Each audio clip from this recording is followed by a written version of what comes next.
Chapter 1. What is it coming for me? With thoughts adrift, joy boundless, Jiang Lan bids farewell to his elderly parents and returns to the coastal city of Wenhai, the third largest city in Zhejiang province. Like countless laborers, he toils year after year, driven by the meager promise of a few coins. As the new year begins, Jiang Lan harbors a peculiar wish: to be apprehended by the authorities, forced to engage in physical labor, sculpting his body into a perfect eight-pack. Over 6 months, only to be released upon realizing the mistake, compensated with 500,000 yuan. Furthermore, in an effort to placate him, they would arrange a respectable job where, by some twist of fate, a wealthy and beautiful superior would take an interest in him, even willing to become his mistress. Thus, he envisions a life unencumbered by shame, shared with both his girlfriend and this affluent woman. With that thought, a wave of anticipation and hope washes over him. He promptly drags his suitcase out of the high-speed rail station and boards a bus, eventually returning to last year's rented apartment. Exhausted from the journey, he barely has time to rest before his phone rings. "You Bao, have you arrived? Where are you? He'll come and pick you up." The sound of his ex-girlfriend, Xiao Rongyu, dispels his fatigue, her voice as gentle as ever. Despite lacking a house, a car, or savings, Jiang Lan surprisingly has a girlfriend. After 2 arduous years navigating society post-graduation, nearing 30, it was fortuitous that he met the enchanting Xiao Rongyu. Otherwise, as a rather ordinary young man, he might still be single. With his heart wide open, he dedicated himself to her wholeheartedly. And oh need, Jiang Lan, let's break up? What? The voice from the other end of the line struck him like a thunderbolt. His earnest affection had been cast aside. "I said, let's break up. Did you hear me clearly?" Oh. Jiang Lan's head spun. The abrupt breakup caught him off guard. The sound of the call, disconnecting, jolted him back to reality. Sighing deeply, he sank slowly onto his bed. His aspirations for the year had yet to materialize, and now his girlfriend had left. What a tragic fate indeed. Reflecting on the moments shared with Xiao Rongyu, he soon found a sense of acceptance. After all, he had little to offer, merely a face that paled in comparison to his peers. Why did he have to expect Xiao Rongyu to remain with him indefinitely? Regaining his composure, Jiang Lan opened his phone and ordered takeout from a delivery service. Even in the wake of a breakup, one must still nourish oneself. Since boarding the train, he had consumed nothing. After a hearty meal, he checked the time. It was still early. With few essentials left in his rented room and work awaiting him the next day, he decided to seize the moment and purchase some necessities. Grabbing the keys to his electric bike, he locked his door. The supermarket was a bit of a distance away, but riding was convenient, and his shopping list was considerable. As he stepped out and approached his bike, his phone rang again, the caller ID read workshop supervisor. Without hesitation, he swiped to answer. "Hello, supervisor. What can I do for you?" Jiang Lan, have you returned to Wenhai?" He switched his phone to speaker mode as he inserted the key into the ignition of his bike. "Yes, I'm back. He'll be at work tomorrow." Jiang Lan announced his plans while seated on his bike. Just a heads up, don't bother coming in. He'll have the factory send over your remaining wages shortly."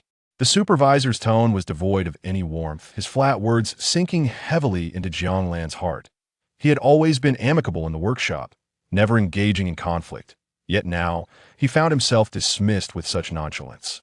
Although his job was not particularly prestigious, as a veteran of the assembly line, he earned a decent sum each month, often reaching 8,000 yuan with overtime. After returning home for the new year, he had nearly depleted his savings, intending to work diligently for another couple of years, saving up for a dowry to marry Xiao Rongyu. But fate had other plans. Now he had lost both his girlfriend and his job, a true case of misfortune compounding. A notification pinged on his phone. The workshop supervisor's message appeared, indicating a transfer of 3,700 yuan. Furrowing his brow, Jiang Lan accepted the transfer. With 3,700 yuan added to his existing 900, he had sufficient funds to seek new employment. Tucking his phone back into his pocket, he grasped the handlebars of his bike and gazed up at the sky. Such is the norm for the countless souls inhabiting this world. As a member of the working class, one must endure the unpredictable storms of life. Both work and love are fraught with challenges. Yet, he considered himself fortunate. At least he had experienced something significant, had he not? As twilight descended, the sun dipped low, painting the clouds in hues of crimson, rendering the scene remarkably beautiful. Suddenly, a glimmer caught his eye. Was it a shooting star? Amidst the fiery clouds, Jiang Lan noticed a bright flash flickering. Curiosity piqued. He fixated on the shimmering point in the sky, unable to look away. Seconds passed, yet the light did not streak across the sky like a meteor. Instead, it appeared to be a beam radiating from the depths of the universe, growing brighter with each passing moment. The it was still afternoon. No light could possibly rival the sun's brilliance. Yet there it was, defying all logic. Jiang Lan scanned the surroundings. Pedestrians hurried past, oblivious to this extraordinary sight. What was happening? Driven by curiosity, he retrieved his phone and opened the camera, intent on capturing the moment. What? Glancing at his phone's display, his heart raced. What the hell? He shifted his gaze from the screen to the sky, the luminous point still present. Looking back at his phone, the light was gone. Present, absent, present, absent. Jiang Lan's eyes darted between the light and his phone. I've just been dumped and lost my job. How could I be hallucinating? The light in the sky continued to intensify, gradually enlarging in his vision. Holy cow! Is it coming for me? Jiang Lan realized that the point of light was indeed approaching him. What the? Without a moment's hesitation, he twisted the throttle of his electric bike, which shot forward with a whoosh. Within 100 meters, he noticed the light drawing nearer. Before he could react, the light, as if possessing its own will, hurtled towards him. Suddenly, everything faded to black, and he lost consciousness. In a hazy stupor, glimpses of various scenes flashed before him, dreamlike, yet distinctly unique. Hey, young man! Hey, young man, are you all right? Time felt distorted, as if both an eternity and a mere instant had passed.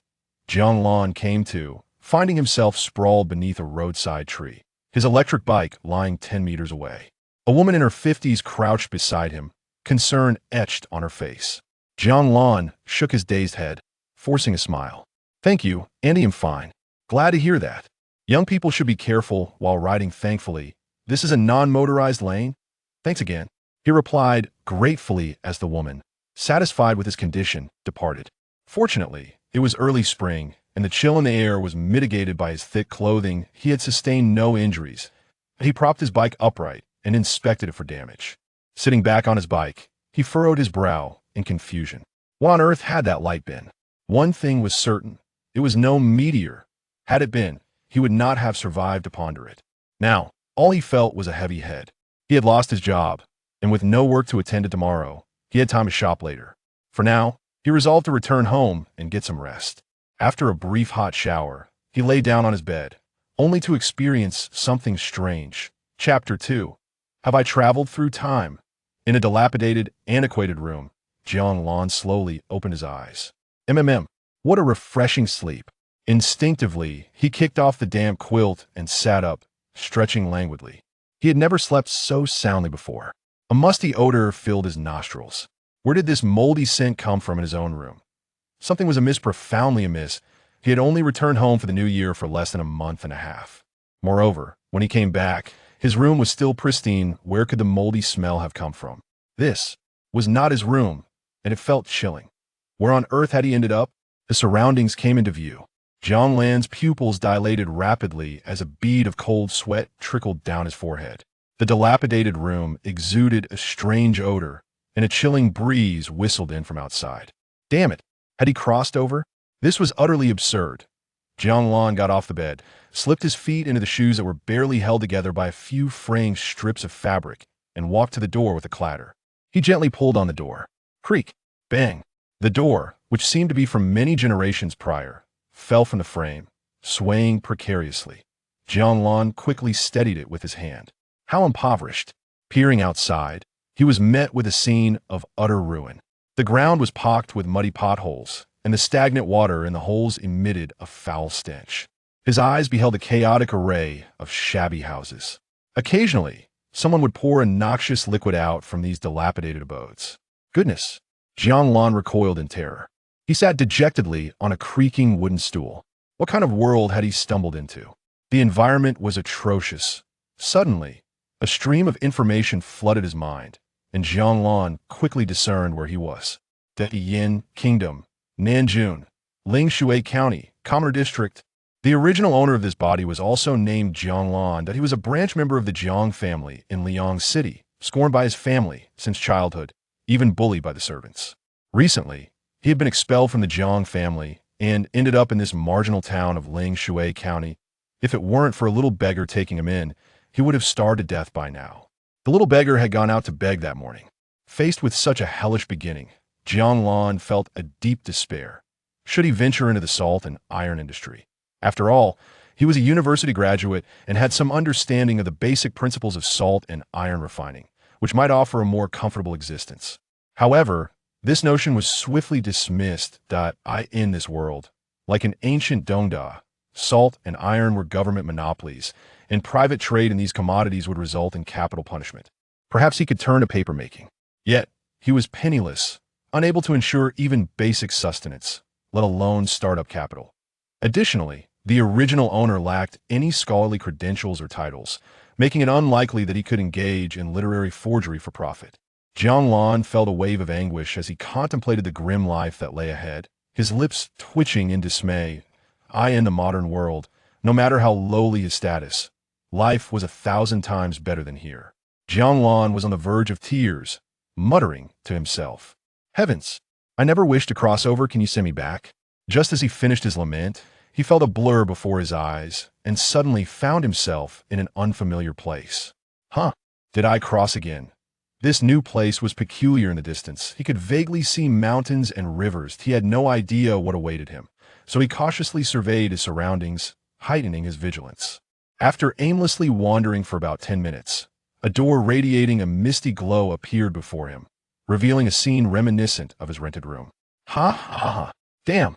I thought I would be stuck in ancient times forever. Who knew I could traverse dimensions? Seeing the familiar room, Jiang Lan felt an indescribable relief and burst into laughter. He had feared he would be trapped in that world indefinitely. The prospect of dual traversing was exhilarating. Fortune beyond measure had befallen him, far exceeding his expectations when he boarded the high-speed train. Jiang Lan could not suppress the smile that crept across his face. Wait, there was not just one luminous door. He then noticed that behind the glowing door, there were more doors. Approaching, he saw that the door showing his rented room was followed by a door depicting the dilapidated room he had just inhabited, along with countless other indistinct doors. Those other doors appeared hazy, revealing no scenes.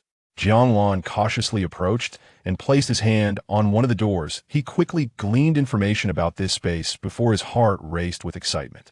The space he occupied was called the Time-Space Tower, an unparalleled primordial artifact among countless worlds. The Time-Space Tower consisted of 9 levels, shattered into 9 fragments during a celestial war. Jiang Lan had acquired one of these fragments. The glowing point he had seen was, in fact, a shard of the Time-Space Tower. He had no idea why time and space had chosen him, but it didn't matter. It was a means to alter his mundane existence. He could traverse to worlds once anchored by the Time-Space Tower through the first level.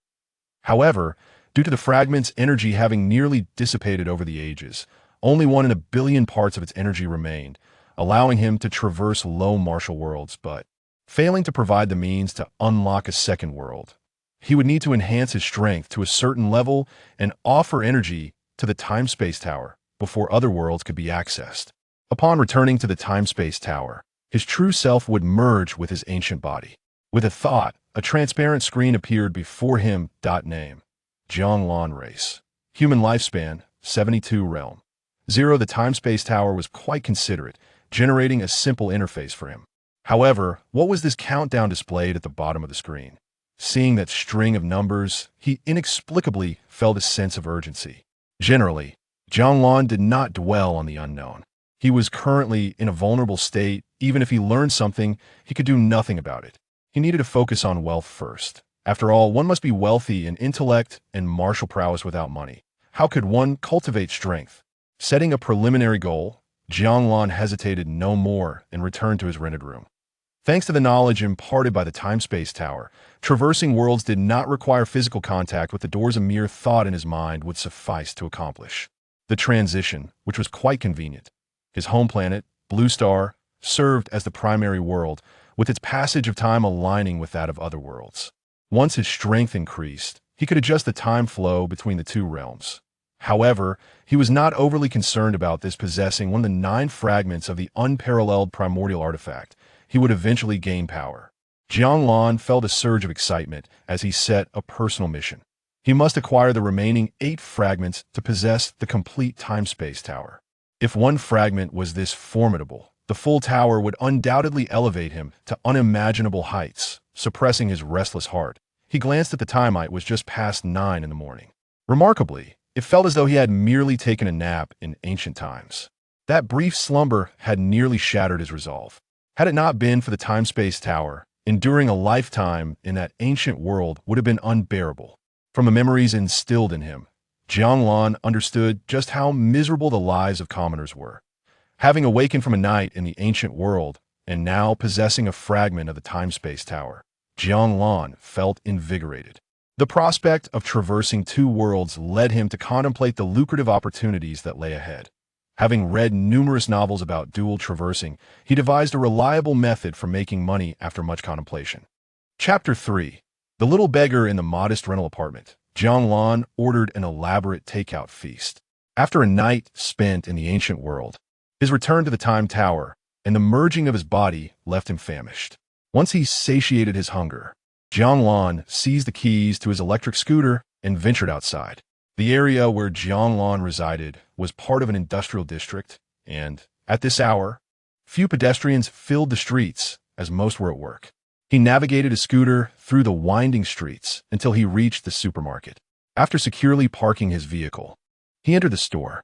In ancient times, the quickest way to turn a profit was through the trade of glassware, and Jiang Lan wisely opted for simple, transparent tea glasses to avoid unnecessary trouble, given his current lack of strength. After selecting a few essential items, he settled the bill and exited the supermarket. Outside, Jiang Lan recalled the little beggar who had taken him in during his time in the ancient world. He thus visited a clothing store to purchase 2 sets of traditional garments, a wig, and some warm clothing. He understood that presenting himself poorly while selling glassware could lead to accusations of theft, potentially resulting in an encounter with the authorities. After paying, he realized he had nearly exhausted his funds, primarily due to the costly traditional attire, which set him back nearly 3,000. Having acquired the necessities, he returned to his rental apartment, where he stored the items in his spatial pocket, causing his figure to vanish within the confines of the small room. Upon reappearing in the shabby dwelling, Jiang Lan felt an overwhelming sense of discomfort. Shortly after, he heard the sound of footsteps squelching through mud outside. Peering out the door, he saw a filthy little beggar stumbling inside. Upon recognizing the small beggar who had once saved his life in this world, Jiang Lan felt a surge of complex emotions. The little beggar, unnamed and merely 16 years old, possessed a frail frame that seemed to lack even the slightest bit of flesh. A gust of wind could easily topple her, with her grimy hands clutching a piece of black cloth to her chest as if it were a treasured possession. She froze at the sight of Jiang Lan, her face reflecting a mixture of wariness. Now, Jiang Lan no longer resembled the beggar he once was. He appeared refined, donned in splendid attire, embodying the image of a noble youth from a turbulent era. "You don't recognize me?" Jiang Lan smiled and waved at her. Upon hearing his familiar voice, the little beggar's caution melted away, replaced by a bright smile as she exclaimed, "Little Lan Ge," confused by his transformation. She approached Jiang Lan and squatted before him, beaming with innocence. "Little Lan Ge, look what I brought you."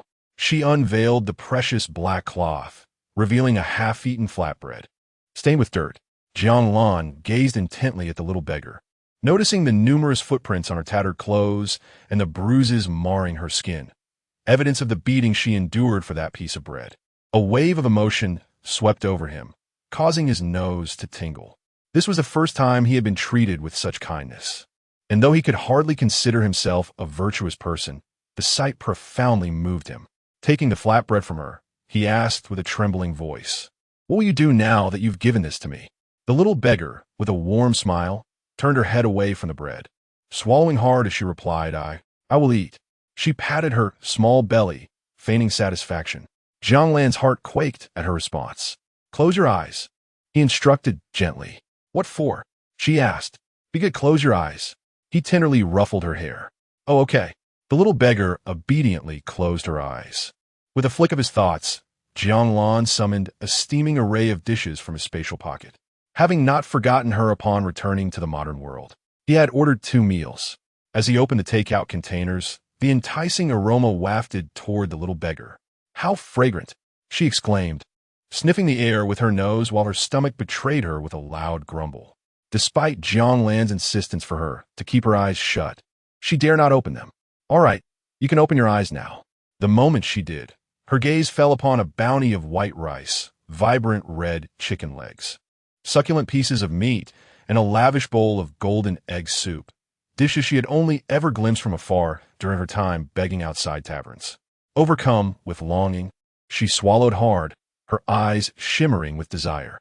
Little Longo, how did you acquire all this food?" "It's a secret. Don't concern yourself with how I got it. Just eat." Jiang Lan chuckled, handing her a pair of disposable chopsticks. "Okay." She nodded eagerly, trembling as she grasped the chopsticks and began shoveling rice into her mouth. The moment the rice touched her tongue, tears streamed down her cheeks uncontrollably, stirring a pang of sympathy in Jiang Lan's heart. "Don't just eat the rice. Have more meat," he gently encouraged, adding slices of pork and chicken into her bowl. "MMM." The little beggar, with tear-filled eyes, nodded, savoring the flavors that ignited her taste buds, causing her tears to flow even more freely. It was pure bliss. She had never experienced a full meal in her life, having endured countless hardships while begging. Now, enveloped in happiness, her emotions surged forth like a torrent. Jiang Lan did not hinder her. He silently continued to serve her more food. Life in the ancient world was indeed fraught with difficulties. After half an hour had passed, the little beggar finished the tomato egg soup, letting out a satisfied burp, her face radiating contentment. I'm sorry, Lil Longo. I couldn't help myself. I ate it all." Noticing Jiang Lan's gaze fixed upon her, a hint of panic crossed her satisfied expression, and she anxiously apologized. "Silly girl, what are you apologizing for? It was meant for you." Jiang Lan lovingly patted her head, offering words of comfort.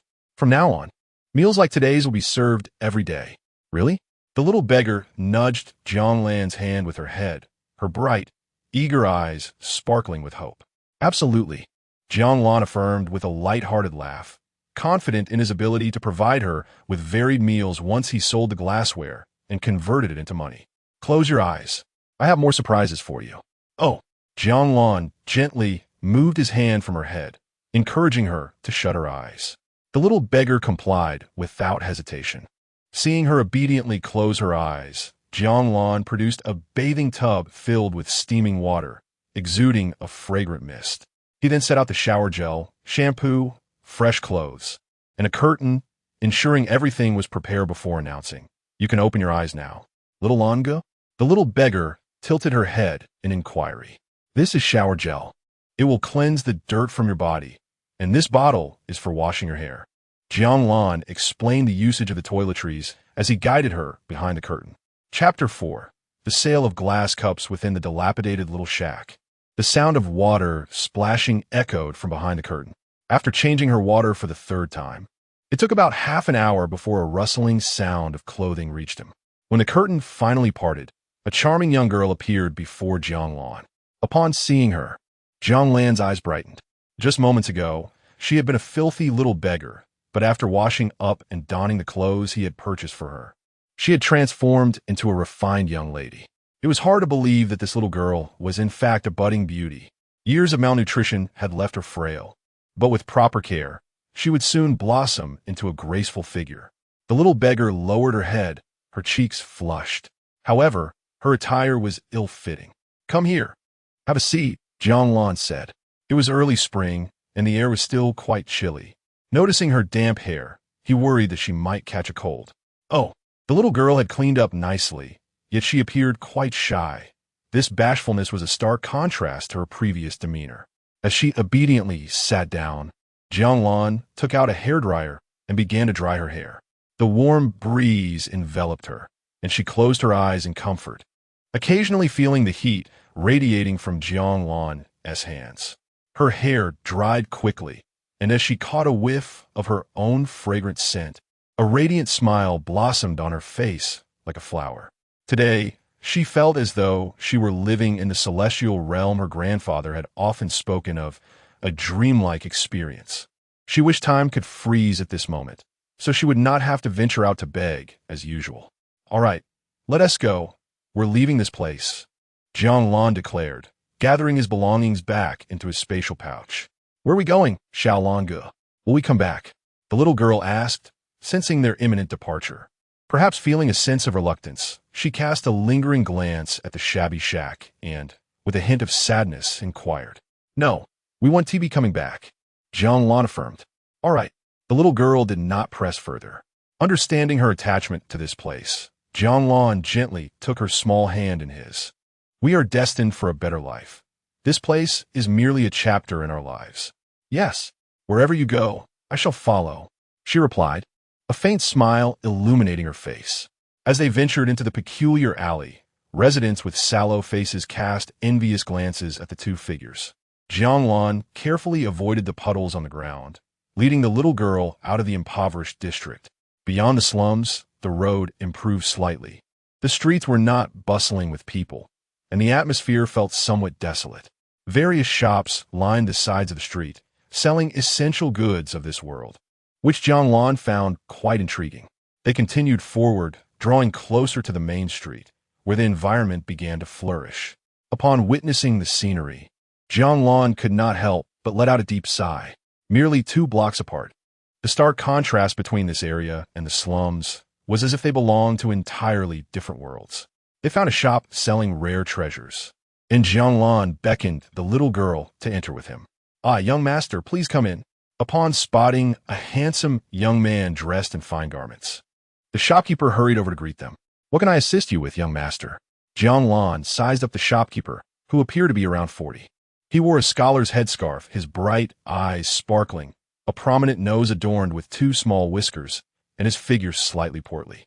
"Do you buy glassware?" Jiang Lan inquired directly, wishing to minimize unnecessary conversation. The shopkeeper's eyes gleamed even brighter at this question.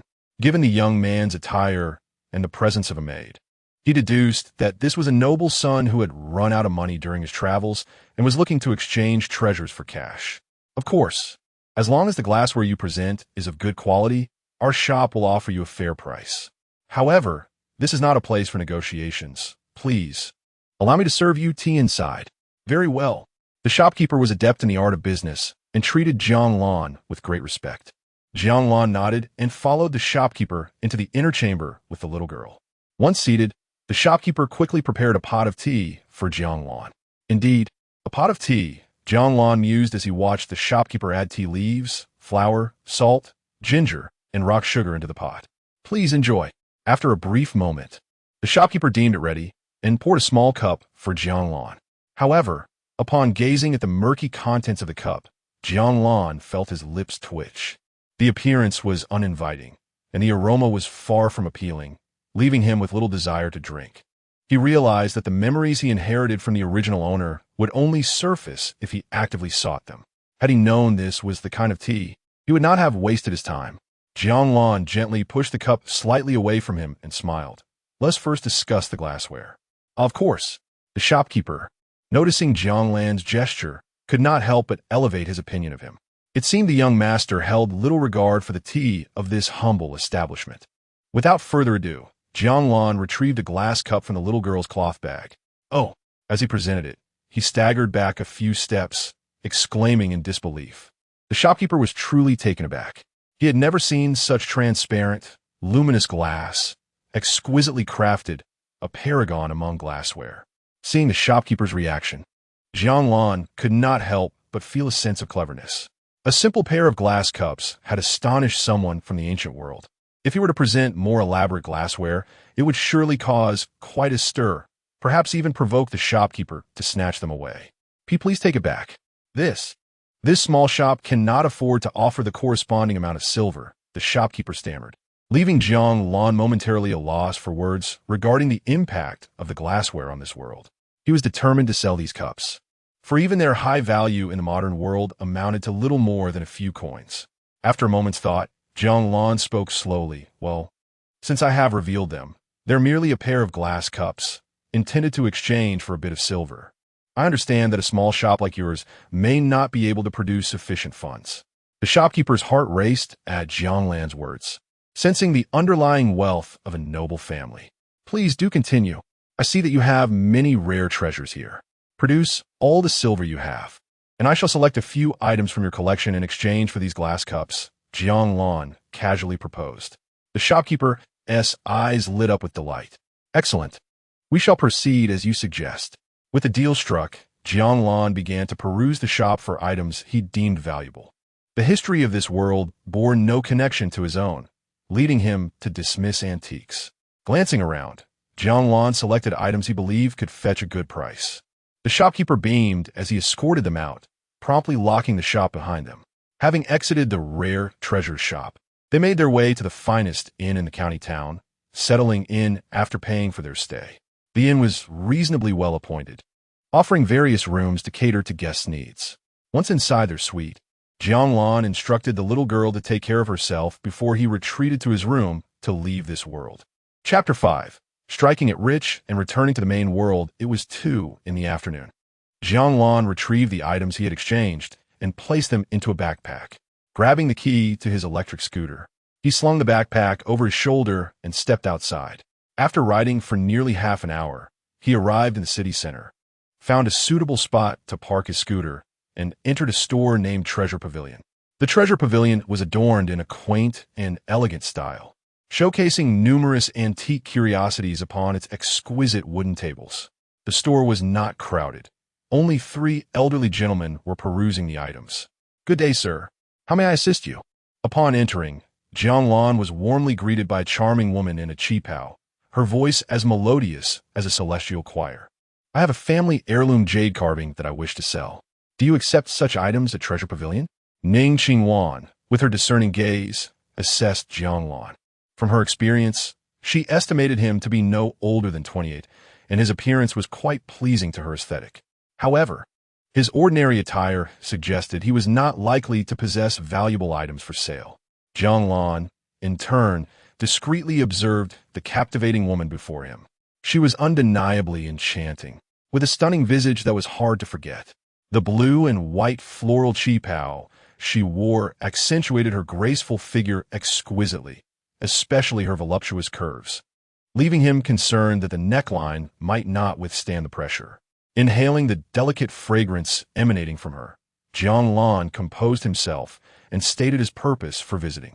Sir, we do engage in acquisitions at Treasure Pavilion, but we require you to bring the item for authentication. We will offer the most equitable price. Very well. I have the item with me. Shall we authenticate it here? Jiang Lan responded, patting the backpack slung over his shoulder. Haha, in that case, please follow me. Ning Qingwan chuckled, her eyes resembling crescent moons as she turned and gracefully led Jiang Lan towards a private appraisal room, her slender waist swaying enticingly. As Jiang Lan followed, his gaze inadvertently lingered upon her alluring form. He found himself unable to restrain his interest, captivated by her perfect curves. Ning Qingwan, well aware of her allure, was accustomed to the attention she garnered from men. Yet, she felt an unusual absence of discomfort from Jiang Lan's gaze, prompting her to ponder this unexpected reaction. Upon entering the appraisal room, she inquired, Sir, would you prefer tea or coffee? Jiang Lan had little interest in coffee. Tea, please. Thank you. Certainly, just a moment. Ning Qingwan smiled and gracefully turned, retrieving the tea set from a nearby table to prepare the tea. Her movements were fluid and elegant, transforming the act of brewing tea into a rare delight. Here you are, sir. Thank you. Jiang Lan gently lifted the cup she offered, the aroma enveloping him and lifting his spirits.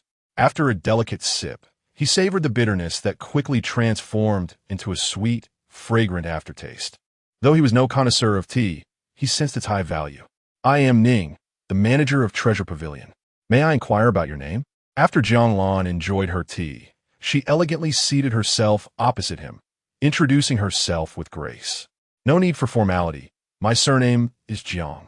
Mr. Jiang, shall we commence the appraisal? Of course.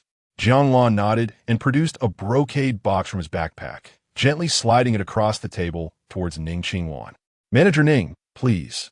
Ning Qingwan nodded appreciatively, donning white gloves before carefully opening the box. Upon revealing its contents, she gasped in astonishment, her eyes sparkling with intrigue. Mr. Jiang, this item is exceedingly valuable. Given my expertise, I cannot make a hasty judgment. Please allow me a moment. Take your time. Jiang Lan felt a sense of satisfaction at her astonishment. He was confident this item would fetch a handsome price.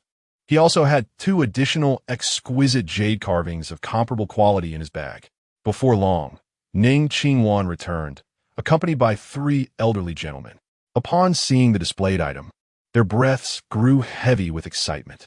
Young friend, may we examine this jade carving more closely? One elder, resembling Ning Qingwan, inquired as they settled in. Of course, esteemed elder. Excellent. Ning Qingwan nodded repeatedly, his aged visage lined with wrinkles. He retrieved a magnifying glass and various appraisal tools from his pocket, scrutinizing the piece with fervor, exclaiming his admiration. Splendid. Truly splendid. I have traversed the world of antiques for years, and I have seen no more than a handful of jade carvings of such quality. The craftsmanship is undoubtedly top tier, likely the work of a master. After a thorough examination, he set down the magnifying glass, his eyes ablaze with interest as he gazed at Jiang Lan. May I inquire, from which esteemed master does this guanine jade carving originate? Jiang Lan was momentarily taken aback. Which master? How would I know? He had only come into possession of the carving less than 2 hours prior. Regrettably, the jade carving is a family heirloom, so I am not privy to its origin. Ah, it is indeed a pity to be unaware of its lineage. Ning Qingwan lamented, shaking his head in disappointment. Ha! Do not take it to heart, young friend. I am quite enamored with this piece. I shall offer you 12 million. The elder on the right chuckled, casting a glance at Jiang Lan and stating his price. How shameless. You think to acquire it for 12 million? I shall offer 15 million. Young brother, would you consider selling this jade carving to me? The elder on the left, with a fiery temperament, glared at his counterpart before proposing a higher bid. At that moment, Jiang Lan's heart raced as he heard the latter's offer. Goodness, I anticipated this jade carving would be valuable, but I never imagined it would reach such heights. He had merely exchanged a 10-yuan glass cup for this exquisite piece, and now found himself in the midst of a bidding war. The 2 elders continued to escalate their bids, vying for ownership of the jade carving. Enough. Young friend came to my treasure pavilion to sell it to me. Do you 2 still possess any sense of shame? Young friend, I shall offer you 20 million, and I will cover the personal income tax. While this price may not surpass the auction value, after taxes, it will be quite comparable. 20 million. Jiang Lan was thoroughly pleased with this offer. Very well. Let us proceed as you suggest, esteemed elder. Splendid. Jiang Lan had barely finished speaking when Ning Qingwan swiftly seized the guanine jade carving, handling it with utmost care. Ning Qingwan, witnessing her grandfather's delight, wore a captivating smile that could ensnare the heart. Ah, you fortunate old man. The other 2 elders gazed at the jade carving with envious eyes, their tones dripping with envy. Esteemed elders, I also possess 2 additional items of the same quality. Might you be interested? Chapter 6. Achieving one's dreams after acquiring wealth. It was a rare opportunity to encounter such admirable clients, prompting Jiang Lan to inquire with the 2 elderly gentlemen. He contemplated that selling 1 or 3 items would yield the same outcome. Moreover, Jinbao Xian was a highly reputable brand in the world of cultural artifacts, renowned nationwide. Otherwise, he wouldn't have traveled over 20 kilometers to seek them out. What? Quickly, let me see. Upon hearing that Jiang Lan had more items, the 2 elders exclaimed with excitement, urging him to present them without delay. Noticing their eagerness, Jiang Lan promptly retrieved 2 brocade boxes. The 2 old men eagerly opened the boxes. Upon gazing at the contents, all 3 elderly men and Ning Qingwan inhaled sharply. The quality was extraordinary. These 2 items surpassed the jade sculpture owned by old Ning by a significant margin. As the atmosphere fell into a heavy silence, Jiang Lan furrowed his brow. What seems to be the problem with these items? He broke the silence, prompting the irascible elder to burst into laughter. This is quite the issue. Young man, what did your ancestors do? I'm not sure. Why do you ask? Jiang Lan paused, thinking to himself how peculiar it was for them to inquire about his ancestry while he was merely trying to sell something. TSK. To have preserved such items intact until now is truly remarkable. Not everyone has the capability to maintain them so well. Look, their isn't even a trace of wear and tear.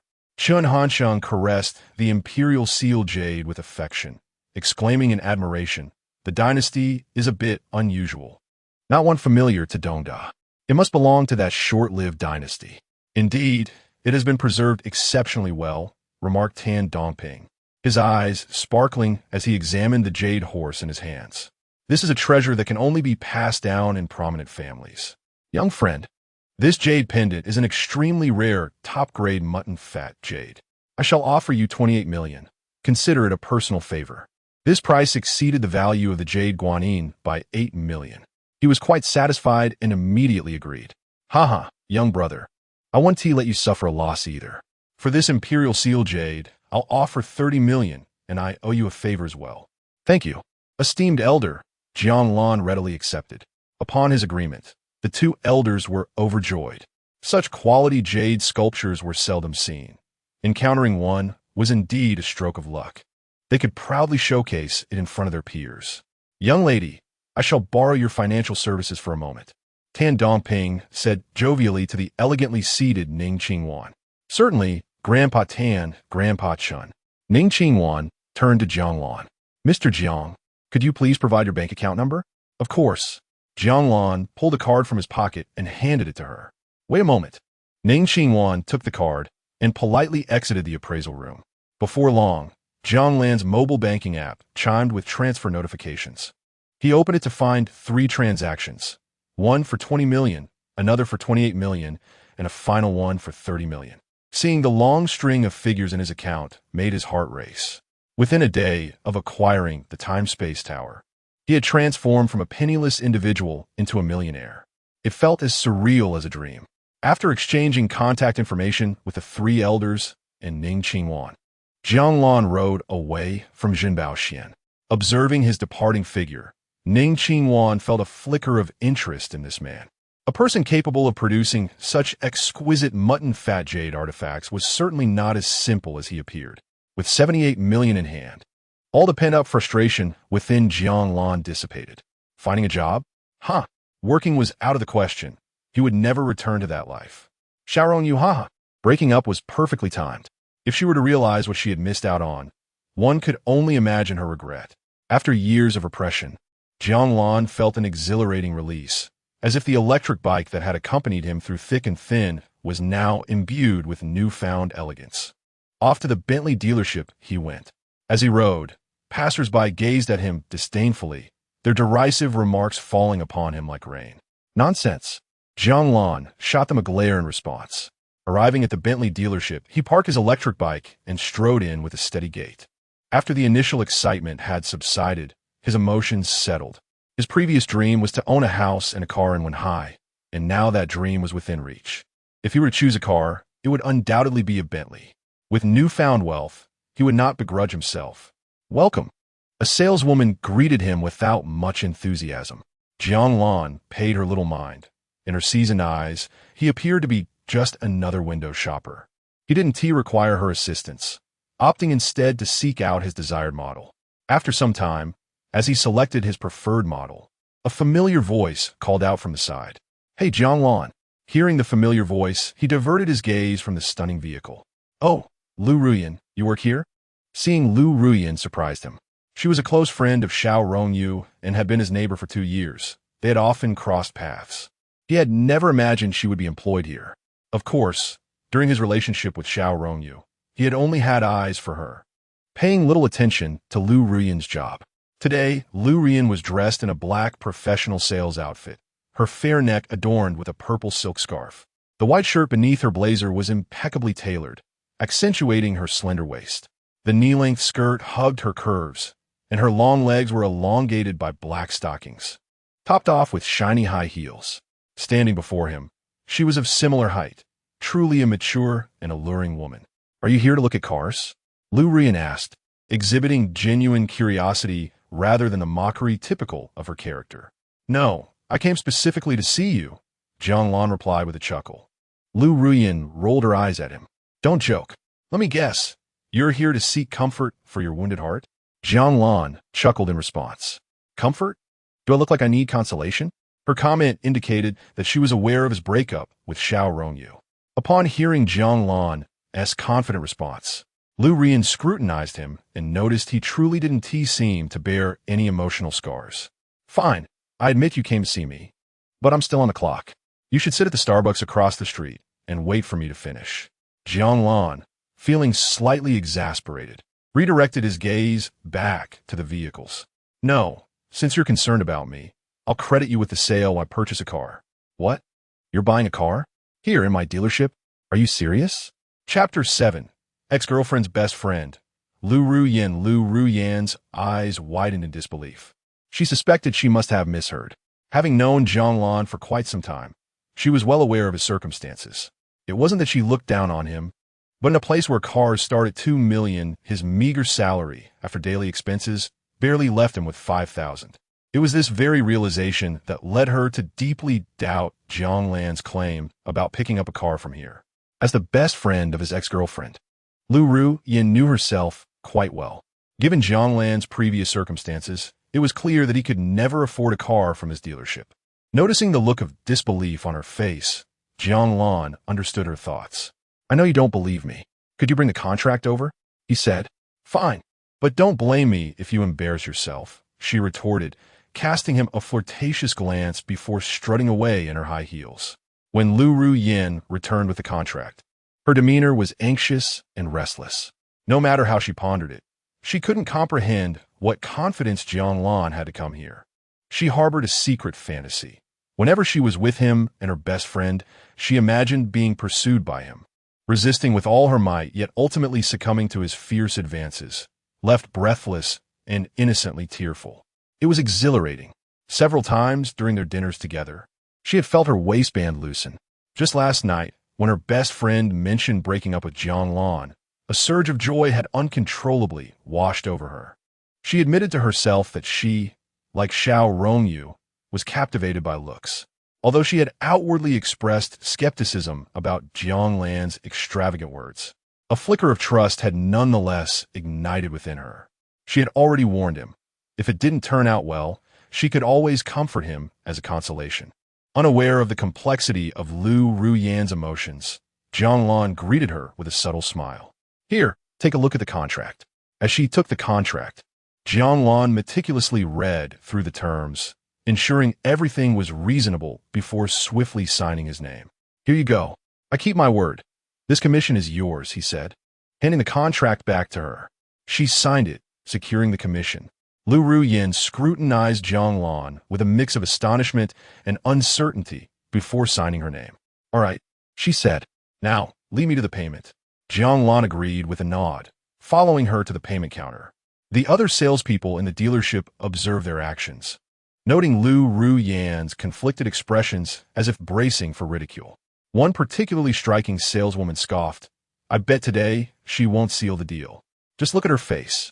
It's clearly falling through. Ever since Lu Ruyin joined the dealership, her beauty had been overshadowed, and seeing her daily irked this saleswoman. Beside her, another woman, still possessing a certain allure, remarked in a flat tone, Lu Ruyin looks down on us seasoned veterans because of her looks. I can't wait to see her fail. Look at that man's attire. He's barely worth $1,000. It's absurd to think he could afford a luxury car. Yet, her charm remains undeniable. The second woman added. A third, seemingly innocent saleswoman chimed in with a hint of envy, recalling how Lu Ruyin had sabotaged her own potential deal the previous week. The group whispered maliciously, mocking Lu Ruyin for pursuing a man whom they deemed incapable of affording a luxury vehicle.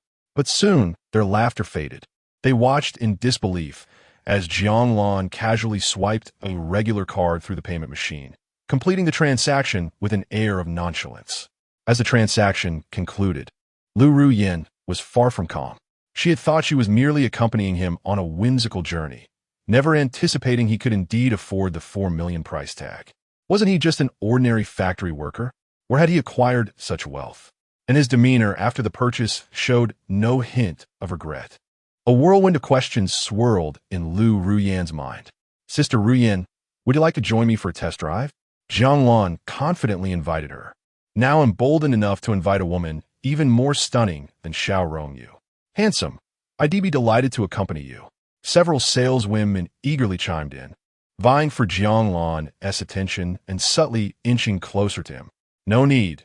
My man has me to take care of him, Lu Ruyan replied coldly, casting a dismissive glance at the others as she grasped Jiang Lan's hand and led him toward the Continental GT Mulliner.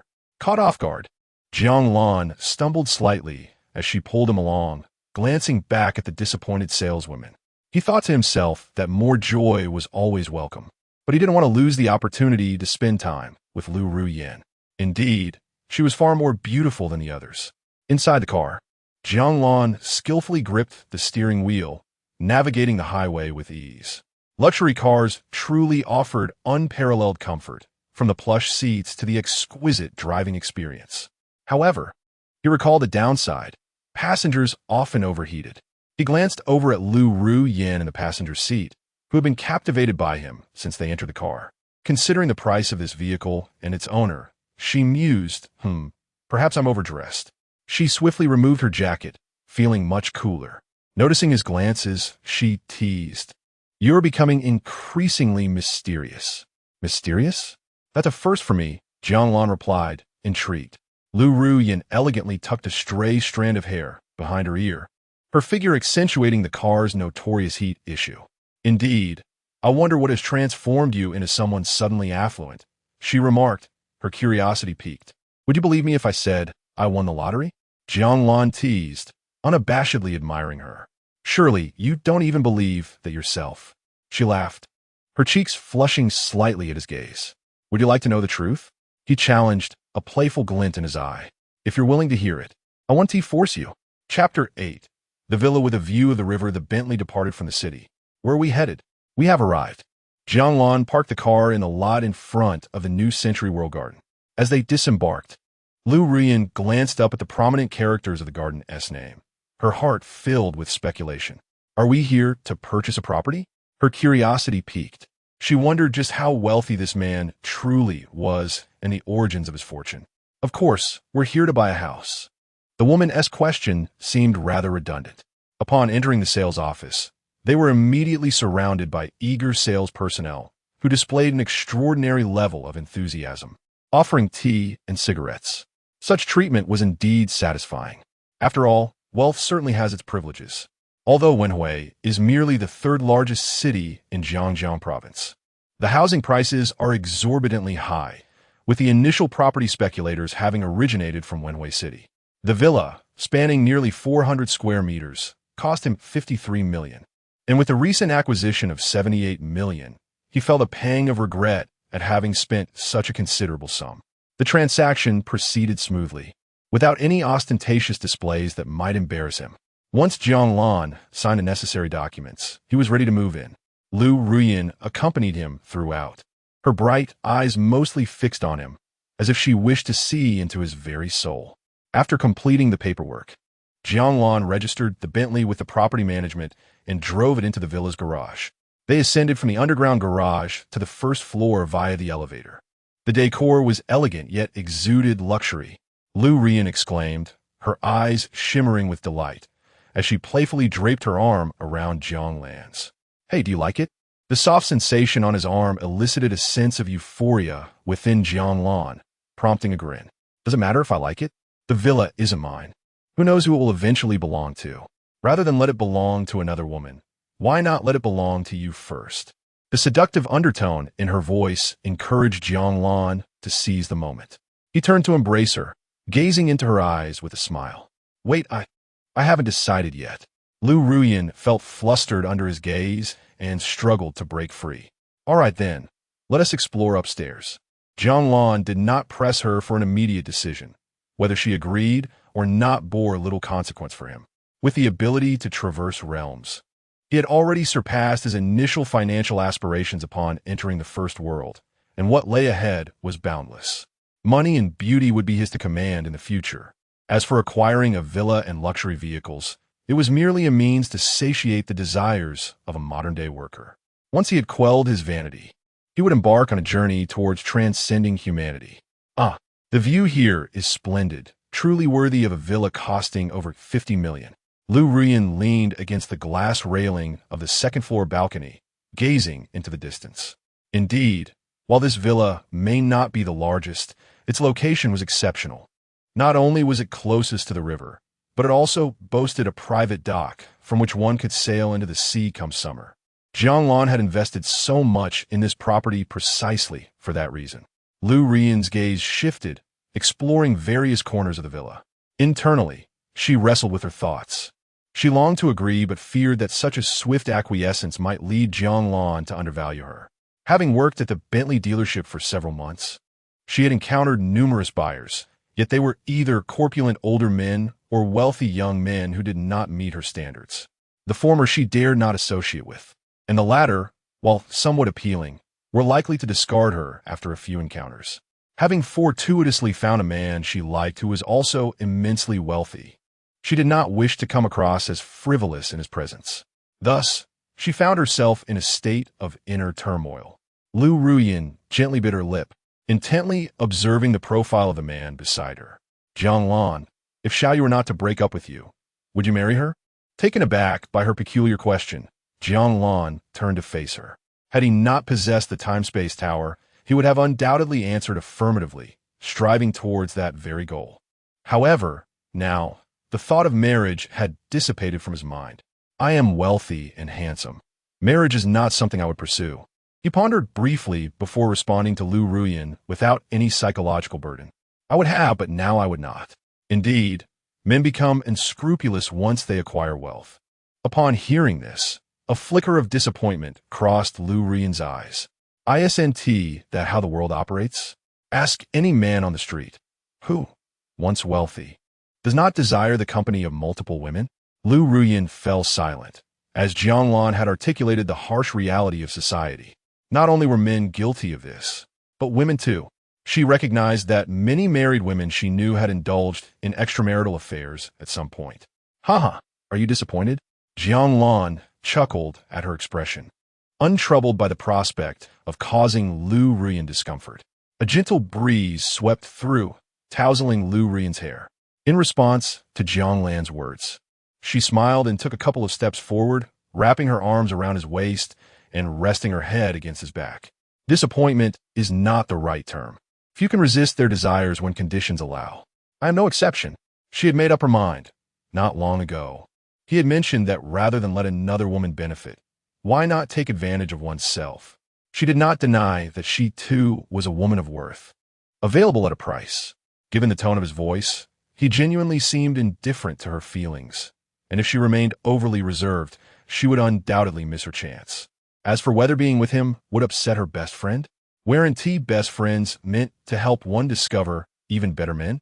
Feeling Lu Ruyan's embrace from behind, Jiang Lan was electrified by the soft and comforting sensation. He welcomed the delightful offering. Turning to face her, he gently lifted her chin with his finger and asked earnestly, "Have you made up your mind?" Lu Ruyan did not respond, but instead pressed her vibrant red lips against his. Good, very good. This woman was refreshingly honest. Jiang Lan swiftly transitioned from defense to offense. After a prolonged moment, Lu Ruyan, unable to endure any longer, broke free and gasped for fresh air. A cool breeze enveloped them, sending a shiver down her spine. No, Jiang Lan was undeterred, initiating an enticing game. In a master bedroom, approximately 10 minutes later, Jiang Lan pondered the complexities of life while holding a cigarette between his lips. Perhaps the events of the past couple of days had rendered him overly exhilarated, and he had not yet fully grasped the situation. Even he was taken aback to discover that this woman was still a novice in such matters. Lu Ruyan leaned against him, her skin flushed and glistening with beads of sweat. Are you all right? Provoked by her teasing, Jiang Lan could hardly contain himself. He took 2 fierce puffs of his cigarette and brandished his weapon with a smirk. How arrogant. Chapter 9. Lu Ruyan's closest friend Jiang Lan pressed his hand against his waist, casting a somewhat smug glance at the languid Lu Ruyan. Sister Ruyan, are you able to move? Lu Ruyan's eyes rolled back, and she unconsciously murmured, "Why don't you rest for a while? I'll order some food." Jiang Lan reached for his phone, instructing the hotel staff to bring a feast to their room. Both of them had exerted considerable energy and were reluctant to venture outside. After more than half an hour, the food arrived, and the hotel staff thoughtfully arranged everything before departing. Jiang Lan returned to the bedroom and called Lu Ruyin to join him for the meal. In a daze, Lu Ruyin tossed the covers aside, revealing a vast expanse of snowy white, which caught Jiang Lan's eye. A surge of desire ignited within him, yet he suppressed it, reminded of the lingering ache in his waist. "Get out for a moment, you little rascal." Realizing she was being scrutinized by a pair of heated eyes, Lu Ru's exquisite face flushed crimson, her earlobes glistening, creating a captivating sight. "All right then." Jiang Lan reluctantly averted his gaze. In the dining room, Lu Ruyin limped in. Upon seeing the lavish spread before her, she marveled at the luxurious ingredients that she had only glimpsed in online videos. Oversized Australian lobsters, king crabs, treasure crabs, a whole abalone, wild yellow croaker, exquisite oysters, and more, filling an entire table, complemented by a bottle of Romanicani worth over 100,000. She swallowed hard, overwhelmed by the extravagance. "Have you lost your mind? This is far too much for just the two of us," she blurted out, not knowing what compelled her to say it. After such exertion, how can we not replenish our energy?" Jiang Lan, in his exuberance, had ordered everything he had never tasted before. Lu Ruyin shot him a disapproving glance as she settled down opposite him. "How much did all this cost?" Her curiosity piqued, she inquired. Having never indulged in such opulence before, having only occasionally shared a meal at 1,000 yuan seafood buffet with her friends. "More than 20,000, less than 30. Jiang Lan replied as he poured the decanted wine into 2 elegant glasses. "Here, let us savor the taste of this exquisite wine. Wait, let me take a photo first." Lu Ruyin quickly stopped Jiang Lan and hobbled upstairs to fetch her phone. "Women can be troublesome," Jiang Lan mused, admiring the sight of her perfect form ascending the stairs with a light chuckle. Lu Ruyin possessed an almost unreal physique and particularly long legs. He could hardly believe he had just been carrying such alluring limbs. Before long, after a flurry of clicks from Lu Ruyin's camera, the two began to feast heartily. After satisfying their appetites, they inevitably indulged in further revelries until the clock struck 11, marking the end of their delightful escapade. Jiang Lan fell into a comfortable slumber, while Lu Ruyin, restless, turned on the bedside lamp and snapped a picture of Jiang Lan, editing it with a caption. "In the days to come, you are my wind and snow, my tranquility, and my simplicity." She posted a 9-grid update on her social media. In a hotel within the Wanhaiyu district, Xiao Rongyu lay on a pristine white bed. After politely declining a meeting request from the son of a company director, she noticed an update from Lu Ruyin on her social media. Still wide awake, she clicked to see what her friend had shared. Upon seeing Lu Ruyin's photos, a tinge of jealousy crept over her. Although they shared a close friendship, Lu Ruyin excelled in certain areas, naturally leading to a sense of comparison over time. Now, with Lu Ruyin having found a man of exceptional caliber, Xiao Rongyu couldn't help but feel envious. "I'm just as good as her. Why shouldn't I be?" Jiang Lan met her criteria for a partner, but his financial situation fell short. How would they manage if they had children together? Moreover, her parents had vehemently opposed her continuing a relationship with him, forcing her to break it off. "Damn it, why am I thinking about him again?" Xiao Rongyu lamented, lightly tapping her head in frustration. She shouldn't dwell on him. It was time to focus on keeping things interesting with Xiao Junfeng.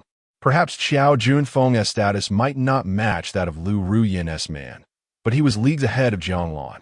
Wait, Xiao Rongyu squinted at the image, finding the man driving the Bentley oddly familiar, especially that hand. She had seen it numerous times before. No way, how could that be? She shook her head, selectively dismissing the troubling thought. After being together for 2 years, she was well aware of his background. It couldn't possibly be him. There were countless people who could resemble each other.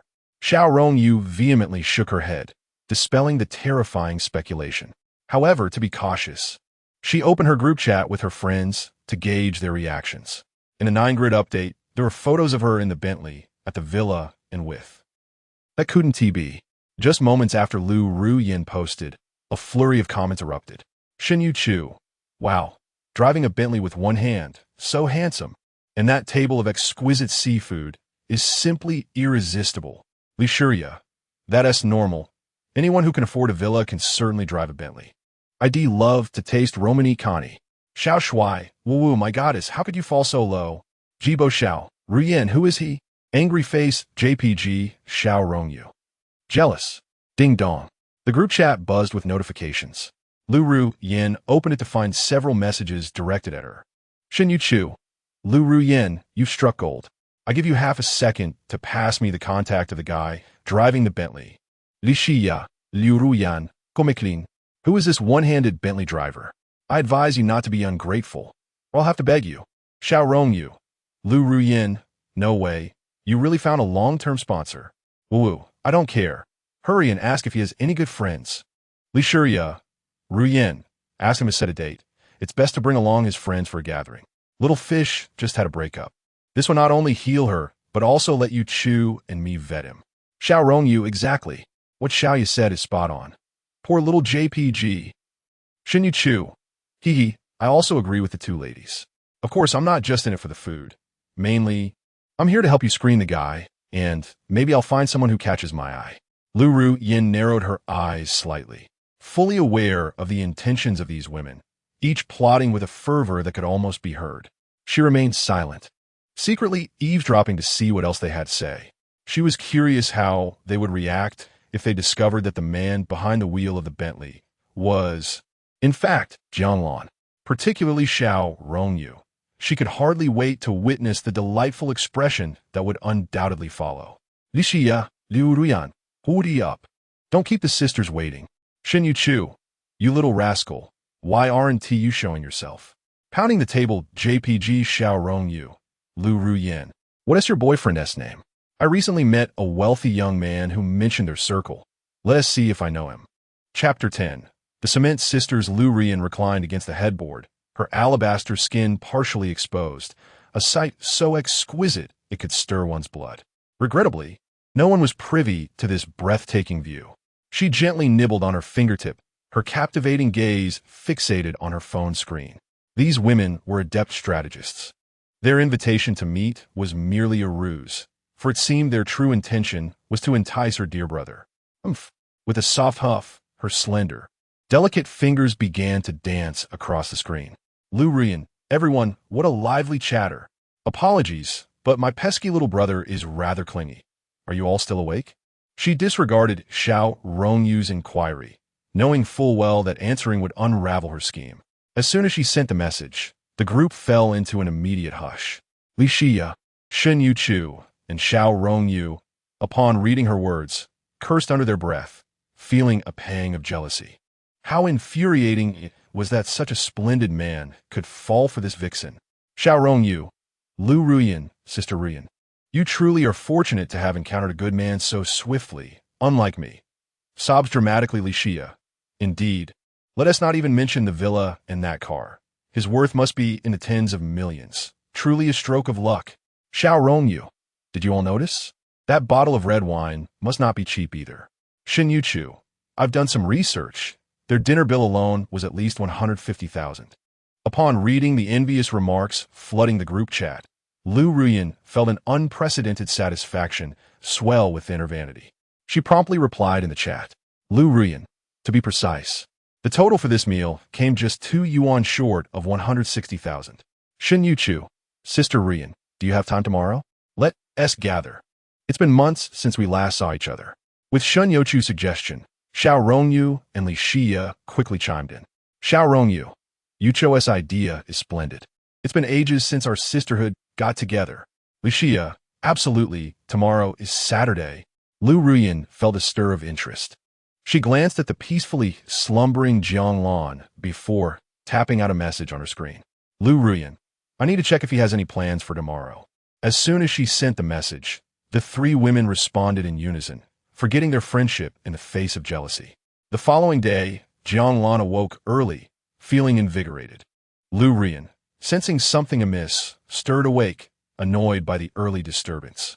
How vexing it was to be restless so early in the morning. Yet, who could blame her? After all, Sister Ruyan's charm was simply irresistible. Jiang Lan proved this through his actions. Lu Rian found herself enveloped in his warmth, responding tenderly. No. Jiang Lan playfully withdrew his hand, teasing her. Oh, the woman who speaks in contradictions. The ensuing scenes were a bit too risque to detail. After refreshing himself, Jiang Lan emerged to find Lu Rian smiling mischievously.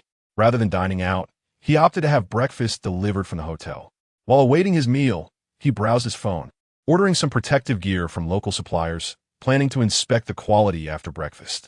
After discussing with vendors, he placed an order with a headhunting agency, envisioning an effortless path to wealth by establishing a jade business to manage the precious stones he had acquired from a bygone era. The sound of footsteps echoed down the stairs, prompting Jiang Lan to turn. Lu Rian descended in a loose-fitting loungewear, a sight that sparked an uncontainable fire within him. This woman was undeniably bewitching. Any ordinary man would surely succumb to her allure. Fortunately, he considered himself to be resilient. He had resolved to uncover ways to enhance his strength, undeterred by the challenges ahead. The hotel service was impressively efficient, and breakfast arrived shortly after Lu Rian joined him. They finished their meal, and as Lu Rian tidied the table, Jiang Lan settled onto the sofa, pulling out his phone to seek inspiration for the future. At that moment, Lu Rian sauntered over, wrapping her arms around his neck as she perched herself on his lap. Jiang Lan instinctively embraced her delicate waist. Lu Rian nestled closer, her voice dripping with sweetness as she playfully pouted, "Brother, I wish to go shopping with my friends." "Then go ahead," Jiang Lan replied with a smile. "I have a small request." "Speak. May I take you Bentley out?" "Of course, no problem. What about you?" "Don't worry about me. I'll call you when I'm done." Giggles. Brother really knows how to spoil his sister. With Jiang Lan's consent, Lu Rian beamed, her eyes sparkling with joy. Jiang Lan chuckled softly, realizing this was the essence of caring for one's sister. During his previous relationship with Xiao Rongyu, he had often been the one to console her, expending considerable mental energy. Now, the roles had reversed. This was perhaps one of the perks that wealth could bring, not to mention the added charm. "Wow, thank you, my dear brother. I adore you. Is it brother or husband?" Jiang Lan playfully smacked her on the backside, appreciating the familiar sensation. Giggles. Yes, both brother and husband. "All right, hurry down. If you don't, you won't be leaving the house today." "Impudent. I promise to fulfill your request when I return tonight." Lu Rian planted a quick kiss on Jiang Lan's lips, whispering sweetly in his ear. Goodness. Fearful of Jiang Lan's transformation, Lu Rian hastily vacated his lap. She truly felt apprehensive. Watching her dart back upstairs, Jiang Lan sighed, recognizing that his own temper could lead to trouble. After 2 hours of sifting through absurd suggestions from the internet, Jiang Lan found none that were feasible. It seemed the best course was to devise a plan himself. Finally, Lu Rian descended, having completed her preparations. She wore a light white fleece coat over a pale gray sweater, paired with loose black trousers and pristine white sneakers. As she walked down the stairs, she wrapped a black scarf around her graceful neck, letting her long hair cascade down her slim waist, her locks elegantly tied back. Her simple attire did nothing to obscure her impeccable figure, leaving Jiang Lan with a striking visual impression of modern elegance. "Brother, I'm off now." "All right, take care." As she stepped outside, Lu Rian accepted the Bentley keys from Jiang Lan, embracing him affectionately before waving goodbye. Chapter 11. A Return to the Past. The young girl is abducted. Lu Rian departed. After a moment's contemplation, Jiang Lan transferred 3 million to his family. Following his sale of 3 jade carvings, a call from AI Kunsen elevated his card privileges. His parents had labored tirelessly throughout their lives, never savoring prosperity. Now that he possessed wealth, it was time to enhance their living conditions. As anticipated, no sooner had he made the transfer than his phone rang. "Hello, son. I just received a substantial transfer. What should I do? Could it be a mistake? Should I return the money to the bank?" The tremulous voice on the other end belonged to his father. A humble farmer, he had never encountered such a sum and did not associate it with Jiang Lan. "Father, that money was sent by me." "What?" Jiang Lan's words caused his father's voice to rise several octaves. Jiang Lan could vividly picture his father's expression. "Son, have you engaged in illegal activities?" "I must tell you, while we may be poor, We must not partake in anything that besmirches our conscience. You in his father's eyes, he was the obedient son, and his parents hoped for nothing more than a safe and modest life for him. Jiang Lan had anticipated this reaction and felt overwhelmed by his father's admonitions, having grown up under his strict guidance, which instilled in him a strong moral compass. Dad, I understand your concern, but please don't panic. Allow me to explain the source of this money. Jiang Lan, with no other choice, patiently elucidated the origin of the funds. Naturally, he refrained from mentioning his ability to traverse other worlds, instead claiming to have won the lottery. He was untroubled by the prospect of his father verifying this information, as it was true that someone in Yujing province had indeed won several lottery prizes, and such winnings were typically claimed anonymously. Goodness, my son has finally struck it rich, his father exclaimed. I shall keep this money for you until you marry. Jiang Lan chuckled incredulously. Dad, there is no need to save it. I have plenty. It's time for you and Mom to enjoy the fruits of your labor after working so hard for most of your lives. Not at all his father began to protest, but Jiang Lan interrupted. Listen, didn't you want to renovate the house? Why not tear it down and rebuild? Uncle Wu has excellent skills. You should consult him for a proper plan. After a moment of silence, his father finally acquiesced. All right, I'll discuss it with your Uncle Wu. Once the call ended, Jiang Lan exhaled deeply. In the countryside, 3 million was more than enough to construct a high-quality villa. He had contemplated purchasing a place in the county, but considering that his parents were accustomed to rural life, he dismissed the idea. Having organized matters at home, he left the villa and took a taxi to a Great Wall dealership, where he purchased a Great Wall cannon. He intended to use this vehicle in the low martial arts world. It was affordable, performed well, and he wouldn't lament its wear and tear. Acknowledging the dire living conditions of the ancient world, he first visited a furniture store to order a batch of furnishings, then proceeded to a silver processing shop to craft some ingots based on his memory. At an outdoor sports specialty store, the owner welcomed Jiang Lan warmly, enthusiastically presenting him with various items, including anti-explosion shields, helmets, and stab-resistant suits. He extolled the virtues of high-powered electric batons and compound crossbows with 200 steel arrows. Jiang Lan, having tested everything and found no issues, paid promptly. The total came to 300,000. While it was somewhat pricey, the owner assured him that these items were military-grade and rarely seen on the market. After loading the items into the back of the Great Wall cannon, Jiang Lan bid farewell to the owner and departed. At the New Century World Garden, the security guard, upon receiving a tip from Jiang Lan, gazed enviously at his receding figure, marveling at how approachable this wealthy individual was. Upon returning to the villa, the furniture was being unloaded by workers from the store. Jiang Lan stored both the Great Wall cannon and the furniture in his space, and upon entering the villa, he vanished in a flash. With a blink, Jiang Lan found himself in the guest room he had left the previous day. Little girl? He called softly as he pushed open the door. Receiving no response, he curiously opened another door, only to find the room completely empty. Perhaps she has gone to fetch something to eat? He pondered, frowning slightly.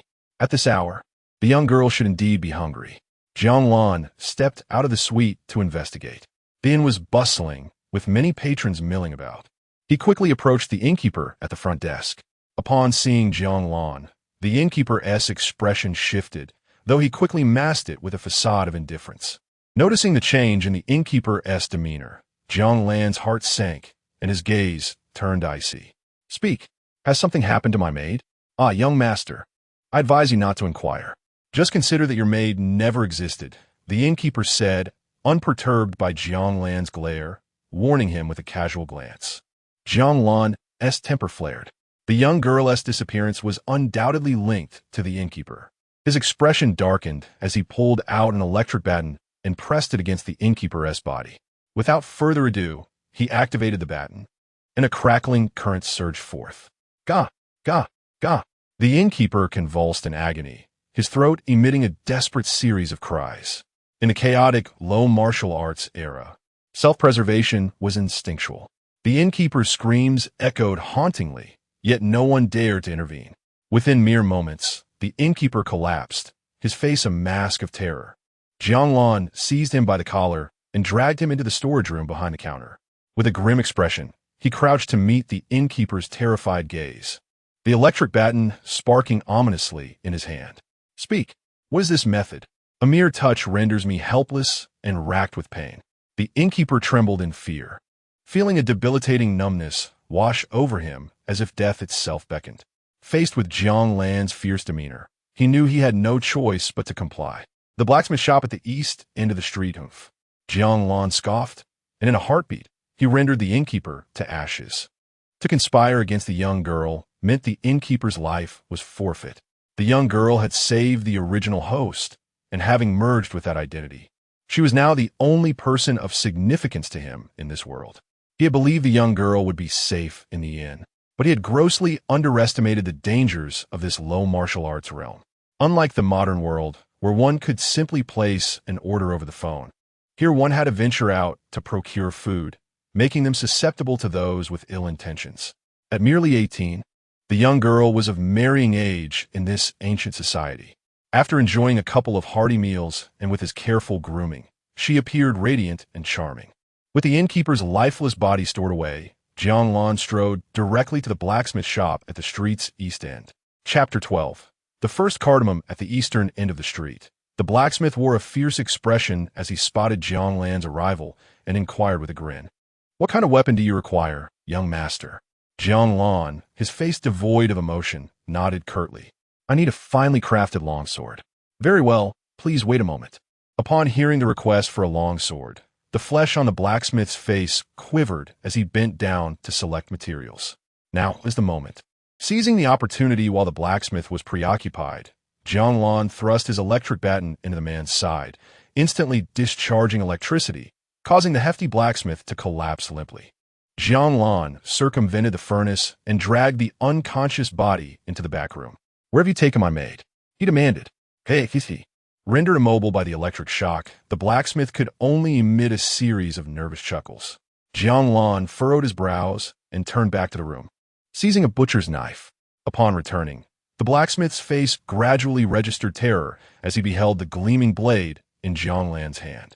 By this point, the electricity coursing through his body had dissipated enough for him to speak, and fearing for his life, he blurted out, I sold your beautiful young lady to the third chief of the Tiger and Leopard Mountain."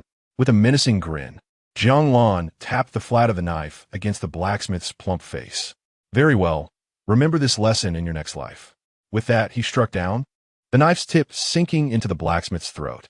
It was Jiang Lan's first act of killing, and miraculously, he felt no discomfort. He swiftly stored the corpse in his spatial pocket, even the blood on the ground vanishing into the void. After inquiring with passers-by for the location of Tiger and Leopard Mountain, Jiang Lan raced towards the outskirts of the city. Exiting the city gates, he disregarded the bustling crowds and summoned a military vehicle from his spatial pocket, revving it into motion. Fortunately, the terrain outside the city was level, with a well-maintained official road. The vehicle roared forward at an alarming speed. Approximately 30 minutes later, after traversing several kilometers, the vehicle halted at the base of a mountain. Unlike the lush greenery of modern times, the ancient mountain stood barren, as firewood had been the only source of fuel, leading to the deforestation of any tree that could be felled. Only the Tiger and Leopard Mountain, notorious as a bandit stronghold, remained untouched. Jiang Lan stored the vehicle in his spatial pocket and returned to that realm. "What is this?" he exclaimed, noticing a white sphere of light within his space. Curiosity piqued. He reached out to touch it. The moment his hand made contact, the sphere shattered, transforming into a myriad of new light points that integrated into his being. Before he could comprehend the phenomenon, a torrent of information surged into his mind, causing an intense throbbing in his head. After an indeterminate time, the pain subsided, replaced by an unparalleled sensation of refreshment coursing through his body. Exhaling a breath of stale air, Jiang Lan realized what had transpired. The corpse he had stored in his space had been broken down, its essence absorbed by the time-space tower, while the light sphere represented his share of the bounty. The influx of information brought him immense joy. An overwhelming amount of knowledge revealed a cultivation technique titled Hongmeng Scripture, Body Refinement Chapter. This scripture enabled him to absorb all energies of the world to refine his acupoints and meridians. Every 30 acupoints constituted a tier. The power of the second tier was double that of the first, and so forth. Following the refinement of acupoints, he would refine his meridians. The first meridian would grant him power equal to the total of all acupoints, while the second would provide 5 times that of the first, and so on. Upon completing the refinement of 12 meridians, his body would metamorphose into a state known as the Hongmeng Dao body, an extraordinarily formidable physique capable of contending with adult dragons in combat. The surprise of this revelation was overwhelming. Truly, the time-space tower was remarkable. However, upon absorbing the essence bestowed by the tower, only 1% of the first acupoint was ignited, and he felt an increase of 10 pounds in strength. Nonetheless, he quickly regained his composure. While the Hongmeng scripture was indeed powerful, the energy required for its cultivation was equally daunting. Taking a deep breath, he acknowledged that overthinking would be of no assistance. He needed to focus on the tasks at hand. Equipping himself, he exited the spatial realm. With great care, he ascended Tiger and Leopard Mountain, wielding a repeating crossbow. The path was treacherous, and it took Jiang Lan over half an hour to reach the entrance of the bandit stronghold. Concealed behind a large rock, he gazed at the crookedly painted sign above the gate, which read Black Tiger Stronghold. During the day, the gate stood wide open, flanked by 2 watchtowers, each manned by a bandit armed with a bow and arrow, approximately 100 meters away. With deliberate movements, Jiang Lan raised his crossbow, aligning the scope with the head of the leftmost bandit before pulling the trigger. Whoosh! A steel arrow sliced through the air, narrowly missing the bandit's shoulder. Damn it! I missed! Jiang Lan cursed under his breath. It was his first time using such a weapon, and it was quite different from the games he knew. He had aimed carefully. Who is that? The bandit, narrowly escaping death, was drenched in cold sweat, immediately alerting his comrades to the direction from which the bolt had come.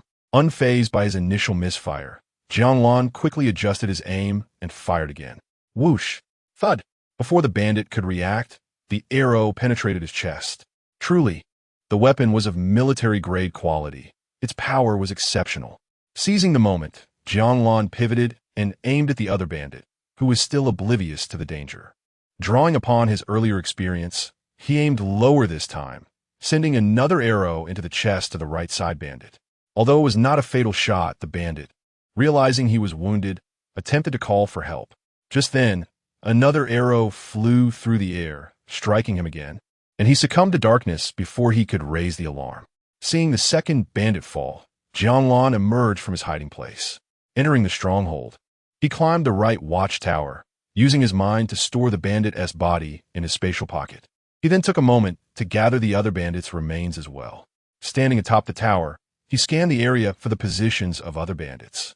Through the scope, he observed that the remaining bandits were bustling about inside the stronghold, which was festooned with decorations, indicative of an impending wedding. He chuckled inwardly. It was ridiculous that such a large stronghold had only 2 sentries. The commotion within drowned out the earlier sounds of conflict. He counted about 89 bandits, quite a formidable number.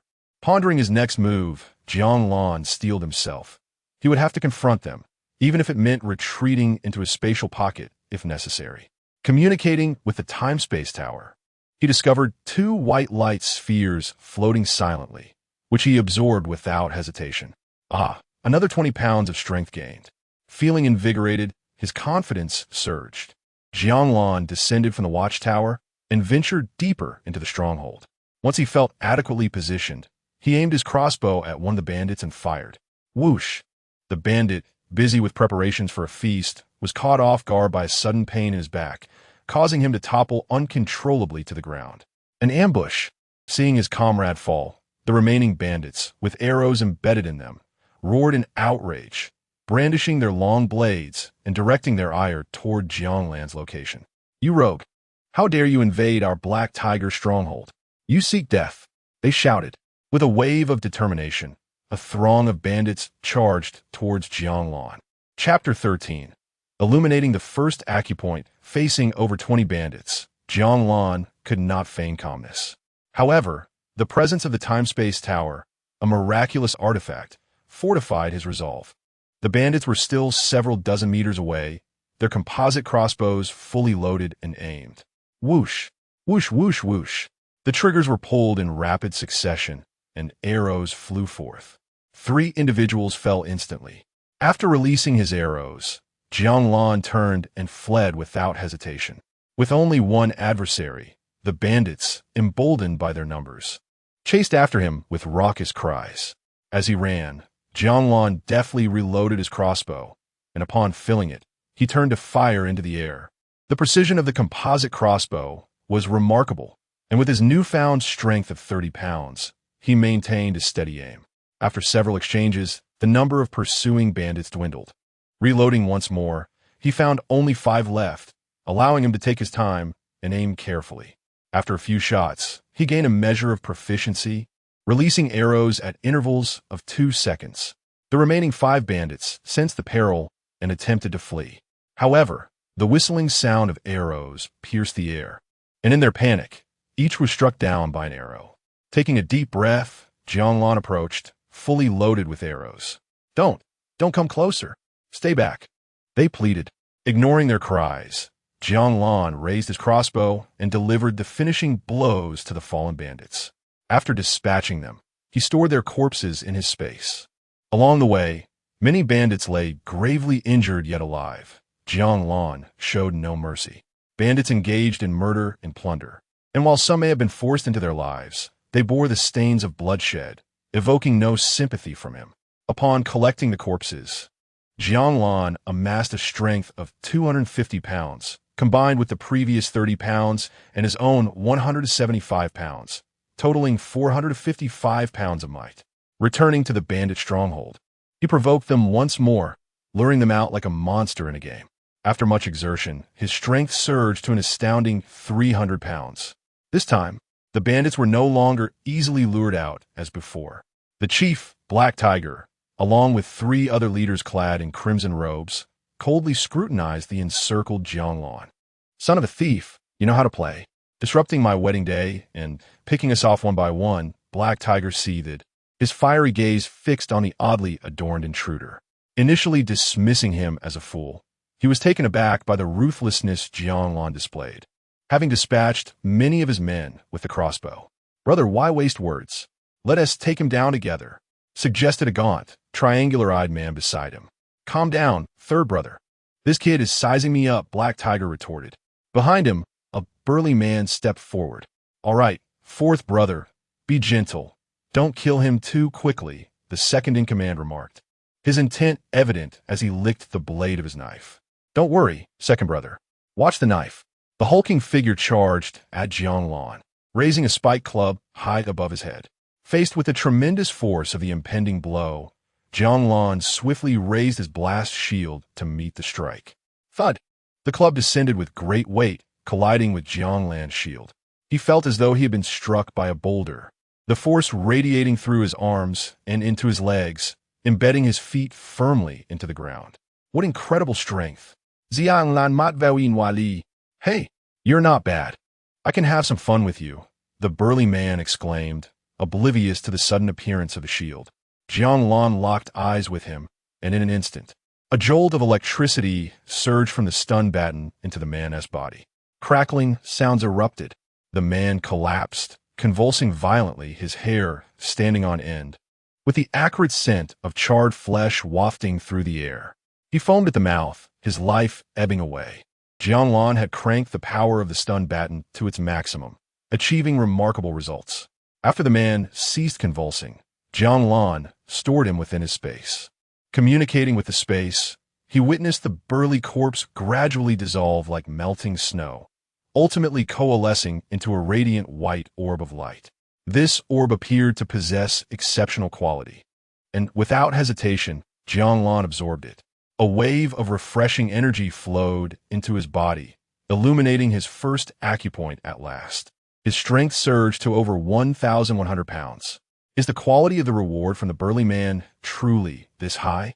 With the first acupoint activated, his physical power and reflexes ascended to a new echelon.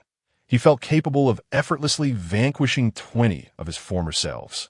He began to circulate the Hongmeng true scripture, the energy of creation emanating from within the acupoint. According to the knowledge acquired, the essence of creation was extraordinary. He could channel it to any part of his body. If he directed this energy into his legs, his running speed would amplify tenfold, and his legs could unleash tenfold strength. However, the amount of this essence was scant, sufficient for only a single use before requiring external energy to replenish. His thoughts crystallized in an instant. Exiting the space, he fixed a fiery gaze on the remaining foes. He surmised from their earlier conversation that the burly man was the fourth leader. If his quality was that substantial, what are the other three? Jiang Lan's gaze intensified as it fell upon Black Tiger and his companions. Everything transpired too swiftly. Black Tiger could not intervene before the fourth leader fell. Damn it! This guy wields sorcery. Attack him together. Black Tiger felt a weight of dread as he rallied his brothers to charge at Jiang Lan. Come on! With strength exceeding 1,100 pounds, Jiang Lan no longer feared the onslaught of several assailants. He refrained from utilizing the essence of creation, relying solely on his physical power as he delivered a punch towards the nearest, the third leader. Clang! The impact reverberated as his strength collided with the third leader's heavy blade, producing a resounding metallic clang. Jiang Lan stood unwavering, while the third leader was propelled backward, staggering for several meters. Upon regaining his footing, he tasted blood in his throat and spat a mouthful, eyes wide with horror. Brother, be cautious. This kid is at least a second-tier martial artist. He warned, but it was too late. Jiang Lan, grinning maliciously, swept a kick at the second leader, who was immediately sent flying, blood spraying as he collapsed on the ground, barely conscious. The first leader's strike was intercepted by Jiang Lan's peculiar shield, followed by the crackling of electricity with plumes of smoke rising from him. He has done for. Jiang Lan Mao then Ninwali, D. Jiang Lan declared, realizing that the chief was remarkably resilient. He swiftly retracted the stun baton and drew forth a butcher's knife, plunging it mercilessly into the man's side. Thud, thud, thud. With each stab, Jiang Lan continued until the chief finally lay still. Shifting his focus, Jiang Lan turned his attention to the remaining two adversaries. Chapter 14.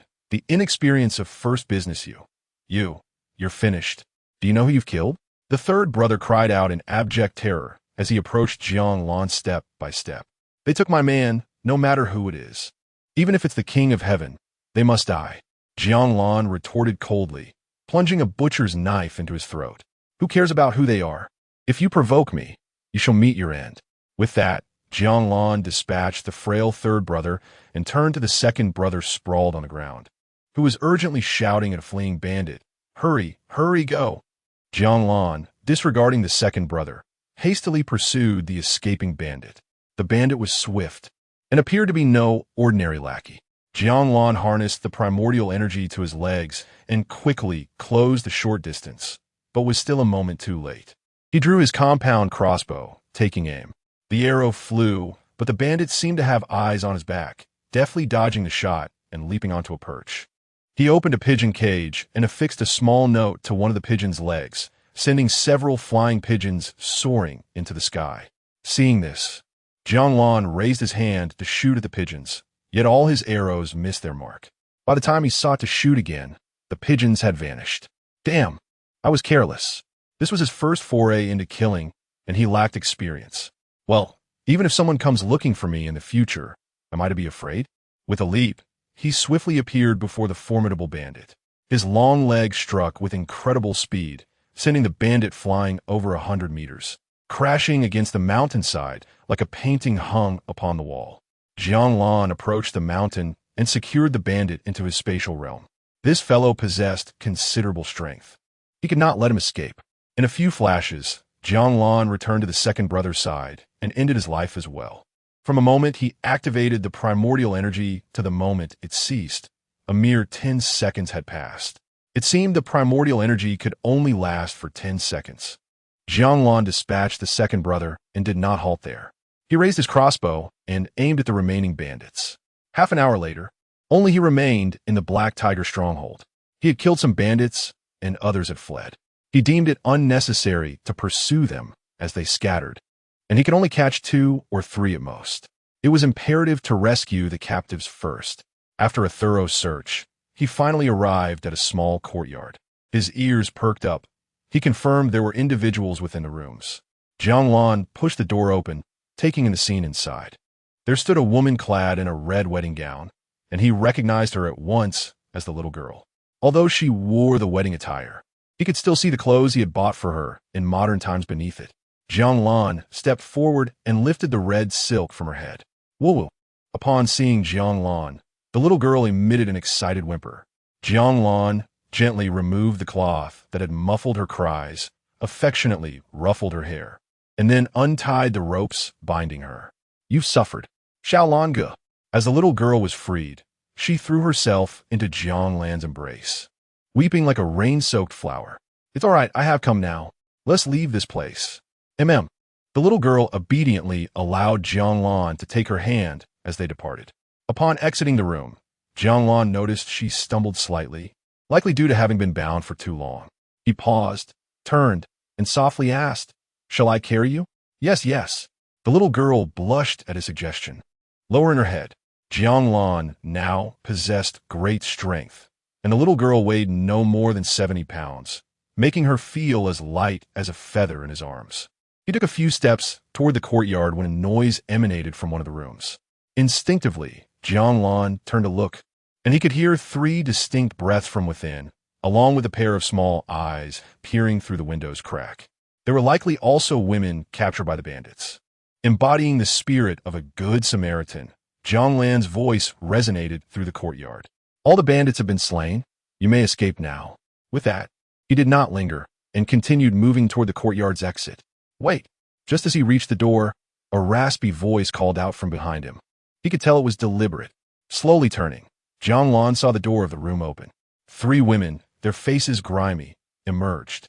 Jiang Lan could not discern their beauty or ugliness, but their figures were commendable. All 3 wore red wedding gowns, stained with darkened blood. Kind benefactor, thank you for rescuing us, the foremost woman articulated, bowing slightly. It is nothing. You may leave at your convenience. Jiang Lan waved his hand, but before he could depart, the woman's urgent voice called out again. Please, kind benefactor, take us with you. We shall serve you well in gratitude for your rescue. Gratitude is one thing. Not wishing to entertain further, Jiang Lan replied. Is this gratitude? It seems you are merely lusting after my body. The woman grew anxious, her voice tinged with despair. We are but 3 weak women, and it is difficult to find refuge in this vast world. We implore your compassion.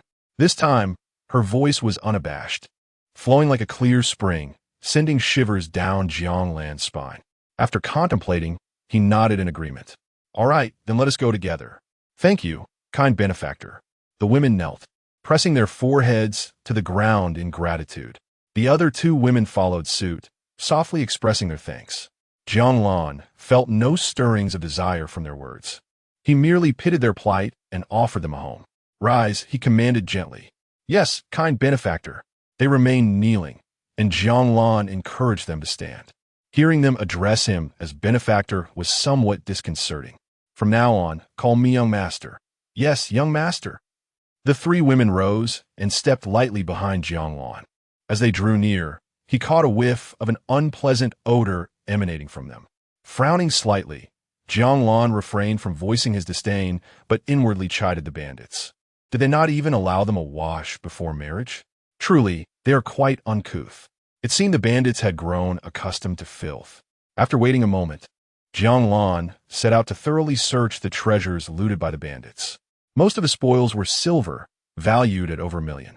Gold comprised only a small portion, approximately 10 pounds. After refining, it was estimated to be around 8 pounds. Given the current market price of gold at 705 yuan per gram, this amounted to a staggering 2,800,000 yuan. In addition, there were some jade stones and pearls, the value of which would be ascertained later. Upon returning to the 3 women, Jiang Lan held the little girl in his arms while the 3 followed closely behind as they descended the mountain. Upon reaching the bottom, he noticed the 3 women struggling to walk steadily. It appeared the bandits had not provided them with sufficient nourishment. How long have you been with the bandits? He inquired. Returning to young master, it was today. No wonder. The bandits had captured them, but had not yet had the chance to consummate their arrangements before Jiang Lan had intervened.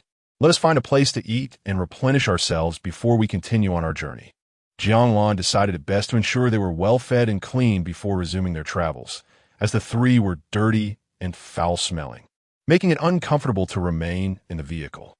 As you command, young master. Chapter 15. A treasure found not far from the Black Dragon stronghold. Jiang Lan discovered a cave and ventured inside. Along the way, he learned the names of the three women accompanying him. The leader was named Su Qingru, followed by her two daughters, Gongsun Li and Gongsun Ing. Jiang Lan instructed the little girl to close her eyes while he retrieved hot water, toiletries, and clothing, including instant noodles from his spatial storage. During his visit to an outdoor goods store earlier, he had purchased a variety of ancient garments and women's undergarments, initially intended for Lu Ruyan, but now proving useful in this unexpected situation. All right, you may open your eyes now, Jiang Lan announced. Su Qingru slowly opened her beautiful eyes, and upon seeing the large buckets of hot water in the cave, her mouth fell open in astonishment. Is he a divine being? For nearly half a year, she and her daughters had been on the run, their lives constantly threatened, and they had witnessed the tragic death of their protector during a harrowing chase. After losing their guard, the trio had fled south, disguising themselves as refugees to blend in with the crowd. Unfortunately, a sharp-eyed bandit had captured them, thinking them vulnerable. They had resigned themselves to humiliation and despair. Yet unexpectedly, the stronghold had provoked Jiang Lan, who annihilated their captors. Su Qingru could scarcely comprehend how Jiang Lan had conjured hot water. His extraordinary abilities brought her immense comfort. Gongsun Li and Gongsun Ing, too, gazed at him with wide, sparkling eyes, believing they had encountered a celestial being. Little girl, please show them how to use these items, Jiang Lan instructed. Leave it to me, Brother Xiao Lan. The little girl was delighted, clearly enamored with the gifts Jiang Lan had brought. After Jiang Lan and the little girl exited the cave, she began explaining the shower gel and shampoo to the three women, who, shedding their curiosity, commenced their washing routine. After approximately 2 hours, the trio emerged before Jiang Lan, clad in the garments he had procured. They noticed his gaze linger on the buckets of water, and they felt a rush of shyness, their toes digging into the ground. Pardon my appearance, my lord, Su Qingru said, her head bowed, unable to meet his gaze. Gongsun Li and Gongsun Ing mirrored her timidity. Not at all. Raise your heads. Jiang Lan chuckled, prompting the three women to slowly look up. Their freshly washed faces glowed with a rosy hue.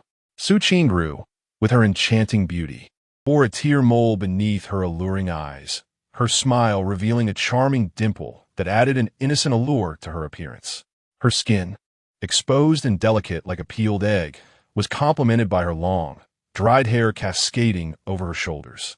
The gentle blush on her skin and her exquisite collarbone formed a breathtaking curve beneath her sheer garment. The fragrant aroma of the bath products wafted towards Jiang Lan, leaving him incredulous that she had borne 2 children. The other 2 sisters were equally captivating. Gongsun Li possessed a gentle beauty and a quiet demeanor, exuding an air of scholarly grace. Gongsun Ing, with a cooler temperament, had enchanting peach blossom eyes that radiated warmth and affection. Given their elegance, it was hard to fathom how they had fallen into such dire circumstances. Dressed in the ancient attire Jiang Lan had acquired, they stood before him like exquisite works of art. He had indeed stumbled upon a treasure. Ah, splendid. Such breathtaking beauty. If you choose to accompany me, I assure you not only will I keep you safe, but you shall also enjoy the finest of luxuries, he promised, his heart fluttering with excitement. Your humble servant is blessed to have encountered you, my lord. Su Qingru replied, a wave of warmth flooding her heart as she bowed deeply. The 2 daughters followed suit, expressing their gratitude. Suddenly, an inappropriate sound echoed within the cave. The trio's cheeks flushed as they realized their stomachs had betrayed them. Ha! I suppose you are all hungry. Just a moment, Jiang Lan laughed heartily, retrieving the instant noodles. He opened the plastic wrapping, tore open the seasoning packets, and, with a flick of his wrist, conjured hot water to pour over the noodles. In 5 minutes, they will be ready to eat. As he prepared the meal, The four women observed him curiously, clearly unaware of the duration he mentioned. Jiang Lan chose not to elaborate. They would learn with time. In a brief span, he called the three women forward, removing the lids from the bowls, releasing a tantalizing aroma. It smells delightful, the little girl exclaimed, her eyes sparkling in anticipation.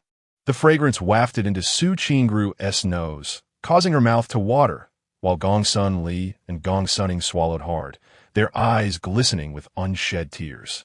This heavenly scent, reminiscent of something celestial, was a rarity for the three women accustomed to the hardships of survival. Come, enjoy this warm, delectable dish, Jiang Lan urged, lifting a forkful of the noodles to his lips. Thank you, my lord. I am grateful for such a divine meal, Su Qingru expressed.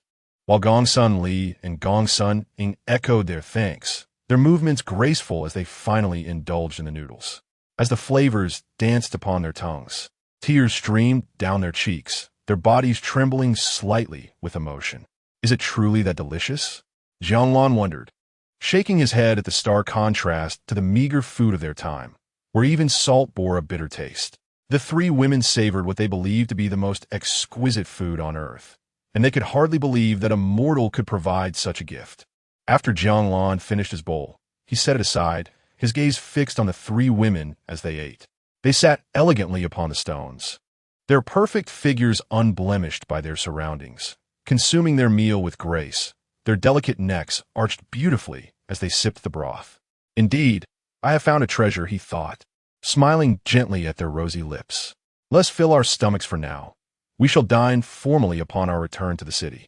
Your servant will heed your words. They replied, content with the warmth of the delicious food they had received. To have tasted such delicacies was a fortune beyond their wildest dreams. Su Qingru rose, hands clasped modestly before her abdomen, her head tilted slightly as she smiled at Jiang Lan, her charming dimple igniting a fire in his heart. Meeting you is a blessing bestowed upon us, my lord, Gongsun Li expressed, gratitude lacing her voice as she stood behind her mother. Gongsuning, with her captivating gaze, looked deeply into Jiang Lan's eyes, calling him brother celestial, which sent a shiver down his spine. Good heavens, these three enchanting spirits have utterly captivated my soul, he mused, resolved to ensure their comfort and safety in the days to come. Chapter 16. The division of realms and the infinite worlds having satisfied their hunger and thirst. The four departed from the cave. Outside, Jiang Lan waved his hand to summon the great wall cannon. The expressions of the four women varied upon witnessing this. The little girl's eyes sparkled with adoration, while Su Qingru's gaze shimmered with a gentle light. Gongsun Li and Gongsuning appeared entranced. At last, Jiang Lan's status as a celestial being was firmly established, realizing that the way they regarded him resembled the reverence one has for a deity. Jiang Lan decided to no longer shy away from their admiration.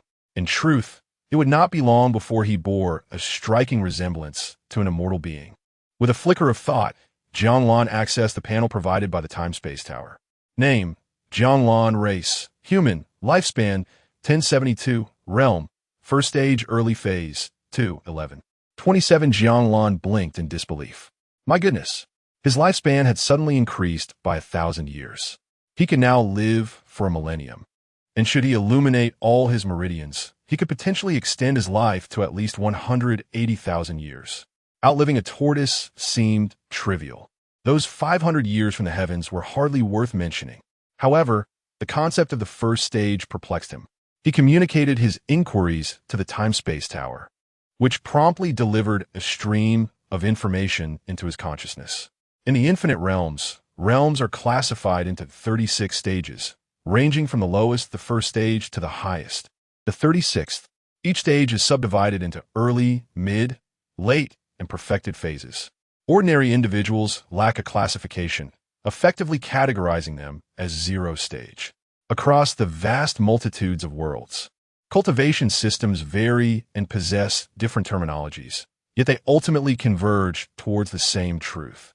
The mainstream systems of the infinite realms can be broadly categorized into 10 types, each with a long-standing legacy. These primarily include the path of immortality, the path of Buddhism, the path of Confucianism, the path of demons, the path of deception, the path of martial arts, the path of magic, the divine path, faith-based, the spirit path, beast mastery and summoning, and technology. Aside from these 9 mainstream cultivation systems, there exist numerous niche systems. Regardless of the system, they all revolve around a manipulation of energy, ultimately touching upon the primordial Tao. The terminology for these systems varies across worlds, necessitating a universally accepted classification of realms to define strength, which gave rise to the 36 stages. Taking the path of immortality as an example, it is divided into 9 realms beneath the immortal level: Qi refinement, foundation establishment, golden core, nascent soul, divine transformation, void return, integration, great ascension, and tribulation crossing, corresponding to the 1st to 9th stages. Above the immortal level, it is classified into 10 realms: human immortal, earth immortal, heaven immortal, true immortal, mysterious immortal, supreme mysterious immortal, golden immortal, supreme golden immortal, great luo golden immortal, and primordial great luo golden immortal, corresponding to the 10th to 19th stages. There are certainly realms beyond the immortal level, but the time-space tower did not provide information regarding these aspects. Similarly, in the martial arts system, beneath the immortal warrior level, there are 9 realms: martial apprentice, martial artist, martial master, martial sect leader, martial king, martial emperor, martial venerable, martial saint, and martial sovereign, corresponding to the 1st to 9th stages. Above the immortal warrior level, the titles vary widely, yet their strengths generally correspond to the 10th to 36th stages. Whether in the path of immortality, martial arts, or the magic system, the disparities in realm strength are not significant. Some worlds have a low starting point with numerous realm classifications, while others commence at a higher level with fewer classifications. For instance, in a certain world, achieving divinity equates to merely half a step into the 3rd stage. In another realm, the starting point is already half a step into the 3rd stage. As for the cultivation method Jiang Lan practiced, though he currently possessed only the body tempering chapter, once he completed this and cultivated the primordial Tao body, he conservatively estimated that he would possess strength at the 13th stage. The method stated that upon achieving the primordial Tao body, his physical form would be capable of battling an adult dragon. In the infinite realms, the adult dragon race typically possesses at least true immortal strength, with some exceptional prodigies achieving mysterious immortal or even higher golden immortal strength at maturity. What lies beyond in this method remains unknown to him, but he presumes it will not be lacking. Based on the level of the primordial true scripture, the world birthed by the time-space tower must undoubtedly be exceedingly high in caliber.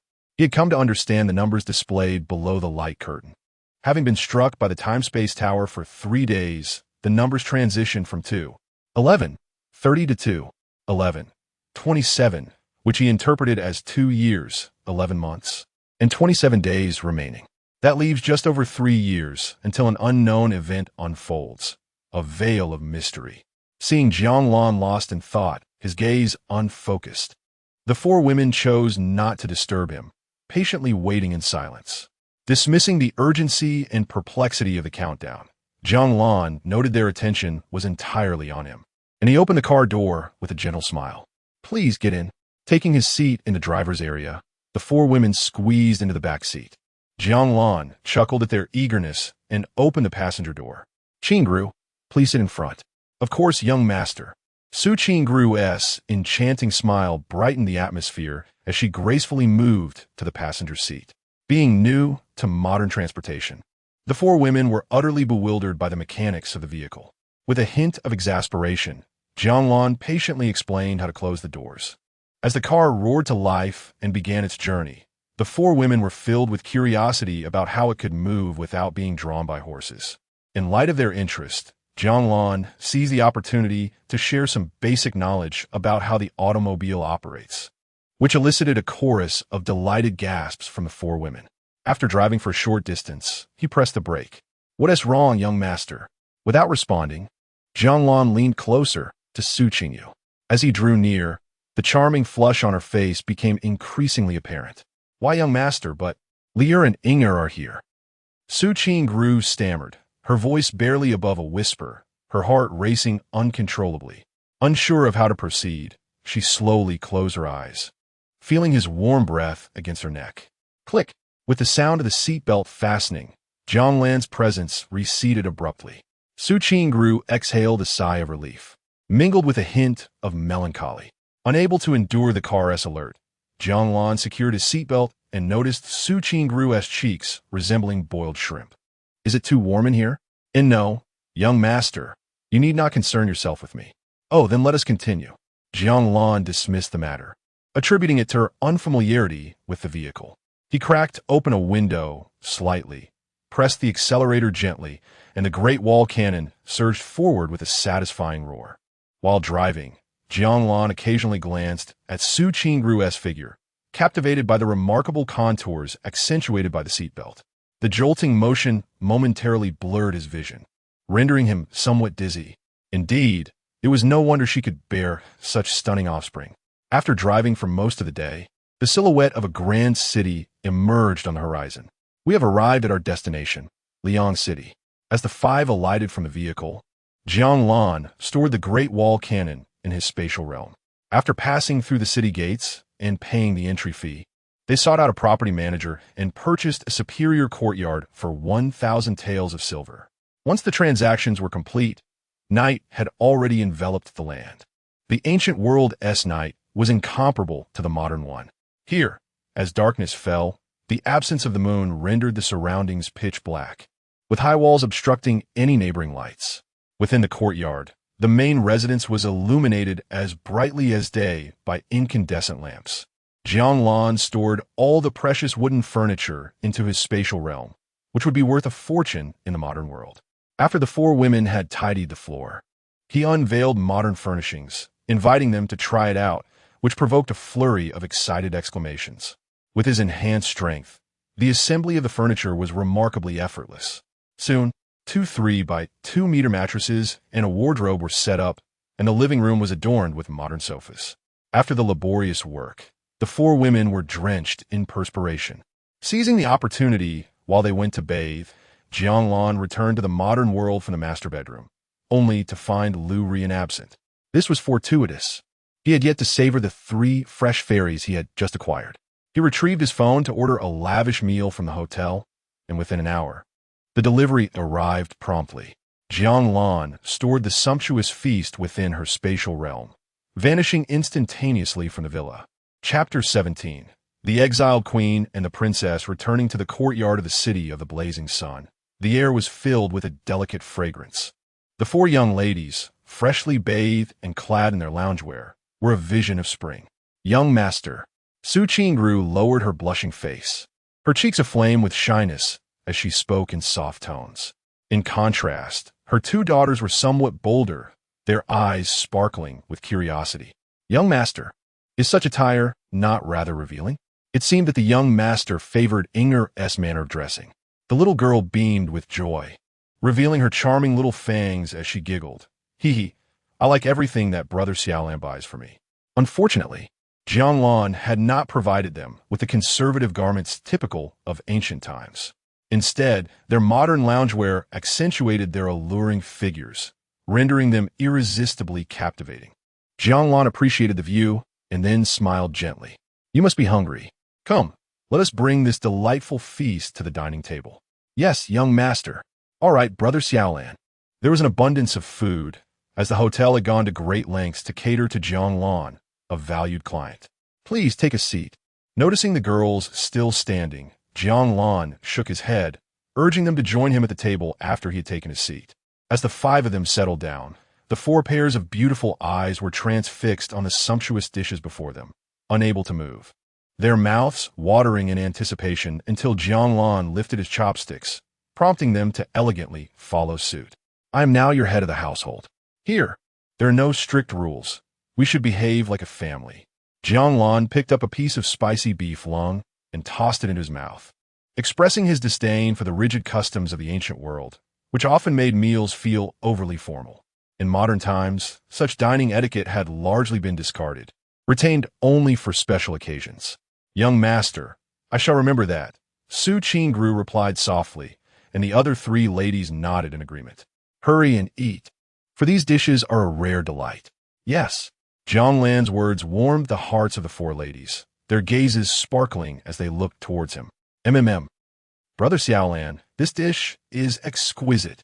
The young girl popped a shrimp ball into her rosy lips, the tender shrimp bursting with flavor, her eyes crescent-shaped with delight.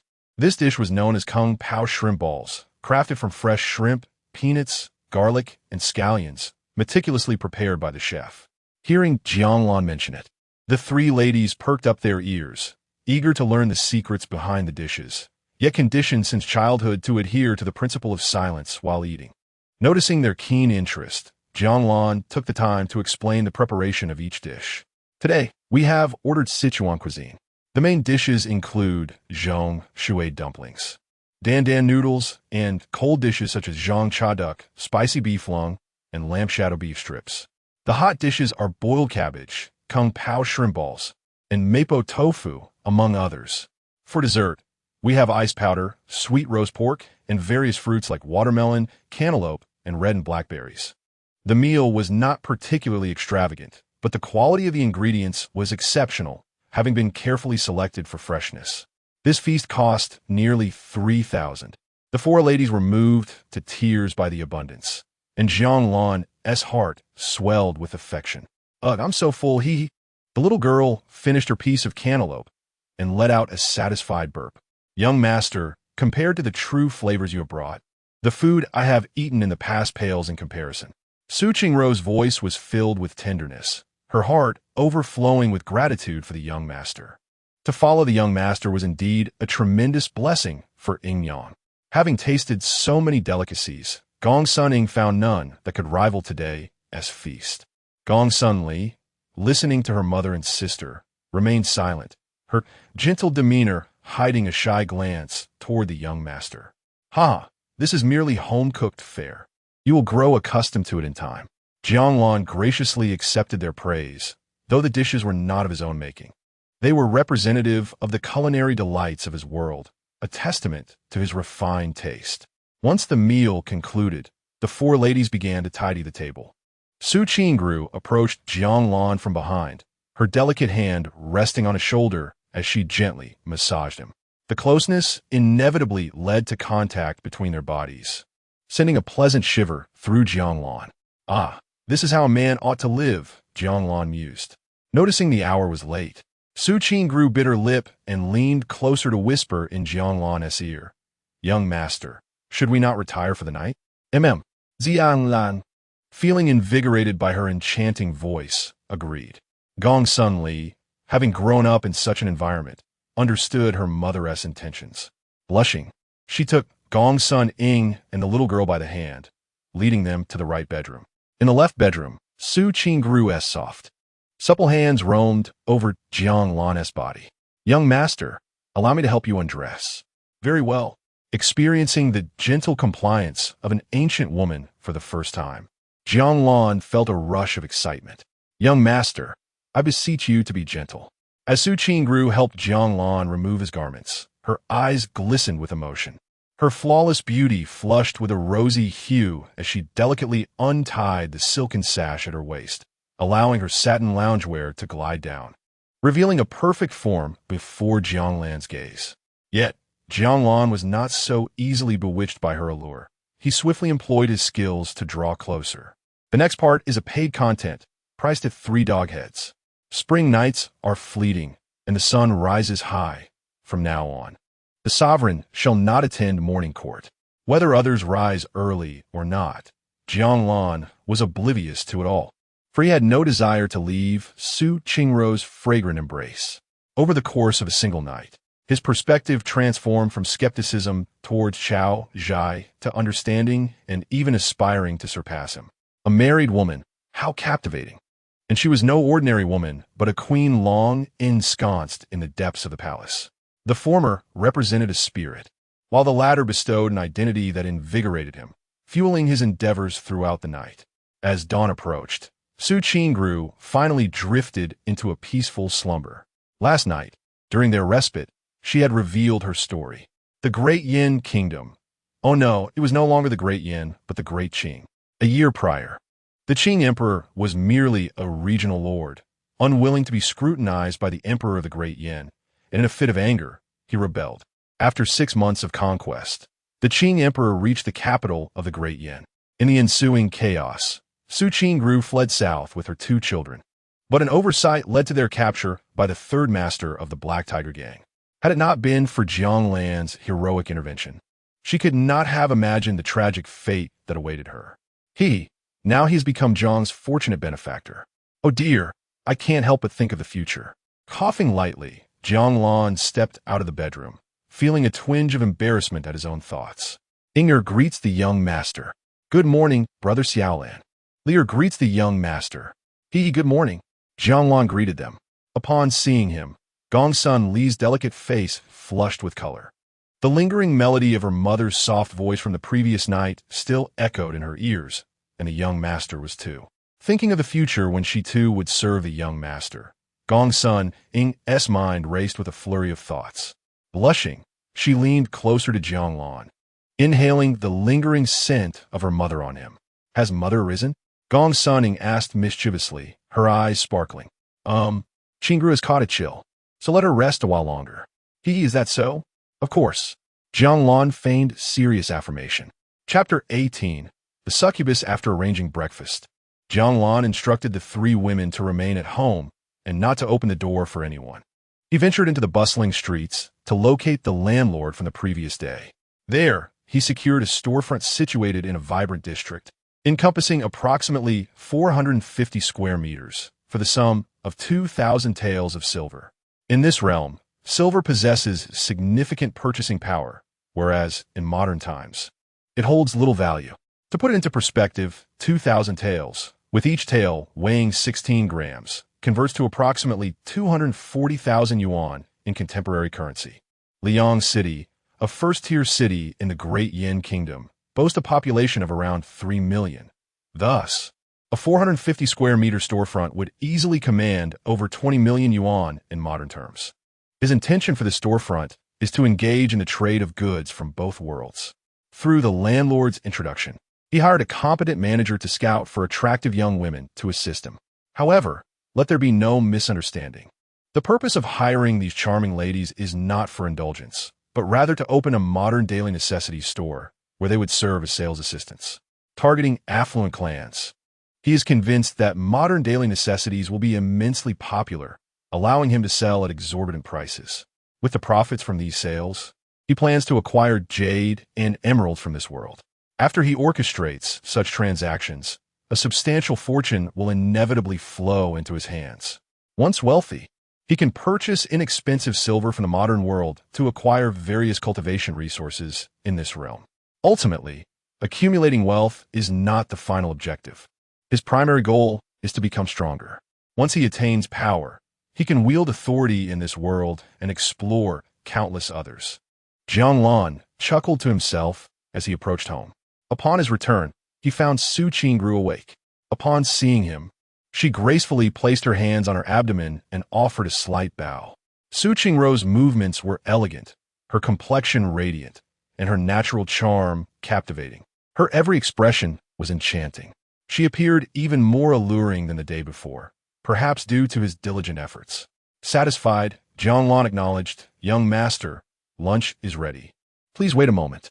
To his surprise, she, as the empress, was capable of cooking.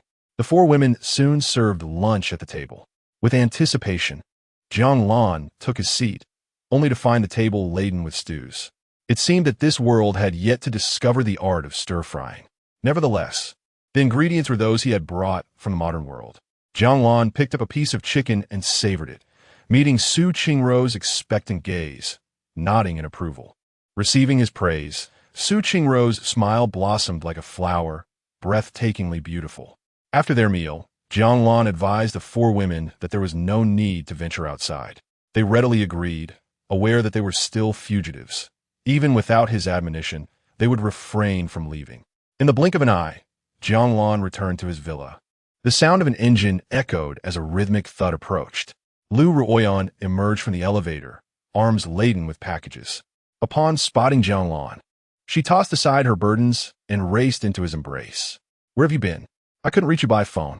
I had some matters to attend to, Jiang Lan replied, gently caressing her silky hair with a smile. I miss you so much. Lu Ruoyan sighed, her warm breath igniting a spark in Jiang Lan. After a playful exchange, Lu Ruoyan yielded. Is that all? Jiang Lan teased, shaking his head in triumph. You're not human, you rascal, she muttered under her breath, her defeat evident. Jiang Lan remained unfazed by her repeated admissions of surrender. Upon noticing her lethargic state, he recalled that he possessed the Hongmeng True Classic, a cultivation technique capable of absorbing vast energies to fortify himself. It was no wonder that even a woman of Su Qingrou's caliber had succumbed after 3 sessions of practice the night before. Fortunately, this technique would not harm the body like the dual cultivation methods of the Huan sect. Rather, it would yield beneficial effects.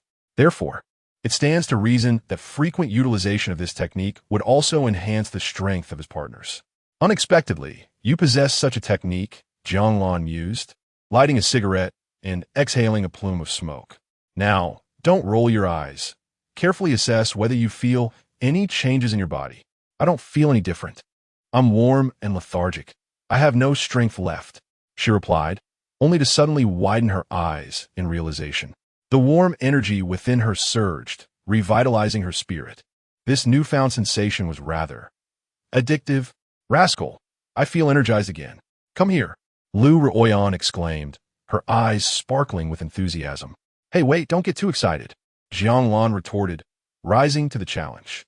2 hours later. No more, no more. I surrender, I surrender. Lu Ruoyan lay in Jiang Lan's arms, tears glistening in her eyes as she whimpered. Clumsy and playful, just like you. Let me go. I have business to attend to. I'm too exhausted to move. Jiang Lan shrugged off the situation and stepped outside. Lu Ruoyan watched him leave, her expression conflicted.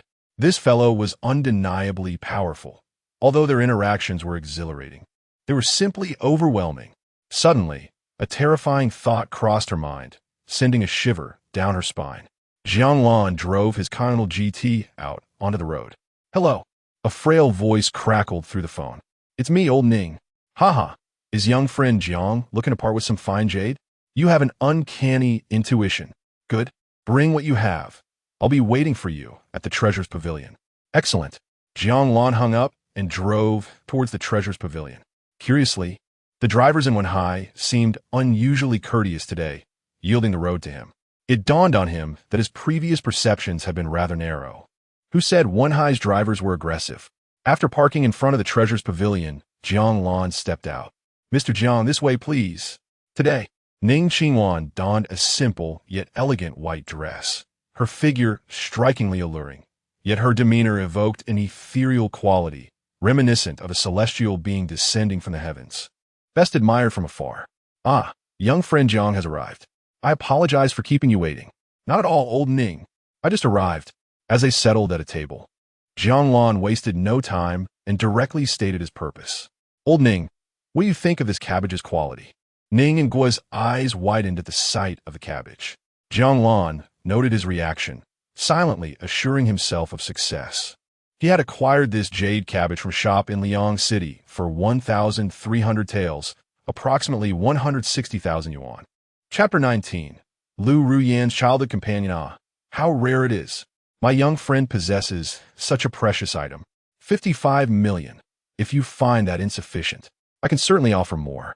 But let us settle on 55 million, Ning and Guo exclaimed with admiration for the jade cabbage. He continued to praise it while presenting the generous price. Jiang Lan was quite pleased with this valuation, noting that the jade cabbage was not as weighty as the 3 jade sculptures from the previous day. A fluctuation in price mattered little. In the future, he would rely on this venerable elder for valuable items.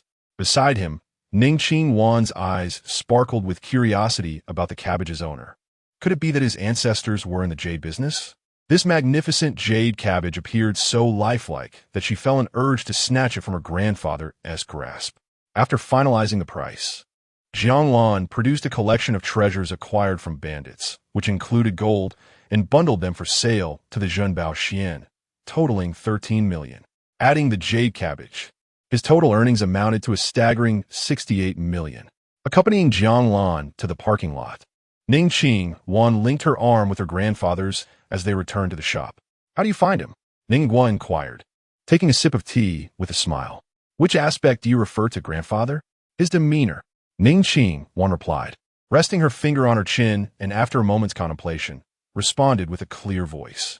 Upon their first meeting, she had perceived him as an unassuming individual who had unexpectedly stumbled upon a treasure, cautious in his dealings, particularly regarding gains and losses. However, upon seeing him again today, he emanated an indescribable aura, as if he had developed it over the course of just 2 days. Yet, such a transformation seemed implausible. A person's demeanor must be honed through long-term dedication and immersion in their craft. Moreover, he had not quibbled over the price with her grandfather, and both his demeanor and eloquence reflected a qualitative evolution, instilling a sense of trustworthiness that made him worthy of association. Indeed, in such a short span, he must have encountered someone or something that could alter the course of his life. I have a premonition that engaging with him will yield unexpected delights. Ningguo chuckled. Ning Qing Wan did not respond. Her gaze was profoundly contemplative, lost in thought. Upon leaving Zhanbaoxian, Jiang Lan opted to personally handle his income tax, as he was not one to evade such responsibilities. He promptly logged into the income tax app to report his earnings and notified the bank to assist with the processing. Being a VIP client, the bank provided remarkably efficient service, and soon he received notification of the deduction. A sum of 13 million dissipated in a flash, causing him a twinge of regret.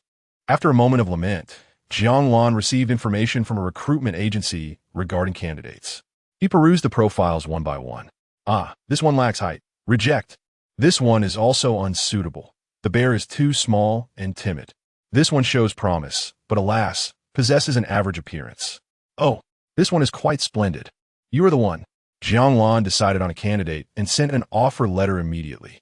Upon returning to the villa, he found Lu Ru Yan in high spirits, practicing yoga with a mat laid out in the bedroom. Jiang Lan chose not to disturb her. Instead, an idea sparked in his mind that he wished to verify.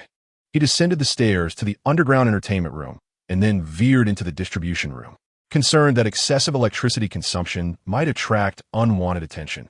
Jiang Lan called in a favor from the elderly Ning to contact the power company, prepaying 1 million in electricity fees. After securing the door, he opened the distribution box, pulling out 2 wires, and after activating his cultivation technique, he connected the wires to himself. Zing! The 220 volts coursed through his skin and into his body, not shocking him, but rather causing a delightful tingling sensation. In that moment, he felt akin to a depleted power bank, voraciously absorbing the current. Indeed, it works. Electricity is energy, Jiang Lan exclaimed, his absorption relentless. Unbeknownst to him, as he drew in the current, the villa's electricity meter was nearly spinning out of control. Jiang Lan was exhilarated. As the current flowed, the third of his energy channels began to glow. 2 hours elapsed, and he illuminated 7 channels within himself.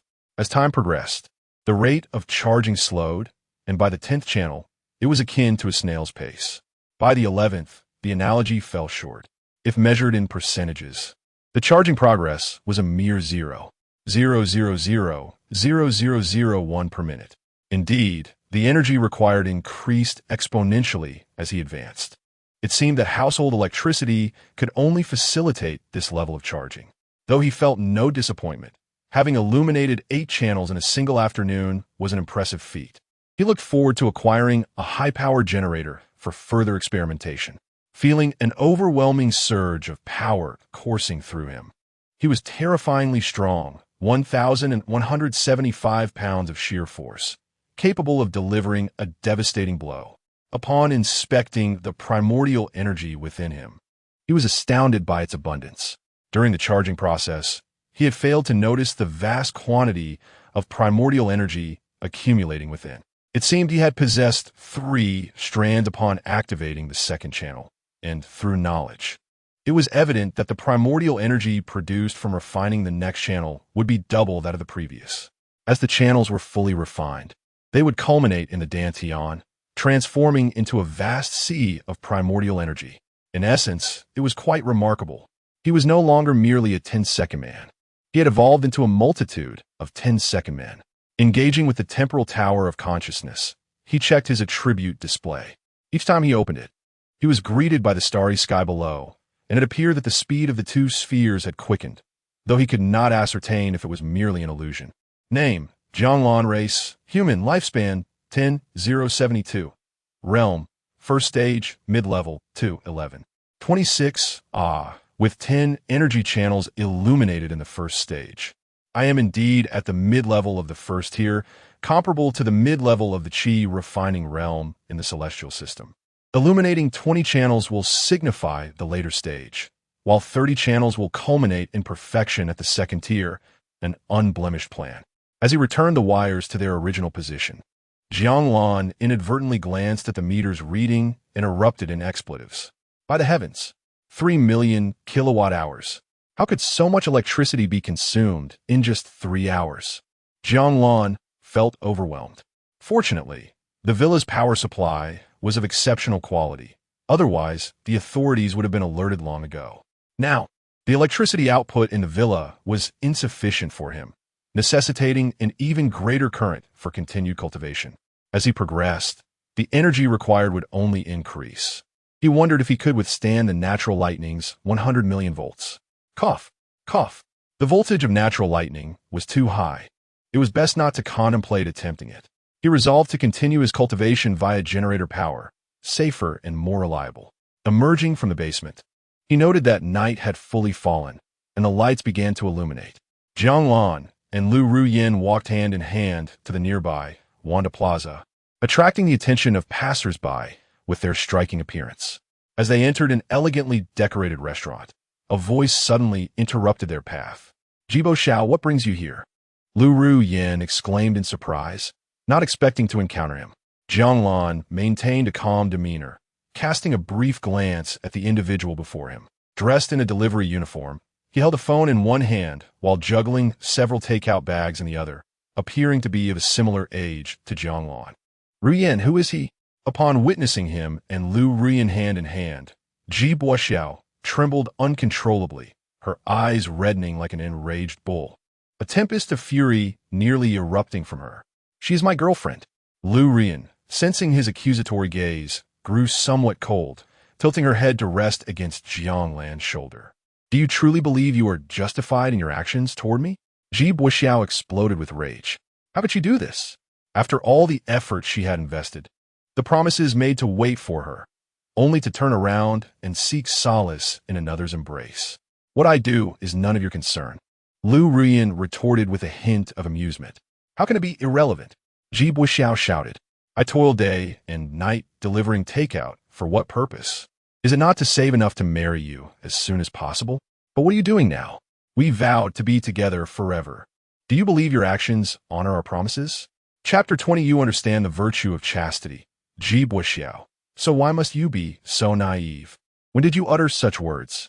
At 17, Lu Ruyin felt a headache coming on. Her childhood companion was akin to an unyielding adhesive, barking like a mad dog whenever a male presence appeared near her since high school. Initially, she found it somewhat endearing, but as they matured, it transformed into an annoyance that severely impacted her life.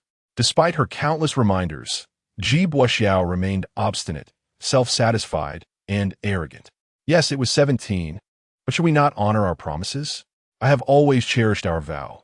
I have never courted another girl, preserving my purity for you. Should you not reciprocate? You have greatly disappointed me. His voice echoed around them, quickly drawing the attention of onlookers. Wow, this guy is something, managing to move himself to such an extent. Truly, a romantic at heart.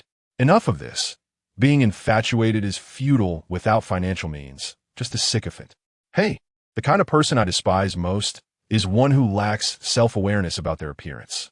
And he expects a woman to remain chaste for him? Ridiculous. You are right. He cannot even be compared to the men surrounding beautiful women. They exist in entirely different realms of attractiveness. Patrons began to whisper and point at him. Hearing the comments, Ji Boxiao puffed out his chest, believing his plight resonated with the crowd. Shut up. Lu Ruyin was incensed by the moral high ground he imposed upon her. her chest heaving with indignation as she coldly questioned him. Fine, you claim to have toiled for me. Then let me ask you, have you given me even a single cent to date? Ji Buxiao was momentarily taken aback, shaking his head in response. No, but I bear the responsibility of being the family's pillar. If I give you money, how can I marry you or support a family? How can I be responsible for my family? Jiang Lan, upon hearing this, was astonished. Her interest in the unfolding drama piqued. Goodness, who knew one could articulate stinginess so eloquently? All right, you think you're remarkable. You promise to remain chaste for me, and let us not delve into other matters. As far as I know, during the time after our high school graduation, you indulged in prostitution not less than 10 times. And I wonder how many women's lingerie you have secretly stashed in your room. Lu Ruyin could no longer hold back her indignation, exposing his repugnant actions.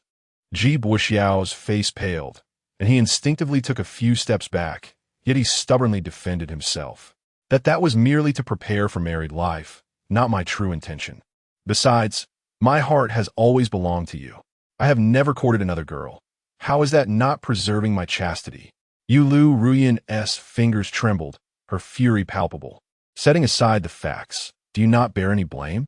Had you agreed to us sooner, could I have avoided wasting this money?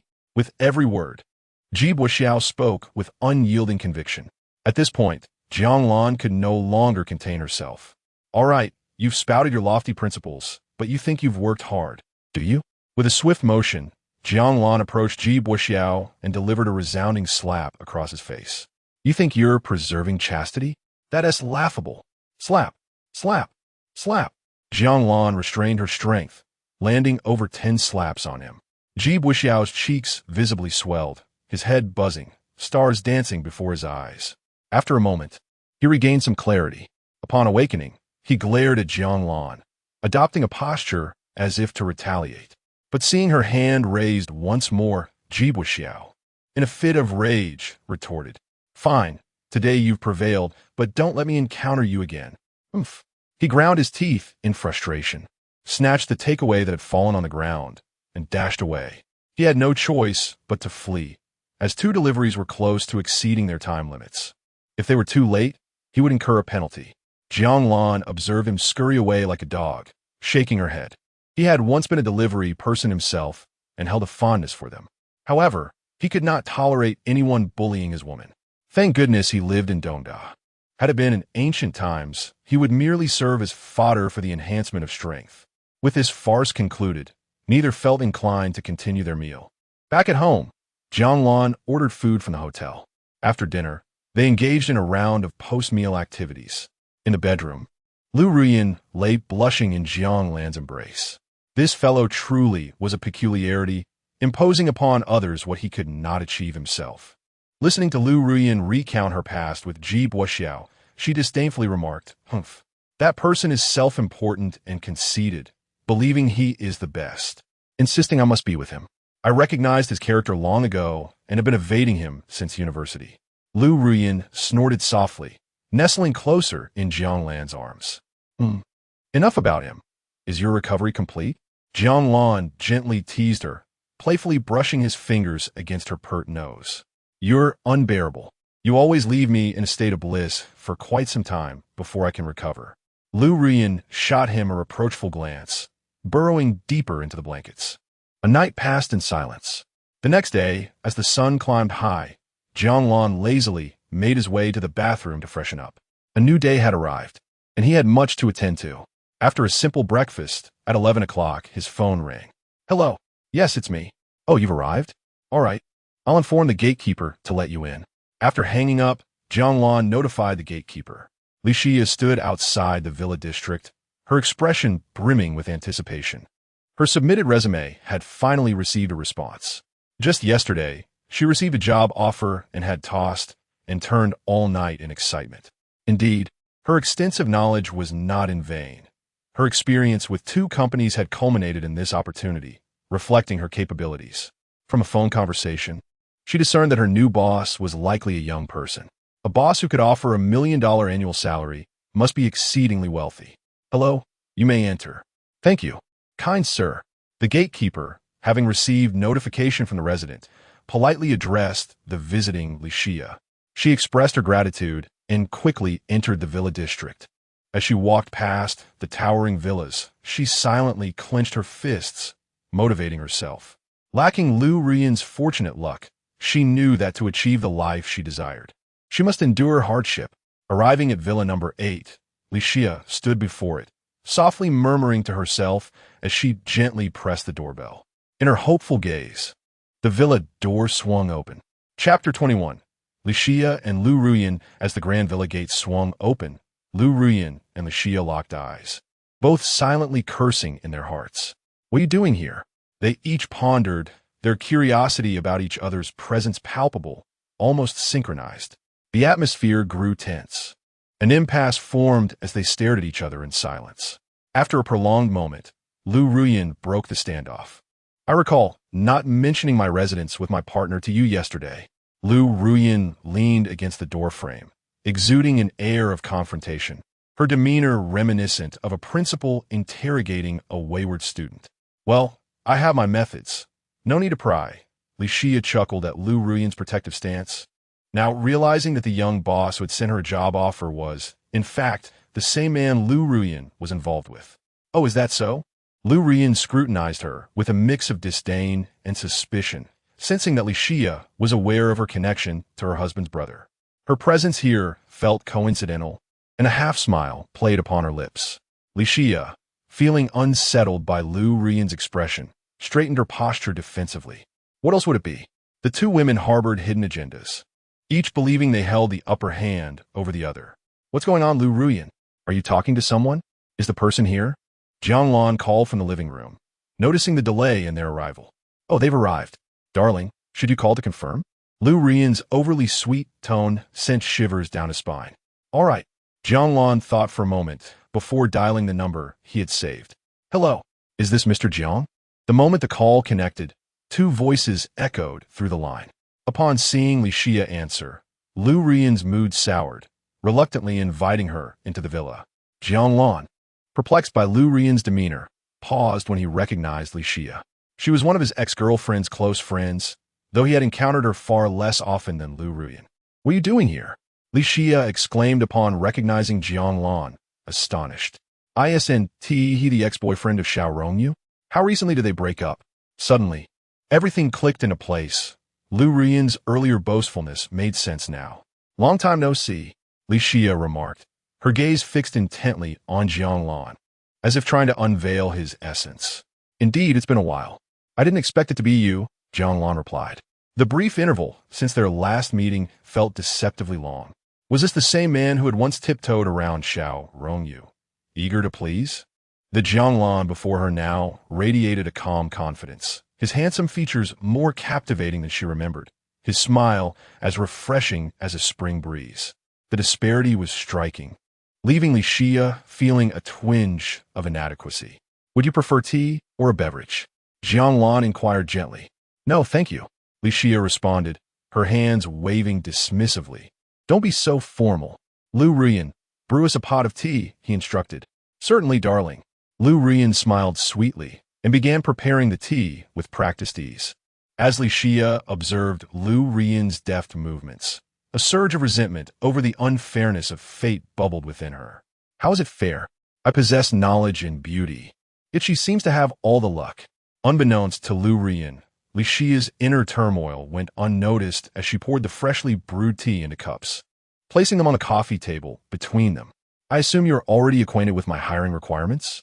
Jiang Lan said, blowing gently over his tea. Indeed, Li Xia's demeanor shifted to seriousness at the mention of work. Very well, I will send the company's name to your phone. I need you to establish the basic framework of the company promptly. Is that clear? Absolutely, Li Xia responded without hesitation. Good. Provide me with your bank account details. I will transfer some operational funds.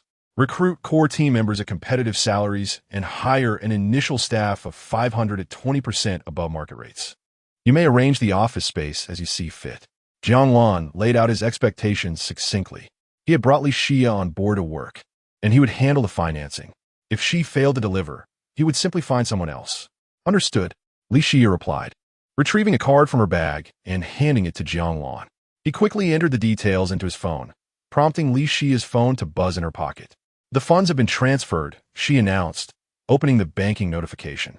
Account ending in 3838, receive an amount of 10,000,000 yuan on February 27th at 11:26.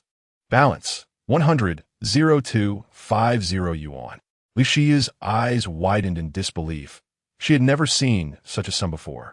She began counting softly 110,000. Suddenly, she exclaimed, "Dad," then quickly covered her mouth in embarrassment.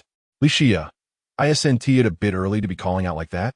Lu Rian teased, a smile on her face. Li Xia's cheeks flushed crimson, mortified. I apologize, boss. It's just so much money. I lost control. Embracing her blunder, Li Xia bowed her head in apology to Jiang Lan. Seated, he had a clear view of a breathtaking sight. Lu Ruyan interjected, sensing the awkwardness in the air. She discreetly glanced at Li Xia, her plastic friend. Well, you certainly know how to entice my man, Lu Ruyan quipped, her tone playful yet pointed. Realizing her vulnerable position, Li Xia felt the heat of embarrassment wash over her once more. Mr. Jiang, I should get back to work, she stammered, hastily gathering her belongings before darting out the door. What a commotion, Jiang Lan mused, scratching his nose. I didn't get to see enough before she ran off. Suddenly, he felt a gentle pressure on his lap, followed by soft, supple arms encircling his neck. Before he could react, his lips were captured by a pair of moist, inviting ones. After a lingering moment, they parted. Did she look good? Lu Ruyan inquired playfully. Very much, Jiang Lan replied honestly. Such a bad man. Do you enjoy saying what I want to hear? Lu Ruyan teased, her eyes sparkling with mischief. Well, I am quite honest, he replied with a grin. Indeed, you are rather straightforward. Chapter 22. The Time-Space Supermarket, Burning Sun City. On the bustling streets of the West City, a crowd of over 100 gathered before a shop. Their curiosity piqued. A young gentleman clad in a long-sleeved azure robe approached, elegantly holding a folding fan. He tiptoed, attempting to glimpse inside, but the throngs obstructed his view. Pray tell, good sir, what has transpired? He inquired, gently prodding a burly man within the crowd with his fan. Initially irked by the poke, the man's ire dissipated upon recognizing the young gentleman. Ah, it is Master Yin. I am also in the dark. This shop is shrouded by a curtain. I was just waiting for the proprietor to unveil it. How intriguing. A spark of interest ignited on Master Yan's face. A day prior, Jiang Lan had orchestrated a wave of promotions that tantalized the public's appetite. This morning, the eager crowd gathered, their anticipation palpable. As the shopkeeper continued to maintain an air of mystery, discontent began to brew among the onlookers. Where is everyone? Did they not promise we would learn the truth today? Are we to be trifled with? Indeed, after such grand claims, could it be that they are afraid? Where's the shopkeeper? Come forth. How deceitful of you. With a resounding clang of a gong, Zhang Yuwei, the shopkeeper, emerged alongside a group of uniquely attired young ladies. Clearing his throat, he surveyed the crowd and proclaimed in a voice that boomed, "Ladies and gentlemen, I extend my heartfelt gratitude for your patronage. In response to your fervent anticipation, I hereby declare the grand opening of the Time-Space Supermarket. Unveil the curtain," he commanded, signaling the saleswomen. The stunning facade of the supermarket was revealed as the ladies pulled down the curtain with vigor. The sign above boldly displayed the words Time-Space Supermarket. Upon entering, the first thing that caught the eye was a vast expanse of transparent glass. Gasps of astonishment echoed through the crowd. How is it possible to have such immense glass? Such a waste of resources. Many lamented, their hearts heavy with the thought of such valuable material squandered. Yet, while some expressed sorrow, others turned their focus to the treasures visible within the glass confines. The clarity allowed them to behold an array of delightful goods. Jiang Lan had amassed a considerable collection of everyday items from the modern world, stocked neatly within the store. Once everything was in order, she chose to inaugurate the establishment. The atmosphere was lively and exuberant. Zhang Yuwei, keen to maintain order, raised his voice further. Please, do proceed in an orderly fashion. This establishment specializes in rare and extraordinary items. Form a queue and enter one by one. With a cheerful demeanor, he made a welcoming gesture. I shall take a look at what rare treasures lie within, Master Yin declared, pushing his way to the front with a smile. With a flourish, he opened his fan and strolled inside. "Welcome. Please, step inside." Master Yin, the saleswoman, greeted him with a radiant smile, guiding him further into the store. As he entered, he was met with an astonishing array of items, each more wondrous than the last, his eyes wide with amazement. This is soap. During bathing, you can apply it to easily wash away dirt, and its fragrance lingers long after. The saleswoman demonstrated, showcasing a box of fragrant soap at a ceramic wash basin. She shared her own delight in discovering soap, recalling how it had made her day joyous upon her first use. "Such a marvelous scent. I shall buy it," Master Yin exclaimed, enchanted by the aroma. Following the saleswoman's instructions, he washed his hands and was delighted by the lingering fragrance. "With this, my sister will surely be enamored," he rejoiced. Just as he was about to wipe his hands on his garments, the saleswoman offered him a tissue. "Master, please use this to dry your hands." He accepted the soft tissue, feeling its comforting texture. Following her example, he dabbed his hands dry. "Wonderful. I shall purchase this," he declared. "Certainly, master," she replied, cheerfully placing the soap and a roll of tissue into a plastic bag. "What is this?" he inquired, pointing to another item. "That is a sanitary pad." The saleswoman blushed at his question, but before she could elaborate, he waved his hand grandly. "Excellent. I shall buy it." "Ah, very well," she stammered. Her cheeks flushed as she held back further explanations. "And this? Toothpaste. Purchased. And this? Instant noodles. Bought. What about this? Spicy strips. Delightfully spicy and utterly satisfying. Acquired. And this? Gummy jelly. Delightful. Sweet and available in various flavors. I shall take it. What about this? Thirst-quenching drink. Ah, splendid. I adore it. Purchased." With each item, Master Yan's collection grew, and soon he was laden with 6 or 7 large plastic bags, each brimming with an assortment of goods, everything from beverages to snacks. The excitement within the supermarket was unceasing, with each item proving to be a luxury. The affluent patrons of the low martial world indulged without restraint. In merely half a day's time, news of these extraordinary wares spread across every clan, prompting young ladies to venture forth from their homes. Zhang Yue, observing the bustling crowd, wore a grin that reached ear to ear. When he first beheld these items, he had been astounded. Each was akin to a gift from the heavens. Grateful for the foresight of Master Yin, he had recruited several saleswomen, a decision that proved fortuitous amidst such overwhelming demand. To ensure smooth operations, he had discreetly offered a few hundred taels to the local authorities. On this inaugural day, the government sent 2 squads of guards to safeguard the supermarket. As afternoon approached, every item in the store had been sold out. In the courtyard, listening to Zhang You's enthusiastic report, Jiang Lan could not suppress the smile that graced her lips, her expression betraying her delight. On this day, the supermarket had garnered a profit of 20,000 taels of silver. Such wealth, when converted into precious stones, would allow her to return to her original world with several substantial goals accomplished. Chapter 23. Second order time swiftly passed, and half a month had elapsed. During this fortnight, Jiang Lan traversed between 2 realms.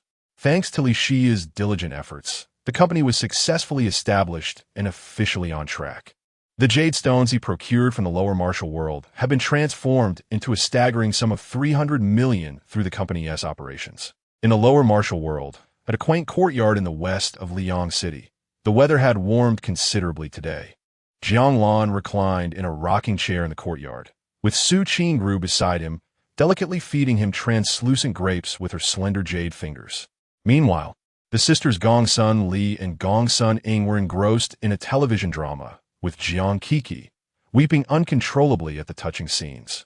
The little girl, who decided to adopt Jiang as her surname, was adorably named Jiang Kiki by him. Master, master." At that moment, Zhang Yue rushed in from outside, carrying a large box on his shoulder. "Oh, you're here?" Jiang Lan inquired. "Yes, master." "Quick, open it for me to see." Upon hearing his master's eager voice, Zhang Yue swiftly opened the box. The 3 women watching the drama gathered around, intrigued. Soon, the contents of the box were revealed before Jiang Lan. 2,200-year-old ginseng, 1,800-year-old lingji, 5 300-year-old ginseng, 1 500-year-old ginseng, and one 400-year-old Lingji, totaling an expenditure of 4,000 taels of gold. Well done, Jiang Lan exclaimed, clearly pleased with Zhang Youwei's performance. Then, Master, I shall take my leave. I'm worried about the supermarket. All right, off you go. Zhang Youwei bowed and promptly exited the courtyard. Once he left, a smile crept onto Jiang Lan's face. This fellow was commendable, possessing both capability and a sense of responsibility. The supermarket under his management was running smoothly, and after half a month, the modern items sold there had gained considerable popularity among the young masters and ladies of various clans, yielding a substantial profit. To enhance his strength, Jiang Lan instructed Zhang Youwei to allocate half of the gold to procure resources necessary for cultivation, as his power remained at the mid-stage of the First Order. Following multiple evaluations, he realized that the energy provided by modern electricity was insufficient, and he speculated that the quality of the power generation might be inadequate. Upon returning to the lower martial world for verification, his assumptions were confirmed. I will be away for a while. Take care of yourselves and seek help from Zhang if needed. Understood, young master. Master, Inger will wait for your return. Brother, Kiki will take good care of everyone. Master, Lilia will miss you. Having spent considerable time together, the four maidens had developed a profound attachment to him. Under their watchful eyes, Jiang Lan carried the box back inside. Communicating through the time-space tower, Jiang Lan returned to the villa. Lu Rian had gone to work. Believing it unwise to be merely ornamental, she wished to assist him to the best of her abilities. Reluctantly, Jiang Lan appointed her as his chief secretary, overseeing the presidential office, which currently had minimal workload and was quite manageable. Upon opening the box, Jiang Lan placed all the spiritual herbs around him. He sat cross-legged, mobilizing the primordial energy within him, which enveloped 100-year-old ginseng. The ginseng instantly transformed into a potent essence, which Jiang Lan inhaled, allowing the essence to flow into his 11th acupoint. With the ginseng essence injected, the acupoint surged from 60% to a full 100% in an instant. Boom! A resounding roar echoed within him as his strength surged by 2,000 jin. He repeated this process diligently. The internal rumbling continued, and by the time he absorbed all the spiritual herbs, dawn broke, illuminating the first stage's 30 acupoints, all ignited. Jiang Lan rose slowly, his bones cracking in a symphony of sound. Extending his hand, he spread his fingers wide and clenched them suddenly, causing a loud explosion in the bedroom. I am now terrifyingly strong. Jiang Lan felt an overwhelming urge to find an opponent of similar strength to spar with. Alas, in this modern society of Blue Star, he was the only being of his kind. His current strength had reached an astonishing 70,175 jin. With a mere thought, he summoned the character interface, and the pressing urgency returned. Name, Jiang Lan. Race, human. Lifespan, 35,072. Realm, Second Order initial stage. He had entered the Second Order, equivalent to the Foundation establishment in the Immortal Path and a martial artist in the martial system, though the exact extent of his prowess remained uncertain. Yet, he sensed that he could contend with those in the Golden Core stage. The primordial energy within him was exceptionally formidable, enabling him to unleash tenfold strength and speed. Moreover, he could manipulate the primordial energy to perform many extraordinary feats. With a deeper understanding of the primordial energy through the cultivation of the Hongmeng true scripture, he channeled it into his feet, slowly lifting himself off the ground. Floating in midair felt no different from standing on solid ground. He could effortlessly maneuver his body in any direction at will. How exhilarating. Is this what flying feels like? Jiang Lan soared through his bedroom, yearning for more. With a wave of his hand, the primordial energy burst forth, flinging open the window, and he soared outside. In the sky, despite his previous mild fear of heights, he now felt an exhilarating sense of belonging, as if he were meant to dwell among the clouds, free as the wind. This sensation was absolutely marvelous. Closing his eyes to savor the moment, he became acutely aware of his surroundings. His perception was clearer than if he were using his eyes. This must be the sensation of intent, or perhaps divine consciousness. Within a 10-kilometer radius, he could distinctly see every subtle movement on the ground, even the fine hairs on an ant. In this 10-kilometer span enveloped by his divine consciousness, he could traverse a kilometer with a mere thought, the speed astoundingly swift. Buzz, buzz, buzz. A passenger plane, descending nearby, caught his attention. Inside the cabin, a little girl leaned against the window, gazing outside. Suddenly, her big, bright eyes spotted an older brother standing in the sky. "Mommy, Mommy, I saw Uncle Scarecrow." Her mother, hearing this, chuckled and patted her little head. "Is that so? When we get home, you must finish your homework obediently. Otherwise, Uncle Superhero 1T like disobedient children." "Really, look, Uncle Scarecrow is right there." "Yes, yes." The little girl's mother smiled dismissively, but then she inadvertently glanced in the direction her daughter was pointing and gasped in astonishment. "Am I hallucinating?" Upon witnessing such a surreal scene, she rubbed her eyes in disbelief. When she looked again, the spot her daughter indicated was empty. "Phew, I knew it. How could someone stand in midair at 1,000 meters? I must have been seeing things." Jiang Lan sensed someone observing him and immediately enveloped himself in a layer of primordial energy, rendering himself invisible. His abundance of primordial energy meant he had no fear of waste. As he watched the airplane recede into the distance, just as he was about to depart to explore elsewhere, a sudden explosive sound erupted from within the aircraft. Chapter 24. The plane exploded at Wanhai Airport. The control tower was bustling yet orderly. Controller Xiao Li, as usual, managed the landing procedures with precision. A Boeing 737 was approaching the airport, and, seizing the moment, he took a sip from his cup to soothe his throat. Just as he placed the cup down after quenching his thirst, the radio crackled to life with communication from the Boeing 737 crew. "Wanhai Tower, Yunnan Airlines 0101, expected to arrive in 10 minutes, requesting landing." Xiao Li responded calmly and clearly.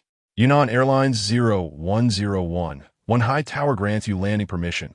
Use runway 10R. Ground wind 330 degrees. Wind speed 6 meters per second. Runway visibility 2,000 meters. Be mindful of crosswinds." Yunnan Airlines 0101 acknowledges, landing on runway 10R. As he was about to conclude the conversation, a loud bang echoed. "Yunnan Airlines 0101?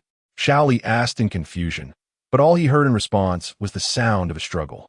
Instantly, he stood up, alarmed. Something was amiss. "Yunnan Airlines 0101. Respond, please respond." His voice lost its steadiness as he shouted. No matter how he called, the crew did not reply. "Xiao Li, what is happening?" Tower Chief Tian Song approached Xiao Li briskly upon hearing the commotion. "A Boeing 737 from Yunnan Airlines is in trouble. They may be facing a hijacking."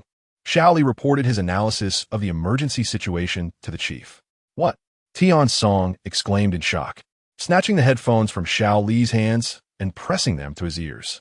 "Yunnan Airlines 0101. This is Wanhai Tower, Chief Tian Song. Tell me what's happening?" A crackling sound followed. Suddenly, a hoarse voice emerged. "Tell the security department to release our people. Today is merely the beginning. If our people are not freed in 2 days, others will pay the price." The voice concluded with, "His name is Chun Fan." After the name was revealed, Tian Song heard a deafening explosion through the headphones, and the communication abruptly ceased. Damn it! Tian Song's forehead throbbed with veins as he slammed his fist on the console. Filled with rage, he promptly issued a search order for the aircraft. He then hurriedly picked up the phone and made a brief call. "Suspend all takeoffs and landings. Clear the runway. This area is about to be under military control." This incident was no mere hijacking. It had escalated into a terrorist event. The explosion on the aircraft had spiraled out of control. The plane hovered above Wanhai. Whether the passengers in the cabin would survive remained uncertain, but the destruction from a potential crash would be catastrophic, not to mention the aftermath of such a fall. Soon, the airport sprang into action.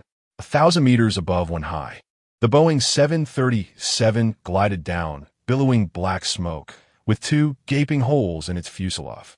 Inside the aircraft, over 100 passengers were engulfed in panic and screams. "Don't panic. The plane is experiencing a minor issue. It will stabilize shortly." Just as fear of imminent death loomed over the passengers, a soothing voice resonated in their ears. This gentle voice seemed to possess a magical quality. instantly dispelling all negativity and restoring calm. With a loud crash, the cockpit door swung open, and three towering men donned in devil masks emerged with composure. They glanced at the cabin, full of passengers, without a second thought, having little time to ponder why the cabin had fallen into silence, and swiftly dashed to the exploded openings, leaping out. In that moment, they activated their parachutes, indicating they had prepared thoroughly for this operation. However, before their parachutes could deploy, an inexplicable force pulled them back into the aircraft. What is happening? No. This can't be happening. One of them exclaimed in sheer terror. What do we do, Ghost King? Fear permeated the voices of the other two. The silent Ghost King, resolute, replied, what else can we do? We must continue jumping. Otherwise, if the plane crashes, we'll perish too. Yes, the Ghost King declared, taking 2 steps to the opening, leaning forward and pushing off with all his might. Thud! He expected to leap out successfully, but instead, his body collided forcefully with an invisible wall, bouncing back. Impossible. Even more bizarrely, after being pulled back into the cabin, the opening seemed sealed by an unseen force, not allowing even a whisper of wind to enter. The situation was utterly horrifying. They had certainly encountered something ominous, and it was not good. The other two also rebounded, but refused to give up, scrambling to their feet and attempting to break through again. The results left them engulfed in despair. Let me out! Damn it, we can't break through. The trio continuously pounded against the invisible barrier. Anxiety overwhelmed them. Whatever you are, let us out now, or the underworld will not spare you. The Ghost King's voice trembled as he threatened the air. They had essentially sacrificed themselves for this mission. Meanwhile, the plane began to fly steadily, descending towards the airport at a normal speed, indistinguishable from routine flights. Oh, but there was a difference. The distinction lay in the fact that while other planes were powered by turbofan engines, this particular aircraft was being gently cradled by a solitary individual from beneath, descending smoothly. My God, what am I witnessing? Lu Haisheng, the helicopter pilot, gasped, his eyes wide as saucers, as if he had seen a ghost, struggling to swallow. Squad leader, that SA person, right? Could it be that our nation has superheroes we are unaware of? Yang Lan shared his astonishment, blinking rapidly to gain clarity. Lu Haisheng, report the status of the aircraft. The authoritative voice in the earpiece jolted the two into action. Report the aircraft's status. Status. The commanding voice on the other end showed evident dissatisfaction with his fragmented report, as the matter was of great importance. He wanted to say the plane was being supported by a superhero, flying smoothly. Yet, he could not answer so casually. Report, the aircraft status is good. Expected to land in 2 minutes. Very well. After the report, Lu Haisheng distinctly heard a sigh of relief from the superior. In the control tower, Tian Song stood before his superior and a middle-aged officer, both serious and solemn as they gazed at the aircraft above the airport. The plane's silhouette emerged from the horizon, drawing nearer, and as they discerned its condition, their pupils contracted sharply. Chapter 25. One-handed lift of an airplane with effortless ease. Jiang Lan lifted the airplane with a single hand. Boasting a physical strength of 70,000 jin, equivalent to 35 tons, and augmented by the primordial energy, his might soared to an astonishing 350 tons. The aircraft, weighing 70 to 80 tons, felt as light as a mere toy in his grasp. He seemed to walk on air, swiftly descending towards the ground, covering 100 meters with each stride. As he approached a mere 10 meters above the airport runway, he skillfully controlled his descent, gently landing and placing the airplane down with care.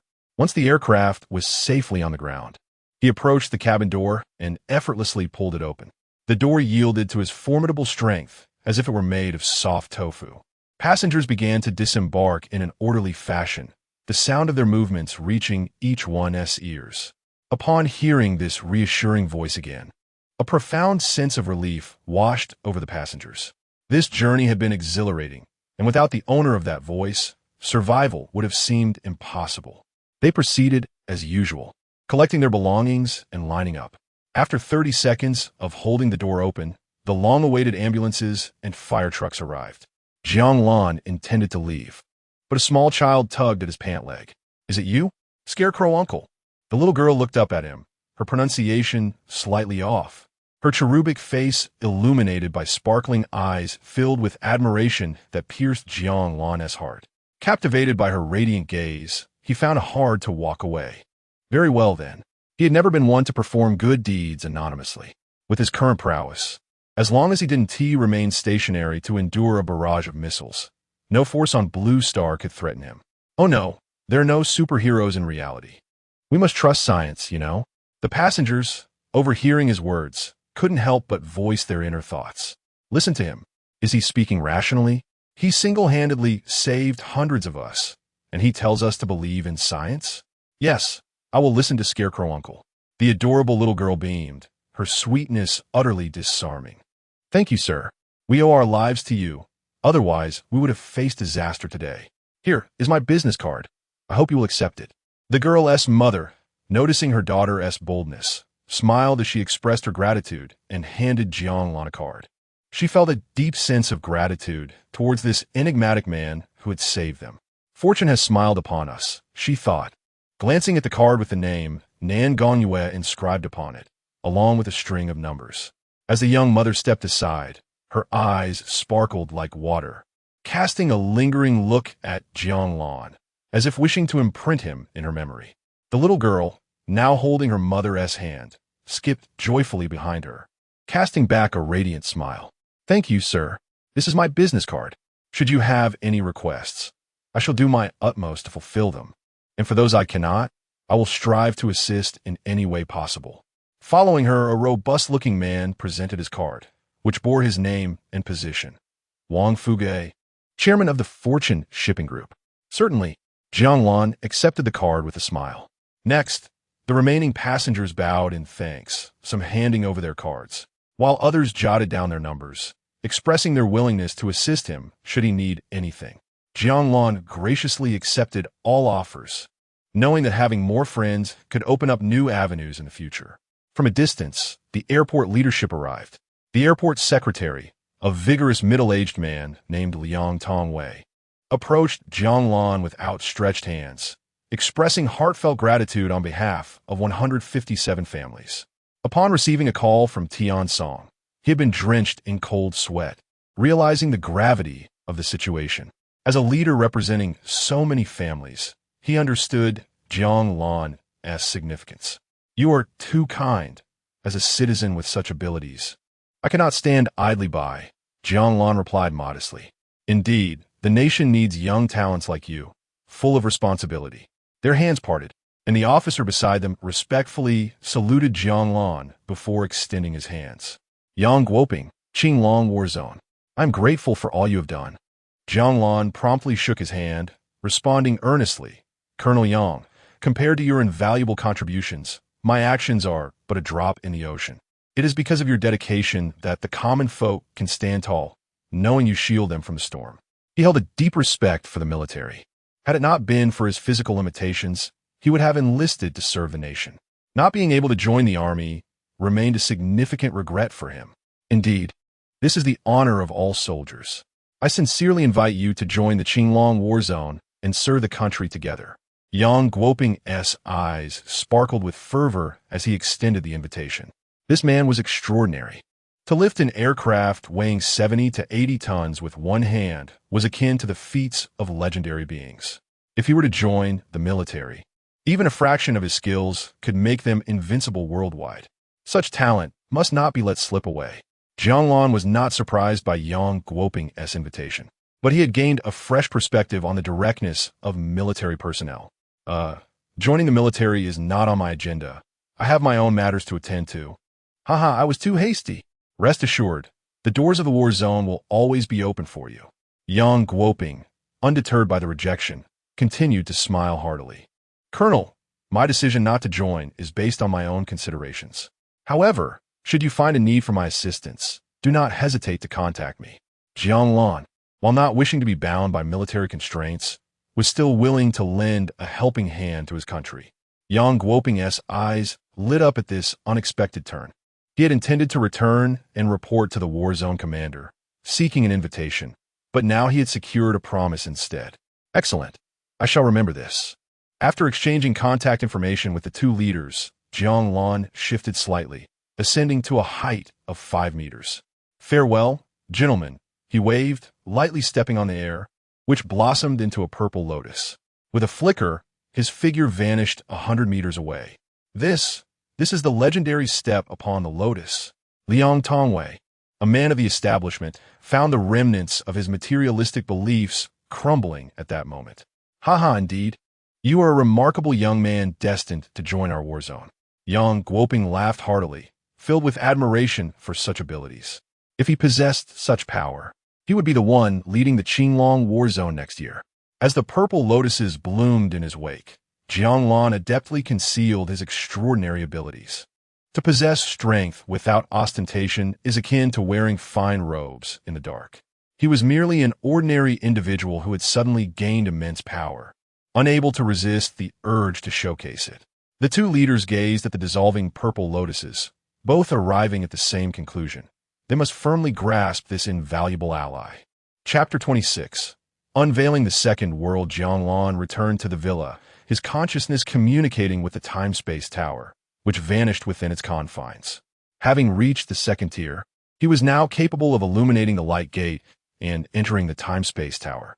In an instant, Jiang Lan arrived at the location of the light gate. The time-space tower promptly presented him with two options. 1. Choose to open 10 small worlds. 2. Randomly open a world of unknown level. Faced with these two choices, he began to deliberate. The 10 small worlds were akin to the low martial arts world, with the strongest individuals therein barely reaching the third tier. The potential of these worlds was limited, making it difficult to amass sufficient resources. Thus, selecting the first option would not be of significant benefit to him. Considering his current capabilities, Jiang Lan resolutely opted for the second choice. Ideally, he hoped to randomly access a higher-tier world, but not too high, as survival could become arduous. With the time-space tower at his disposal, he was not overly concerned about being vanquished by the natives of a superior world, should a life-threatening situation arise. He could retreat into the tower with a mere thought. Upon making his choice, countless light gates before him began to flicker, reminiscent of a lottery game. Approximately 10 seconds passed, and from among the myriad gates, a resplendent golden gate slowly materialized and came to a halt. "Wow, a golden legend," Jiang Lan mused, providing a voiceover for the radiant gate. Upon closer inspection, he perceived a lush, verdant landscape within. Despite the vast distance, he could sense threads of energy emanating from it. It felt delightful. Absorbing the energy that flowed from the gate, Jiang Lan closed his eyes and let out a soft moan. It was nearly equivalent to consuming half a year's worth of wild ginseng from the low martial arts world. Truly, the Golden Legend Light Gate was exceptional. Without further hesitation, he communicated with the time-space tower, and with a flash, he vanished within its confines. Upon reopening his eyes, Jiang Lan found himself in a battle-scarred room. The surrounding furniture was of advanced technology, albeit now damaged. Subsequently, an influx of memories not belonging to him surged into his mind, and Jiang Lan swiftly comprehended the events that had transpired in this world. The planet on which he currently resided was called High Blue Star. Similar to the primary world S Blue Star, it was the cradle of humanity, yet its landmass was thousands of times larger. 1,200 years ago, High Blue Star was unified by the Eastern Huagua, which centralized resources and propelled technological advancements to the level of a first-tier civilization. From that point onward, humanity began to venture into space, expanding into the cosmos. Over 8 centuries, human footprints spread throughout the Milky Way, and Huagua transformed into the Galactic Federal Republic, during which the Federation's technology reached unprecedented heights. However, this golden age was short-lived. In the early years of the Federation's 3,324th year, an unwelcome group arrived in the galaxy, igniting the flames of war. Compared to the Galactic Federation, these adversaries boasted not only superior technology, but also formidable, extraordinary powers. The war lasted less than a year, resulting in the complete collapse of the Galactic Federation. Following their defeat, the enemies sealed off the Federation's energy sources, obliterating its weaponry and interstellar navigation capabilities. thereby trapping humanity within their planets and preventing them from utilizing technology to re-enter space. Once these measures were implemented, the invaders released a substance known as the super energy factor across all life-bearing planets within the galaxy.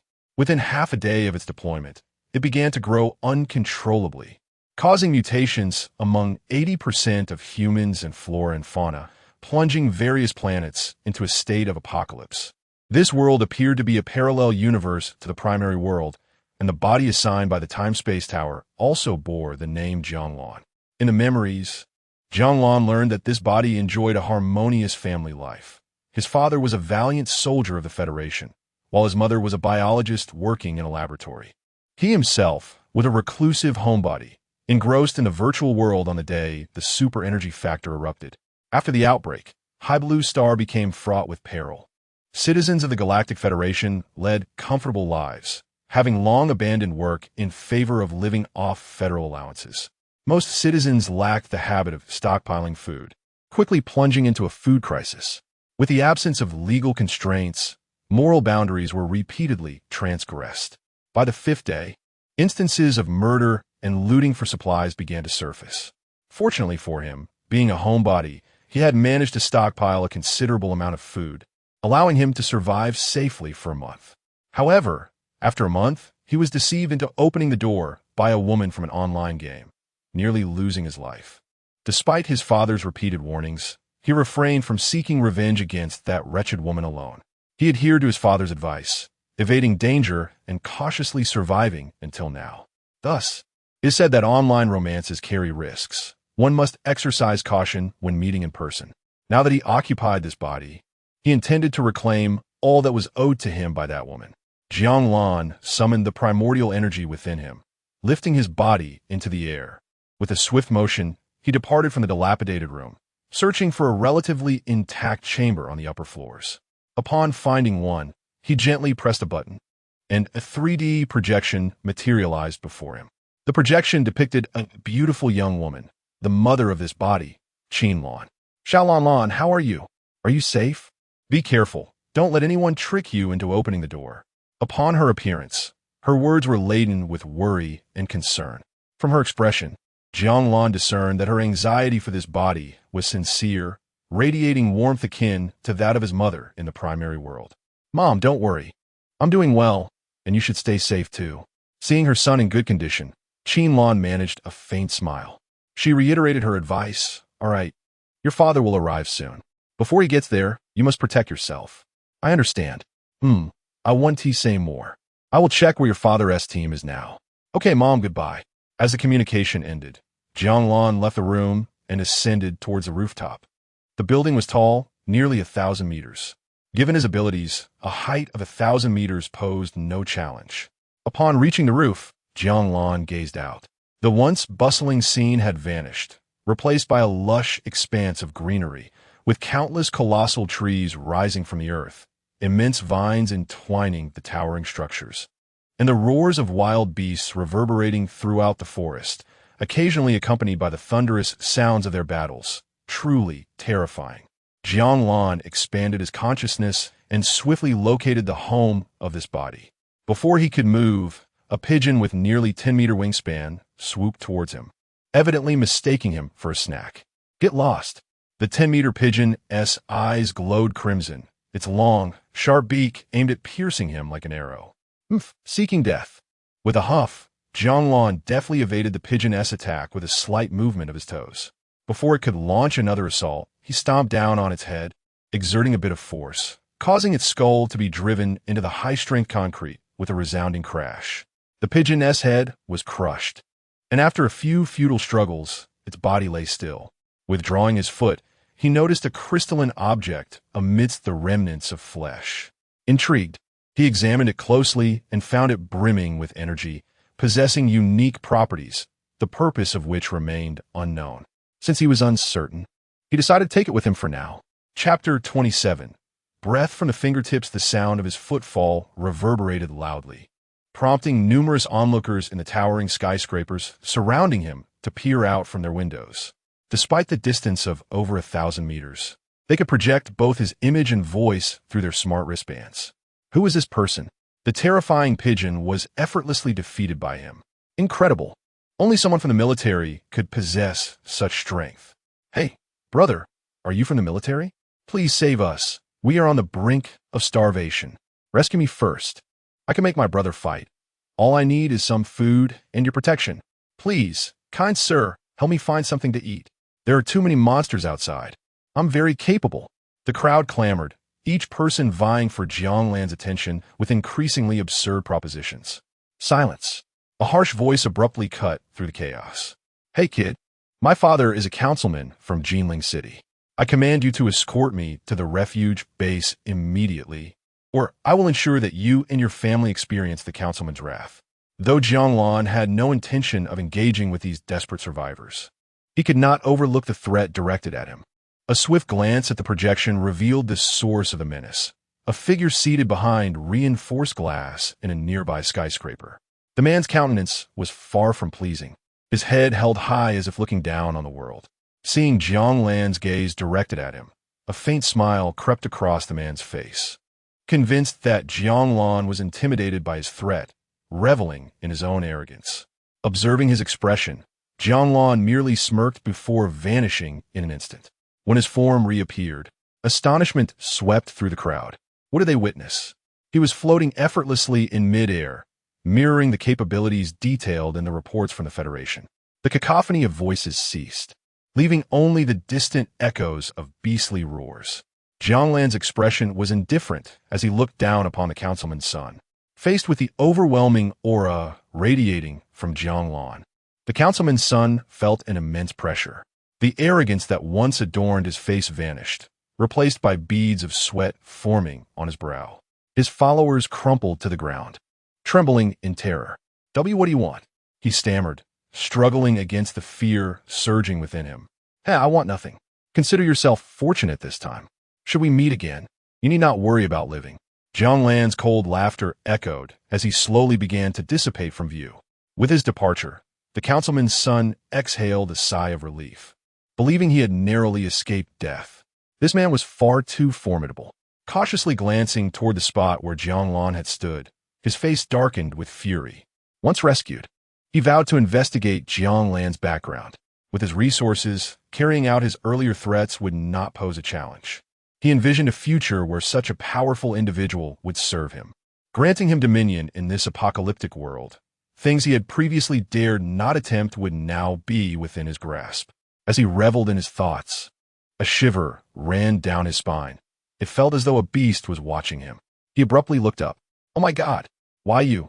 Jiang Lan had moved closer to the glass, his finger gliding gently across its surface. The military-grade material seemed no sturdier than tofu before his touch, easily cleaved by him. We meet again. His voice resonated like that of a demon, striking fear into the councilman's son. Realizing the dire situation, he attempted to stand and escape, but his limbs betrayed him, forcing him to retreat in a frantic scramble. Do not come any closer. Stay away. Jiang Lan felt a sense of indifference toward the man who had soiled himself in fear. Why provoke me? Remember not to be so arrogant in your next life. As those words echoed, a surge of primordial energy began to coalesce at his fingertip, forming a purple sphere that swelled in size until it resembled a basketball. In a soft murmur, he commanded, "Go."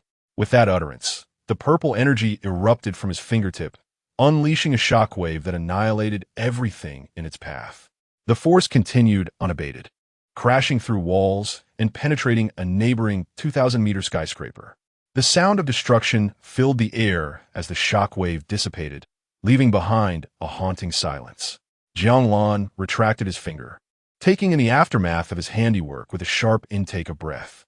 The sheer power of his strike had melted the floor and several walls, creating gaping holes through which molten rock dripped like a sinister rain. In this world, where construction materials had evolved over millennia, their strength was unmatched by anything from Blue Star. The councilman's son and his lackeys had been vaporized upon contact with the shockwave. The devastation wrought by the primordial energy was nothing short of terrifying. What shall I name this technique? Jiang Lan pondered, stroking his chin thoughtfully. Though he was not particularly skilled at naming, having a moniker for a technique added an air of prestige during battle. He had just unleashed a concentrated blast of primordial energy from his fingertip. How about fingertip breath? He decided hastily before turning to depart. Witnessing such a display of terrifying power, the survivors in the vicinity fell silent, too frightened to utter a sound. It was fortunate they had refrained from making any rash comments. Otherwise, they might have found themselves in the same predicament as the unfortunate councilman's son. Returning to the remains of the pigeon, Jiang Lan waved his hand, absorbing the corpse into the time-space tower. Soon, the body began to dissolve like snow, transforming into a radiant green orb. After absorbing it, his 31st acupoint glimmered with newfound vitality. Excellent. Just such pigeons. If I can eliminate 999 more, I shall be complete. A fruitful endeavor indeed. Finding his bearings, Jiang Lan stepped forward, disappearing from the rooftop under the gaze of terrified witnesses. In a matter of moments, he paused before a magnificent villa. Though termed a villa, it resembled a sprawling estate, occupying over 1,000 square meters. Enclosed by towering walls that shielded a vast expanse of no less than 10,000 square meters. The flora within, having mutated, stood robust and thriving. Vines of all sizes clung to the main structure. At that moment, the main entrance was tightly shut, yet Jiang Lan could distinctly hear the rhythmic beating of hearts and breaths emanating from within. Hovering in midair, he could not suppress the murderous intent radiating from him. Inside the main building, Zhou Qimei had just concluded a conversation with a young man. "Ah, Brother Tang, you are truly impressive." Her eyes sparkled with disdain. Were it not for the necessity of survival in this apocalypse, she would not deign to feign such admiration. He only maintained his performance for 30 seconds. She had counted earlier, and it had lasted a total of 32 seconds, an improvement, albeit slight. Besides drenching me with saliva, what else can you do? Tang Shan, upon hearing this, erupted into a triumphant laugh. Chapter 28. Retribution splendid. I thoroughly relish it. What a thrilling battle it was. Tang Shan lit a post-fight cigarette, inhaling deeply as an endless sense of satisfaction surged within him. The cigarette was one of his few treasured possessions, seldom indulged in. The recent skirmish had instilled in him a sense of accomplishment, prompting him to reward himself with a smoke. After the apocalypse erupted, societal order disintegrated.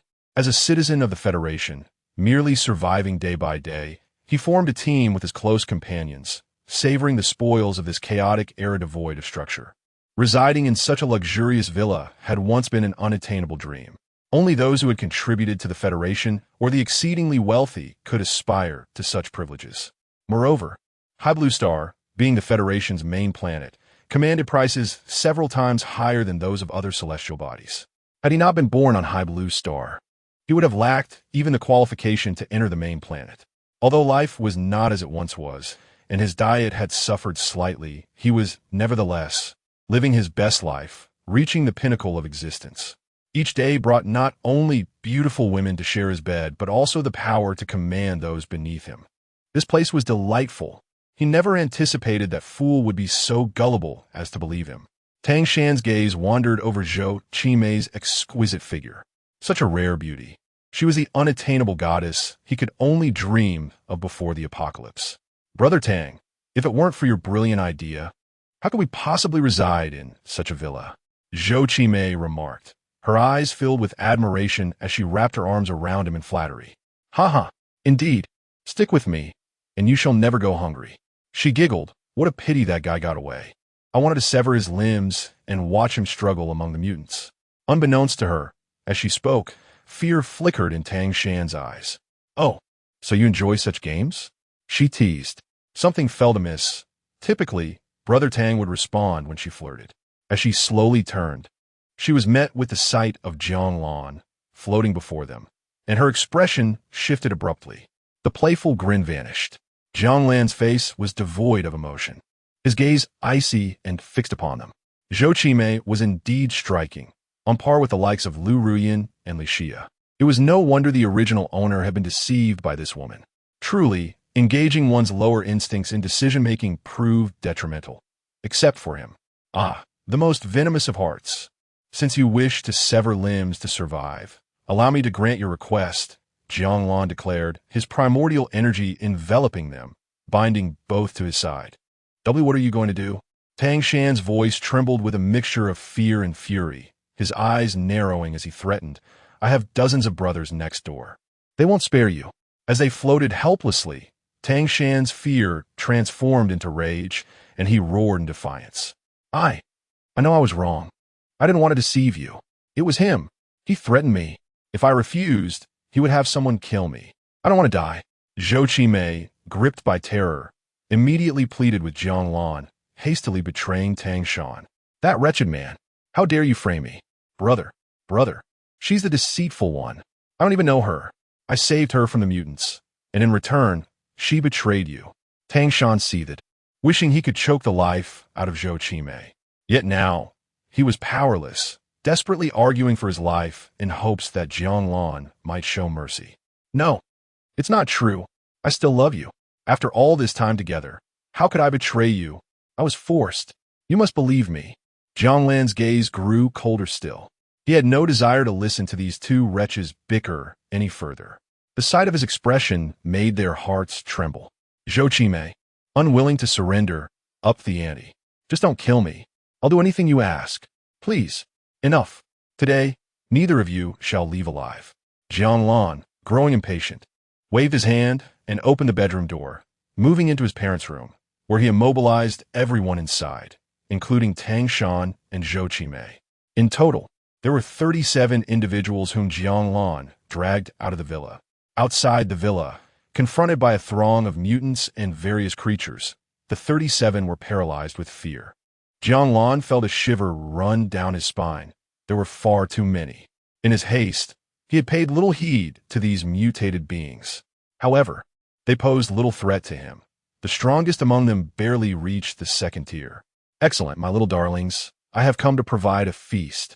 Jiang Lan grinned wickedly. With a mere thought, he drew Tang Shan to him.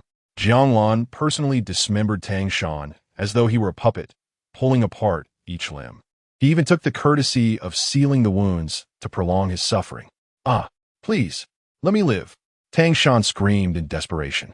Jiang Lan's face bore no trace of compassion as he flung him into the horde of monsters. The creatures, sensing a morsel had arrived, charged forward with ferocious roars.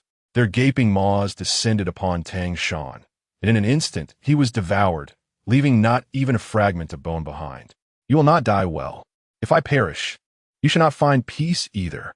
Someday, you will be cast among the monsters just like me.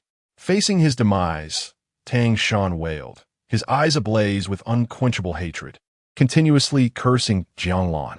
In short order, the monsters feasted upon him, leaving no trace. Neither flesh nor bone remained, all consumed. No, I don't want to. Zhou Qimei's eyes widened in horror as she witnessed the gruesome spectacle, shaking her head in disbelief. Regret flooded her. She lamented provoking this demon and berated herself for allowing him to escape initially. My love, please spare me. I don't want to die. I truly don't want to. Her face was pale, tears streaming down her cheeks. Look at me. I still have value. I will be with you every day. I've mastered the knowledge stored in the chip. I can perform for you. Please don't abandon me. As she spoke, she forced a smile, attempting to present herself as alluring, oblivious to how grotesque her expression appeared, her face ashen and ghostly. Pathetic woman, spare me the repulsion. Down you go. Jiang Lan sneered, snapping her legs like twigs and disposing of her into the throng of monsters. Jiang Lan, you foolish idiot. You are the biggest fool, a worthless recluse. You've been duped for 3 years in this game.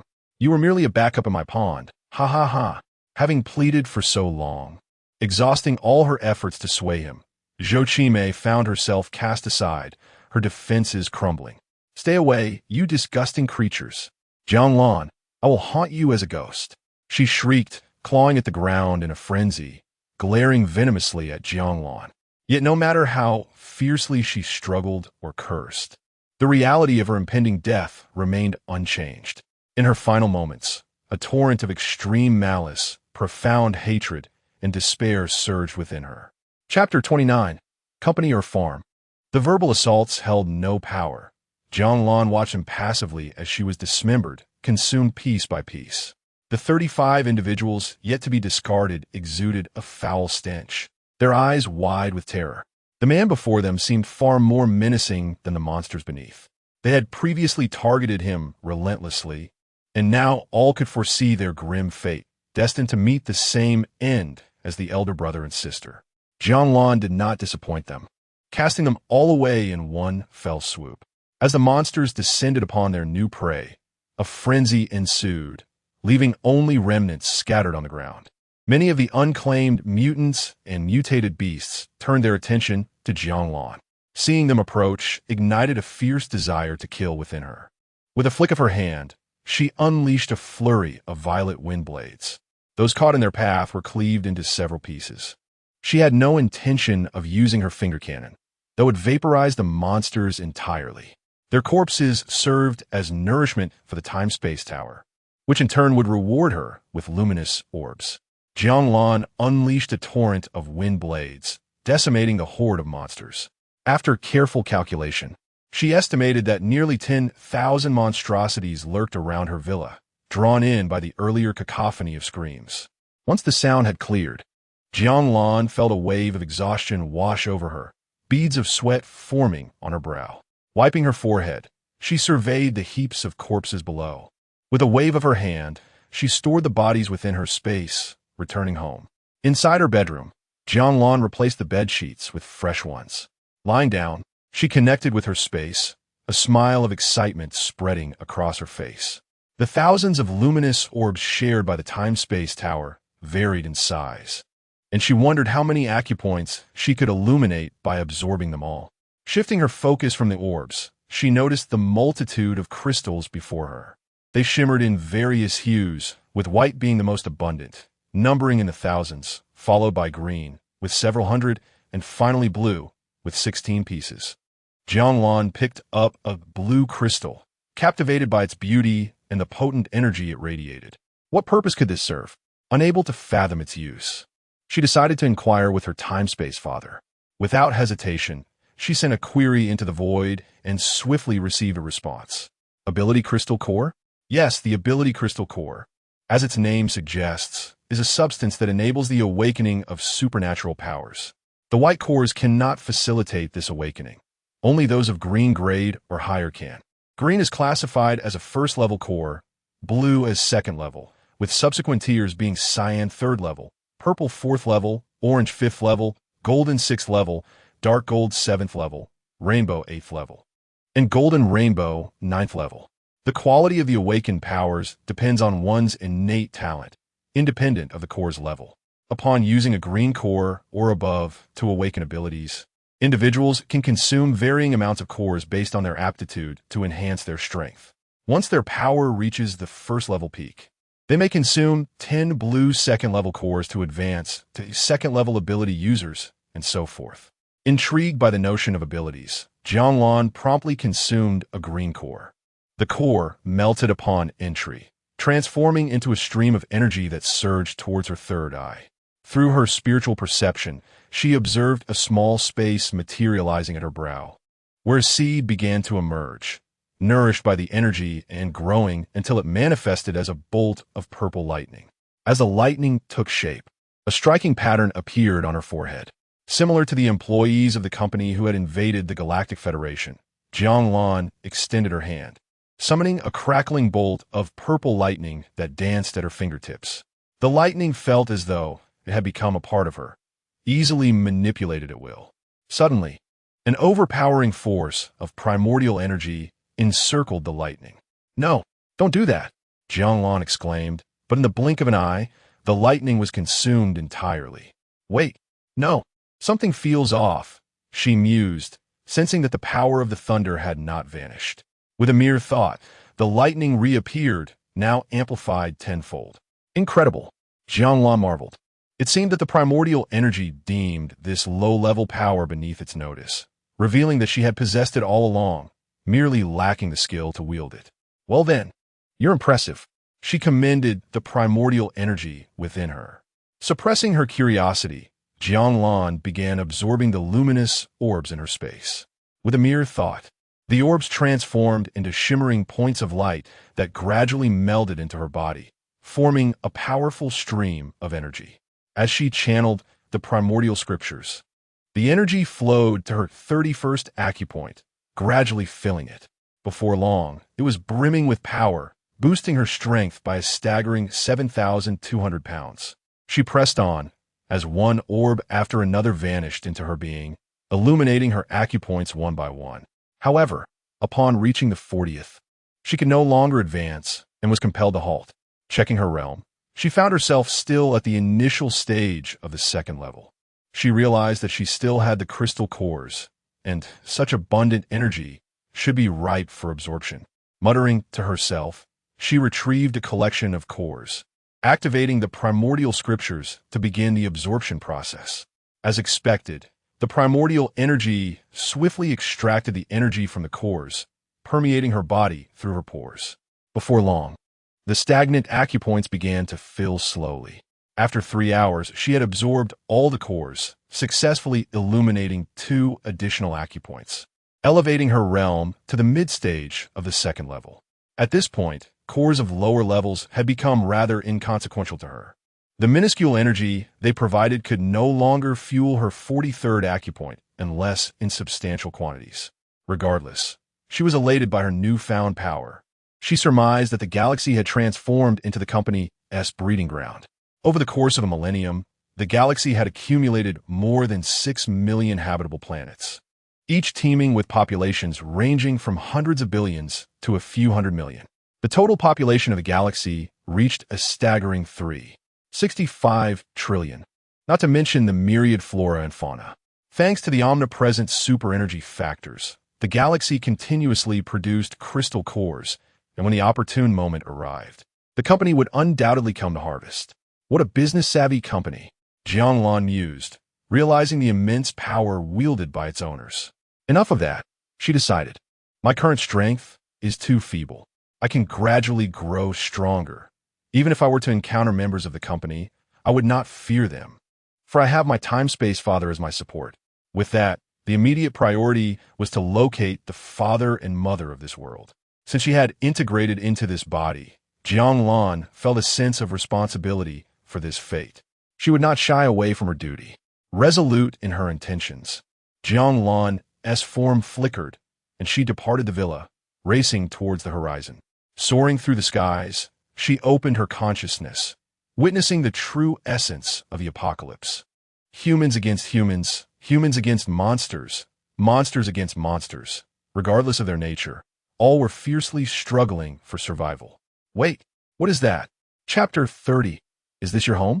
As Jiang Lan traversed a vast expanse, a sudden azure beam of light shot up into the sky ahead, blocking his path. Intrigued, he quickened his pace to discern the source of the phenomenon. To his astonishment, it was a white tiger in the throes of a breakthrough, relentlessly pursuing a woman. The creature bore multiple burn wounds, its flesh grotesquely torn, and blood gushed forth with every stride, painting the ground crimson. As it attempted to ascend in power, its injuries visibly healed, rendering its movements increasingly ferocious. Jiang Lan refrained from intervening, recognizing that the beast had yet to complete its transformation. It currently possessed only a second-level crystal core.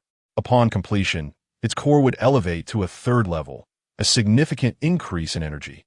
Wei Qingwang had recently found herself in dire straits, first pursued by enemies and, after dispatching her assailants, confronted by the ferocious white tiger.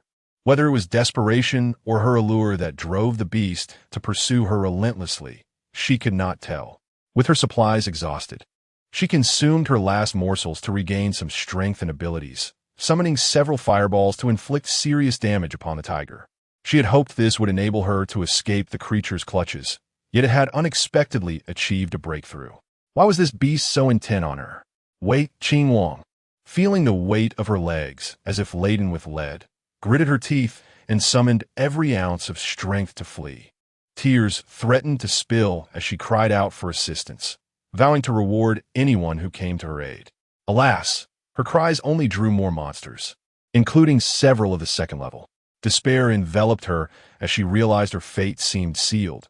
She had never experienced love, nor tasted the joys of companionship.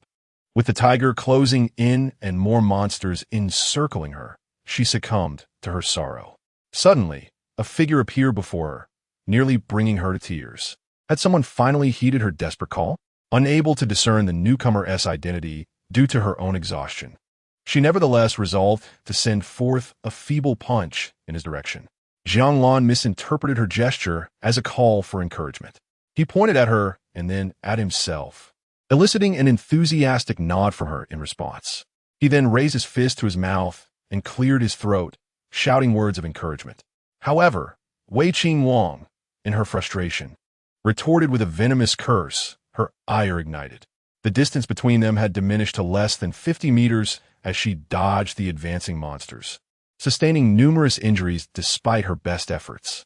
Jiang Lan, observing her remarkable physique and beauty, could not help but admire her resilience. Her fiery red hair danced in the wind, creating an ethereal spectacle as she sprinted, her form both alluring and powerful. Yet, her attire was tattered, revealing her delicate skin marred by deep gashes, blood seeping down her legs. He marveled at her tenacity.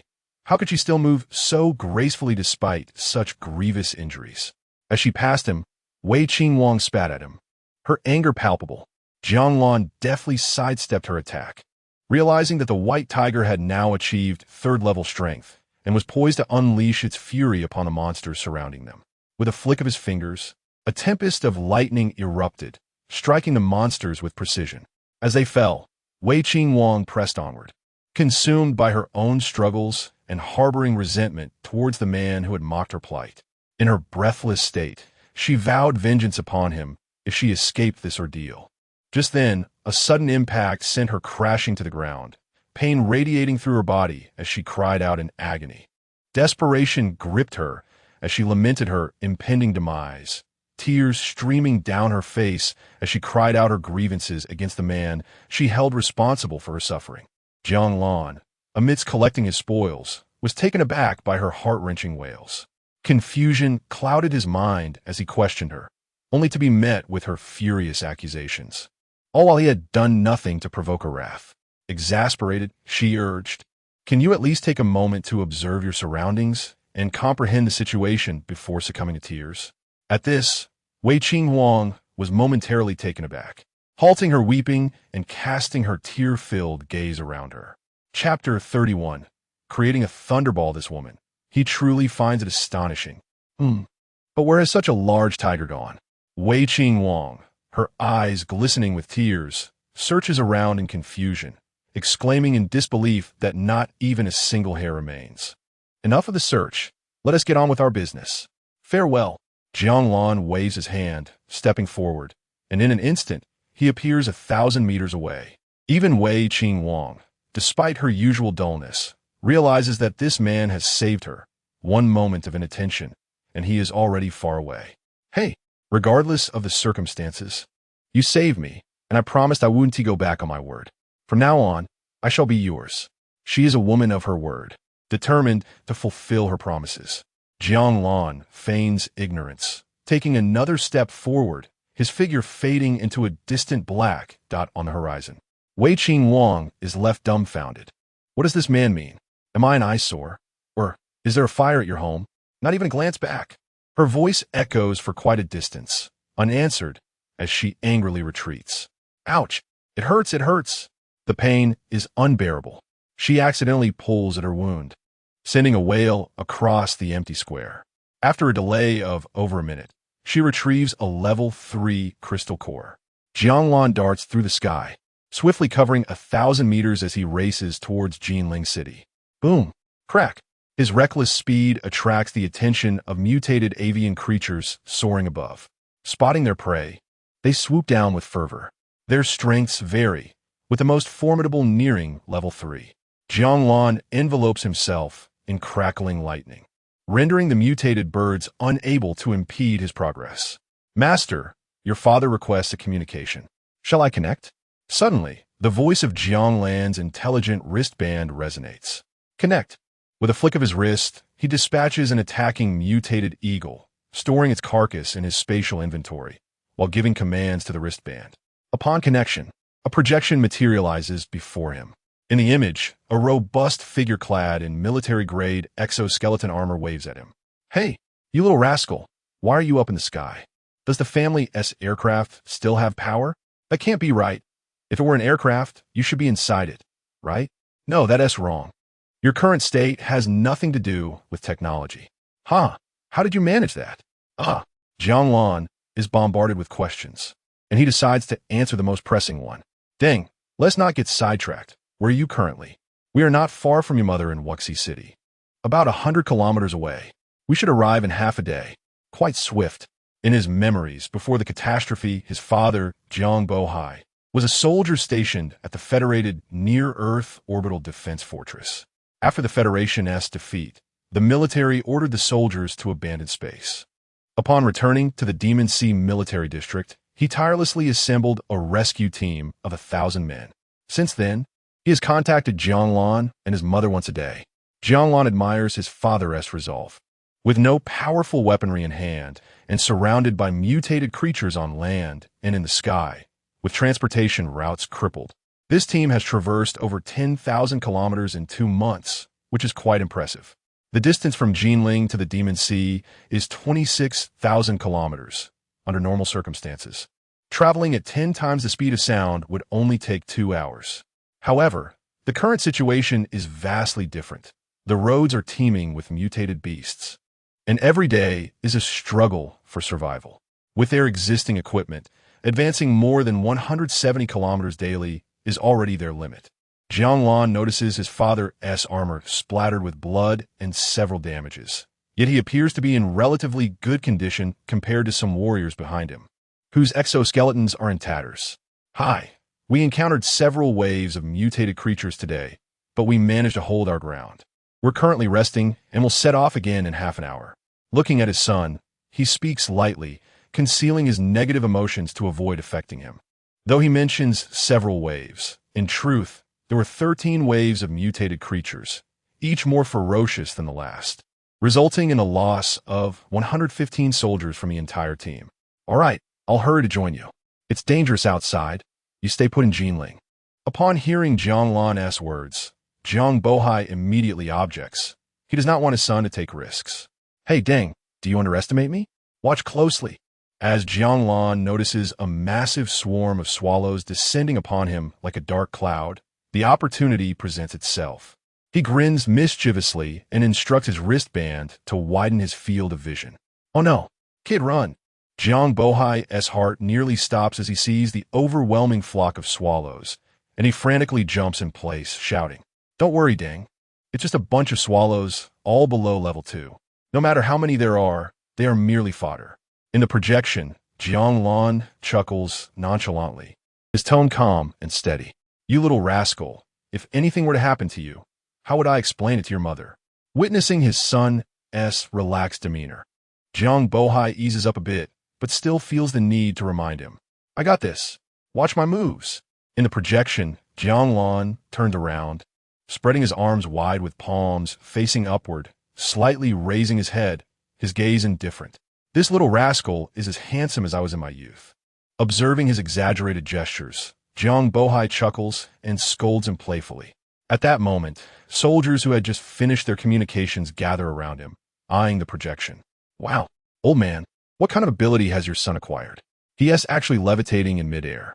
TSK, he certainly has the looks. I just wonder what power he possesses." "Impressive. Old Jiang, your son looks destined for greatness." "Ha, it's no wonder, considering whose child he is." Hearing his old comrade's praises, Jiang Bohai puffs out his chest with pride. In the projection, he sees Jiang Lan's palms crackling with 2 arcs of purple lightning. As the lightning manifests, the sound of sizzling electricity fills the air. Jiang Lan ascends slowly, his voice resonating. "Dad, watch closely. This move of mine will be spectacular." At this moment, he has risen to a height equal to that of the flock of swallows. As his voice deepens, the arcs of lightning in his palms multiply from 2 to 4, then from 4 to 8, and finally, they become an overwhelming mass.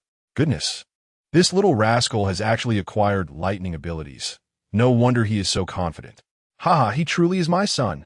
This kid is truly raising the bar. Haha, I love it. You little rascal. Jiang Bohai is thoroughly pleased with Jiang Lan's display of prowess. Feeling a sense of pride for his son's extraordinary capabilities, Jiang Lan ascends higher, surpassing the swarm of swallows, and the quantity of lightning in his hands grows to form a thunderball of considerable size. With a swift motion, he brings his hands together, causing the two thunderballs to merge, their diameter expanding rapidly until they reach a size of 1,000 meters. Wow, how impressive! You little brat. Chapter 32. The Thunder Emperor. Divine thunder slaughter in the vast expanse 3,000 meters above the ground. Jiang Lan raised his arms, cradling a colossal thunderball with a diameter of a kilometer. His voice rang high and clear as he unleashed it upon the flock of swarming swallows that dove towards him. The immense thunderball plummeted from the heavens, colliding with the rapidly approaching birds. A thunderous explosion erupted, enveloping the scene in a blinding white light. As vision returned, a mushroom cloud, stretching over 10,000 meters in diameter, loomed in the sky. The shockwave radiated outward, vaporizing nearby mutated avians in an instant, while those further away were turned into crimson mist. Even more distant creatures fell lifeless from the sky, their bodies cascading to the ground like rain. The horrifying spectacle left Jiang Bohai and his comrades in stunned silence.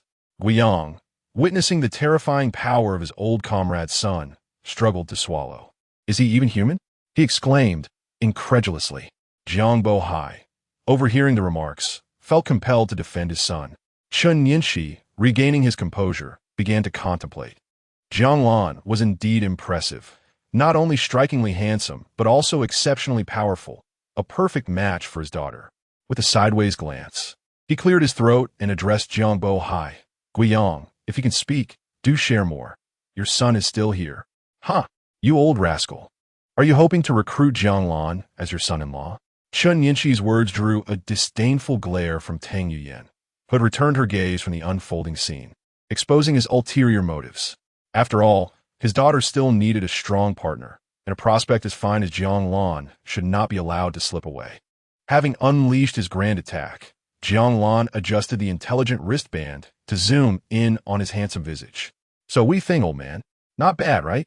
How about half your flair?" He grinned, seeking affirmation from his father. "Son, what is your current speed?" Jiang Bohai, reminded of lost comrades, felt a pang of longing. With his son's remarkable abilities, it was better to have him nearby. His presence would ensure safety in the face of formidable mutated creatures. Let me calculate." Jiang Lan tilted his head, fingers moving swiftly in his mental computations. The expressions of Jiang Bohai and his comrades turned quizzical as they watched him. Jiang Lan's spiritual awareness could extend 50 kilometers, and his strides could cover 5 kilometers in one leap. At a rate of 2 steps per second, his speed amounted to 10,000 meters per second. Given that the distance to his father was approximately 16,000 kilometers, he would take about 600 seconds, or roughly 26 minutes, to arrive. Though the skies teemed with mutated avians, at a speed of 10 kilometers per second, they would scarcely notice his presence. In less than 10 seconds, he concluded, "I'm currently traveling at about 10 kilometers per second. It should take me around 26 minutes to reach you." "Is that so fast?" Jiang Bohai found it hard to believe, yet was filled with pride. 10 kilometers per second. What a staggering concept. That was nearly 29 times the speed of sound.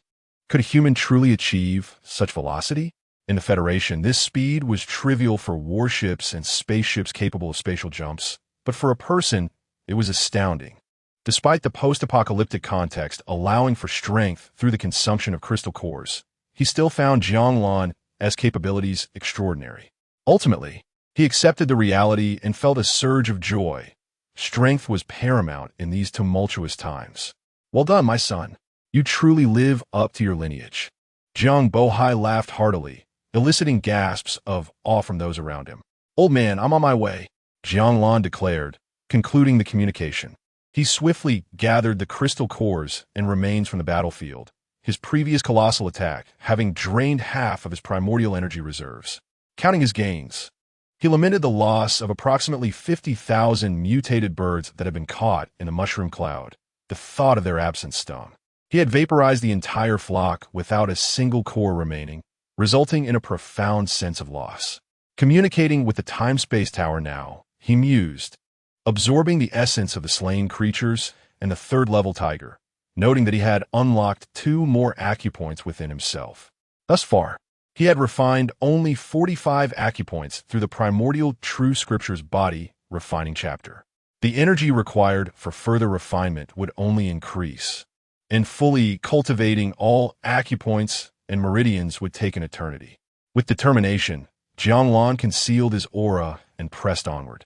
As he traversed the skies, the avians sensed an ephemeral disturbance. Minutes passed, and Jiang Lan spotted his father and comrades in the distance. At the camp, Jiang Bohai and several friends were engaged in conversation, their discussions laced with intentions to introduce their daughters to him. A sudden gust of wind heralded his arrival. Just as Chun Ningxi animatedly spoke, he noticed Jiang Lan's presence, his eyes widening in disbelief. Xiaolan? Uncle Chun, long time no see, Jiang Lan greeted warmly. Upon realizing the presence of Jiang Lan, the others maintained vigilance, recalling their earlier communication with him. "Haha, well done, my boy. Arrived so quickly." Tang Yin clapped a hand on Jiang Lan's shoulder, regarding him with the eyes of a prospective father-in-law. "Uncle Tang, Uncle Wood's been a while," Jiang Lan responded, familiar with all 3 men as they were his father-esque comrades. "Son, just in time. Let us set off," Jiang Bohai urged eagerly, concerned for his wife's safety in the unrefined city. The biological laboratory where she worked was situated within a vast underground complex, encompassing over 30 square kilometers and housing hundreds of laboratories and nearly 400,000 personnel. The greater the number of people, the more mutated beings would emerge, thereby increasing the danger to his wife. "Let us go," Jiang Lan agreed, not wishing to delay further. As they set out, Jiang Lan infused the primordial energy into each warrior, enhancing their vitality.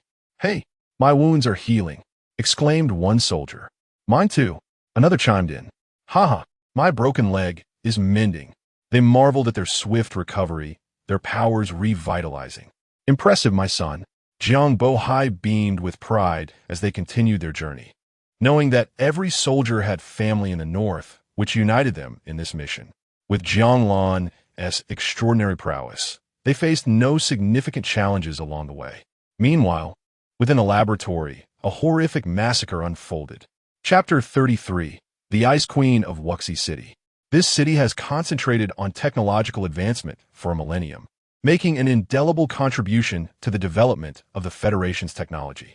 After Huagua entered the interstellar era, its technological prowess became even more pronounced, incubating groundbreaking innovations such as super artificial intelligence, longevity gene therapies, human enhancement gene therapies, and interstellar spacecraft technologies. Now, a fierce battle has erupted in the city's technological incubation center. Susu, surrender and cease your resistance. No matter how you struggle, you cannot escape my grasp. Dream on. Lu Susu, with a stern visage, waved her delicate hand, unleashing a piercing coldness that transformed several approaching first-level ability users into ice sculptures. Even in death, you shall not succeed. Around her, a chilling aura emanated as her ice-based powers surged forth. Her ice-blue hair cascaded like a galaxy, and she donned a specially designed, white, experimental gown that billowed in the wind. Her face, adorned with tiny ice crystals, could only be described as a masterpiece of creation, with her ice-blue pupils swirling with an auroral cold flame. The hexagonal ice crystals clinging to her eyelashes trembled with every breath, while the icy patterns on her brow appeared faintly visible. Her skin, smooth as jade, was accentuated by a bespoke intelligent necklace that shimmered in harmony with her complexion, perfectly blending sci-fi aesthetics with the beauty of biology. Below, her waist, slender and alluring, formed a striking contrast with her long, elegant legs, which tapped lightly against the ground as she moved like an ice bird in flight, her hands casting icy blue light that resembled the wings of a soaring creature, unleashing torrents of frigid air. Her voice pierced the air, causing the temperature to plummet to absolute zero. Crack, crack. The invading forces, caught in her abilities, were swiftly encased in frost, their bodies freezing from head to toe. Beside her, a projection closely followed. A strikingly handsome man who observed Lu Susu's combat prowess with an air of detached amusement, as if the frozen figures below were mere trifles, devoid of any anger or sorrow. Ah, it seems you are determined to resist to the bitter end. Lu Susu, undeterred by his taunts, felt a chill descend upon her as she witnessed the fallen in pools of blood. You shai di. Ha, indeed. However, there are too many survivors here. They will severely deplete our resources. As he spoke, he spread his arms wide. Now is the apocalypse. This is the worst of times, yet also the best. If we do not change, then the environment will force us to adapt. Come now, join us. I need you. His voice was soft and gentle, desire gleaming in his eyes as he regarded Lu Susu with unbridled longing. Such a formidable warrior was of paramount importance to him. Oof. Lu Susu scoffed lightly, her icy powers continuing to spread toward her next target. Truly a stubborn woman. The man, sensing her unyielding nature, let impatience seep into his tone. Next, let us see how you resist. He smiled coldly and gestured to a middle-aged man waiting nearby. Go, let Wang Bao take action. Yes, young master. The middle-aged man swiftly departed at his command. Lu Susu, focused on eliminating the incoming powerful ability users, glanced at the entrances to her sides. The situation at both was dire, with thousands of armored warriors facing perilous odds. This level could not be lost. If breached, the comprehensive base would be unable to withstand further attacks. Ah, a third-level fire ability user? Let us see what you can do. Suddenly, a young man, engulfed in flames, burst through the passageway. He clenched his fists, summoning a fire dragon that surged toward Lu Susu. A fire ability user. Faced with the oncoming inferno, she dared not underestimate him. Gathering frost, she formed an ice shield to protect herself. Boom! Sizzle. The clash of ice and fire filled the air with steam. Lu Susu managed to block the fire dragon, but the ice shield shattered under the strain. She staggered back, regaining her footing. Ha, good. Come again. Wang Bao, undeterred by his initial failure, charged forth with renewed zeal, flames surging from his feet as he unleashed a powerful kick. The flames coalesced into a slicing blade that rushed toward her. In its wake, several unfortunate first-level ability users were severed in two. Their resilience allowed them to linger in agony. Hey, whose bodies are those without upper halves? Why does that one look so familiar? Oh, that is my body? No worries then. They cast resentful glances at their assailant. I say, brother, we seem to be on the same side, do we not?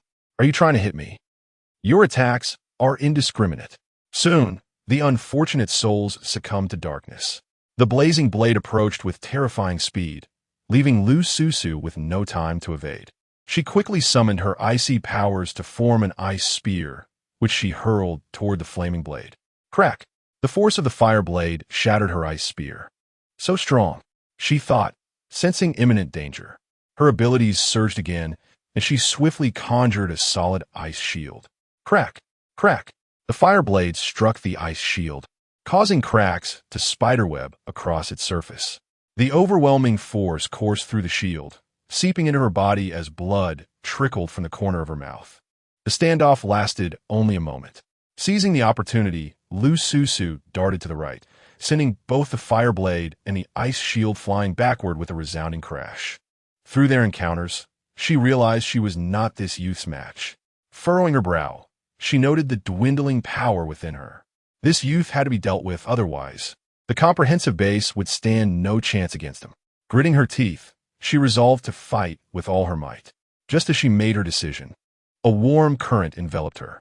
Her previous injuries began to mend rapidly, and the remaining energy within her surged anew. Turning, she saw a beautiful woman radiating green light, forming drops of healing liquid that melded into her body.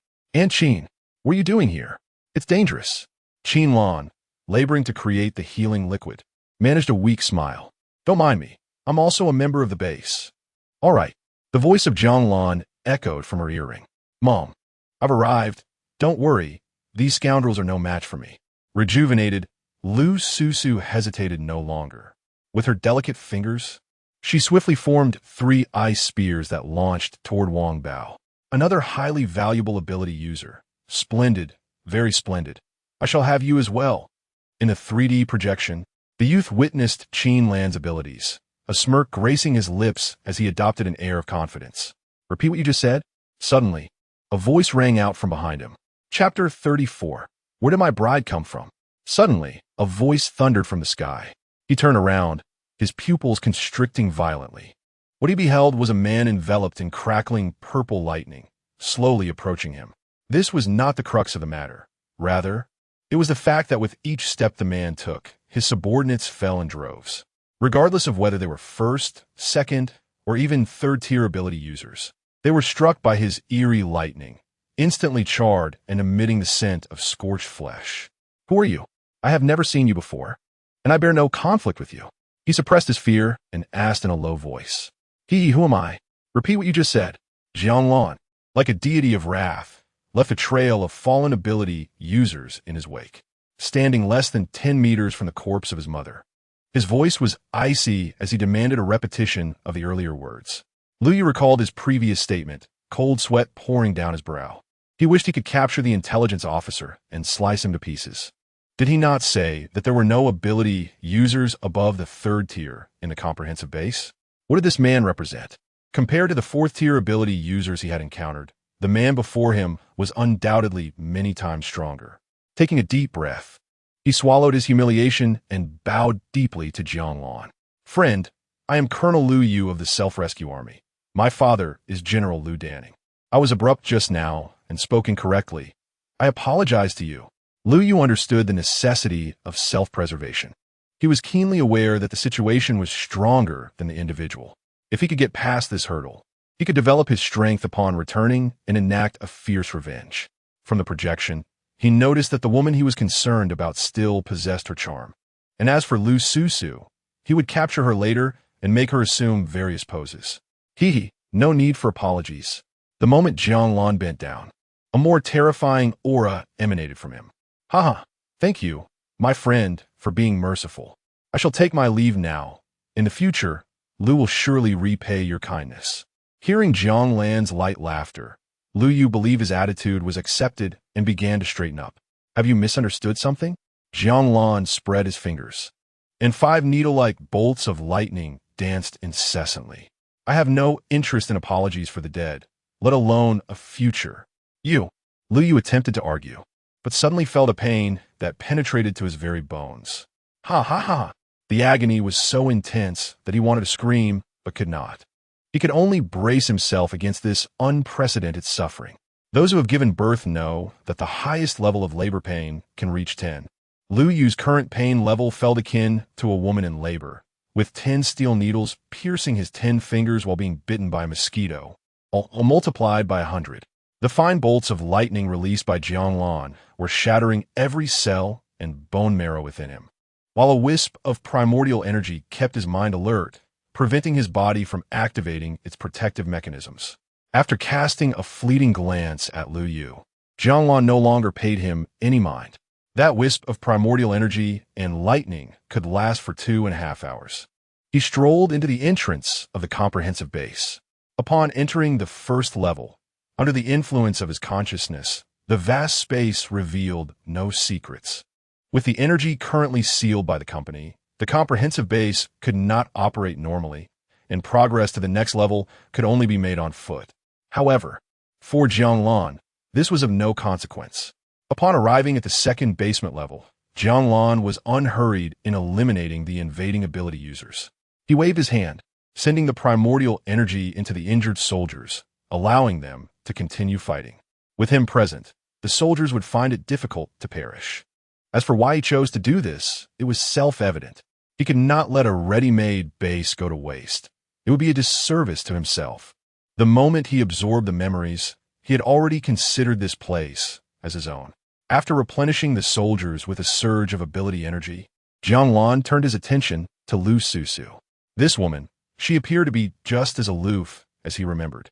She looked somewhat disheveled now. A smirk graced Jiang Lan's lips. He was no longer the original Jiang Lan. From his memories, he recalled that his mother, Jiang Lan, and her mother were close friends, and Lu Susu had known him since childhood, being 5 years his senior. Whenever Jiang Lan had urgent missions, he would be sent to stay at Lu Susu's house. Lu Susu's inherent coldness only revealed a devilish smile when she bullied Jiang Lan. It could be said that the Jiang Lan of this world had been bullied by Lu Susu since childhood. Well, Lu Susu, it hasn't been long since we last met, yet you appear to have fallen so far. Unable to resist the urge to mock her upon seeing her disheveled state, Jiang Lan spoke. Lu Susu threw 2 ice spears. One was shattered by Wang Bao, while the other grazed his face, leaving a trail of blood before freezing. Lu Susu, throwing ice spears, slightly bent over, gasping for breath. A bead of sweat appeared on her forehead, quickly frozen into an ice bead by her abilities. Jiang Lan, it's been a while since I last beat you. Are you itching for it again? Hearing Jiang Lan's provoking words, she glanced at him with a smile that was both mocking and alluring, her beautiful ice blue eyes sparkling with light. Jiang Lan shivered at the sight of her smile. This woman, it was clear she was up to no good. It wasn't he that he was afraid. Perhaps it was the shadow left by the original host that lingered, as he had just arrived and had yet to dispel it. Hee, look at you now. Do you think you can still defeat me? Whether I can defeat you or not, we'll find out when we fight. Lu Susu, busy battling, had witnessed Jiang Lan's actions since his arrival, but was now infuriated by his words. Using all her strength, she condensed an ice spear radiating cold light, gripping its shaft and thrusting it towards Wang Bao's groin. Whoa! Seeing the woman target his lower regions, Wang Bao broke into a cold sweat. Damn it! It's not like I provoked you. Why take it out on me? After battling for so long, Wang Bao began to feel overwhelmed. This woman, relying on her healer, was utterly relentless. After a fierce 5-minute struggle, Wang Bao ultimately found himself at the mercy of Lu Susu's spear at his throat. I surrender. I can be injected with a control chip. Lu Susu snorted lightly, and the long spear transformed into ice shards that dissipated. She took a couple of steps toward Jiang Lan, reaching to grab his ear. You should act like a younger brother. I haven't had my fill of fun yet. Jiang Lan sidestepped. He was no longer the original Jiang Lan. It was absurd to think she could catch him. He easily evaded her grasp. Seeing him effortlessly dodge her attack, Lu Susu's chest began to rise and fall rapidly. Aunt Qin, look at him. This brat, don't let him bully your daughter-in-law. Qin Lan had been silently watching with a smile from his side. Upon hearing her daughter-in-law's complaint, she immediately sided with Lu Susu. Your daughter-in-law? Where did I get a daughter-in-law? Oh, it came back to him. Qin Lan and her best friend had arranged a betrothal for their children when they were young. A woman as cold as ice, no, she was a literal block of ice, was indeed his fiancée. But Mom, why are you siding with her? Am I not your biological child? He thought about it, but dared not voice his question. Hey, Lu Susu, don't you have any shame left? Stop right there. I won tea. Chapter 35. Relocation of the mind and ready-made production lines with the support of Jiang Lan's primordial energy. The warriors swiftly concluded their battle. Except for those slain by Jiang Lan, most of the superhumans survived. It was not out of reluctance to kill. Rather, the preservation of these individuals proved to be more advantageous than their demise. Once injected with control chips, they could become integral components of the base's strength. Approximately 2 hours later, Jiang Bohai and his team arrived. Responding to his mother's plea for help, Jiang Lan had hastened his journey, having cleared the path beforehand, allowing for a significantly accelerated pace. In his pursuit, Jiang Lan devised a new technique, which he named Purple Cloud Thunder. This ability enveloped a radius of 1,000 meters around him, enabling him to summon lightning upon identifying friend or foe, practical and convenient. However, despite his prowess, he found himself subdued by his own wife, rendered immobile. Stop, Lu Susu commanded, her hands firmly pressing down on Jiang Lan's arms, her eyes radiating triumph. Sensing something, her cheeks flushed a rare shade of red. Are you still daring? Wrong. I wouldn't dare, he stammered. Lu Susu snorted, lightly biting her lip as she stood up and departed. I'll let you off today. She hurried into the room, quickly retrieving a change of clothes to freshen up after the exertion of battle. Ouch, that hurts. My refinement still needs improvement. Jiang Lan lay on the floor, inhaling sharply. That rascal, bullying your wife again, huh? Come out, my 7 wolves are ready. The voice of his father boomed, causing Jiang Lan's lips to twitch. Father. Jiang Lan opened the door to find Jiang Bohai and Qin Lan, hand in hand, filled with righteous indignation. It was undeniable that he was their biological son.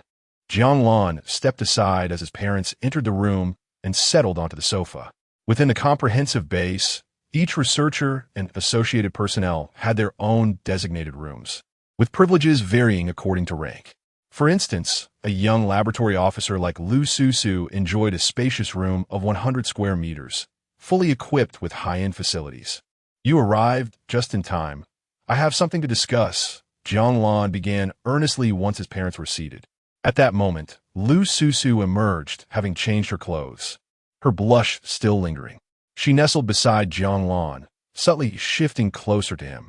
Noticing her small gestures, Jiang Lan's lips twitched, but he chose to ignore her. Seeing his parents waiting for him to continue, he resumed. In this apocalypse, to survive steadily, we must continuously strengthen ourselves.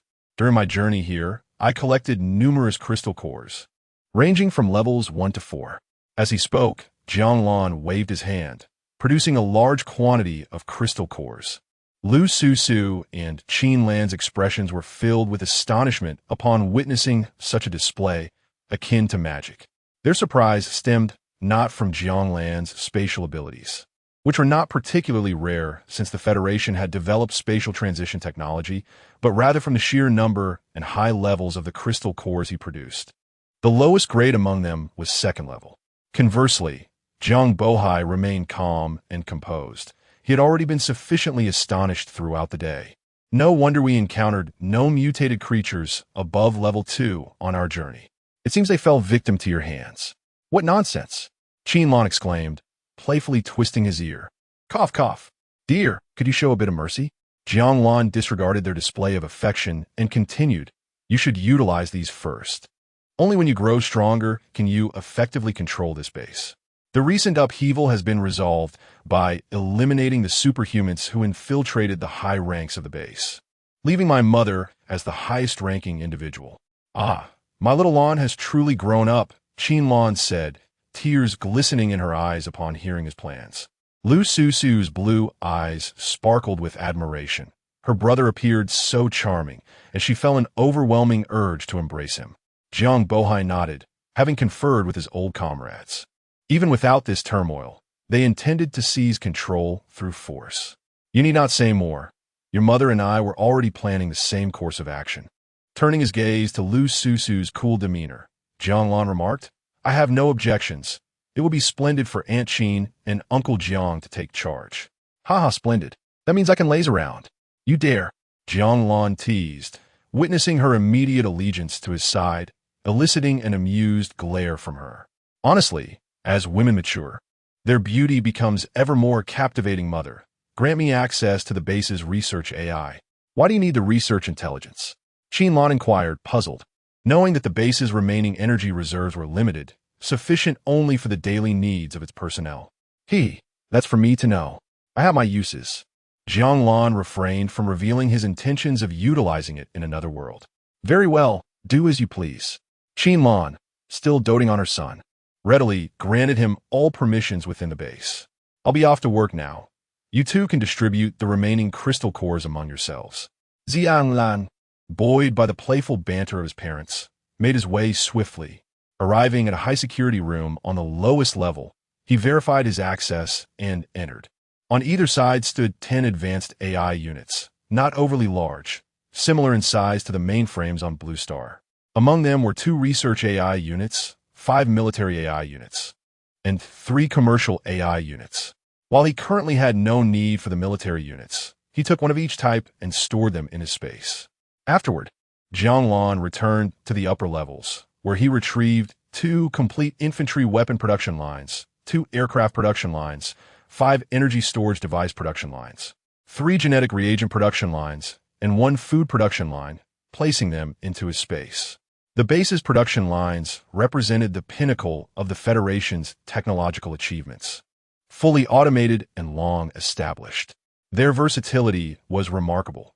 As long as raw materials were available, The Federation could produce anything from millennium ago to contemporary technological marvels. With energy resources restricted and lying dormant here, it seemed a waste, better to put them to use. He envisioned that, upon transferring these production lines to the primary world, they would significantly elevate the technological prowess of the Eastern superpower.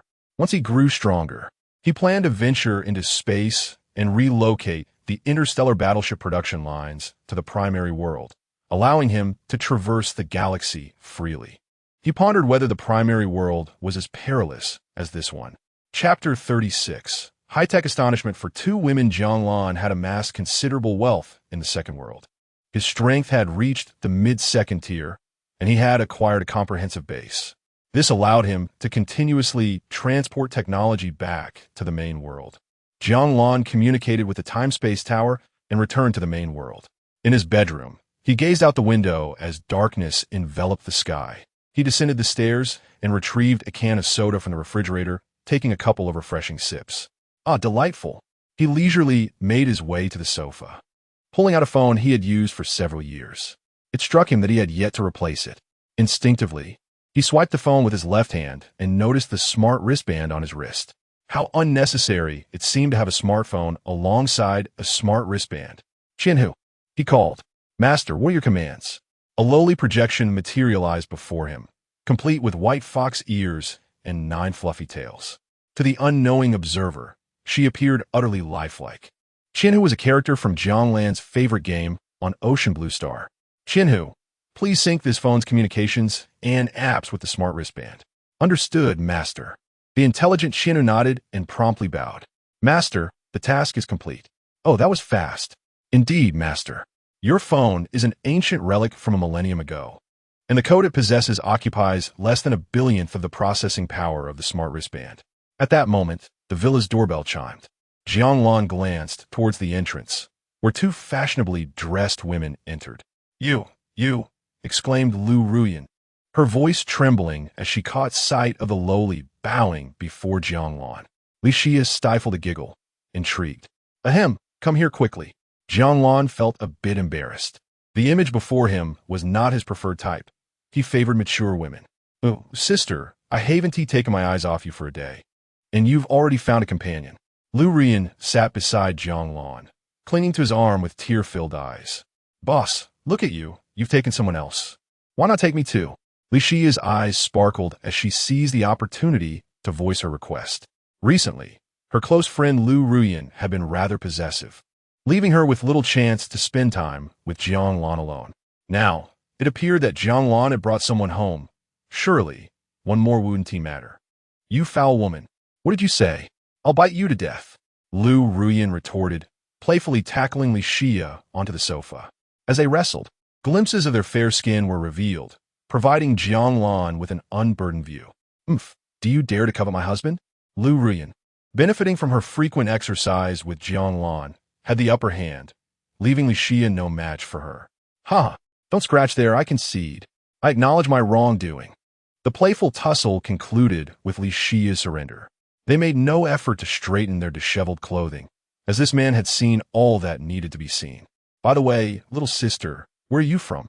Lu Ruyan knew that Jiang Lan would not be limited to just her. While jealousy simmered within her, she was keen to avoid provoking him. It was better to graciously acknowledge this lowly from cosplay as having a place in their home. "Miss Lu Ruyan, Qianhu is an intelligent system derived from a light brain. She does not possess a home address." What does that mean?" Jiang Lan pulled Lu Ruyan into his embrace and playfully nipped at her. "What else could it mean?" "Ruyan, you're jealous of a program. It seems you've forgotten my prowess." You mean she's artificial intelligence? How can that be?" Lu Ruyan struggled to free herself, staring incredulously at Qianhu. Yet, she appeared no different from a real person. Li Xia shared her astonishment. Had artificial intelligence advanced to such an indistinguishable level? But that couldn't be right. There had been no recent news on such developments. Indeed, the topic of artificial intelligence has gained considerable traction in recent years. However, what has emerged is quite average. It can provide answers to simple inquiries, yet falters in complex, interdisciplinary issues, resembling more of an artificial stupidity. While some AIs may succeed in niche areas, none could compare to this entity that seems so lifelike. To confirm, Li Xia stood up and reached out to touch Qianhu. Upon contact, her hand passed right through Qianhu's form. What a true artificial intelligence. What? Lu Ruyan gasped as she witnessed Li Xia's hand passing through Qianhu. Cough, cough. Qianhu, please transform into a mature lady. Jiang Lan cleared his throat, wishing to dispel any notion that he favored Lolis. That would be utterly unjust. Understood. Shortly, Qianhu transformed into a stunning fox lady, with an alluring figure that captivated the senses. Wow, so beautiful. This is incredible. Darling, I want one. Boss, please. Can I have one too? I desire one as well. The two women, now entirely unconcerned with the lowly versus mature debate, were captivated by this advanced technology. Their interests diverged completely. Unfortunately not. When they inquired, Jiang Lan resolutely shook his head. He had seen several available units when he returned, but had focused solely on relocating production lines. Oh, I thought you might have extras. Very well, ladies. Just because I don't have any now doesn't mean I want tea in the future. I'll make it a point to procure one for each of you. Wonderful. Thank you, boss. With Jiang Lan's promise, their disappointment swiftly dissipated. Qianhu, please compile a list of factories for sale in Wenhai City. Yes, master. Following Jiang Lan's command, a projection appeared before Qianhu, which quickly retrieved the relevant information. Jiang Lan tapped on the top-listed factory to examine its details. The Jiangnan leather factory occupies an area of 36,000 square meters. Due to the owner absconding with funds and a relative, the factory has gone bankrupt. With a selling price of 110 million renminbi. This factory is quite spacious, though the price seems a bit steep. I should negotiate. Jiang Lan mused to himself. Boss, are you planning to establish a factory? What products do you intend to produce? Li Xia inquired, her curiosity piqued. Yes, make a note of this. Tomorrow we will have a meeting at the company, and I'll have the team handle the negotiations. Understood, boss. Afterward, Jiang Lan proceeded to examine the second factory. Hake Electronics occupies an area of 32,000 square meters. Due to mismanagement and outdated equipment, the factory has declared bankruptcy and is now priced at 120 million renminbi. Jiang Lan noted that the factories available for sale seemed quite promising and instructed Li Xia to keep a record of them all. Chapter 37. Double Happiness in the Evening. Jiang Lan reclined on the soft legs of Lu Ruyan, reveling in the gentle massage of her delicate hands. As he indulged in the pleasure, his hands became rather mischievous. Don't be naughty. Lu Ruyan cast him a sidelong glance, attempting to thwart his wandering hands. Hee, Jiang Lan chuckled, emboldened by her reaction. Observing their intimate exchange, Li Xia felt a pang of frustration. What about me? Am I invisible here? She turned away, fuming, and stomped upstairs. In the dead of night, she tossed and turned in bed, unable to find sleep. The noises from the adjacent room grew increasingly disruptive. Although the villa was well insulated, it could not entirely muffle the sounds of two extraordinarily vigorous individuals. Unable to endure any longer, Li Xia bit her lip and swung open the door. Upon reaching the scene, she discovered that they had neglected to close the door. No wonder. The sight inside made her cheeks flush crimson. Ugh, shameless couple. Suddenly, a hand covered her mouth. The next day, when Jiang Lan awoke, he found the space beside him empty. How delightful. Having exerted himself throughout the night, he felt invigorated and utterly refreshed.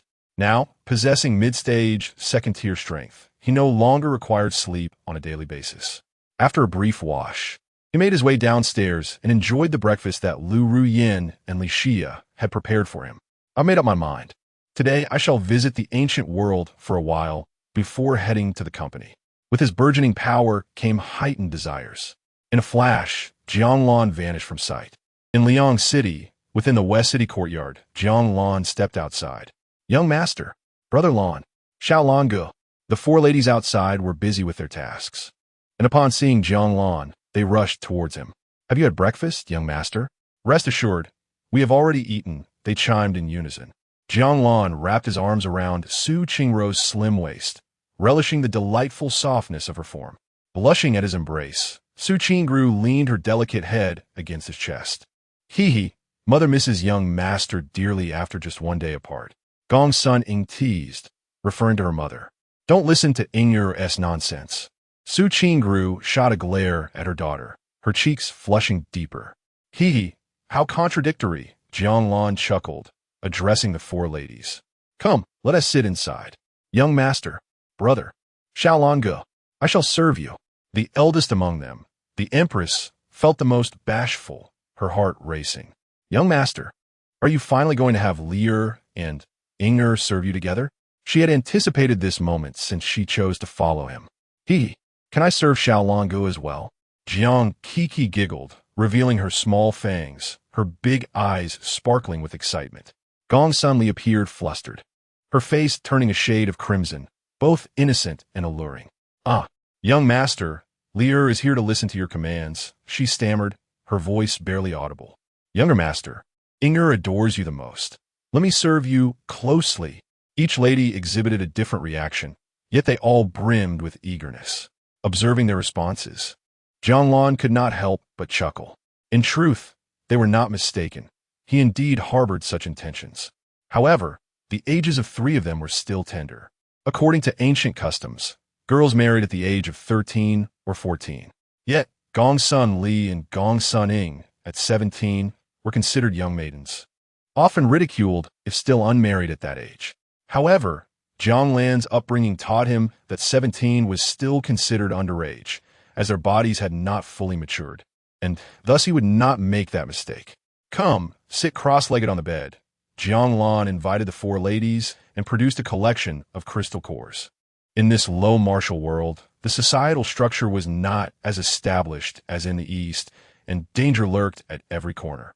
Concerned for their safety, he felt uneasy about hiring protection. Previously, Jiang Kiki had been abducted once. The four ladies gazed curiously at the shimmering objects in his hands. Brother, what are these? They're so beautiful. Gong's son Ing, with her quirky personality, could not contain her curiosity. These are crystal cores, extraordinary items that can transform you into innate masters. Who would like to go first? Jiang Lan smiled, explaining the function of the crystal cores. Upon hearing that they could become innate masters, the four ladies' eyes sparkled with excitement. Me. Gong's son Li was the first to raise her hand. All right, you go first. Jiang Lan placed a green first-tier crystal core in the palm of her fair hand. After placing it in her mouth, and carefully sensing the flow of energy within her, she exclaimed, Thank you, brother. With the green core in hand, Gong's son Ing beamed with delight and followed suit. Moments later, a radiant glow emanated from her, intensifying until it coalesced into a fiery runic symbol at her forehead, bestowing her with an enchanting allure. I've done it, brother. I can unleash flames, she declared, spreading her hands to reveal two orange flames dancing in her palms. Very impressive. The other three ladies gasped in astonishment, their mouths agape, revealing their pearly white teeth. How marvelous! Jiang Kiki exclaimed, her joy evident as she beamed up at her Xiaolonge. Young master is the best for Lear. Gong's son Li gazed adoringly at Jiang Lan, as if wanting to melt into him. Young master, you are indeed a celestial being, generously bestowing such wondrous gifts upon us. Su Qingru said, tears of gratitude glistening in her eyes, her affection palpable. Try absorbing these white ones, he instructed. Okay, brother. Gong's son Ing nodded enthusiastically and complied. Kiki, come here. For the second selection, he handed the green crystal core to her small hands, gently ruffling her hair. This little girl had endured much hardship from a young age. Jiang Kiki's eyes crinkled with delight. Before long, her powers awakened. Oh, it's a strength-type ability, she exclaimed, her laughter bright. Xiaolonge, I feel like I have boundless strength. Jiang Lan nodded in satisfaction. A strength-type ability was indeed commendable. Suddenly, an amusing image flashed in his mind of Jiang Kiki, petite yet wielding a colossal hammer or sword, pursuing enemies with vigor. He quickly dismissed the thought and turned to Gong's son Li. Young master, she said, knowing it was her turn, her anticipation palpable. Now it's my turn. Jiang Lan handed her the crystal core. Her awakening was smooth, as she waved her hands gently, causing vines filled with thorns to sprout within the room, expanding rapidly. Wow, Jiang Lan thought in disbelief. Why would a gentle, bookish woman awaken such an unusual ability? The memory of being ensnared by her vines sent a shiver down his spine. A commendable ability, he remarked. Regardless, a control-type ability was quite advantageous. I'm glad I didn't disappoint you, young master, Gong Sunli said sweetly. Her face flushed as she lowered her gaze, unable to meet his eyes. Now, it's the Empress's turn. Jiang Lan was unaware of the perilous thoughts that Gu Songli harbored. He was exceedingly curious about the extraordinary powers that the Empress might awaken. Chapter 38. No laughing seeing the three women absorbing the white crystal cores to upgrade. Su Qingru was equally curious about the abilities she would acquire. With anticipation, she accepted the crystal core, her red lips slightly parted, and elegantly swallowed it. Moments passed, and a layer of pink mist began to envelop the bedroom, releasing an enchanting fragrance that wafted through the air. What a peculiar sound, Jiang Lan remarked softly, savoring the experience as she took a few more deep breaths.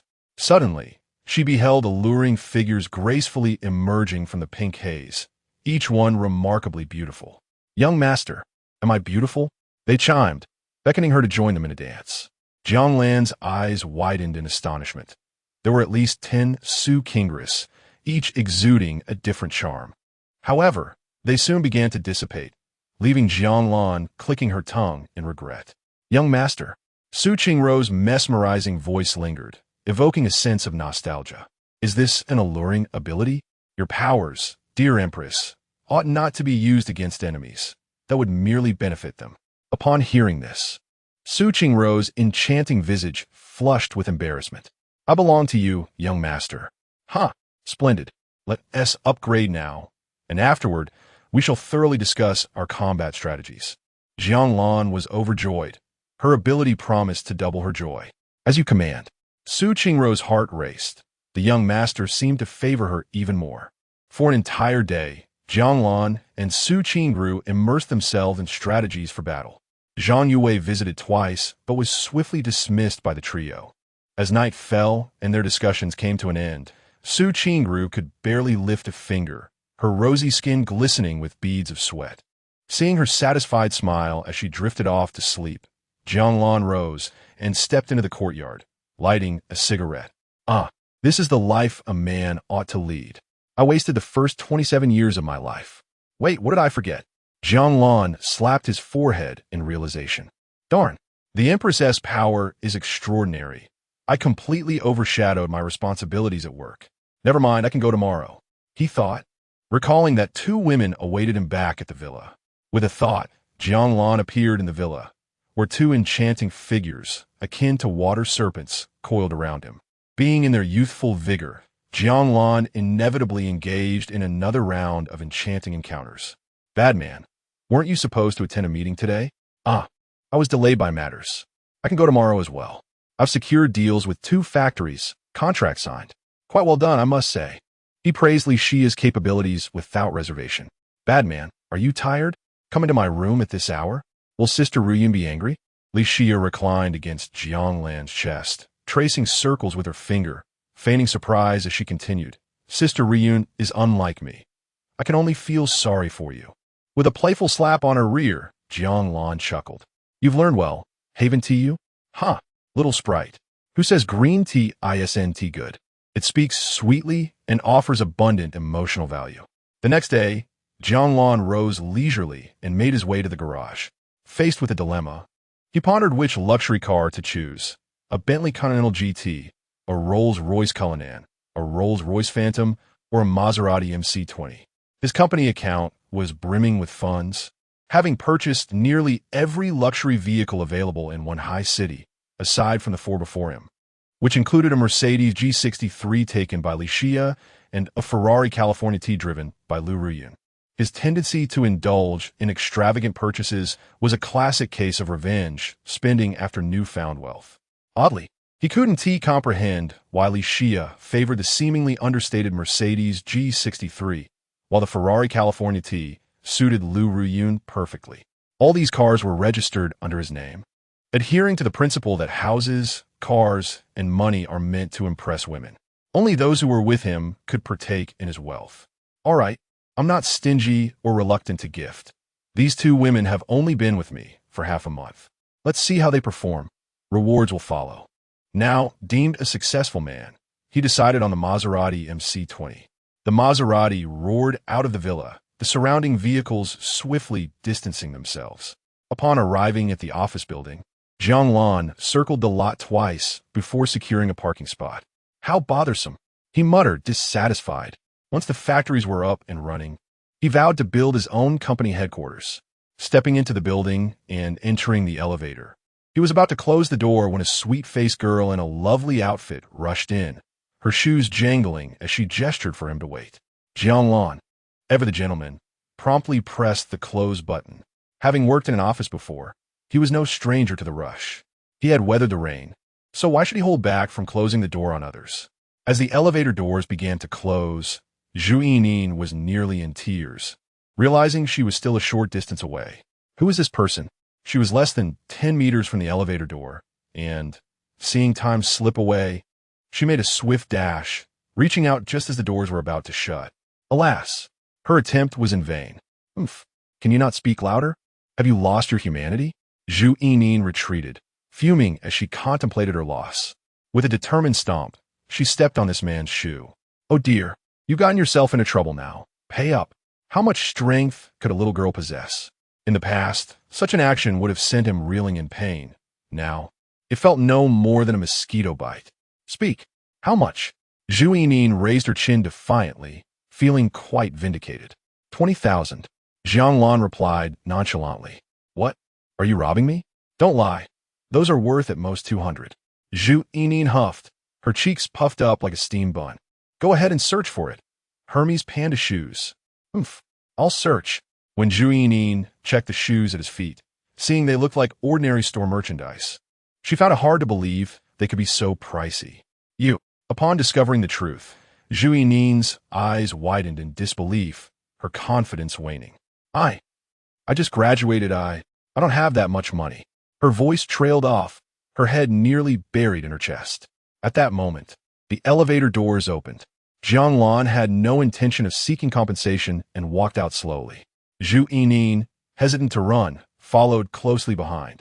When she saw that they had arrived at her new workplace, her eyes widened. Are you also part of this company? Then we are colleagues. Can I pay you back a bit for my monthly salary? I still need to save some for food. Please have mercy. At this juncture, the front desk staff spotted Jiang Lan and promptly greeted him with respect. Good day, Director Jiang. Upon hearing his title, Zhu Yining felt as if she had wilted like a frost-bitten eggplant. Oh no. Jiang Lan nodded, glancing at the pitiful and naive girl beside him, and smiled. It's all right, you don't need to pay. Upon hearing this, Zhu Yining instantly perked up, her spirits revived. Yay, the boss is really nice. Then she heard that being late would incur a deduction of 200. How outrageous. Chapter 39. Establishing the time-space group. The chairman is in fine form today. Wow, chairman, what brings you to the office today? Exclaimed one of the employees, admiration evident in her voice. Oh, chairman, you have truly captured my heart, she added playfully. Jiang Lan, however, was not oblivious to the fact that his employees were unfamiliar with him. Flattery, after all, does not lead to a salary increase. With a cheerful nod to his staff, he entered his office, sharing a light-hearted jest that contributed to a lively atmosphere, markedly different from the dreary ambience of other companies. This was undoubtedly due to the generous salaries and excellent benefits, with even the janitors earning 7,000. Why are you following me? Jiang Lan asked the young woman trailing behind him. I'm a secretary to the chairman's office. Zhu Yining pouted, having been docked 200 for her tardiness, a significant portion of her daily wage. I was just joking with you. Now go on and get back to work. Hee, thank you, chairman. Zhu Yining's expression transformed in an instant, leaving Jiang Lan momentarily stunned. Upon returning to her workstation, she eagerly shared her day's events with her friends. Tian. Wow, really? Your boss is that young? In of course. The chairman is not only kind, but also quite handsome. Tian. You should seize the opportunity. You're so beautiful. I believe you can win him over. In, do you think so? but he seems like one of those wealthy playboys, rather fickle of heart. Tion. Are there any men who aren't T? Listen, just do this, then that. And then Zhu Yinyin felt her cheeks burn as she read her friend's messages. In the office, Jiang Lan reclined in his executive chair, while his secretary, Lu Rian, sat in his lap, feeding him fruit with an air of distraction. Suddenly, there was a knock on the door. Lu Rian hurriedly scrambled off Jiang Lan's lap, adjusting her slightly disheveled attire. The interruption was ill-timed, disrupting their moment of intimacy. Li Xia entered, looking as if she might weep. "Oh, spare me. Is your bottom itching again?" Jiang Lan retorted, perplexed at how he had failed to notice her penchant for theatrics. "If you keep this up, I will leave you to face the consequences alone tonight." Lu Ruyan threatened playfully, gripping Li Xia's chin. Realizing her misstep, Li Xia quickly apologized, her body trembling at the thought of the potential repercussions. "That's better," Lu Ruyan teased, giving her a playful pinch. "Chairman, the conference room is ready," Lu Ruyan announced. "Then let us proceed." In the conference room, Jiang Lan took the head seat, with Lu Ruyan on his left and Li Xia on his right. Their presence was a source of envy for the male colleagues in attendance, who gazed at Jiang Lan with admiration. "Today's meeting is to discuss the establishment of our corporate group. Please share your thoughts," he stated casually, drumming his fingers rhythmically on the table. Yet, what thoughts could they possibly have? As seasoned professionals, they were astutely aware that their role was to execute their duties in exchange for their salaries. Offering unsolicited opinions could only jeopardize their positions. After a moment of silence, Jiang Lan nodded. "From today onward, the company will officially be established as a group. Mr. Li, you will oversee all changes." "Yes, Chairman," came the prompt reply. During the meeting, Li Xia adopted a serious demeanor, becoming exceptionally formal. The group was named the Time-Space Group, with Jiang Lan as the chairman and Li Xia appointed as the chief executive officer, earning an annual salary of 800,000 and enjoying a 5% profit sharing right in the group. "Rest assured, Chairman, I will deliver satisfactory results," she assured him, her body quivering slightly at the declaration. Upon hearing such a lucrative salary and profit sharing, the core employees present felt a pang of envy. Lu Rian was appointed as the chief financial officer of the group, with the same salary and profit-sharing rights. Her face lit up with joy as she discreetly blew him a kiss. "Thank you for your trust, Chairman." Having previously been indifferent to finances while Lu Ruyan served as his secretary, Jiang Lan decided to elevate her to the role of chief financial officer, recognizing her competence. "The treatment for both women will be equal. I cannot show favoritism," he thought. Under the group, several subsidiaries will be established, including technology, healthcare, jewelry, and foreign trade. The announcement energized the employees, as each one could potentially be appointed to a subsidiary, presenting a rare opportunity for promotion and salary increase. "I hereby announce the appointments of key personnel in the subsidiaries," Jiang Lan continued. "Zhang Yuan, after careful consideration, you are appointed as the president of Time-Space Technology, with a salary of 200,000 and a 5% profit-sharing right." "Thank you, Chairman. I will not disappoint you." Zhang Yuan, a young man under 30, clad in a tailored suit, stood up with determination. "Very well, take your seat." "Zhao Changyun, you are appointed as the president of Time-Space Healthcare, also with a salary of 200,000 and a 5% profit-sharing right." Zhao Changyun, slightly older at around 33, adjusted his gold-rimmed glasses, exuding an air of sophistication. "Chairman, I will dedicate myself fully to the company." "Please sit." Jiang Lan nodded, allowing him to take his place. "Tam Miao Miao," Jiang Lan called, prompting a poised woman with short hair to stand, trembling with excitement. "You are appointed as the president of Time-Space Jewelry, with the same salary and profit-sharing rights." "Thank you, Chairman," she said, proceeding to sit down at Jiang Lan's gesture. "Huang Meng, you are appointed as the president of Time-Space Trade, with a salary of 200,000 and a 5% profit-sharing right." "Yes, Chairman," he replied, acknowledging the appointment. After assigning the subsidiary heads, Jiang Lan continued with the appointments of key structural members within the subsidiaries. Everyone present in the meeting was included, and the salary levels rose significantly. Jiang Lan ensured that the employees felt invigorated, achieving the desired effect. The backbone members of the group were all relatively young, none exceeding the age of 45. An hour later, the meeting concluded, and Jiang Lan, along with the core members, exited the company building, making their way toward the factory. Chapter 40. The attention of the war zone commander as Jiang Lan and the group members headed to the factory. Yang Guoping returned to the headquarters of the Qinglong War Zone after managing the aftermath of the aircraft incident. Upon arriving at the headquarters, he hastened to the office of the War Zone commander. He encountered familiar faces along the way, but did not pause to salute. "Report. Come in." Upon reaching the door of the commander's office, he stood at attention and reported. With permission granted, Yang Guoping quickly entered. Seeing him arrive, Commander Wang Hongjun set down his pen, removed his glasses, and his stern face softened. "Guoping, what important matter brings you, a brigade commander of the Special Forces, here in person?"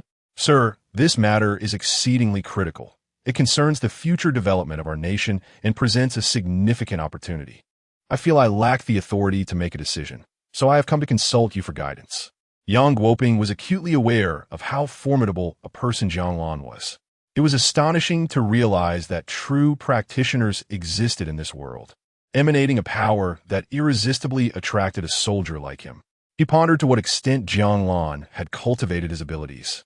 Capable of traversing the air with ease and lifting aircraft weighing 70 to 80 tons as if it were child's play. His yearning was profound. Consequently, after witnessing Jiang Lan's miraculous flight, he had issued a gag order to all personnel at the airport, threatening treason charges for any breach of silence. Oh, what kind of opportunity could warrant such seriousness? Wang Hongjuan's interest was piqued. Knowing Yang Guoping, well as both a subordinate and the son of an old friend, he recognized his character. He possessed the finest qualities of a soldier and rarely spoke without substance. "Please take a look." Yang Guoping reverently produced a USB drive from his inner pocket and handed it to Wang Hongjun. Observing the reverence with which Yang Guoping handled the USB drive, Wang Hongjun understood it contained crucial information. Carefully inserting it into his computer, he opened the folder to find a video lasting half an hour. As he played the video, his aged eyes widened in disbelief. "This, Guoping? Are you certain this video hasn't been digitally altered?" What he witnessed was beyond the realm of science fiction, prompting his incredulity. Which ordinary individual could single-handedly lift a massive aircraft? If this video were to be released online, it would undoubtedly garner widespread acclaim, with viewers praising the special effects. "Sir, I witnessed it with my own eyes. It cannot be fabricated." Yang Guoping understood that the commander would be incredulous. His expression was grave, reflecting the seriousness of the situation. Wang Hongjun recognized that Yang Guoping was not jesting. Then, this video indeed captures a genuine occurrence. Now, it was Wang Hongjun who found himself unsettled. Having witnessed many grand spectacles during his time, he had never encountered anything like this. As one of the elite few in a major Eastern power, he was privy to numerous secrets that could not be disclosed. Martial arts existed in this Eastern power, albeit overshadowed by industrial advancements, where decades of martial training could not compete with a single firearm, leading to the gradual obsolescence of many martial traditions. Only those ancient and prestigious lineages had persisted. Yet, the strongest could lift 1,000 pounds and traverse walls effortlessly. The feats displayed in the video were on an entirely different plane. He comprehended the significance of this video. Such a remarkable individual, so young, possessed powers akin to those of a deity. Aware of the gravity of the situation, he knew he had to approach it with utmost seriousness. As time flowed slowly, the video concluded with the extraordinary youth effortlessly traversing the air. Wang Hongjun exhaled heavily. It was evident from the footage that this remarkable individual held a profound sense of belonging and identity with his nation. "Well done." Wang Hongjun commended Yang Guoping's handling of the situation. "Sir, what do you propose we do?" "Ha. Allow me to personally invite him to our war zone to serve as an instructor for the younger generation." Wang Hongjuan's eyes sparkled with enthusiasm, reminiscent of his youthful vigor, as excitement surged within him. Upon encountering such a prodigious talent, he was determined to seize the opportunity. However, he decided to first communicate with his superiors. Yet there is no rush. The New Year's conference is approaching. You will accompany me to the capital. Yes. Yang Guoping's heart leapt at these words, recognizing them as a signal of the commander's support. However, he felt that this opportunity might have come too easily. Do not feel burdened. This is a necessity for you. Noticing Yang Guoping's hesitation, Wang Hongjun gently patted his shoulder. Ultimately, he is the priority. Continuing, he spoke in a measured tone. To attract a golden phoenix, we must first cultivate a suitable environment. I will seek to secure a Major General's rank for him. I wonder if that might sway him. As he spoke, uncertainty crept into his voice. After all, such extraordinary individuals were not commonplace. If he were an ordinary person, even achieving a lieutenant's rank would be a monumental accomplishment, akin to striking gold. Soon, Wang Hongjun began preparations, issuing orders to various levels within the war zone to assemble the finest soldiers at headquarters. This immense opportunity necessitated early arrangements. Unbeknownst to Jiang Lan, his extraordinary actions had caught the attention of the esteemed war zone commander. Throughout the afternoon, he had the factory premises entirely cleared and meticulously cleaned.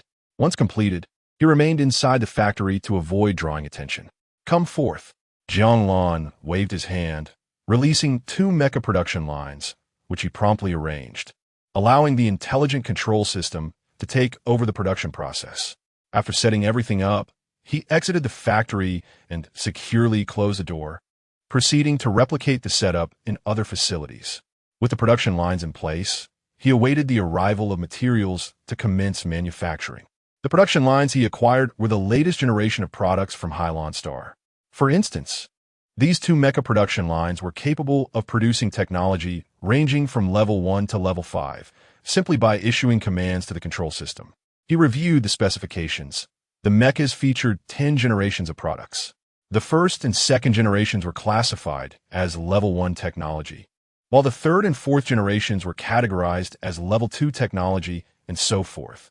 The mechas previously worn by his father, Jiang Bohai, belonged to the third level of technology, specifically the 6th generation. The warriors safeguarding the life planet were part of the rear echelon. The 9th generation equipment of level 5 technology had only recently been deployed to the Space Force, while the 10th generation had just completed testing and was yet to be deployed.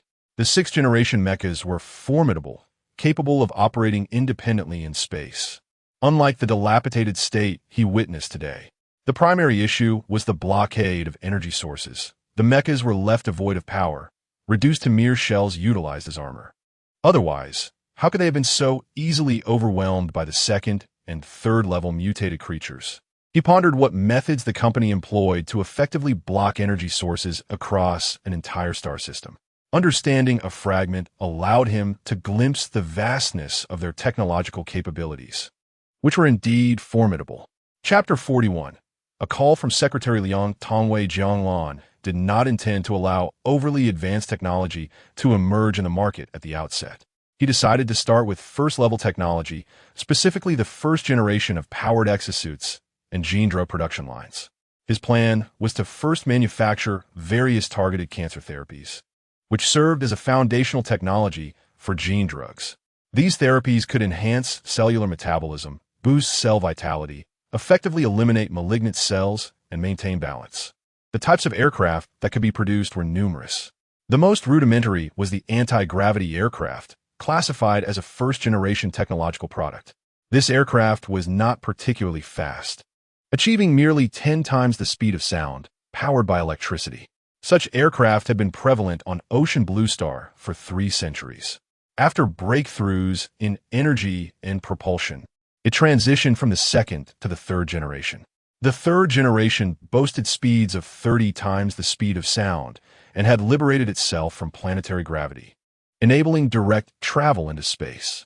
Each successive generation was increasingly formidable, with the latest iteration serving as a fleet of unmanned starships, exhibiting terrifying speed and offensive capabilities. The first generation of energy storage devices consisted of lithium-air batteries, utilized by Huagua on Water Blue Star prior to entering the interstellar age. With an energy density of 6,000 watt-hours per kilogram, it far surpassed the performance of other batteries on Blue Star. This battery also served as the power source for the anti-gravity aircraft. Jiang Lan found no immediate need for the energy production line, as he had instructed his AI to search for the required energy materials on Blue Star, but to no avail. In addition to this, he requested the AI to compile a list of all raw materials necessary for the first-generation products. He then sent this list to Zhang Yuan of Time-Space Technology. Once the materials were procured, Time-Space Technology would undoubtedly become the most profitable subsidiary of the group. With the low magic world in need of supplies and Ocean Blue Star lacking resources, he directed President Huang Ming of the trading company to procure over 100 million units of materials for storage. Having completed these tasks, he found himself with little else to occupy his time. Returning to his villa, he felt the urge to seek out something to do. Perhaps he would visit the Empress for some leisure. Just as this thought crossed his mind, his smart wristband chimed with a voice. "Chairman, there's a call from Liang Tongwei." "Liang Tongwei? What would he want?" As the secretary of the airport, he must be extremely busy. So why would he reach out to an ordinary individual like myself? Could it be trouble? Regardless of whether the news was good or bad, it was prudent to listen first. "Hello, is this Mr. Jiang?" As Jiang Lan answered the call, Liang Tongwei's respectful voice came through. "It is I, Secretary. What assistance do you require from a humble citizen like myself amidst your busy schedule?" Upon hearing Jiang Lan's words, Liang Tongwei's demeanor brightened. "Since Mr. Jiang has offered, I shall not be polite." Jiang Lan felt a twinge of annoyance. He had merely been courteous. "Please, Secretary, go ahead." Liang Tongwei could sense Jiang Lan's teasing. Yet he had no choice but to comply. "Mr. Jiang, I am facing a dilemma and require your assistance. Please go on." Jiang Lan was curious to hear the matter before deciding on the next steps. It is not convenient to discuss over the phone.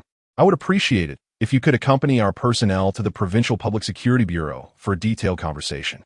Jiang Lan furrowed his brow. If it had escalated to the Provincial Bureau, the matter was significant. It would take at least 3 hours to travel from the villa to the bureau, which was rather inconvenient. However, since he had no pressing engagements, lending a hand would not be too burdensome. Furthermore, establishing a rapport with them was advantageous for his group's operations in Yuejiang province. "No need. Since it is urgent, I will come directly." "Ah, very well." The secretary nearly forgot that this individual had the ability to traverse air. Jiang Lan activated the navigation system, setting the destination to number 666, Zhongxing Road, Linen City. Enveloping himself in a layer of primordial energy, he rendered himself undetectable to the naked eye or radar. In a single leap, he ascended to an altitude of 1,000 meters, transforming into a streak of light that vanished into the sky.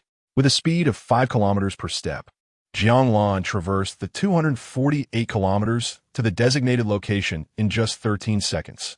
As the Provincial Public Security Bureau, the office building was quite impressive.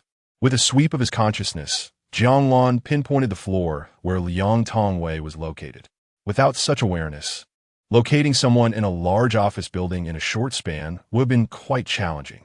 Stepping forward, he instantaneously appeared before Liang Tongwei through the conference room window. He dispelled the primordial energy, allowing his form to become visible. Liang Tongwei, upon seeing him, was taken aback. "Gulp! Mr. Jiang," Liang Tongwei stammered, struggling to swallow. His voice dry. One would expect a seasoned bureaucrat to maintain composure. Yet the rapidity of Jiang Lan's arrival was astonishing, and the method was utterly astounding. The conference room door was firmly shut. Thus, his sudden appearance could only be explained in one manner. This was the 13th floor. The prominent figures in the conference room shared Liang Tongwei's astonishment. Among them were provincial dignitaries.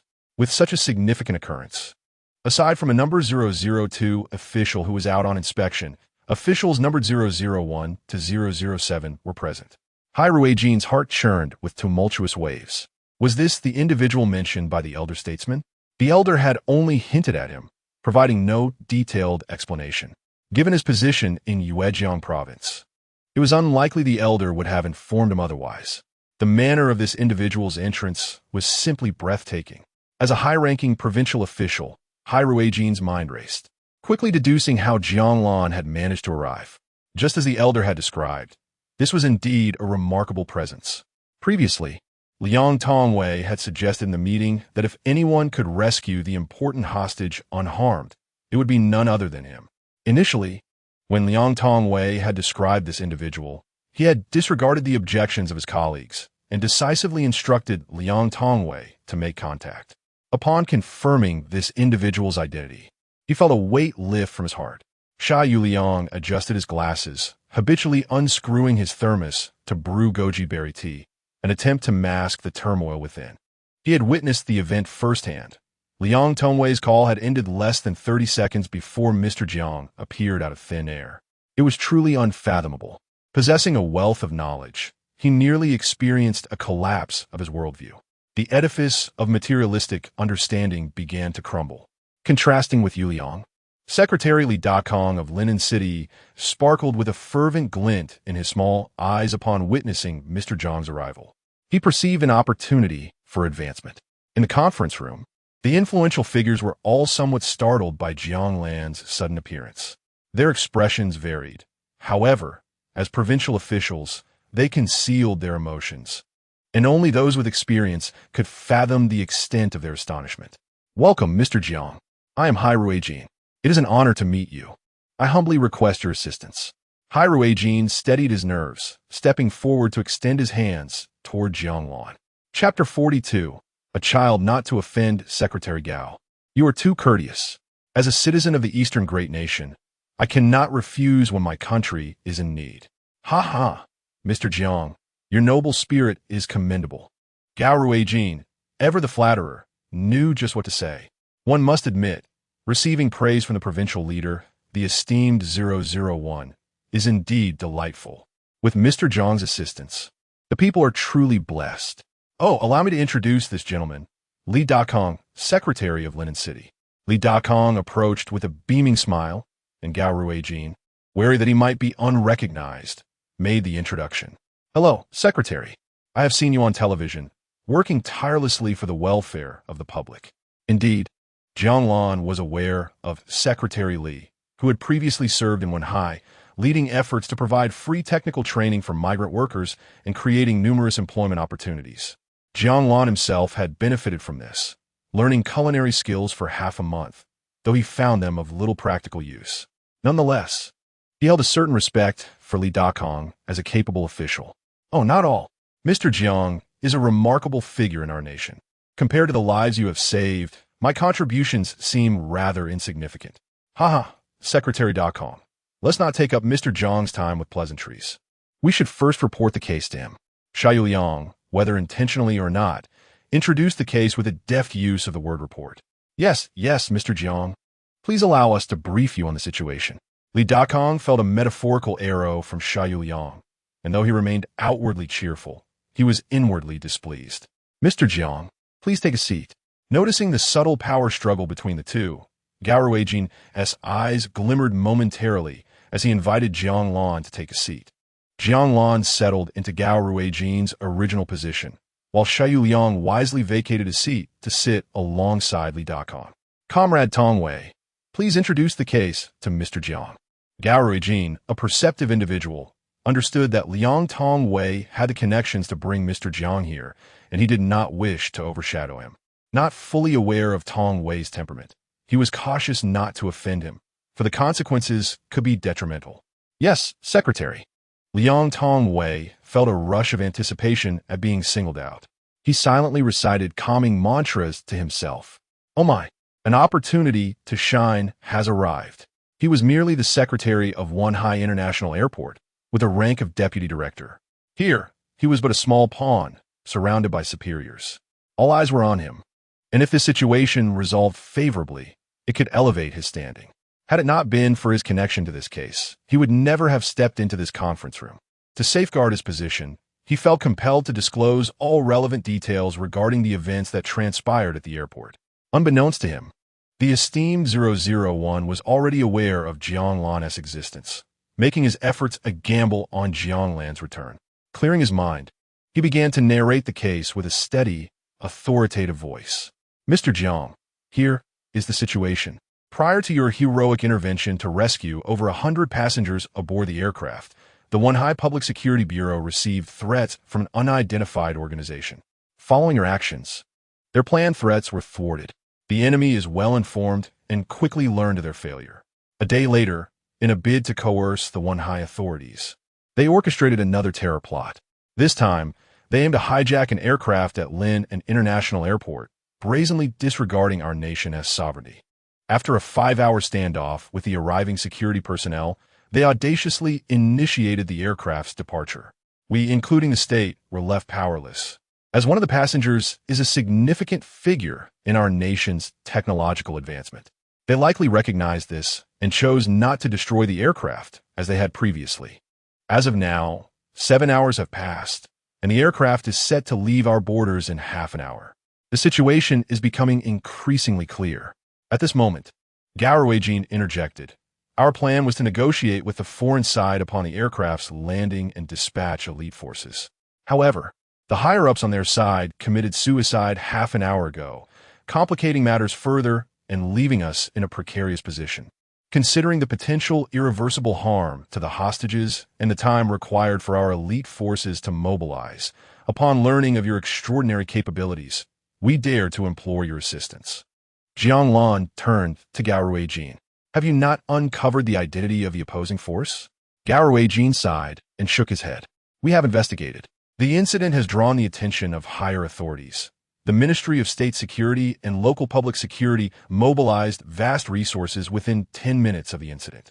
The enemy is exceedingly cautious and cunning. Their communication methods are disconnected from the internet, and those apprehended are linked by a singular thread, making it impossible to identify the masterminds behind the scenes. Furthermore, we learned from the prison that they employed a technique known as grand memory restoration, revealing that one of their key members is named Nyoto. Jiang Lan was taken aback by this term, which seemed rather modern and humorous in its connotation. This matter, in some ways, was related to him. Having intervened previously, he wondered how they dared to act recklessly again.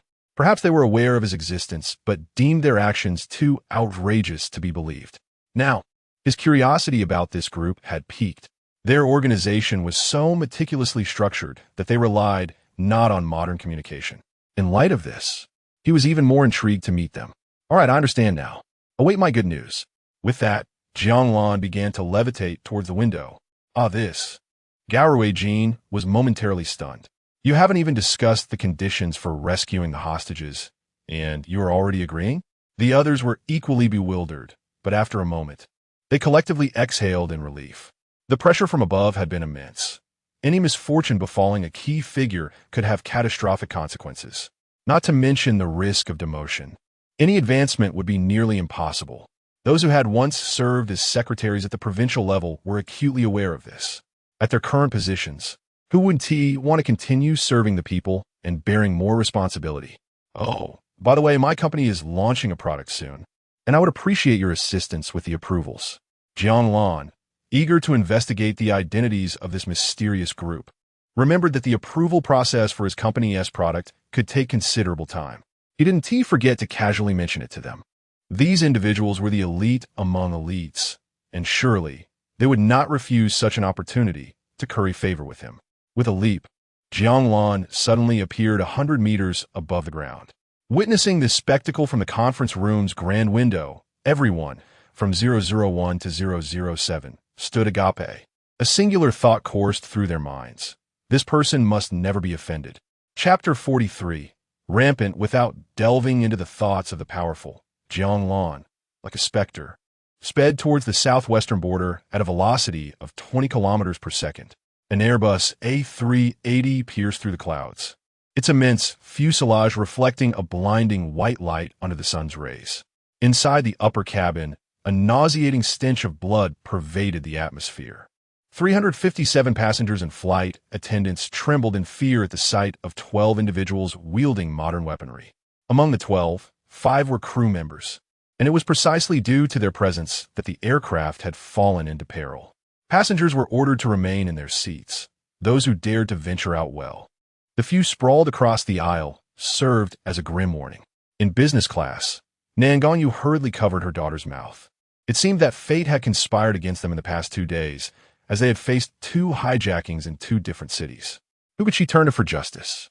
Thankfully, During the first incident, she had encountered a mysterious savior, whose presence had instilled an unprecedented sense of security within her, awakening emotions long buried, leaving an indelible mark on her heart.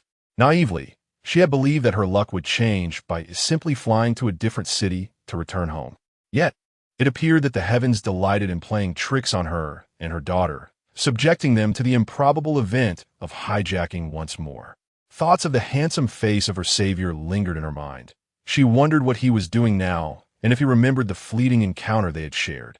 Nangong Guoguo, aware that she must remain silent, nodded with tears welling in her eyes, her obedience pulling at her mother's heartstrings. She longed to reassure her mother. "Don't be afraid. Uncle Chaoran will come to save us." However, the urgency of the situation made her anxiously aware that help had yet to arrive. Fortunately, her mother had swiftly covered her mouth, preventing her from inadvertently endangering them both. At that moment, a young pilot strode into the business class, controlling a woman of striking beauty who matched his own allure. With an air of nonchalance, he approached Nangong Yu, a smirk playing on his lips as he extended his hand towards her.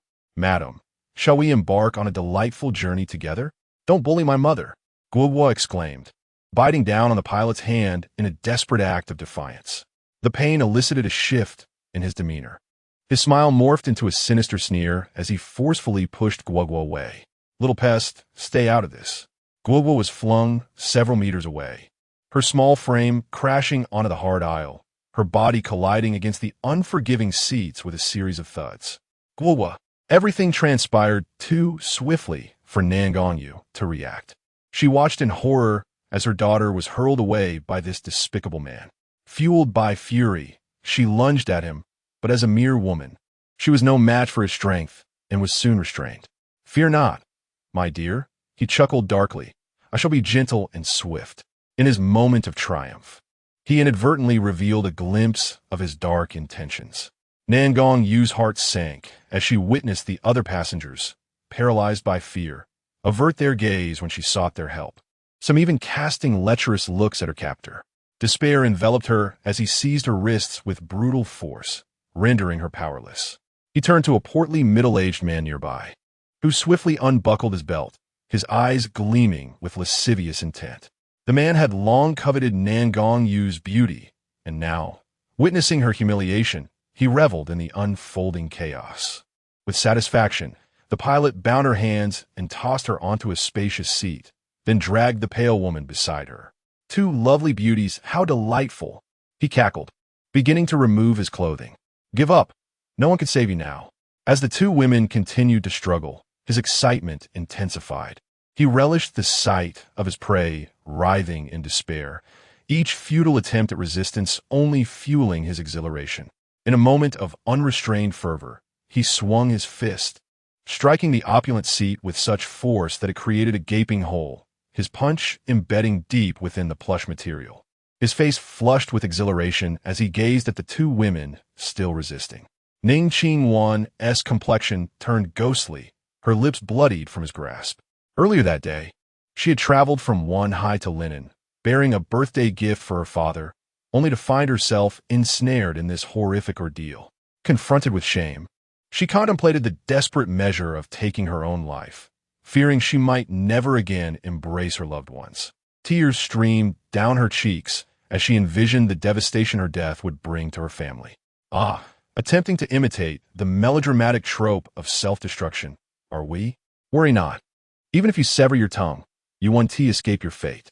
He reveled in his power, declaring, "No one can thwart this, not the great Eastern nation, nor the so-called beacon of freedom. Not even God could intervene." His glee reached a fever pitch, and then, suddenly, a voice erupted beside him, shattering the tension like a bolt of lightning. Chapter 44. The Arrogance of Chai Minghui. Who is it? Chai Minghui's body stiffened as he cautiously glanced around, only to find no one in sight. After years of honing his skills within the organization, he had developed a heightened sensitivity to danger that surpassed that of ordinary individuals. "Fool, I am right behind you."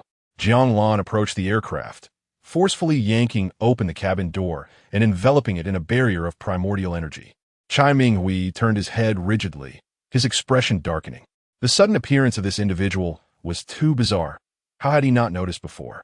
Unbeknownst to him, Jiang Lan had traversed 1,000 miles in a short span and had broken in from the sky above. Ning Qingwan's eyes, filled with hatred, never left Chai Minghui. She clearly observed the man, with whom she shared a twofold connection, suddenly materializing behind him. The occurrence of such an extraordinary phenomenon rendered her momentarily paralyzed. A glimmer of hope, joy, confusion, and curiosity flickered within her beautiful eyes. Could this man truly rescue her from the clutches of the demon? Upon hearing Jiang Lan's familiar words, Nangang Yu felt tears streaming down her face, blurring her vision. She hurriedly wiped them away, but the more she did, the more they flowed. Thoughts of the woman whose fate was uncertain brought a renewed sense of hope to her hazy gaze. Please, sir, I beg you, say my daughter. The moment Jiang Lan stepped into the cabin, everything within his range of perception was crystal clear. The adorable girl from yesterday lay in his embrace, severely injured with multiple contusions in her brain. Had he not arrived in time, she would have succumbed within 10 minutes. Fortunately, he had made it just in time. The injuries she sustained were trivial in the face of the miraculous primordial energy, which could heal her in the blink of an eye. Though he had only a vague understanding of its power, he was uncertain if it could revive the dead, nor did he have the opportunity to test it. Rest assured, she is fine, Jiang Lan declared with a smile as he handed the girl back to her mother. Wonderful, woo-woo. Upon receiving her daughter, Nangang Yu broke into loud sobs. I must say, you and your daughter have had quite the misfortune, encountering 2 hijacking incidents in just 2 days. He could not help but marvel at the capricious nature of luck. For instance, his own fortune had allowed him, an ordinary worker, to soar to great heights. Whoa, thank you, sir. You saved me twice, and I don't know how to repay you. Do you think I could do something for you? Nangang Yu cried, her emotions unstable, expressing her gratitude to Jiang Lan in fits and starts. Perhaps feeling that repaying such a profound debt with money would be disrespectful, she considered offering herself. Do not mention it. Saving you was merely a matter of convenience. Although Jiang Lan lacked scruples, he could not bring himself to exploit the pitiful state of the mother and daughter. Mommy, with the nurturing energy of Jiang Lan's primordial force, Nangang Guoguo awakened, calling out sweetly. Turning her little head, she beheld Jiang Lan, her round face breaking into an adorable smile. Scarecrow Uncle, you're awake. We meet again. Mommy, I knew Scarecrow Uncle would come to save us. Yes, indeed, since Jiang Lan's arrival and the restoration of her daughter's well-being. Nangang Yu had not taken her eyes off him. Hearing her daughter's words jolted her from trance, a rosy hue creeping across her exquisite features as she shyly lowered her gaze, murmuring softly, not daring to meet Jiang Lan's eyes for fear of detection. Ah, long time no see. Noticing another pair of eyes fixated on him, Jiang Lan flashed a grin, greeting their owner with a casual demeanor, as though meeting an acquaintance on the street. Why yes, long time no see. Ning Qingwan's mind struggled to process the situation as she mechanically nodded. Enough. Chai Minghui could no longer contain himself, his eyes blazing as he bellowed. The outburst startled the recently awakened Nangang Gu, who glared at him, baring her tiny teeth. You're a bad guy. Scarecrow Uncle, beat him. With that, she raised her delicate little fist. Haha, all right. Uncle will help you beat him. Jiang Lan dismissed Chai Minghui's impotent rage, charmed by the girl's fierce expression. How infuriating. Seeing Jiang Lan made him yearn for a daughter of his own. Perhaps he should persuade Lu Ruyan and Empress Su to bear him one. But wait, he considered himself quite accurate with firearms. When engaging with them, he had neglected to take precautions, so how could there be no signs? He began to ponder whether he had been overly confident. Enough, I say. Enough. Chai Minghui had never felt such rage before, repeatedly being ignored, his fury reaching a peak. Ha ha ha. Ha ha ha. Ha ha ha. All right. A mere mortal dares to disregard me. I must teach you the consequences of provoking me. Chai Minghui laughed maniacally, his demeanor arrogant enough to look down his nose at others. However, standing at a lesser height, his elevated head barely reached Jiang Lan's neck, rendering the situation somewhat awkward. His neck, flushed with rage, began to resemble a boiled shrimp. Suddenly aware of his own ridiculous predicament, he realized he had become the most laughable of clowns. In his embarrassment and fury, murderous intent surged within him. "I shall have you dead." Consumed by an insatiable fury, he struck out, his fist like a tempest, aimed directly at Jiang Lan's face. He intended to make this strikingly handsome man regret ever being born into this world. Oh dear, how terrifying! Jiang Lan feigned fear, yet his gaze remained calm and unyielding. As Chai Minghui's fist approached, his menacing grin became increasingly grotesque. He believed he had summoned enough power for a devastating blow. Smack! Yet, what he believed would shatter Jiang Lan's face fell into an eerie silence with a resounding clap. How is this possible?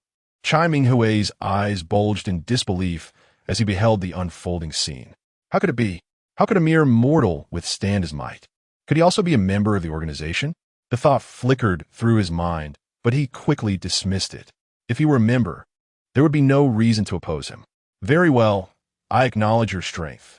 You can withstand my blows without falling behind. Truly an impressive individual. But this is where it ends. Jiang Lan found himself at a loss for words, questioning Chai Minghui's intelligence. From where do you perceive that we are of equal caliber? Are you jesting? Chai Minghui paid no heed to Jiang Lan's expression. In the face of the organization's formidable foundation, he believed no one could survive before him. This had been true in the past and remained so in the present. To provoke me is the most foolish act of your life. As his words fell, a black pill materialized in his hand. Oh, Jiang Lan exclaimed upon sighting the pill. He sensed a faint energy emanating from it. Ha! I wonder who granted you the audacity to seek trouble with me, foolishly disregarding my presence. Hand it over. As an organization member, not only had he received enhancements to his strength, but the organization also prepared contingencies for each significant member. Just as he prepared to consume the pill for a surge of power, he suddenly realized it had vanished from his grasp. Hey, where's my pill? Chapter 45. Safe Return. Jiang Lan meticulously analyzed the composition of the pill. It contained several common herbal components and a trace of energy, indicating that this organization was rather formidable. However, it was merely that. Although Jiang Lan lacked the ability to concoct medicines, his spiritual perception allowed him to discern the pill's efficacy at a glance. Consuming it would temporarily enhance one's strength by 20%. With a dismissive flick of his finger, he disdainfully sent the pill back into Chai Minghui's mouth. Such worthless trash deserved to be returned to the refuse bin. This pill had no effect on him. He could absorb far more energy simply by inhaling. At the beginning of his cultivation, he had absorbed the ambient energy present in the air of Blue Star. While Blue Star possessed energy, its quantity was insufficient. It took him an entire year to condense a mere wisp of primordial energy. Damn it, Chai Minghui exclaimed, witnessing the contemptuous expression on Jiang Lan's face, his anger reaching unprecedented heights. This was a high-grade pill he had exchanged through significant contributions to the organization, only to have his efforts treated like refuse. Oh. Fueled by rage and the pill's effects, Chai Minghui felt an explosive surge of power coursing through him, making him believe he could fell an ox at that moment. With a swift retreat of his left foot and a powerful kick aimed at Jiang Lan's side, he declared, "Kneel." In the face of what he considered a formidable attack, Jiang Lan spoke with indifference. Boom! As his words fell, a tremendous pressure descended upon Chai Minghui. Puff! Crack, crack, crack, crack. Chai Minghui was violently pressed by this force, astonished and attempting to utter something, when a searing pain shot through him, piercing to the marrow. Blood surged within him, erupting from his mouth, nose, and eyes. The sound of his bones fracturing echoed painfully through the air. Gasp, gasp, gasp.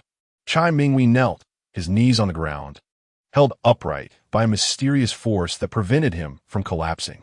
No, it can't be. It's impossible. Absolutely impossible. How could there be someone like you in this world? Who are you? Chai Minghui realized he had encountered a great terror today. With a single word, Jiang Lan could shatter his entire being. What kind of power was this? Even the top figures within the organization could not inflict such horrific damage without engaging in battle. Would you like to know? Jiang Lan refrained from answering his question and countered instead. Ha ha ha ha ha. Suddenly, Chai Minghui erupted into maniacal laughter. Indeed, I have been so foolish. From the very start, I never considered this unexpected arrival a threat. I thought he was merely someone who had obtained a pill or something else to enhance his abilities, just like myself. I previously believed him to be a fool, only to realize that the fool was me all along. Having been in contact with the organization for so long, I had unknowingly developed a superior mindset, acting without regard for rules, growing increasingly arrogant. How laughable my actions have been. Ha ha ha. It turns out, my behavior is even more ludicrous than that of a clown. Covering her small face, Nangong Guohua heard Chai Minghui's manic laughter and chimed in with her soft voice. Mommy, the scarecrow uncle is so powerful. The bad guy has been turned into a little fool by the scarecrow uncle, just like Little Fatty. Little Fatty was her classmate from kindergarten. Jiang Lan paid no heed to the deranged criminal, taking 2 steps to Nangong Qingwan's side. He waved his hand to release her restraints and infused her with a wisp of primordial energy to restore her body and mind. After all, this woman had once aided him, helping him ascend from a mere millionaire to a multimillionaire. Yes, I endured quite a bit of hardship in that process. Thank you. After expressing her gratitude, Ning Qingwan felt a warm current flowing into her body, causing her to tremble with comfort. She suppressed the urge to moan. Her beautiful eyes filled with curiosity as she scrutinized the man before her. She never would have imagined that the seemingly ordinary yet handsome man concealed such a mysterious identity. Would he, perhaps, be the heir of some hidden aristocratic family, as depicted in short dramas? The more she pondered, the more convinced she became of this mysterious man's extraordinary identity. It was no wonder he possessed such a rare and exquisite jade carving. How could someone from an ordinary family possibly acquire such a treasure? Ning Qingwan's imagination ran wild, envisioning an outlandish narrative of her encounter with Jiang Lan. As she thought, a rosy hue gradually crept across her delicate and graceful visage. No need to be polite, Jiang Lan replied simply. Miss Nangong and little Guohua, we are almost there. His spiritual perception extended outward, revealing that the aircraft had arrived over the provincial capital of Crash 4 Chickens. Since boarding the plane, he had incapacitated the other 11 hijackers with his spiritual shock, allowing the intelligent Qianhu to take control and alter the flight path. After a brief period, the aircraft returned to the provincial capital of Crash 4 Chickens and was preparing for landing. At this moment, Chai Minghui, barely clinging to life, spoke up. If possible, could you tell me how strong you are? Ha. What difference does it make whether you know or not? Await your judgment from the state. Jiang Lan's tone softened as he withheld the answer. Such individuals, once endowed with a modicum of strength, often look down upon the lives of ordinary people. Of course, if the roles were reversed, he would have simply dismissed Chai Minghui's inquiry. Such is the nature of double standards. Jiang Lan's words left Chai Minghui speechless, the excruciating pain of shattered bones tormenting him. Conscious yet unable to succumb to unconsciousness, he endured the agony with clarity. In truth, it was impossible for him to defeat Jiang Lan even when he was whole, let alone in his current state, where not a single bone remained intact. Speaking was a laborious task. Had it not been for the strange energy sustaining him within, he would have surely fainted from the pain. Jiang Lan infused a wisp of primordial energy into him, not out of compassion, but because he still found him useful. The identities of those backing him had yet to be uncovered. Jiang Lan had instructed the intelligent Qianhu to probe into the phone he had used, but no clues were found. This organization was remarkably cautious. As for interrogating him, Jiang Lan was ill-equipped for such a task. It would have to be left to the state. If only he possessed the soul-searching techniques of the immortal cultivation system, he could uncover everything with a mere thought. The Airbus A380 descended gently onto the tarmac. Fire trucks, ambulances, armored vehicles from the elite security team, and military personnel were already on standby. Once the aircraft came to a halt, the rescue teams sprang into action, moving with urgency and precision. As Jiang Lan and the others disembarked from the cabin, a major general from the Zhuke battle district and a leader from Crash 4 Chickens promptly approached them. Salute! The major general halted before Jiang Lan, the Nangong mother and daughter, and Ning Qingwan, standing at attention and saluting the group. Chapter 46. Imported delicacies. Major General He Guang was personally commanded by the commander of the Zhuke War Zone to ensure the subsequent safety operations at the airport. The young man before him was indeed that extraordinary individual. He held a profound respect for such a person. Major General He Guang reported to his superior. Though this individual was not an active military personnel, the fact that he managed to rescue over 300 compatriots under such dire circumstances, coupled with the commander's repeated admonitions, warranted utmost reverence. Jiang Lan nodded, his smile warm and inviting. Major He, I have managed to keep the culprit alive for a month. I would appreciate it if you could inform me once you ascertain the identity of his superior. Understood. He Guang responded with a serious demeanor, bowing respectfully. His gaze shifted to Nangong Yu and Ning Qingwan, his tone softening. Ladies, please board the aircraft. I will ensure your safe passage to Kyoto alongside my soldiers. Thank you, Major He. Could you please wait for a moment? Both women spoke in unison, their thoughts surprisingly aligned. Very well, we have 10 minutes before departure, He Guang agreed, keeping the time limit to 10 minutes. Mr. Jiang, Ning Qingwan stepped forward, the gentle breeze lifting her long, dark hair. Yes, Manager Ning, please speak, Jiang Lan said, smiling at this exquisite woman who rivaled Lu Ruyin and Li Xia in beauty. He found himself somewhat patient with beautiful women. May I hug you? Ning Qingwan asked, biting her lip as she made this bold request. Of course, it is a reasonable request, Jiang Lan replied, embodying the gentlemanly demeanor he prided himself on. As he consented, Ning Qingwan's heart skipped a beat. She stepped forward, wrapping her arms around Jiang Lan's firm waist. The warmth of her presence was intoxicating, her gentle hand resting on his shoulder. Receiving his embrace, Ning Qingwan nestled her head against his chest, clearly hearing his strong heartbeat. Her heart rippled with emotions. Perhaps due to the circumstances, she suppressed her fluttering feelings. Releasing him and taking a step back, her hands clasped behind her, her gaze lowered to the floor, one foot idly tracing circles. We will meet again, right? She inquired softly. Jiang Lan did not respond immediately, his gaze falling on the dejected Nangong Yu nearby. If fate allows, we shall meet again. The two women shared a peculiar mindset. Facing such complex emotions made handling the situation rather troublesome. It was better to set it aside for now and revisit it when they were more composed. Goodbye, Guo, Jiang Lan said, gently pinching Nangong Guo's cheek before standing up and waving as he vanished like a fleeting shadow. As Jiang Lan departed, Nangong Yu and Ning Qingwan stared blankly at the spot where he had just stood, unable to regain their senses for quite some time. Eventually, they snapped back to reality. They exchanged glances, each seeing the melancholy reflected in the other's eyes. Slowly, tears began to flow from both. High above, Jiang Lan withdrew his gaze. Sometimes being too exceptional can be a burden. He recognized the feelings that had stirred in both women. Such emotional entanglements could be perilous. Materialistic women like Lu Ruyin and Li Xia were far less demanding, sparing him from undue pressure. He had no intention of committing himself to a singular path in life, making it difficult to reciprocate the feelings of Ning Qingwan and Nangong Yu. It was wiser to sever ties at the outset.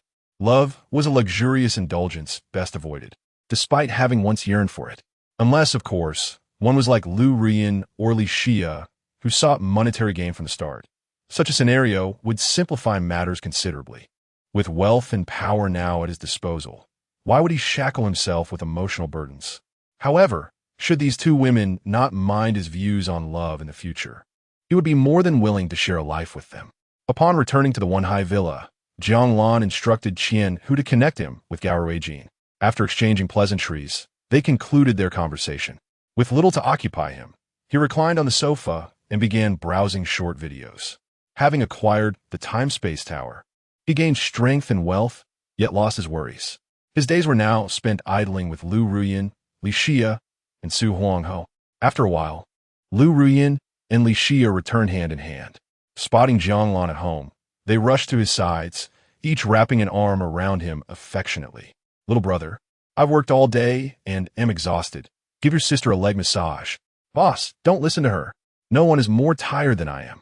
Help me first." Caught in a delightful ambush, Jiang Lan felt a mix of annoyance and amusement. "Enough," he exclaimed, delivering a resounding smack that echoed through the living room, leaving a lingering fragrance on his palm. "How dare you ask for a massage? Perhaps you should aim for the heavens instead. It seems my lessons haven't been sufficient." With a gust of wind, the bedroom door slammed shut. Jiang Lan effortlessly subdued the two troublesome women, lifting them like chicks. Days passed. 3 days later, Jiang Lan was awakened early in the morning by Lu Ruyan's persistent attention. He had little choice but to assert his dominance. "Sister, boss, breakfast is ready." Li Xia's sweet voice floated in from outside the door, arriving just in time. Half an hour later, dressed simply, Jiang Lan made his way downstairs. "Ah, my dear Xiaoya is so considerate," he said, noticing a table laden with food, despite its rather unappetizing appearance. Yet, he could not dismiss Li Xia's earnest culinary efforts. "How dare you?" Li Xia playfully punched him in the chest, her feigned outrage endearing to him. Jiang Lan sampled a spoonful of the dish, finding the taste surprisingly agreeable. Encouraged by his approving expression, Li Xia took a bite, only to be met with an overwhelming blend of saltiness, sweetness, and a burnt flavor that left her stunned. "Oh, this is horrid." "Well, you made it, so you must finish it, even if it brings tears to your eyes." Just then, Lu Ruyan sauntered in, casually serving herself a bowl. Having expended considerable energy earlier, she felt the need to replenish. Noticing Jiang Lan eating, she thought nothing of it. The dish may have looked alarming, but it surely must taste good. However, upon tasting it, Lu Ruyan felt dizzy from the overwhelming flavor. During these 3 days, Jiang Lan did not merely lounge about with the two women. He had engaged in discussions with Su Huangho several times and restocked supplies for the time-space supermarket. He had not ventured to the Hailan Star, as he needed to wait for Huang Ming to complete the procurement of materials. He planned to bring everything over at once. Life supplies were scarce on that side, and he had included them in his procurement list upon his return. With Qianhu's assistance, the purchasing progress was under his control. He would soon be able to collect the goods. Chapter 47. The Romance of Men. Due to the substantial quantity, a transportation time of 3 to 4 days is required. He possesses the capacity for transport. Yet how can he relish life under such circumstances? His time is now exceedingly precious. If he can expedite matters by spending money, why squander his invaluable time in unnecessary toil? Has Empress Su lost her allure, or have Lu Ruyan and Li Xia ceased to enchant? The raw materials for time and space technology arrived yesterday. Today, the factory commenced production, and, as the head of the group, Jiang Lan must certainly be present, alongside CEO Li Xia and Chief Financial Officer Li Xia. Not only do the two of them need to attend, but several key personnel from various subsidiaries must also be present. In the garage, Jiang Lan slipped into the back seat of the Phantom, and upon noticing this, Lu Ruyan promptly pressed her small backside against Jiang Lan. As Li Xia opened the driver's door, she objected vehemently. "Get out, you wretched woman." She glared, her eyes fierce. "If you don't sit in the passenger seat, I won't let this go." What a joke. She was the driver after all. Why should Lu Ruyan comfortably sit in the back with the boss?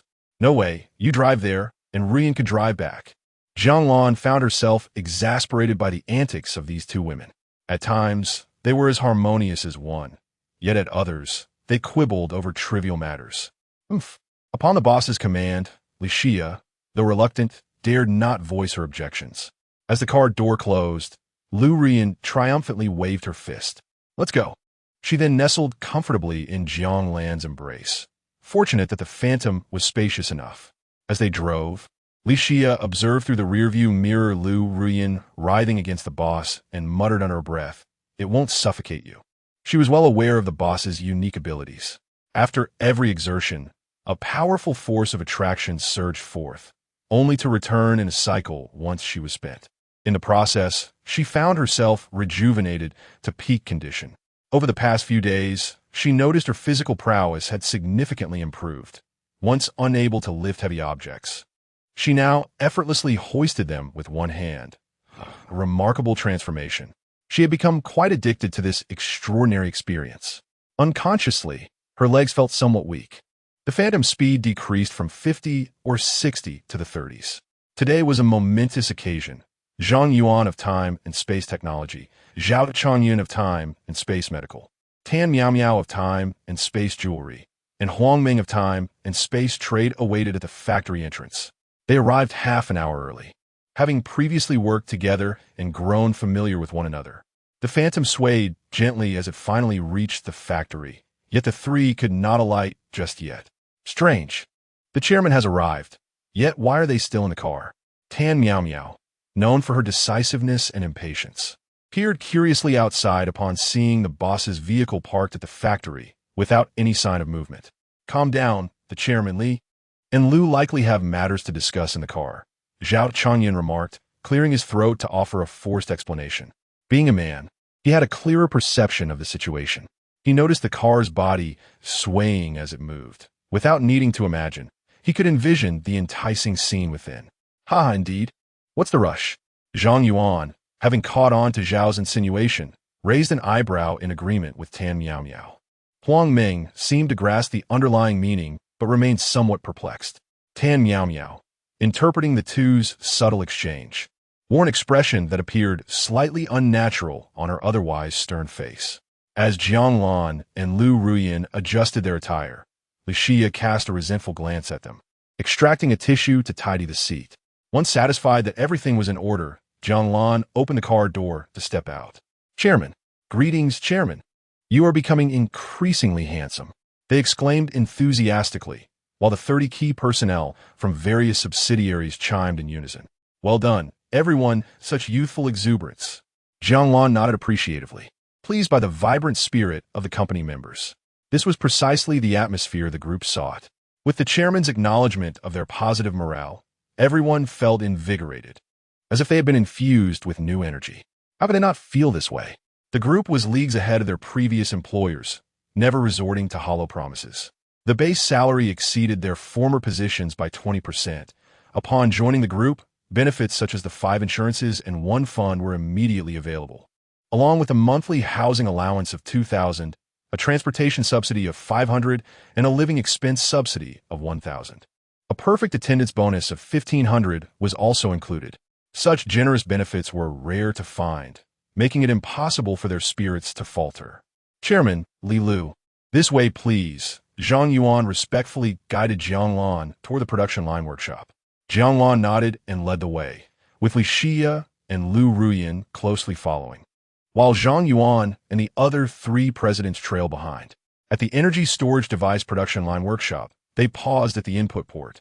Energy Storage 1, commence self-checking procedures. Energy Storage 1 acknowledges, beginning self-check. Jiang Lan's command initiated the intelligent self-check of the Energy Storage Device Production Line. The machinery hummed to life, a subtle sound of power resonating. Within 2 seconds, the self-check results emerged. Energy supply normal, operational procedures normal, machinery functioning properly, production line status satisfactory. Zhang Yuan. Let us begin, Jiang Lan instructed. Understood, Chairman. With the production line confirmed to be in excellent condition, Jiang Lan directed Zhang Yuan to proceed. Commence the input phase. Zhang Yuan, having diligently studied the production line's data in recent days, was well prepared. As he called for the start, employees in the input workshop maneuvered forklifts to load raw materials into the input chamber.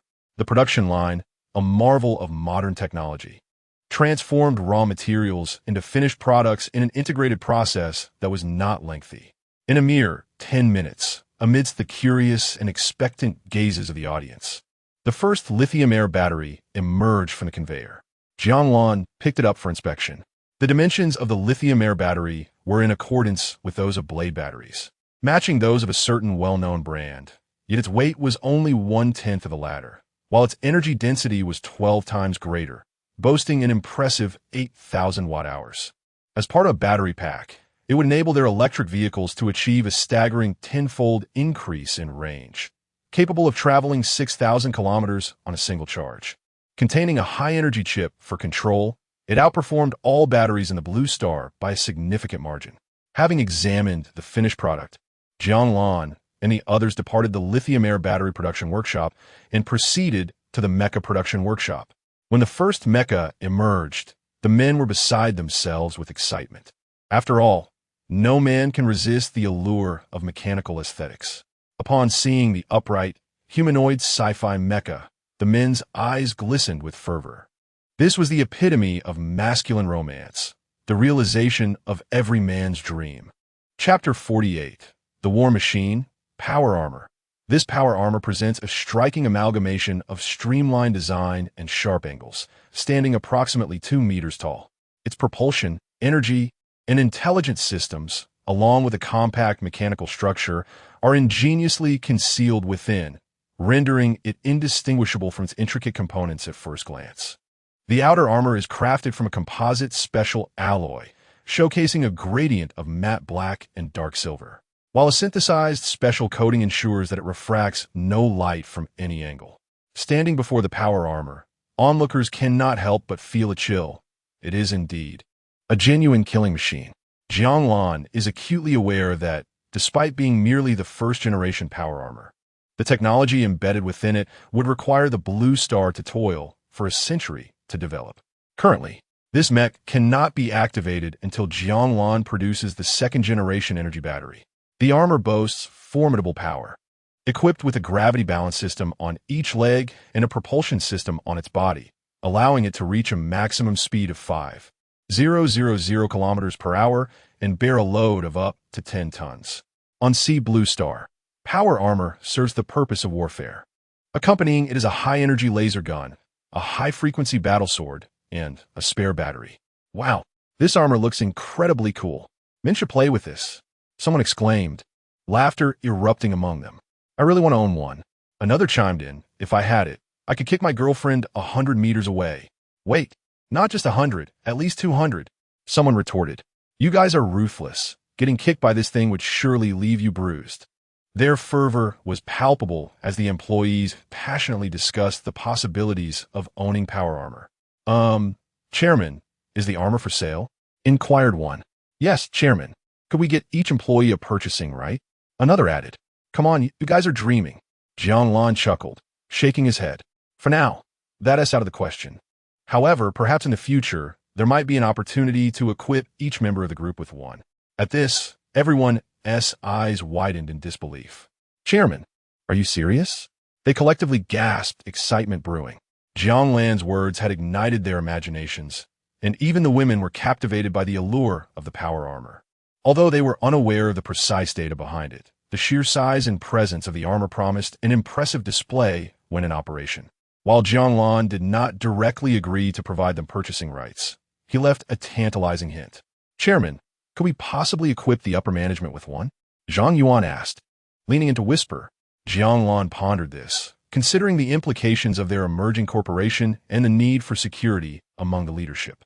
All right, each member of the upper management will receive one, but they will not be equipped with a high-energy laser gun, only a high-frequency sword. Really? Zhang Yuan exclaimed, his voice rising in pitch. Of course, I will establish a security team, ensuring not only that they are equipped with armor, but also that each of you has a standby unit assigned. Cheers erupted. Long live the chairman. This is fantastic. The enthusiasm was infectious, and the employees were eager to prove their worth to the group, envisioning their ascent to significant roles within the corporation. With such critical technological advancements, Jiang Lan harbored no concerns regarding potential leaks from within the company. His own strength and the advanced monitoring system ensured that every member was under surveillance, with alerts triggered should any suspicious behavior arise. Additionally, he had delegated secondary access to Lu Ruyan and Li Xia, requiring their joint decisions in his absence. As the jubilation continued, half an hour passed, and the second mech descended from the production line. With the chairman's approval, the men eagerly approached, examining the armor with awe. Bring me 10 sets of second-generation batteries from the production line, Jiang Lan instructed, personally opening the energy compartment of the first armor to install the batteries. Upon powering it up, the sleek black head of the armor illuminated with 2 red beams, signaling the activation of its intelligence system. Energy input in progress. Energy supply normal. Initiating self-diagnostic. Self-diagnostic complete. All systems functional. Proceed to bind pilot's biological gene bind. Jiang Lan commanded, as the armor smoothly parted in two, revealing its interior. A wave of surprise washed over the crowd. "Ah, this is not what I expected," one exclaimed. "It looks almost like a regular suit inside." Another added, marveling at the technology. The interior, contrary to their assumptions, was not cluttered with intricate components, but instead exuded a sense of comfort. The lining, reminiscent of clothing, served not merely for comfort, but also contained crucial functionality, an anti-load device designed for high-speed vehicles. This device, akin to the anti-G suits worn by fighter pilots, mitigates the overload experienced by pilots when reaching certain speeds, effectively preventing loss of consciousness. With this technology, even ordinary individuals could pilot the power armor at maximum velocity without succumbing to unconsciousness. As Jiang Lan stepped inside the power armor, enveloped him gently, akin to donning a winter coat. Scanning initiated, scanning complete. Pilot, Jiang Lan, gene sequence number 10086, binding commencing, binding successful. Please name the pilot. I shall name you Timespace 1. Name accepted. Timespace 1 at your service? Excellent. Jiang Lan remarked as the armor, synchronized with his neural interface, executed his commands seamlessly. He flexed his limbs, and to onlookers, it appeared as if the armor was animatedly moving its arms and legs with remarkable agility. With a subtle exertion of his legs, the power armor propelled itself skyward in an exhilarating surge. Chapter 49. The Troubles of Advanced Technology, Anti-Gravity Aircraft. Jiang Lan pondered the significant differences between this marvel and his own ability to fly. After all, his current mode of flight was confined within the limitations of powered armor, which imparted a sense of restriction that contrasted starkly with the freedom of personal flight. However, to the employees below, the spectacle was nothing short of extraordinary. "Wow, incredible! The chairman has ascended," exclaimed one awestruck employee. "Careful with your words, or the chairman might take offense," another cautioned. "Ha! The chairman is truly remarkable. I thought powered armor merely provided speed and strength akin to a car. But it can fly too. What should I do if I want one even more?" Laughter erupted as one employee remarked, as a grown man, "Relying on tears won't get you far. Perhaps if you were a stunning beauty, you'd have a chance." "All right, tonight, I shall pilot a mech back home," declared another, as the scene around Jiang Lan unfolded chaotically with employees enviously watching him soar in the armor. A few executives trembled with excitement, while Huang Meng burst into laughter. "What kind of celestial company have I joined? And how fortunate I am to be among the higher-ups. If I ever discover anyone undermining the group's interests, I shall confront them fiercely." With a swift motion, Jiang Lan piloted the armor high above the factory, executing several loops as he familiarized himself with its functions before descending. "Not too thrilling," he muttered, while Zhang Yuan and the others rushed over, grinning like fools. Jiang Lan, aware of their eagerness, waved them off with a smile. "Go on. Go on." "All right," Zhao Chongyun exclaimed, bounding towards a newly unveiled powered armor and planting a kiss on it. "Thank you, Chairman." Huang Meng chuckled, his grin stretching from ear to ear, eagerly awaiting the release of new armor and remembering to express his gratitude. Zhang Yuan gave a respectful thumbs up, proclaiming, "The chairman is magnanimous." Meanwhile, Tan Miao Miao remained silent, coolly binding the newly revealed powered armor. The powered armor's intelligence made the binding process a breeze. Having witnessed the chairman's demonstration, "Chairman, Chairman," they chorused. With everyone engaged, Lu Ruyin and Li Xia gazed at Jiang Lan with longing in their beautiful eyes. "All right, we couldn't possibly do without you two," he teased. Jiang Lan began, leading Li Xia to chuckle as she focused on the mech's launch. "Oh, little brother, I adore you," Lu Ruyin declared, unbothered by the surroundings, before rushing to stand alongside Li Xia. As the executives continued binding, tears of envy streamed down the faces of other employees. "Chairman, Chairman," they shouted in unison, sending a shiver down Jiang Lan's spine. "Oh dear," he muttered under his breath, waving his hands. "Don't look at me like that. If you want powered armor, you must prove yourselves." Once you successfully launch the product for sale, rewards will follow. Now, get to work, my diligent team. His words ignited a cacophony of cheers. Woohoo! Yay! G&I is so beautiful. The 30 employees were enraptured by Jiang Lan's charisma, eagerly watching the 6 executives in the sky, bouncing around like playful puppies. Fortunately, the powered armor employed anti-gravity technology, complemented by a robust balance and intelligent system, ensuring that no embarrassing crashes occurred despite their antics. Eventually, under Jiang Lan's command, they had to cease their revelry. Haha, what a thrill! The sensation of soaring freely is simply exquisite. Today, I can boast about this for a lifetime, I wonder how those company executives would react if they knew of my current privileges. The 2 women approached Jiang Lan, immediately inquiring about their flying postures. Chairman, how did I perform? Did I look good? Li Xia asked with a giggle. Your flying posture is as impressive as your personality. Lu Rian retorted, her temper flaring at her sister's comment. Silly sister, are you intent on provoking me? Bring it on, Li Xia challenged, and Jiang Lan, sensing a brewing conflict, swiftly intervened. Enough, you two. Let's not start a quarrel here. He felt exasperated, noting how different their demeanor was today. One was an alluring goddess, the other a paragon of innocence. How had they devolved into this bickering? Fortunately, the crowd's focus remained on the armor, sparing them from scrutiny. As their excitement waned, the group ventured into the aircraft production facility. Following a self-check process, everything appeared to be in order. When the first anti-gravity aircraft emerged, it sparked a frenzy even greater than the unveiling of the powered armor, especially among the female employees who were particularly intrigued by this advanced flying machine. The anti-gravity aircraft measured 12 meters in length and 2.2 meters in height, boasting a sleek, white exterior that presented a streamlined, shuttle-like form devoid of superfluous wings or protruding elements. Its design featured 3 aerodynamic curves extending from front to back, enveloped by an expansive window, delivering a stunning visual of technological aesthetics.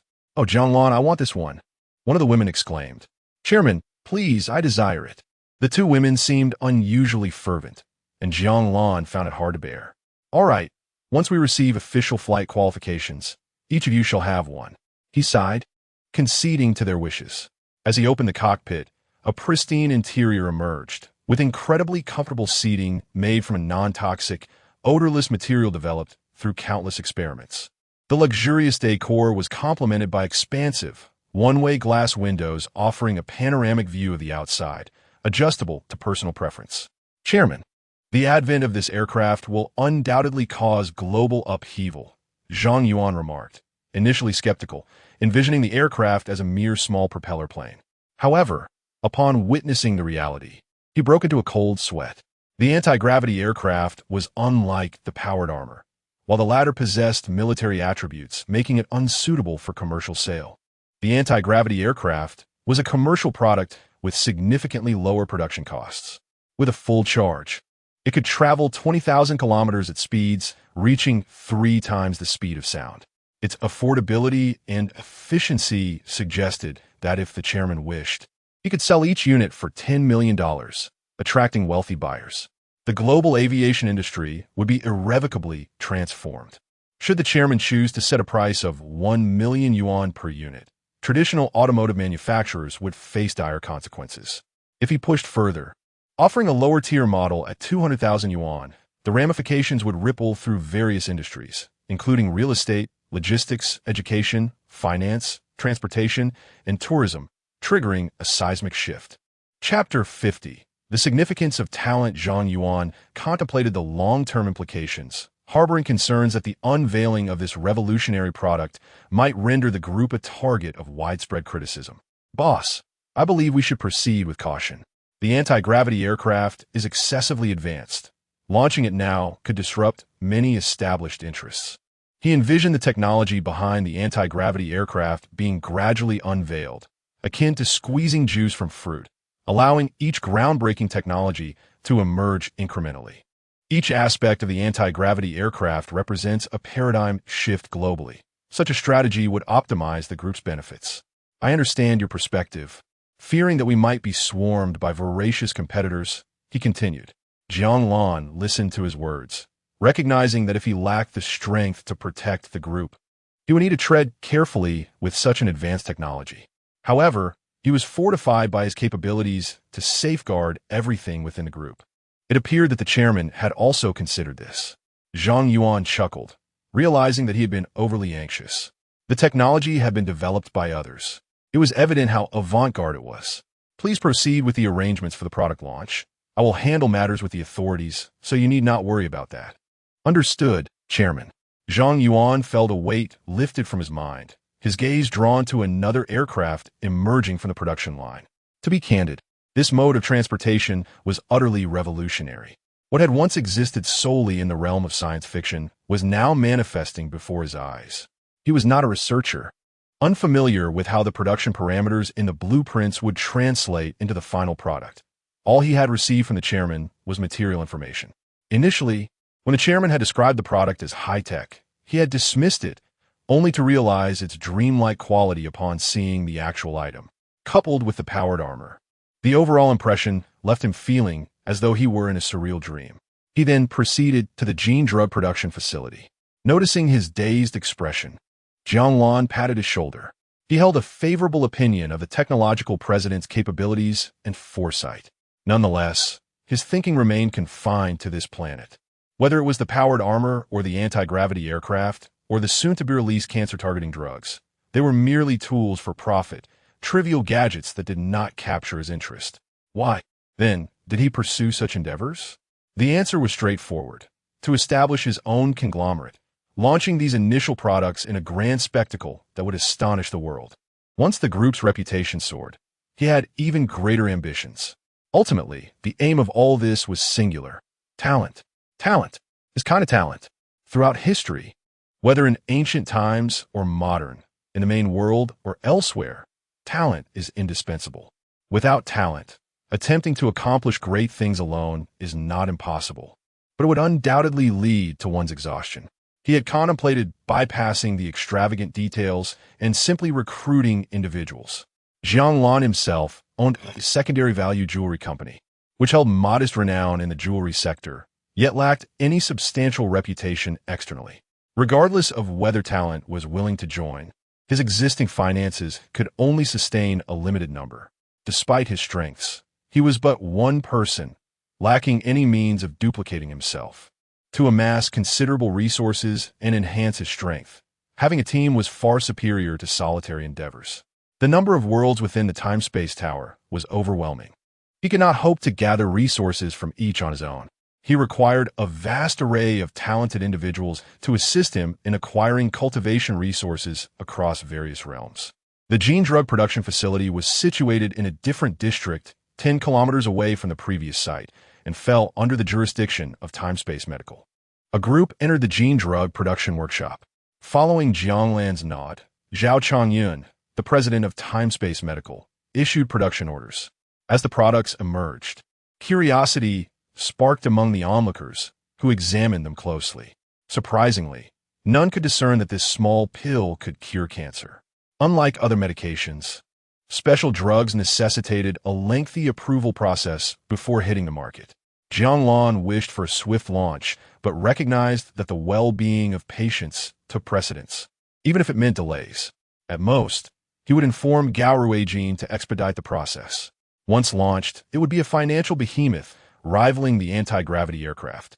The production of special drugs did not evoke much excitement, as everyone enjoyed good health, free from serious ailments. The most they experienced were minor issues, such as fatigue from overexertion.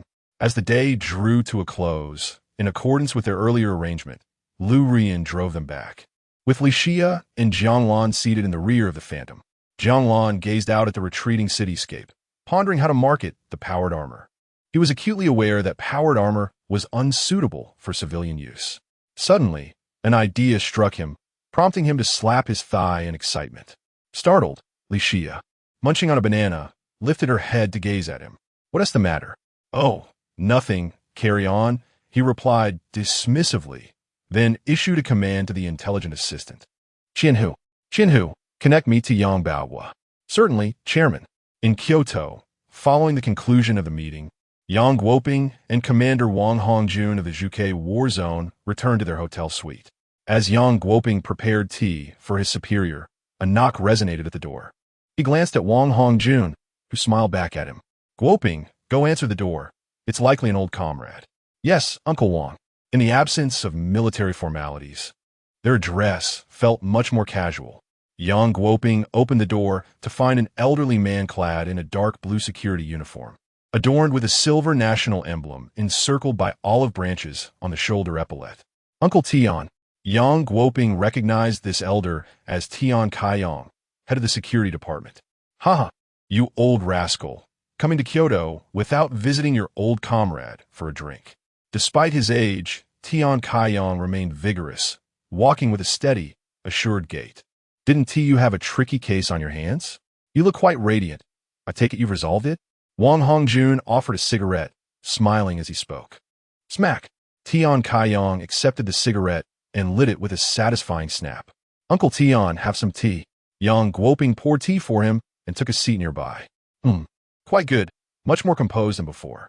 Tian Kaiyong nodded approvingly at Yang Guoping, the sole offspring of his old comrade. These years, I owe much to the guidance of Uncle Tian and Uncle Wang. Yang Guoping expressed deep respect for the two elders, who had been comrades of his father. His father had succumbed to injuries sustained during the Monkey War. Without the support of Uncle Tian and Uncle Wang, he would have starved at the tender age of 11. After maturing, he enlisted, later marrying and having 2 children, a son who now worked in scientific research and a daughter still attending university. He had also achieved some success within the military, and after this conference, he was set to assume command of a certain group in the Zhuke War Zone, with a promotion to the rank of Major General. After encouraging the younger generation like a son, Tian Kaiyong turned to his old comrade with a smile. The swift resolution of the case owes much to Chief Gu. Without his assistance in bringing that remarkable individual from Yuejiang, I might have lost all my remaining black hair. I've been pondering what position could entice such an extraordinary person to join my security department. You must help me devise a plan. Chapter 51. Old Yang. Do you want the power armor or not? Old man, say that again. Upon hearing Tian Kaiyong's words, Wang Hongjun immediately became irate, slamming the table. His shout left Tian Kaiyong in disbelief, his eyes widening with astonishment. Old fool, I'm merely asking you to come up with a solution. Is it really necessary to be this agitated? It's as if I've desecrated your ancestral grave. This old man still expected him to continue brainstorming ideas. It was evident that he had not come to visit his old friend, but rather to oppose him and snatch away opportunities. You're getting a bit too spirited, aren't you? Snatching opportunities right under my nose. Wang Hongjun was furious. This old man seemed to feel uncomfortable unless he provoked him at least twice during their meetings. Snatching opportunities? Who's snatching what? Yang Guoping stood awkwardly beside the 2 uncles, scratching his head in discomfort. Uncle Tian, which remarkable person did Uncle Wang allow to advance to the rank of Major General ahead of you? After the conference, he was allowed to join the Qinglong War Zone. He merely utilized a slight advantage in information. It shouldn't pose a significant problem, right? What? Tian Kaiyong stood up abruptly, slapping his thigh. After stammering for a moment, he plopped back down, letting out a dejected sigh. He was at a loss for words. After all, the other party had simply acted faster. The crucial point was that he was still his old comrade. Well, whether it's joining the Ministry of Security or the Qinglong War Zone, it's all for the nation. Fine at most. You can select some promising juniors to come to my Zhuke War Zone.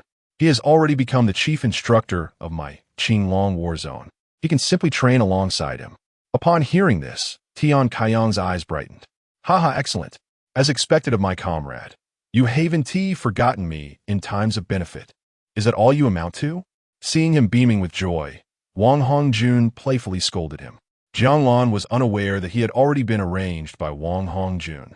Yang Guoping wiped away his sweat. The 2 uncles retained their original temperament, and thankfully, there had been no physical altercation. Ding!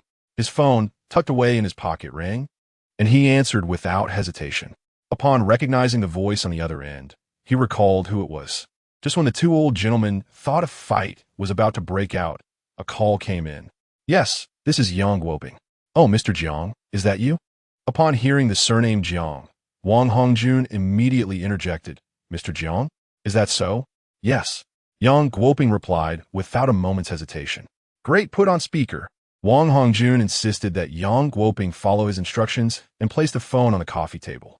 Jiang Lan noticed that there was someone else on the line, but he paid it no mind.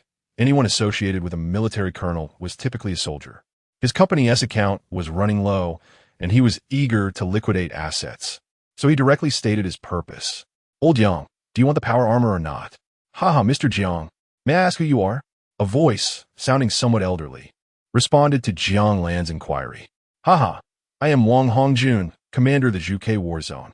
Wang Hongjun spoke plainly, revealing his identity, his eyes gleaming with intensity. Hello. I have a batch of power armor. Are you interested?" Upon learning that it was the commander of the Zhuke war zone, Jiang Lan's heart raced. This was even better. The authority of a war zone commander far surpassed that of Colonel Yang. This meant his financial troubles might soon be alleviated. Hearing the mention of power armor again, Wang Hongjun felt a sense of familiarity wash over him, as if he had encountered it before. After some reflection, he concluded that it likely belonged to the same category of products as exoskeleton-assisted armor. Only a small portion of exoskeleton equipment existed within military. He had indeed heard of power armor and had discussed future concepts of armor with an academician from the Academy of Sciences. Is it that kind? Driven by curiosity, he began to probe further. Is the power armor similar to exoskeleton-assisted armor? Jiang Lan hesitated for a moment. He had to admit there were many similarities between the two, yet they were not the same concept of weaponry. You are correct that exoskeleton-assisted armor and power armor share some commonalities, but their contributions to the battlefield differ vastly. Phew! Wang Hongjun's interest peaked immediately. Describe the parameters of the power armor to me. Sure. The power armor stands 2 meters tall, featuring integrated encapsulation technology, with an average load-bearing capacity of 8 tons and a maximum load of 10 tons. Not only does the power armor excel in load-bearing, but it also possesses remarkable speed advantages, with a cruising speed of twice the speed of sound and a maximum speed reaching 4 times the speed of sound. What? Mr. Jiang, are you certain you're not exaggerating the parameters? Before Jiang Lan could finish, both elderly gentlemen stood up abruptly. It was not that they doubted Jiang Lan, but the parameters were simply too astonishing. The parameters I provided are only higher, not lower. A batch of power armor has already been produced. The military can dispatch personnel to test it. The voices emanating from the phone assured them that the other party was not lying. Indeed, as expected of someone capable of extraordinary feats, his intellect is beyond the ordinary, even producing such formidable armor. It has already entered mass production? Yes. With the confirmation of mass production, both men felt a surge of excitement. Guoping, report to the Academy of Sciences and the General Assembly. We must set off immediately. Yes, Commander. Wang Hongjun immediately arranged for the next steps. He needed to rush over right away. What are you doing, old man? Seeing his old comrade pull out his phone to make a call, he inquired. There's something good. How could I possibly miss out? The Ministry of Security should also receive a share. You sly old fox. He had no retort. Major General Jiang, please continue. Though interrupted, Jiang Lan remained unperturbed. He could sense the urgency on the other end. It was indeed a fortuitous situation. All right, the power armor's propulsion is powered by 2 anti-gravity devices for lift, along with a high-powered electropropulsion device. The energy source is a second-generation lithium-air battery. The lithium-air battery allows the power armor to engage in high-intensity combat for 20 hours, and it is additionally equipped with a backup battery. With this, the power armor can sustain combat for 30 hours.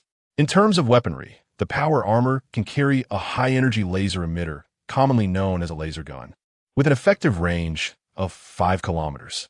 It is powered by electricity. One battery can provide 1,000 shots, after which the battery must be replaced. Additionally, it is equipped with a high-frequency alloy great sword for close combat. The power armor is integrated with an intelligent system and holographic photon radar.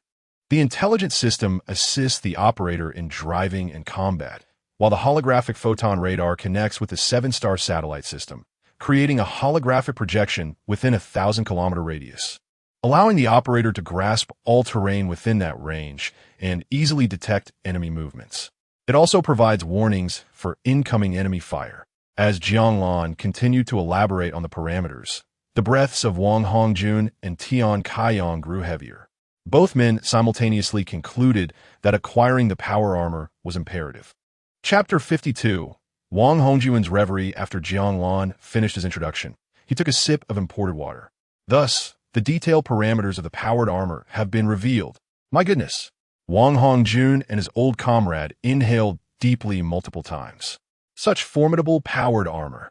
With such terrifying specifications, Wang Hongjun felt that acquiring merely 20 units, or even just 10, along with a vertical launch unit from a large destroyer, would enable him to topple an entire aircraft carrier fleet of the old American forces.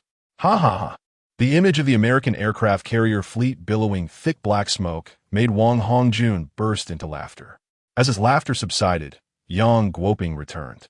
Very well, Major General Jiang. We shall set off immediately and expect to arrive in approximately 5 hours. Understood. I will await your arrival at the factory. After hanging up, Phantom returned to the villa. I shall go prepare dinner. I'll join you. Jiang Lan plopped down onto the sofa, while Lu Rian excitedly made her way towards the kitchen, followed closely by Li Xia. How much does each unit cost? Jiang Lan began to ponder. The powered armor did not incur exorbitant research costs. The material cost for each unit was 50,000, with utilities and labor costing less than 3,000. Selling to the military, he would surely make a profit of several times that amount, considering the 50,000 as the labor he had invested in transporting it from the Sea Blue Star. Indeed, I possess the potential to become a capitalist. Naturally, selling to the state would not yield the same price for other countries, and modifications would be necessary, lest the state lose its competitive edge. After dinner, Jiang Lan received a call from Huang Meng, who reported that the supplies had been fully procured. Without hesitation, Jiang Lan teleported to the supply warehouse, waving his hand to gather all the supplies into the time-space tower. After collecting the supplies, he glanced at the time. There was still over an hour until the arrival of the commander of the Zhuge war zone. Jiang Lan needed to depart early. It would not bode well for their own people to arrive after he had already left. The Zhuge war zone was not far from Wenhai, and he did not want to be absent when his comrade arrived. Jiang Lan did not bring the two women along. He set off in his Bentley. Although he could teleport, driving occasionally had its own charm. He had not driven this Bentley Continental GT many times since purchasing it. Jiang Lan opened the convertible top, driving slowly to enjoy the sight of the beautiful women along the road. The night in Wenhai was rather chilly, but the cold did not affect him in the least. Seeing him in the new Bentley, most women with little charm dared not approach him. Of course, he would not pay any attention to those of lesser allure. As he leisurely drove, he collected a stack of business cards. How delightful! Jiang Lan tucked the cards away, planning to invite them for a game of cards sometime. After indulging in lavish meals, he occasionally craved a taste of the wild to change things up. Although he now possessed wealth and power, he had no intention of altering his intrinsic nature. What was the purpose of becoming stronger? Was it not simply to do as one pleased and refrain from what one did not want to do? His hobbies were few, one of which was to revel in the company of beautiful women. He would not suppress his desires. Otherwise, what was the point of his strength? As the saying goes, with wealth and power comes the freedom to indulge. As the clock approached 9, the Bentley Continental GT came to a gentle stop in front of the factory. Stepping out of the car, Jiang Lan lit a cigarette. The production line of the factory was still operational. After all, the cost of powered armor was not high, and there was plenty of material to keep production going. Even if the military could not absorb it all, he could always retain some for personal use. Each workshop had a manager and an assistant manager overseeing operations. Upon receiving a notification from the head of security, a dozen managers hurried over. "Chairman." "Greetings, Chairman." They chorused. "Chairman, it's quite cold outside. Shall we move to the office?" The managers were quite astute, but Jiang Lan had no need for such formalities. "No need. Our guest will arrive shortly." No sooner had he spoken than the sound of helicopter rotors echoed through the night sky. "They've arrived." Jiang Lan exclaimed, raising his head as the managers all looked up. Soon, 3 military transport helicopters appeared, their lights blinking in the darkness. Within minutes, the helicopters landed smoothly on the factory grounds. Clack, clack. The first to disembark was a squad of fully armed soldiers, who immediately took up a defensive position. Following them, 3 elderly gentlemen with graying hair descended from one of the helicopters, followed by a dozen middle-aged men and women in white lab coats. Our guests have arrived. Jiang Lan quickly approached them. Welcome, esteemed professors. I am Jiang Lan, the person in charge here. Jiang Lan held profound respect for the diligent researchers who had contributed tirelessly to the nation's development. Hello, Mr. Jiang. I am Wei Jiansheng, an ordinary researcher. Hello, Mr. Jiang. I am Tang Guangming, just like old Wei. Mr. Jiang, may we first have a look at the powered armor? Haha, old Fong, you're quite eager, aren't you? Indeed. Now that you're here, there's no rush. The elderly researchers introduced themselves without titles, yet Jiang Lan knew their true significance. Wei Jiansheng, the first to introduce himself, was ostensibly a professor at Southern Industrial University, but was secretly an academician at the National Academy of Sciences in the field of mechanical engineering. Tang Guangming shared a similar status, being a professor at the University of Science and Technology and an academician in the field of aerodynamics. The urgent inquiry regarding the product came from Sun Dongfang, a professor at the National Defense University and an academician in weaponry. Each of these 3 men was a titan in their respective fields, a backbone of the nation. Without their contributions, the large destroyers of China would remain docked, unable to navigate the seas. Without them, China's mighty dragons would not soar through the skies to protect its airspace. And without them, China's missiles would be incapable of achieving hypersonic speeds, unable to strike fear into the hearts of enemies from afar. Please, this way, esteemed Professors Sun, Wei, and Tang. Jiang Lan smiled and gestured for them to follow. Haha, how considerate of you, young Jiang. Splendid. The 3 elderly scholars were quite pleased with Jiang Lan's attention. He led them forward, with the middle-aged researchers trailing behind. Each of them was a distinguished figure in their respective fields. A dozen managers accompanied them, providing an overview of the factory's operations. The professors listened intently, their eyes sparkling with excitement. Jiang Lan guided the 3 academicians to the factory where the powered armor was housed. The factory doors were open, the interior brightly lit, revealing employees diligently at work. As they passed through the entrance, they beheld an extraordinarily futuristic production line. This, incredible, absolutely astonishing. With a gulp, one of the researchers exclaimed, I feel as though I have stepped into the future. How can these machines achieve such precision? The researchers gazed at the production line with eyes wide open, akin to famished refugees laying eyes upon a sumptuous roast duck, their breaths quickening, their bodies trembling with excitement. Chapter 53. The astonishing elder academicians within the workshop of the power armor production line. 3 esteemed academicians arrived at the chip processing center. As they beheld countless minuscule chips being continuously processed and formed, tears of profound emotion welled in their eyes. They extended trembling hands, yearning to touch the marvels before them, yet hesitated, withdrawing and then reaching out again, caught in a tumult of emotions, fearful that this might all be but a dream. Observing their struggle, Jiang Lan felt a pang of sorrow. Old Wei, old Sun, old Tang, feel free to explore. Rest assured, the chip processing center is incredibly robust, he encouraged. Yes. Elder Sun's voice quivered as he cautiously touched the smooth, cold machinery. Is this truly the chip processing center, Xiao Jiang? He asked, his eyes ablaze with astonishment. He could distinctly see the seamless transformation of raw materials into finished chips, smooth and fluid. Indeed, this segment belongs to the chip processing center. The output is carbon-based chips, with finished products measuring 0.01 nanometers, containing 100 trillion crystalline atoms.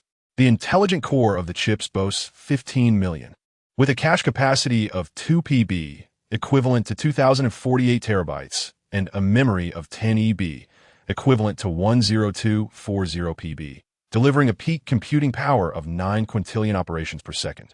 P.S. We are unaware of the feasibility, but is indeed impressive. Is this for real? Unbelievable.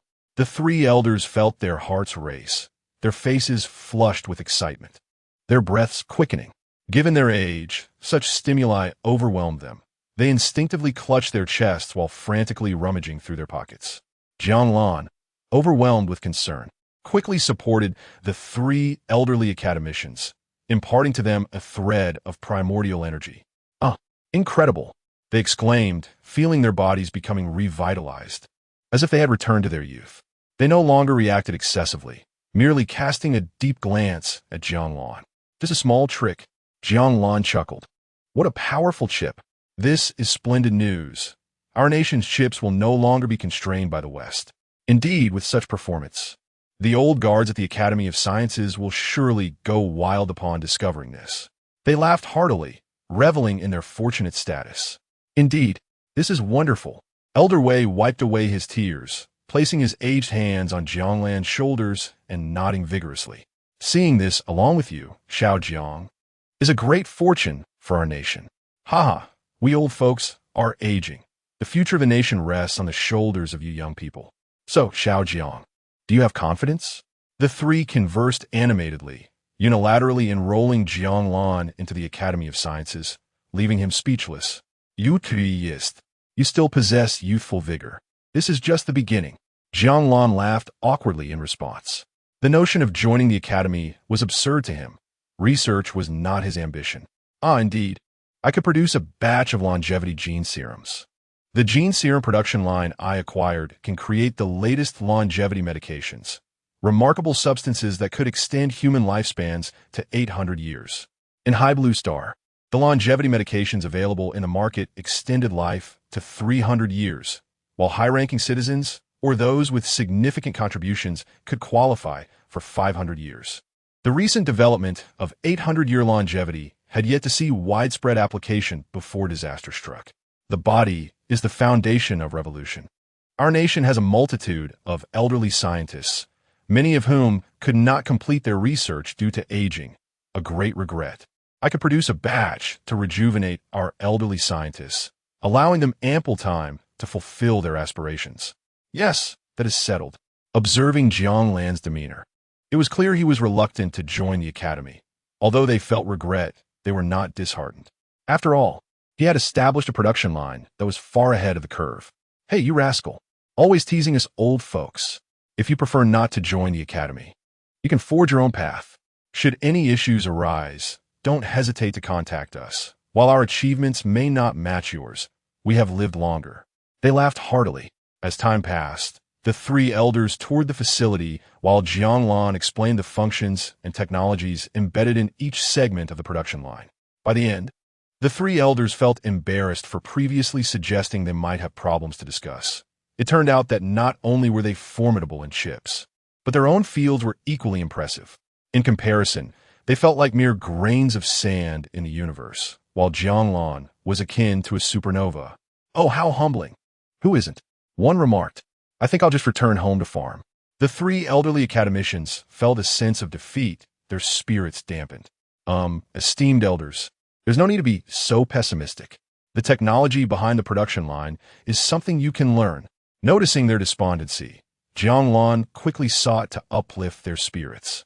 "I will have the chip processing center produce a biological learning chip. This chip encompasses a wealth of technology one have edited. Once injected into the brain, it allows access to the knowledge stored in the chip through brain waves." Upon hearing this, the three elders raised their heads in unison, their old eyes fixed intently on Jiang Lan. They questioned whether they had misheard. "What sorcery is this? You possess the technology for biological chips? What do you mean? Hand it over. I want to use it now." Elder Wei and Elder Tang were incredulous, while the impatient elder son resembled a drowning man, pleading with Jiang Lan for access. All right. Don't rush. I'll produce it immediately." Jiang Lan's smile widened, as his plan had succeeded. Without hesitation, he summoned Qianhu. "Qianhu, initiate the production process for the 5th-generation biological learning chip, integrating technologies below level 3 into the production program." "Understood, Chairman." As Jiang Lan summoned Qianhu, the three elderly academicians and the elite members of the Academy of Sciences were left astounded. "Wow, is that a holographic projection?" one exclaimed.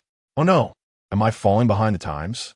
Are scientists outside this realm so advanced? My heavens, a holographic projection. They marveled, awestruck by the magnitude and clarity of the display. They felt a profound sense of generational disparity as they beheld the wonders before them. At the workshop entrance, Wang Hongjun and others, having arrived late, were about to greet Jiang Lan when they witnessed the astonishing scene of him summoning Qianhu. Chapter 54. The Simple Awarding Ceremony. Oh, esteemed former director, how delightful to see you all here. Upon noticing the presence of several individuals accompanying Wang Hongjun, the crowd expressed their astonishment. Yet, considering the extraordinary technological advancements on display, their arrival seemed only natural. Haha, old Tang, old Wei, old son, how do you fare? A sudden fit of coughing interrupted the words of the venerable Qin Jianjun, the elderly former director of the Academy of Sciences, as he spoke with uncharacteristic urgency. The current director, Ning Yuanghua, hurriedly supported him, gently patting his back. Old director, at your age, it is inadvisable to undertake long journeys. The doctors have repeatedly urged you to rest, yet here you are, he lamented, shaking his head at the old man's stubbornness, having previously warned him against such ventures. How dare they reprimand an old man like me? Have they forgotten who I am? Qin Jianjun retorted, puffing up in indignation. Yes, my fault.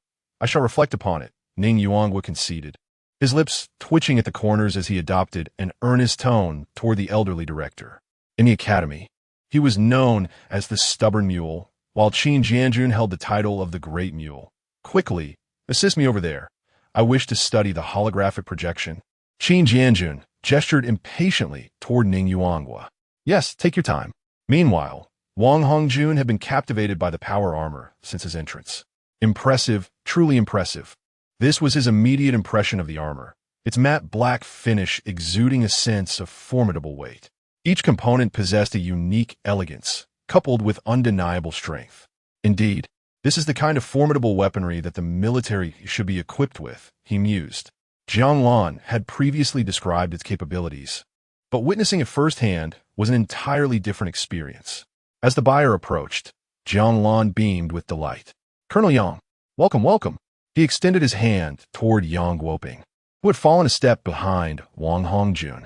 Major General Jiang, Yang Guoping replied, shaking his hand before saluting promptly. Major General? When did I become a Major General? Good heavens, how could I not have known?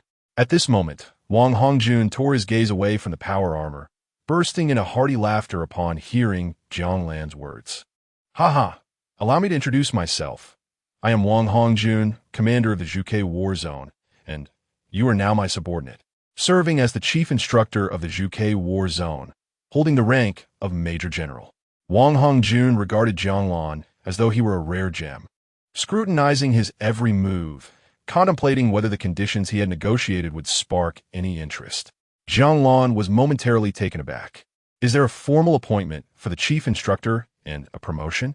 He felt a tinge of disbelief, seeking confirmation. Of course, your personal strength and scientific prowess warrant the rank of Major General. Wang Hongjun reassured him, feeling a sense of triumph within. Wait, this is a Major General's rank. Can it truly be given so easily?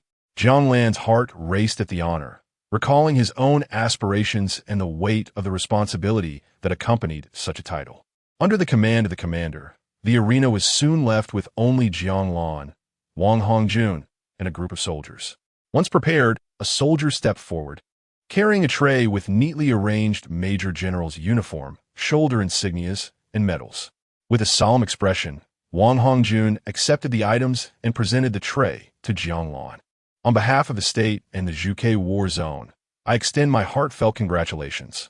Becoming a proud soldier of the Eastern Great Nation marks a significant milestone in your life's journey and heralds a new beginning. This was Jiang Lan's first experience in such a formal setting. He mentally composed his words, striving for sincere response. I shall take this award as a new starting point, ever mindful of the great mission of the Eastern Great Nation's rejuvenation. I shall not betray the trust placed upon me, and with unwavering dedication and relentless spirit, I will strive to safeguard the nation's life and property and uphold the interests of the Eastern Great Nation. As he concluded, applause erupted throughout the room. The admiration in the eyes of those present was tinged with profound honor and pride. Upon receiving the military insignia, Jiang Lan's figure momentarily vanished, only to return transformed.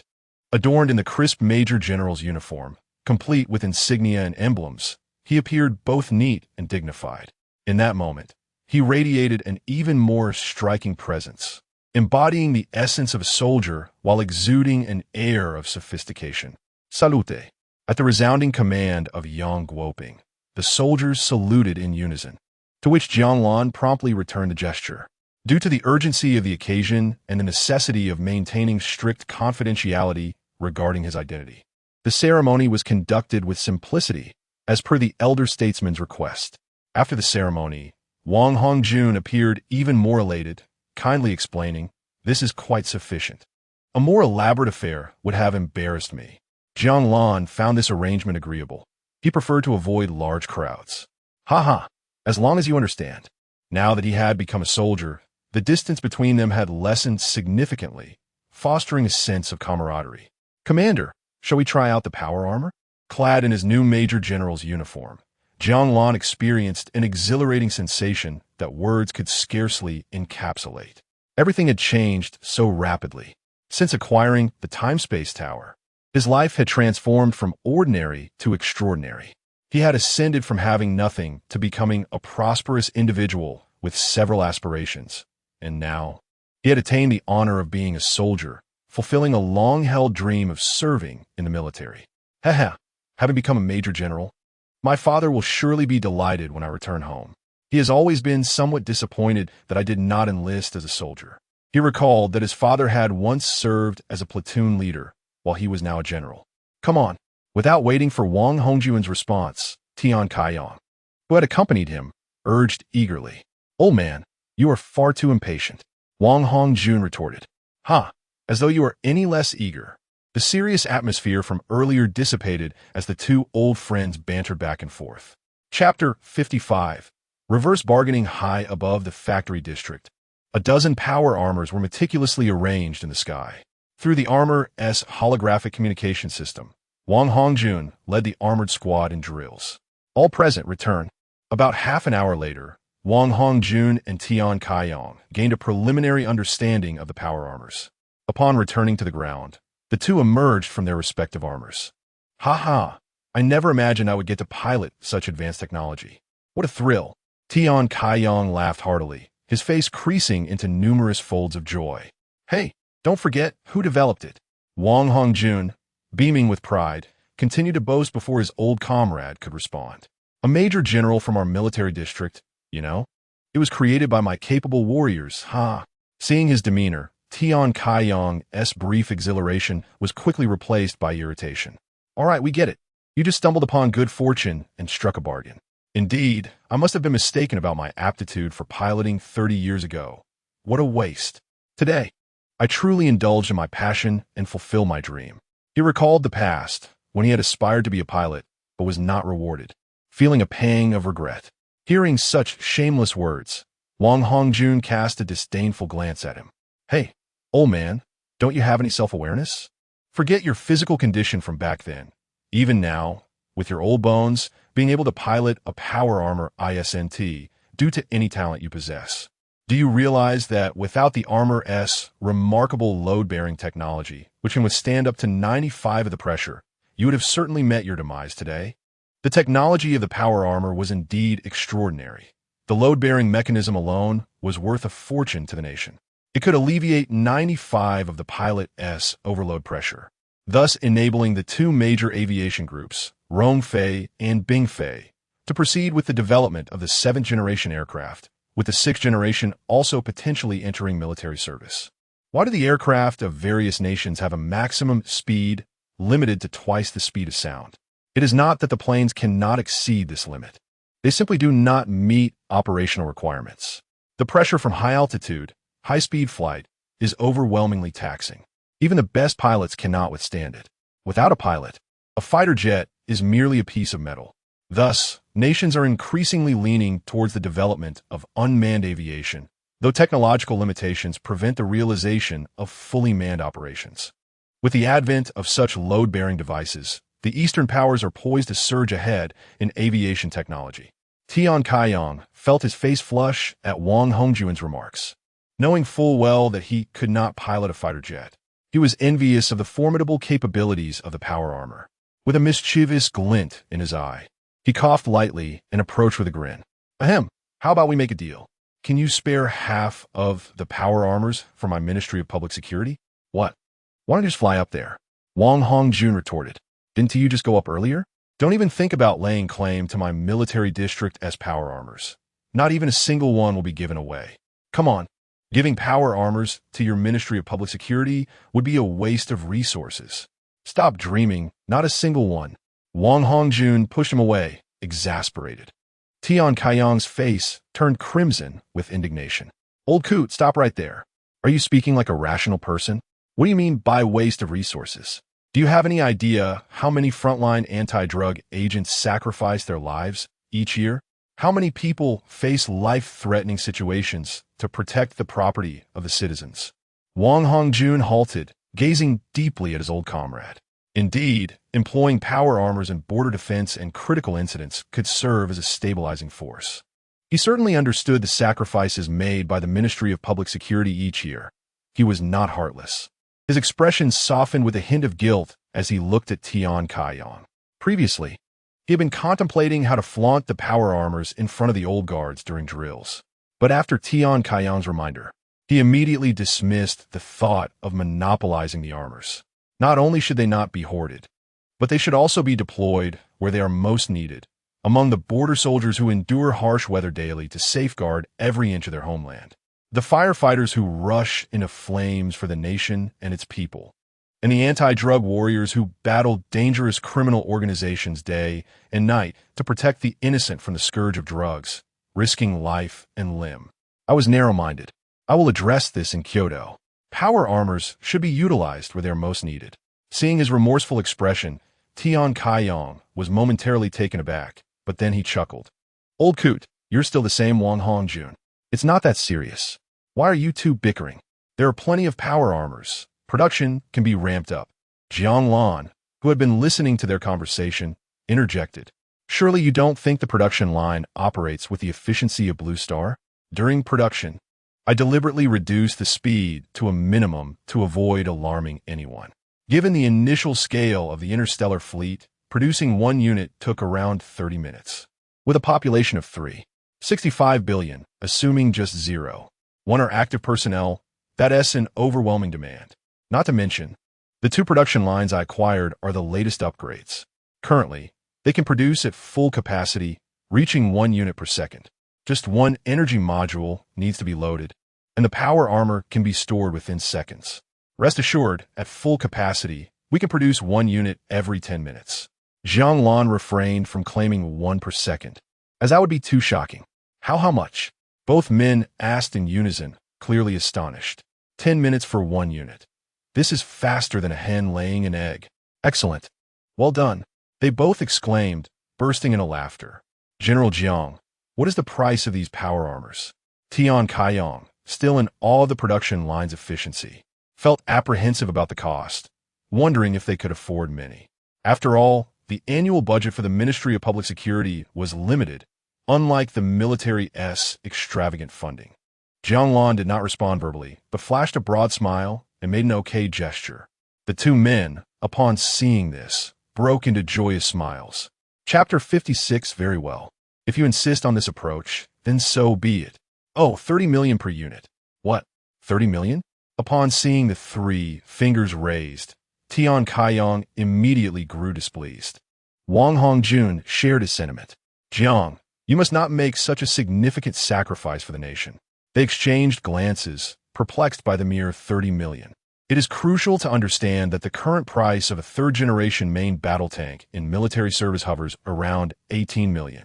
Without even considering the production costs of powered armor, the century-old technology contained within it justifies the price. This is immensely powerful powered armor, the most formidable weapon for an individual soldier. That laser gun penetrates the armor of main battle tanks as effortlessly as one might sip water. Not to mention its weight capacity, armor strength, and flight speed that surpasses that of combat aircraft. Each aspect is extraordinarily impressive. If powered armor were to be sold, it would not only command a high price, akin to the 20 million offered by the state, it would be a fiercely sought-after asset. Does he believe the military budget is insufficient, willing to incur losses merely to contribute to the nation? One must consider, he is currently a major general in the Azure Dragon War Zone. Jiang Lan's eyes widened upon hearing their quoted price. 30 million per unit.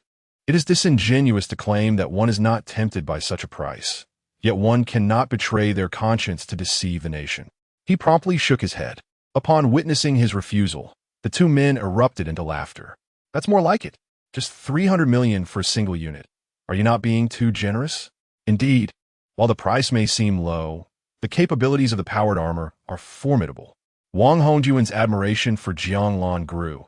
What an admirable young man from the East.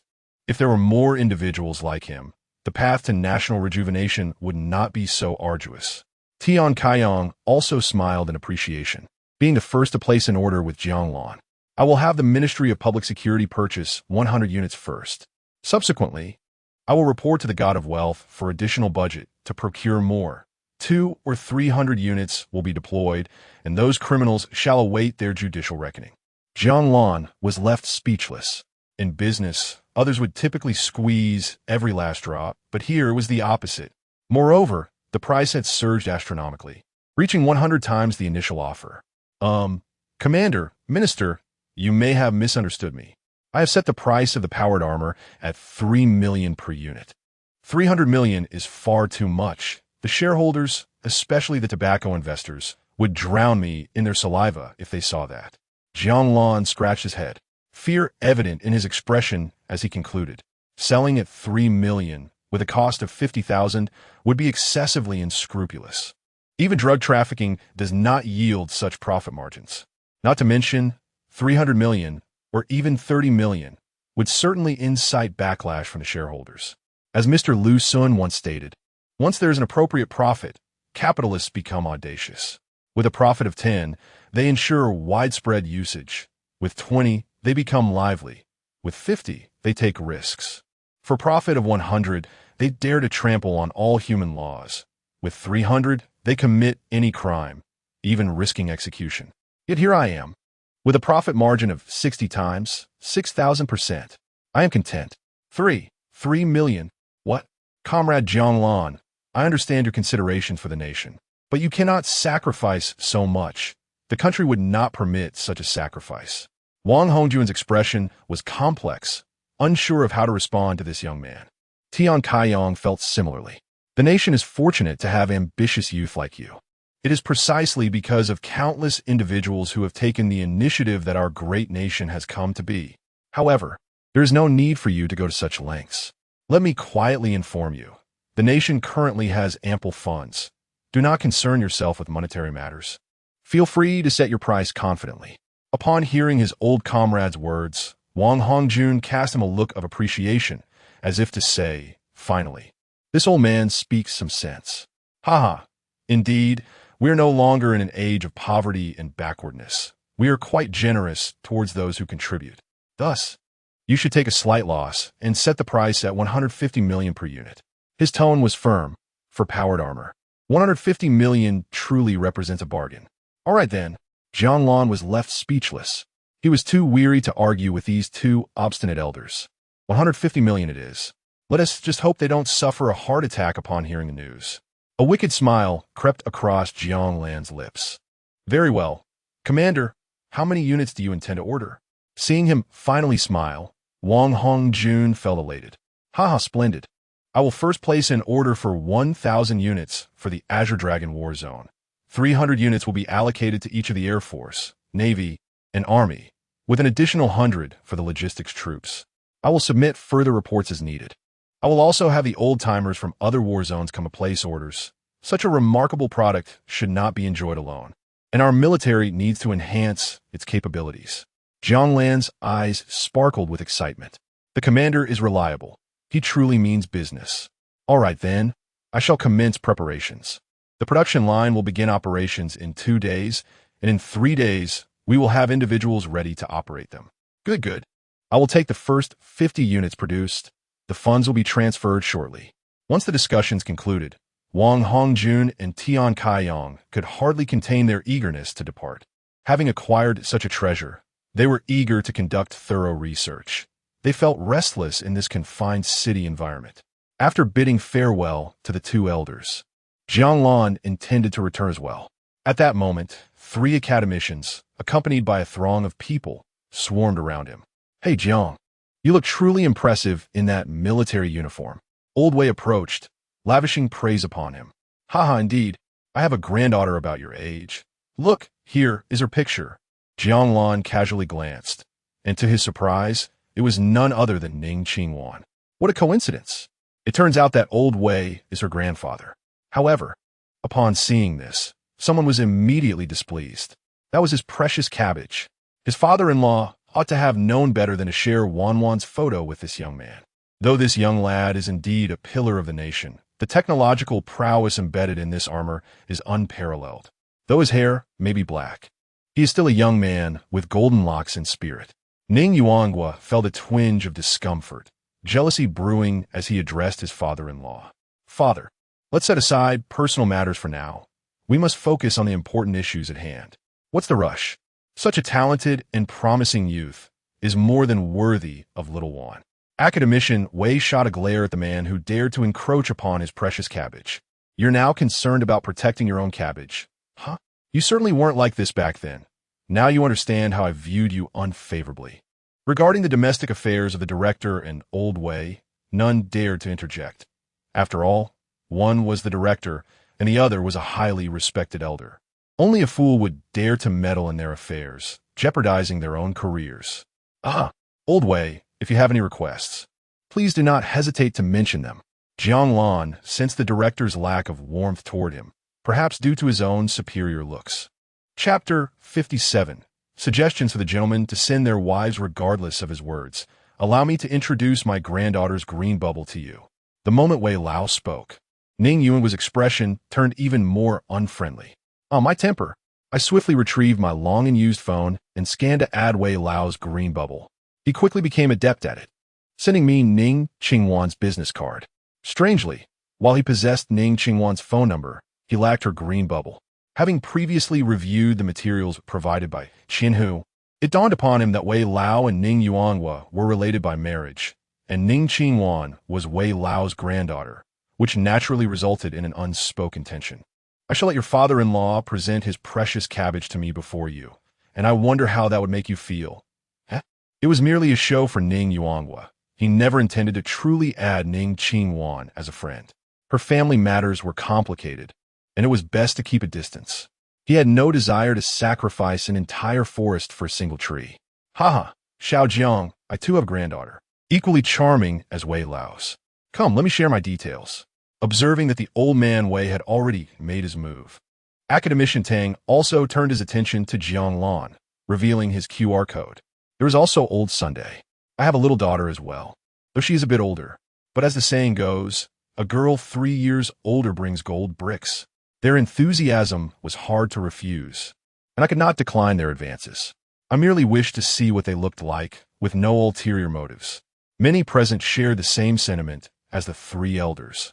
Being scientists at the Academy of Sciences, their genes were commendable. Who among them did not have a beautiful daughter?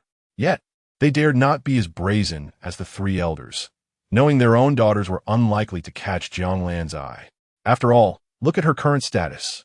Young, yet holding such prestigious technological achievements, the commander of the Qinglong Combat Zone, a major general. "Haha, Xiao Jiang, you young people should engage more. We old folks will refrain from meddling." Indeed. "Old Wei, old son, let's get down to business." "Very well." The 3 exchanged glances before directing their attention to Jiang Lan, their eyes filled with yearning. Eventually, it was Wei Lao who spoke first. "Xiao Jiang, is this place convenient for you? We plan to reside here long-term." Upon his words, the eyes of all the researchers eagerly awaited her response. "What? You all wish to stay?" The moment she spoke, everyone nodded vigorously. "That is quite acceptable. I will arrange it immediately." Such esteemed talent staying here would be nothing short of beneficial.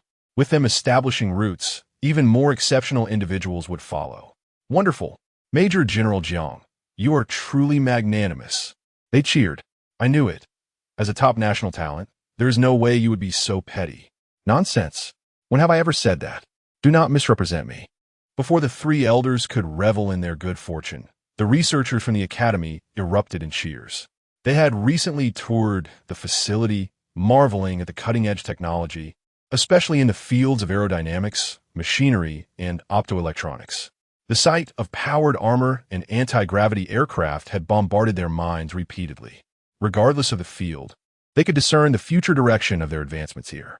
They were overwhelmingly eager to remain, as this place felt like an endless treasure trove awaiting exploration. Even if they were warned of an imminent explosion, they would not leave. "Then I must trouble you," she said. "Rest assured, I will ensure the national team compensates you. Indeed, this place belongs to you. We cannot take advantage of it." The three elders sighed with relief, their excitement palpable. "Haha, you flatter me." Jiang Lan, too, had designs on them.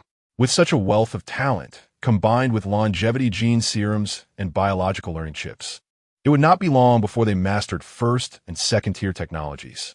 Logically, with the top-tier research base of Hylon Star at his disposal, why would he expend effort on the scientists of the main world? Jiang Lan considered 3 points. First, Hylon Star was under the control of a powerful company, and conducting research required energy. While he could procure necessary energy from the main world, the company could potentially monitor energy fluctuations, making it difficult to hide the sudden influx at his base. Second, he intended to bring back some martial arts techniques from low-magic worlds, along with mutated biological cores from Hylon Star, to see if they could be absorbed by ordinary people for cultivation. He had parents and did not wish to outlive them, turning into mere dust. And he certainly did not forget about the women in his life. Without them, his joy would diminish significantly. Lastly, he did not wish for the main world to encounter such formidable forces in the future. Development in both technology and the extraordinary realm was essential. By merging these two paths, the Eastern nation could ensure a more prosperous future. The Eastern nation was his root, as was the main world. He would not permit a stronger force to emerge than him or his homeland. He aspired for the one, for a billion descendants of Yin and Huang to stand tall among the myriad realms. Indeed, this was merely a wish, a vision of the future that was not solely within his control. After all, with so many individuals, each fate was unique. He possessed the time-space tower, which contained countless worlds. Once he elevated his strength further, he would open portals to low-magic worlds, allowing the National Steel Tide to conduct humanitarian aid there. He believed that many of the nation's existing challenges would be resolved. What about the low male-to-female ratio and the struggle to find wives? Well, would the beautiful maidens of ancient worlds suffice? At that time, he could even propose to the authorities, is it unreasonable to send a wave of brides to the gentlemen of our Eastern nation? The material and institutional conditions of the main world were undoubtedly a paradise for ancient women. Whether the gentlemen desired the government's arrangements or not, the ancient women would be more than willing. They did not possess the myriad complaints of the modern celestial maidens, as long as they were well-fed and clothed.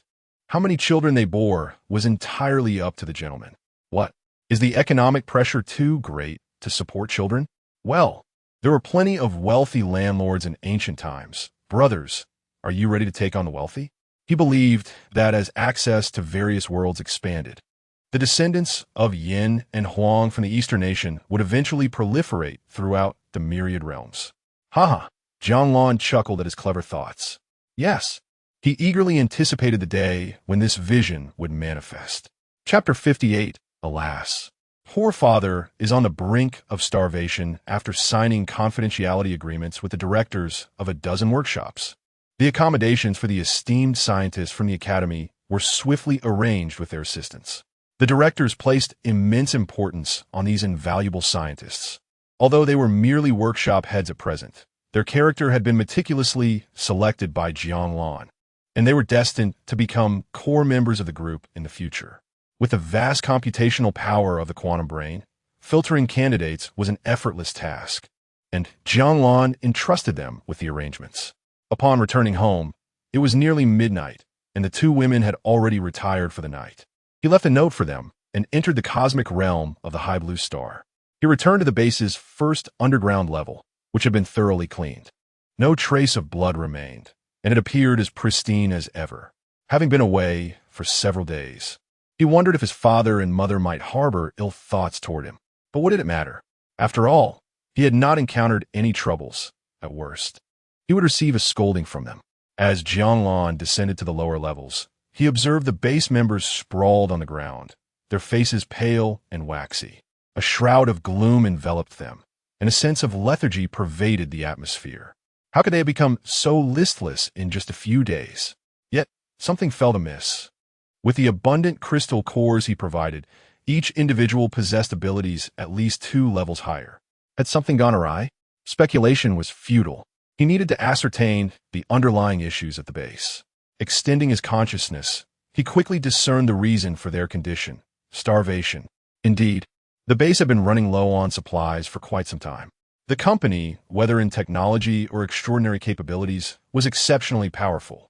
Under the influence of the company's superpower factors, the genetic makeup of High Blue Star's flora and fauna had undergone significant changes, resulting in mutations that were far removed from their original forms. The genetic mutations in plants and animals clashed too easily with human genes. If one dared to consume them, mutation would swiftly follow. Even the water was perilous. Small amounts posed no threat, but excess could lead to immediate mutations. The crops cultivated in the base's growing areas were not immune to this fate, rendering them inedible. Consequently, the number of mutated beings now far exceeded that of the survivors. In the early days of the apocalypse, there had not been such a vast population of mutated creatures. A significant portion of the current predicament stemmed from individuals succumbing to starvation after consuming mutated beings. Now, the meager food supply remaining in the base was nearly depleted, and it would not be long before starvation claimed lives. Damn it. Fortunately, he returned just in time. A catastrophe loomed if he had delayed even a single day. There was another crucial point.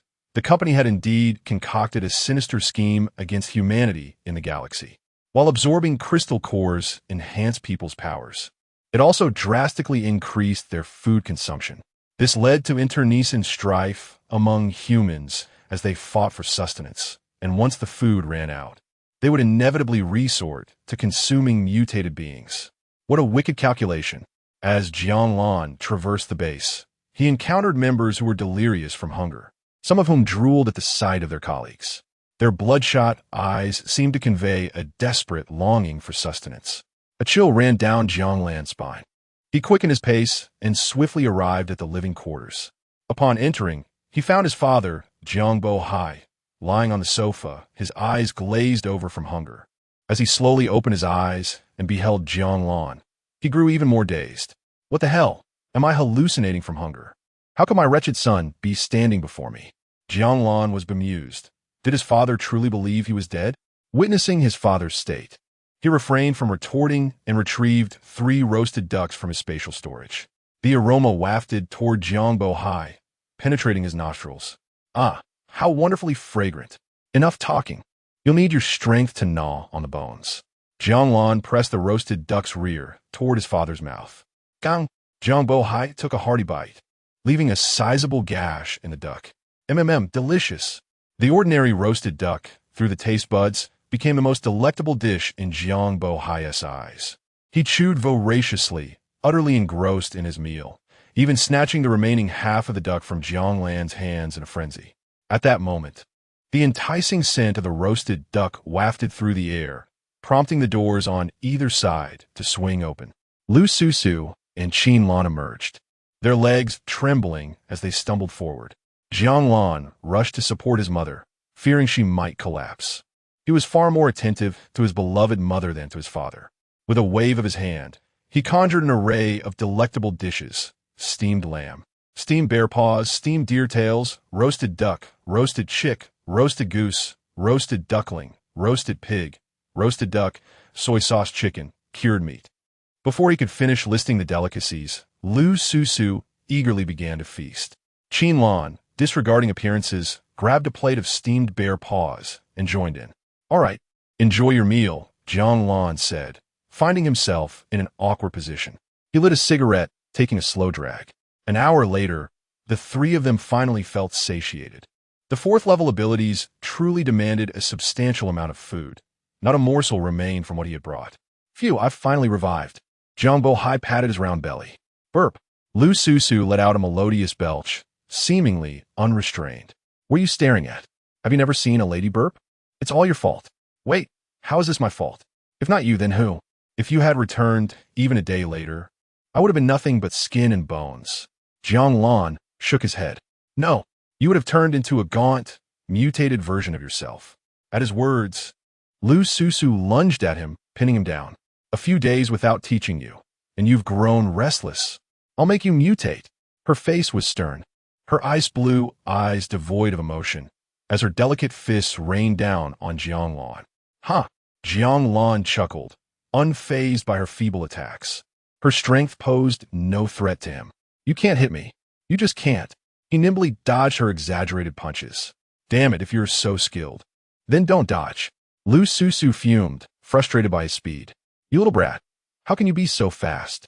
Jiang Lan smirked, gently moving the hand she had trapped, causing her cheeks to flush visibly.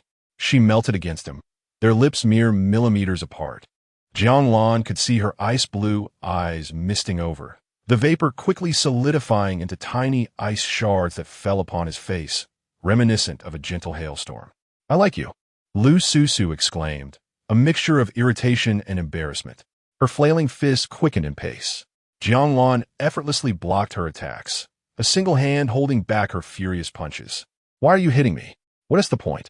No matter how hard Lu Susu tried, she could not reach his infuriatingly smug face, especially since he kept provoking her, his words only fanning her flames of anger. Ahem. P.S. A bit rushed, this chapter counts for tomorrow. To all the readers who made it this far, please give the author a 5-star rating. I beg you. Chapter 59. The Ice Cube is a Yandere Jiang Bohai and Qin Lan could no longer bear to watch. They both cleared their throats. Just you wait. Lu Susu suddenly awoke, her cheeks flushed like fire. She stood up, her long legs moving swiftly as she uttered a fierce remark before slipping into the room. Damn it. Even at level 4, I still can't deal with him. Lu Susu bit her lip, her heart racing faster and faster as she slowly shed her garments, retrieving a soft tissue to wipe herself. She was acutely aware that the little brat who had opposed her since childhood had grown up, and now she was no match for him. Moreover, she understood that it was he who had instigated it. As he matured, she found that every time they had physical contact, the thrill and excitement rendered her utterly captivated, akin to consuming a potent poison that one could not resist. Today, she had completely lost herself in playful banter with him in front of her uncle and aunt, entering that peculiar state of mind. Outside the room, Jiang Lan adjusted his disheveled attire, noticing the peculiar glances from the couple. He couldn't help but feel a rush of embarrassment. There was no denying it. He seemed to enjoy frolicking with his affordable sister, relishing the experience. This must not have been his intention. It must be the original owner's doing. Qin Lan, sitting beside him, remained silent, her face adorned with a smile, her mood appearing quite cheerful. She contemplated what names to bestow upon the children. She felt gratified that her little pig had finally become sensible, recognizing the value of nurturing. A good thing indeed. Jiang Bohai suppressed the urge to have his little pig wreak havoc on the cabbage and coughed lightly. Cough, cough. I want to ask what you've been up to these days, as long as you return safely. So, let me in on it. How much food did you bring back? When that little rascal had ventured out to check the supplies in the storage warehouse, he nearly despaired upon seeing the meager stock remaining. Those damned higher-ups were truly cursed. If they were still alive, he would ensure they suffered immensely. Damn it!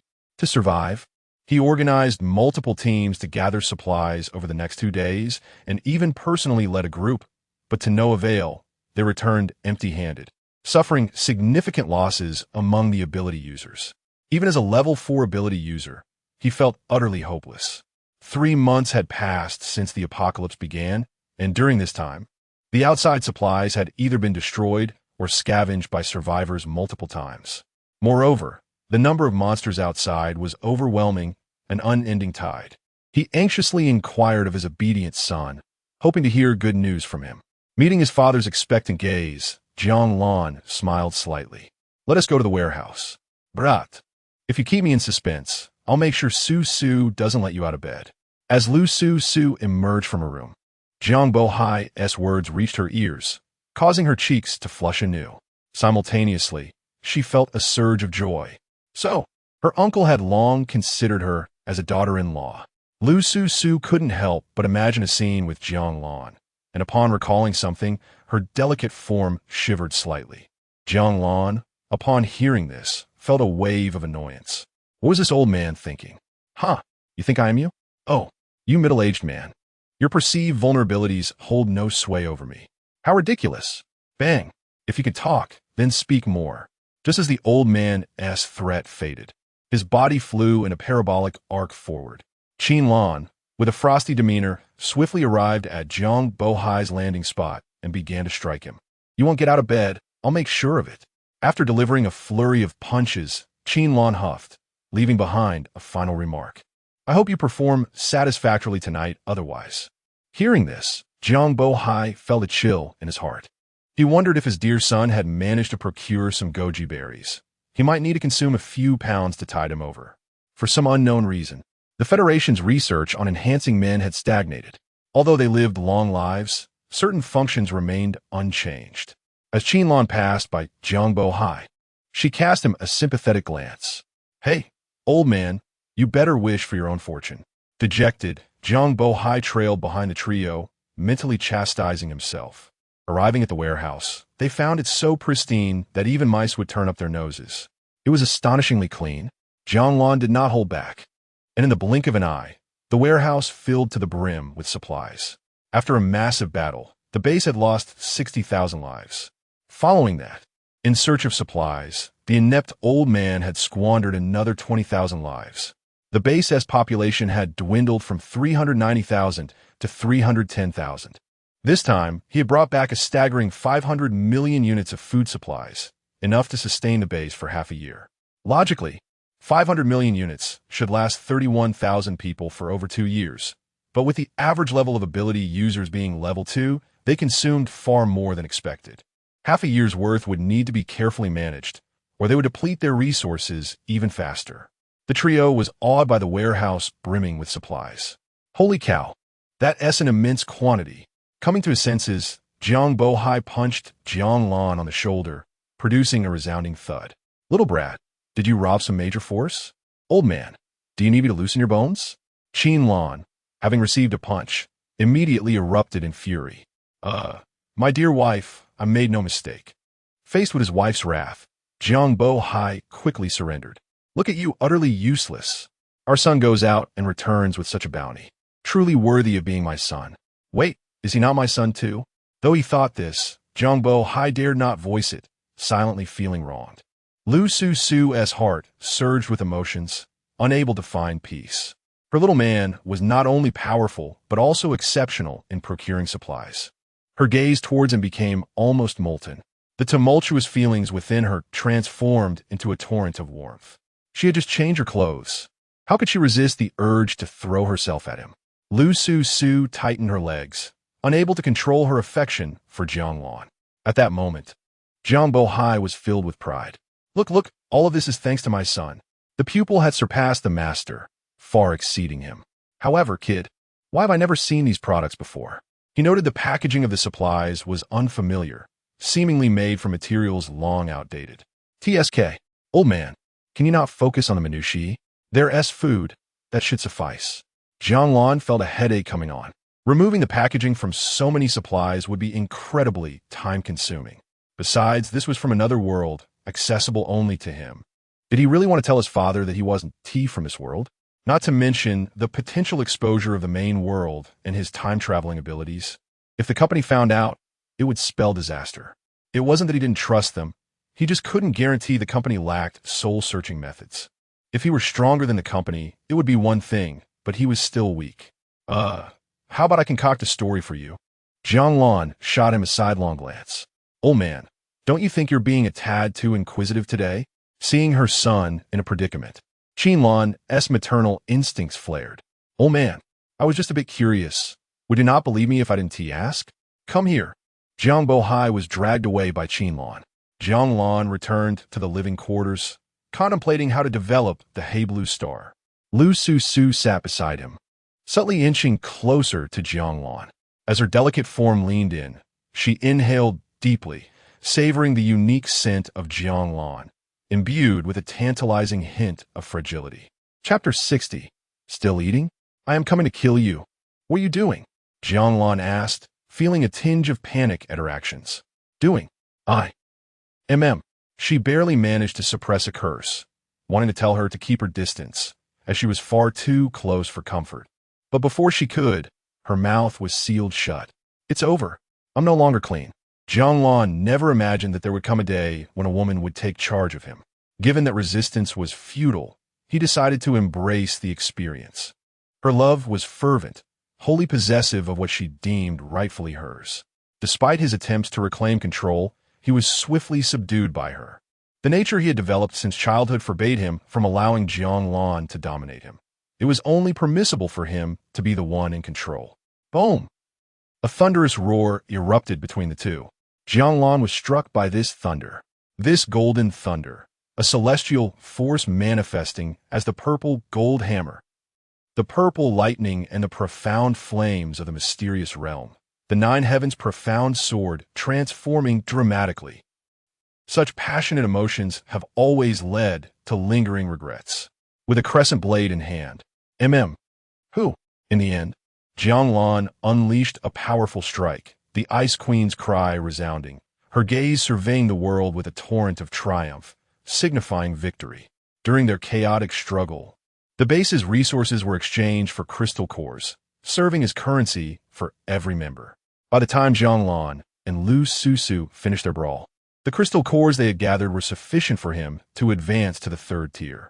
After exchanging pleasantries with his adoptive parents, he dove into his room. Inside, Lu Su had her eyes tightly shut, utterly exhausted, needing to rest to recuperate. Sensing his presence entering and exiting, her eyelashes fluttered slightly. Although still quite soft. If you wish to continue, I shall gladly accompany you. Her strong will would not allow her to be subjugated. As long as he dared, she would promptly reclaim control. In an unspoken anticipation, she noticed he had been silent for quite a while and could not help but open one eye. The little man must have been frightened, resorting to absorbing crystal cores. Just you wait. Lu Su's lips curled into a charming smile, and before she knew it, she drifted off to sleep. Jiang Lan was oblivious to the dramatic side of this cold woman who had bullied him since childhood.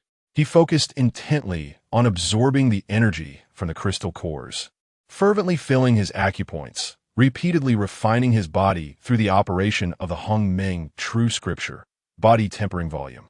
As he absorbed, the piles of crystal cores around him dwindled at an astonishing rate. After half a day, he finally illuminated his 60th acupoint, reaching the third tier. Boom! A tremendous roar resonated within Jiang Lan, a colossal force washing over every cell in his body, an unrelenting surge of power flooding in. Achieving the third tier brought him an unparalleled transformation. He could feel the Hongmeng Qi within him undergoing a metamorphosis as well. Opening the simple interface of the time-space tower. Name, Jiang Lan race, human lifespan, 315,072.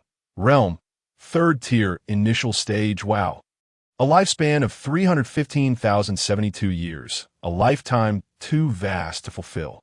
His physical strength had now reached an astounding 630,000 pounds, intertwined with the Hongmeng Qi. He could not fathom how much power he could unleash with a single punch.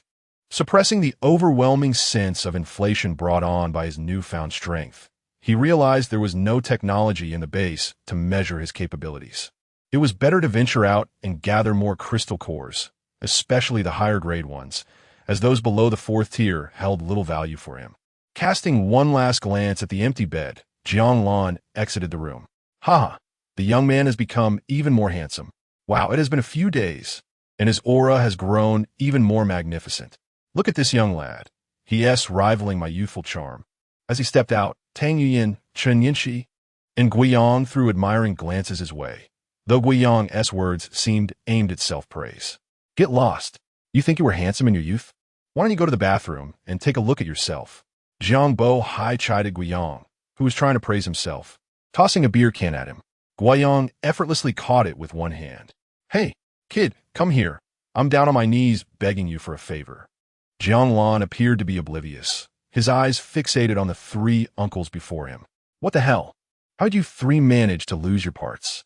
With a chuckle, Guiyang, who was missing an arm, beckoned him to kneel and beg for help. Chen Yichi across from him had lost a leg and an ear.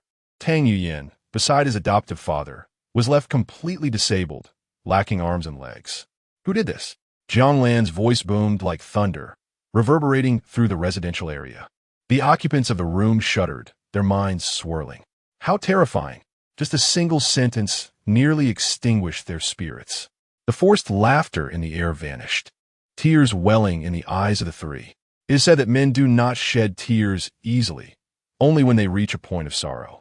At this moment, their tear ducts were fragile, partly due to the harm inflicted upon their wives and daughters, and partly because Jiang Lan's fury was uncontrollable. "Little Lan, your uncle, I am useless. We, the enemy, sigh." The three Iron Men trembled uncontrollably. They desperately wished for Jiang Lan to help rescue their wives and daughters, but the mere thought of that terrifying unknown force extinguished their hopes. Given their current state, should anything happen to Jiang Lan, how could they explain it to their dear brothers and his wife? With Jiang Lan's strength elevated to the third tier, he experienced a substantial enhancement in all aspects. Utilizing his divine sense, he effortlessly gleaned the images from their minds, understanding their thoughts. "All right, no need to say more. I will take you to exact revenge. However, before we proceed, I must tend to your injuries first." After speaking, Jiang Lan raised his hand, condensing 3 spheres of purple light. As the spheres materialized, he gently pushed them, and they immediately floated towards the 3 men, embedding themselves within their bodies. Before the trio could react, the integrated purple spheres activated immediately. In the astonished gazes of Jiang Hai, Qin Lan, and Lu Susu, the missing parts of the 3 began to grow back as if sprouting from the ground. Witnessing the miraculous effect of the Hongmeng light spheres, Jiang Lan concentrated once more, summoning another orb and directing it towards his mother. He had noticed her pale complexion upon his exit, clearly drained from her abilities. The room fell silent until the 3 men's lost arms regenerated. Their silent sobs gradually transformed into loud cries. Jiang Lan discerned joy, hope, and apprehension woven into their emotions. "These 3 uncles were my father's old comrades, bonded by life and death. I cannot turn a blind eye to your plight. Let us go. I will take you to rescue them and seek retribution." Upon hearing this, the 3 men's eyes brimmed with tears, a surge of profound gratitude blossoming within them, which Jiang Lan perceived as a determination akin to unwavering loyalty. With a wave of his hand, Jiang Lan enveloped his 3 uncles and his adoptive parents, along with the frozen figure, and exited the base. His divine sense expanded, and in an instant, he vanished from sight. In a brief moment, Jiang Lan arrived above their destination. With his divine sense enveloping the base beneath him, his formidable aura surged into the skies. "Still eating? I am coming to kill you." Chapter 61. Never before encountered such arrogance, Zheng Gaoquan was in high spirits today, having captured another batch of supernatural beings for his own consumption. Prior to the apocalypse, he was a local entrepreneur, thriving as a manufacturer of commercial spacecraft and aerial delivery systems, living a more prosperous life than most. After the world descended into chaos, the mechas produced in his factory became his vital assets. Although the mechas lacked a driving energy source, their formidable strength proved sufficient to combat the newly mutated creatures. With mechas at his disposal, he swiftly assembled a powerful team, embarking on resource collection missions in the surrounding areas. As time passed, his strength grew exponentially. Most crucially, he acquired a dark supernatural ability that allowed him to devour the powers of others. This potent ability bolstered his confidence, and within a month of the apocalypse, he ascended to a level 3 supernatural being. As his power increased, so did his ambition, setting his sights on the most formidable force in the region, the former Space Force Reserve Resource Base. Without hesitation, he led his legion of mecha-clad members to seize the base in a single decisive strike. After occupying the facility, he meticulously selected and devoured a batch of less significant supernatural beings. His strength surged, catapulting him from level 4 to level 5.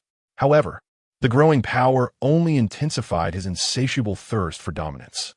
In his relentless pursuit of greater strength, he expanded his influence, capturing every survivor he encountered.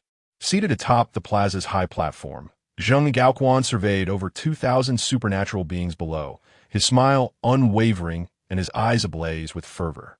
In a bid for maximum profit, he decided to adequately provision the captives for 2 days. The efficiency of his devouring ability varied significantly between fully healthy and gravely weakened supernatural beings. The healthier they were, the greater the benefits. "May these 3 provide me with favorable news," Jiang Gaoquan murmured, his gaze fixed on the direction the trio had fled the previous day. He discerned that this group bore the hallmarks of the ground defense forces from the near-Earth orbital fortress before the cataclysm. They possessed superior quality compared to other survivors and, like him in the early days, wielded mechas for protection, indicating they were part of a considerable faction. Once he had devoured this batch, he intended to seek out those 3 individuals. During their initial capture, they had fought fiercely against him, but he had cleverly allowed them to escape. After all, how could mere level 3 supernatural beings hope to survive in his grasp? He had left behind a trace of his devouring energy on them. Ensuring their discovery would not be too difficult. As long as he approached within 20 kilometers, he could sense their supernatural aura. The captives below were oblivious to the fact that they were targets of the base's leader's insatiable appetite. Upon being brought to this base, they anticipated facing brutal torment or being used as mere cannon fodder. To their surprise, the base neither mistreated them nor withheld food.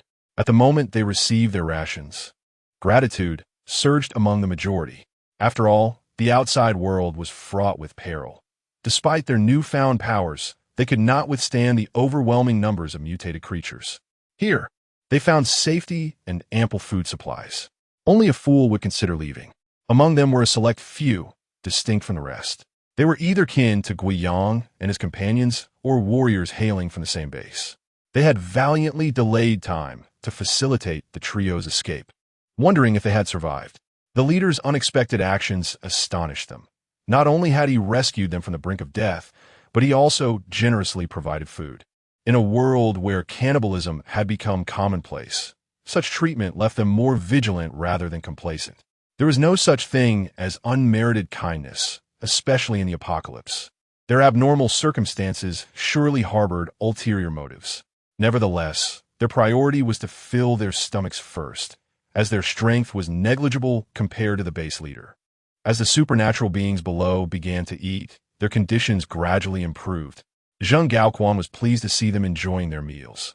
Feeling hungry himself, he gestured for several subordinates to bring forth a large basin of delicious food. He cradled it with one hand, burying his face into it for a hearty feast. Suddenly, he sensed a formidable presence approaching rapidly from afar, bearing down upon him. It seemed the newcomer possessed considerable power, nearly rivaling his own. Rather than alarm, a grin spread across his face, just as he had anticipated. Did they believe that possessing level 6 powers granted them the audacity to wreak havoc in his domain? It appears my reputation is not yet formidable enough, he mused, raising his gaze to meet Jiang Lan, hovering high above. Brother, grant me 5 minutes. I have 2 more basins to finish, he declared with a nonchalant smile before burying his head back into the basin. Jiang Lan, exasperated by his insolent behavior, slammed his palm down on Jiang Gaoquan's food basin. The clang rang out as the basin and a majority of the food toppled to the ground. Jiang Lan's finger jabbing into Jiang Gaoquan's nose. Still eating? We're here to kill you. Instantly, the plaza fell silent. All the supernatural beings, their faces smeared with food, looked up in bewilderment, eyes wide with confusion. Jiang Lan, under the weight of their collective gaze, felt a twinge of discomfort. This was not right. He had come to kill, not to elicit such feelings, as if he were a villain of the worst kind. Jiang Gaoquan, taken aback by the unexpected confrontation, stumbled back, mirroring Jiang Lan's expression. After a brief moment, realization dawned upon him. I have never encountered someone so audacious. Zheng Gaoquan seethed with fury. When had anyone ever dared to poke him in the nose like that? Clenching his right fist, he drew upon his dark devouring ability, channeling it into his punch, which he launched toward Jiang Lan with terrifying speed and force. The punch shattered the sound barrier, creating a deafening boom. So today we finally meet. Ha ha! In the face of Zheng Gaoquan's raw power, Jiang Lan let out a wild laugh and met the strike with equal vigor. Their fists collided in a thunderous clash. Boom! Without any special effects, the seemingly ordinary collision of their fists unleashed a concussive blast that shattered the eardrums of all present. A cacophony of buzzing filled their heads, blood trickling from their ears. But that was not the end.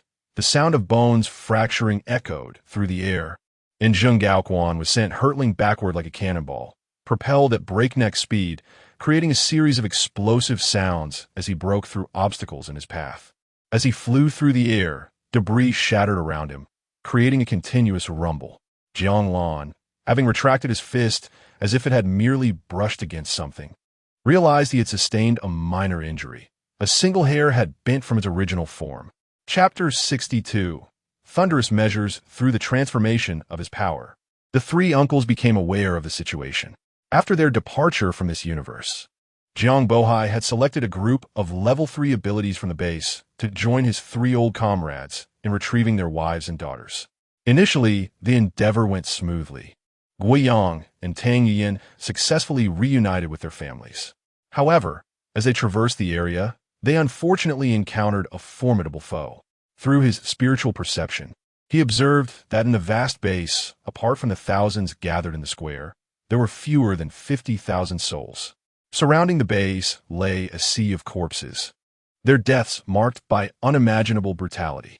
From the aura emanating from the leader of the base, it was evident that those thousands brought in would soon join the ranks of the fallen. If not for this unexpected encounter, he might have emerged as the protagonist of an apocalyptic saga, or perhaps a great villain. It was merely unfortunate luck that brought him into this predicament.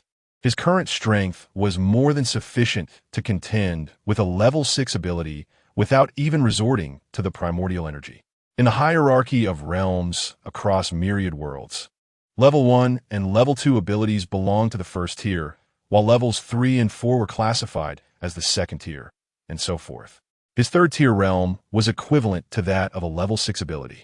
However, realms do not equate to combat prowess. The number of geniuses across the cosmos is as plentiful as the sands of the Ganges. For the gifted, fighting beyond one's rank is as effortless as consuming a meal. He possessed the inheritance of the primordial artifacts techniques, which surely classified him as a genius as well. Jiang Lan pondered this in his mind, and though it appeared that only 10 seconds had passed, in reality, a full 10 seconds had indeed elapsed. Suddenly, Zheng Gaoquan, who had been momentarily unconscious amidst the rubble, opened his eyes wide. With a forceful push, he cast aside the stones atop him and propelled himself backward, covering a distance of nearly a kilometer in an instant. The memory of a fist striking his own felt akin to striking an impenetrable iron plate. Not only did it fail to inflict any harm, but it also shattered the bones in his right hand, leaving his arm limp and elongated. Despite seeming comparable in aura, the true power of his adversary was terrifying enough to instill a profound fear within him. Realizing that a direct confrontation would lead to inevitable demise, he contemplated retreat. After enduring the apocalypse for so long, he understood the harsh realities of survival. To challenge an obviously superior foe head-on would be sheer folly. He had no intention of being reckless. He desired to live. He resolved to expend all his energy in fleeing, as survival was a prerequisite for any thoughts of revenge. Confident in his ability to outlast others in a battle of attrition, he harnessed his devouring powers, which not only enhanced his strength, but also accumulated vast reserves of dark energy within him. Zheng Gaoquan melded into the shadows, swiftly vanishing into the darkness. In mere seconds, he had retreated a kilometer, and his severed arm had been restored through his dark abilities. Immediately, he summoned the dark energy to form wings upon his arms. Doubling his speed with a powerful flap, Jiang Lan observed his retreat with a calm demeanor, unhurried to pursue. In his eyes, Zheng had already sealed his fate. Even without the tracking methods he had left behind, the lingering aura of Zheng was as conspicuous as the brightest star in the sky. No matter how far he fled, escape was impossible. Jiang Lan's gaze shifted back to his father and mother. His father wielded the dual powers of offense and defense as a colossal golden ape, while his mother specialized in healing and enhancement abilities. His father faced off against a level 4 Earth-type defender, transforming into a giant ape towering at 5 meters. With fists the size of iron pots, he pummeled his opponent, forcing the foe into a desperate retreat. The Earth-type defender, focused on defense rather than offense, found his spikes merely tickling the golden ape, inflicting no real harm. Each hit from his father sent the opponent reeling, blood spraying forth in torrents. It was not that the Earth-type defender wished to evade. The situation was compounded by the presence of another foe enhancing the golden ape's speed and power while simultaneously debuffing him with debilitating abilities. The Earth-type defender felt utterly humiliated. Outnumbered and overwhelmed, Jiang Bohai let out a roar, landing a powerful blow against the Earth manipulator's defenses, causing the latter's head to spin from the impact. Is this truly a one-on-one? The Earth-type defender seethed in frustration, cursing Jiang Bohai. Unperturbed, Jiang Bohai continued his assault, retorting, "Perhaps it is you who does not comprehend the essence of a fair fight." In that moment, before the defender could retort, a piercing ice spear erupted from the back of his neck. He turned his head in disbelief, seeking the source of the attack. In his final moments, he could only utter, "There's still." Lulu. Lu Susu's voice was cold, her ice-blue eyes void of mercy as the chilling aura enveloped the Earth-type defender, encasing him in a solid block of ice. At that moment, Jiang Bohai's fist descended, shattering the frozen remnants of his opponent into oblivion, leaving no trace behind. Jiang Lan shuddered at the brutality of it all. How ferocious, he mused, realizing this woman was fiercely protective of her family. Just moments prior, she had been evenly matched with another level 4 ability. Yet upon hearing the Earth-type defender's insults directed at Jiang Bohai, her aura surged to new heights.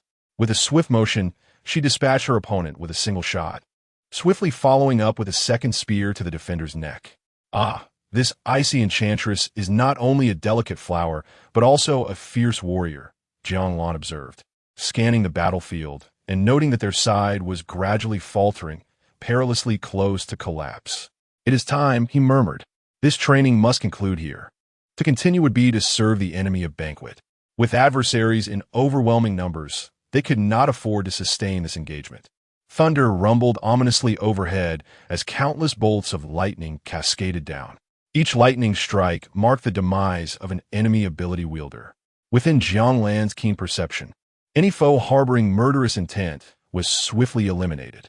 The sight of apocalyptic thunder sent shivers through the entire base, instilling a deep-seated terror within their hearts, far more harrowing than the mutated creatures lurking beyond. Lu Susu gazed upward at Jiang Lan, her blue eyes gradually glazing over with awe. How infuriating, she thought. This little man possesses such incredible strength. I must become stronger, or I shall never be able to match him. Before you stand two choices, Jiang Lan declared, his voice resonating with an overwhelming authority. Submit or perish. His words reverberated in the ears of every surviving individual, imbued with an indomitable force that felt as though it came from the very gates of the underworld. Without a moment's hesitation, all present crumbled to their knees, the sound of their capitulation echoing through the air. Chapter 63. A first encounter. Mother, father, please tidy up here. I shall return shortly, Jiang Lan instructed, receiving a nod of acknowledgement from his parents. Stepping forward, he vanished in a ripple of space, only to reappear 1,000 meters away. As Jiang Lan effortlessly eliminated the hostile superhumans, his parents stood in stunned silence. They had indeed heard his words, yet the shock rendered them unable to respond, their instinctive nods serving as their only reply. Ah, how powerful my son is. Perhaps I saved the universe in my past life, they mused. Could it be that such formidable strength flows from my genes? Lu Susu gazed skyward, the prowess of her small man igniting a sense of thrilling challenge within her. In the sky, Jiang Lan dealt with flocks of oblivious mutated birds, sending them packaged to the time-space tower. His consciousness expanded, probing a radius of several kilometers without escape. Found you. 5 minutes later, Jiang Lan located Zheng Gaochuan's hiding spot in an unremarkable shadow. Zheng trembled, sensing an overwhelming aura that instilled not an ounce of defiance within him. Without any superfluous words, Jiang Lan reached out, seizing Zheng by the throat, sending chills throughout his body as the realization of his fate dawned upon him. Just as Jiang Lan was about to snap his neck, an unseen force intervened. Stop! Although Zheng did not recognize his savior, he was grateful for the intervention. Huh! Jiang Lan scoffed at the absurdity of the situation. He summoned primordial energy to entwine around his grip on Zheng, applying a slight pressure. In an instant, Zheng, who had just experienced the relief of surviving, found his head tilting, eyes wide open, departing this world with unfulfilled regrets. Release! Suddenly, a furious male voice reverberated through the area. The sky warped, revealing a swirling vortex of dark clouds, from which a colossal hand descended, spanning 1,000 meters. How dare you defy me, Dai? Jiang Lan, unfazed by the theatrics, raised his right hand, conjuring a robust purple lightning bolt that pierced the descending hand. The resulting explosion echoed, followed by anguished cries that resonated like the cries of women in labor, heart-wrenching and intense. Come forth. Jiang Lan relished in his own display of power, but loathed those who dared to put on a show before him. He summoned a colossal purple hand, double the size of the black one above, with an even more dazzling effect. 4.5 kilometers away, a young man with black horns turned pale, clutching his bleeding right hand. The wound, extensive and oozing, rendered him trembling, whether from shame or anger. As a prince of the Dark Demon clan, he was incensed that someone dared to oppose him in such a remote star system, not only defying his orders, but also having the audacity to strike him. Such indignity shall not be tolerated. He seethed, vowing revenge with fervent intensity. In a fit of rage, he consumed a crimson pill, only to find no instant recovery. Just as he pondered his predicament, a massive purple hand reached for him. Oh, my lord, this cannot be real. He disregarded the question of whether he had purchased a counterfeit remedy, turning to flee in terror, yet it was too late. The hand struck him down, leaving him gasping.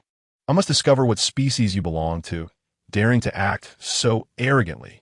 Jiang Lan attempted to seize him, but the young man, barely clinging to life, transformed into a streak of light and vanished.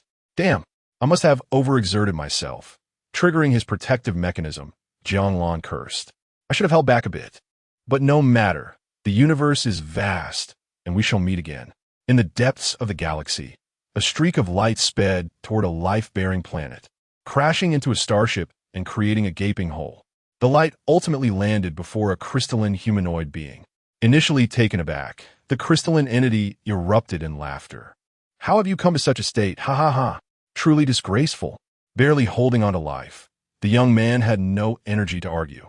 His existence was slipping away rapidly. He succinctly explained his dire circumstances, that planet, named the Azure Star, harbors beings beyond planetary strength. What did you say? The crystalline being gasped in disbelief, hastily retrieving a yellow object from its spatial tool and offering it to the young man. This object, repugnant in odor, posed a significant risk if consumed. Whether it was the foul stench awakening his survival instincts or some miraculous effect, the young man's life sign stabilized, though he was now overwhelmed by the odorous substance. Chapter 64.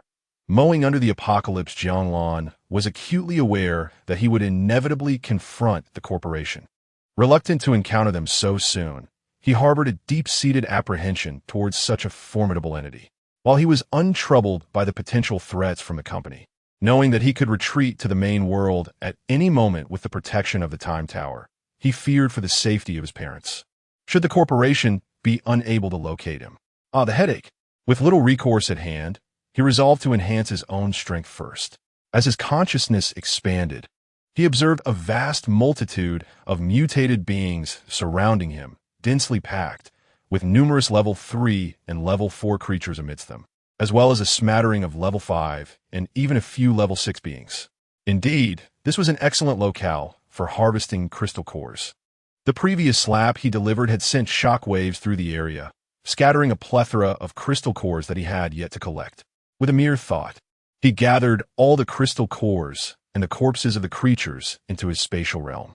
As he began to reap the spoils, Jiang Lan extended his malevolent hand towards the surrounding mutated beings.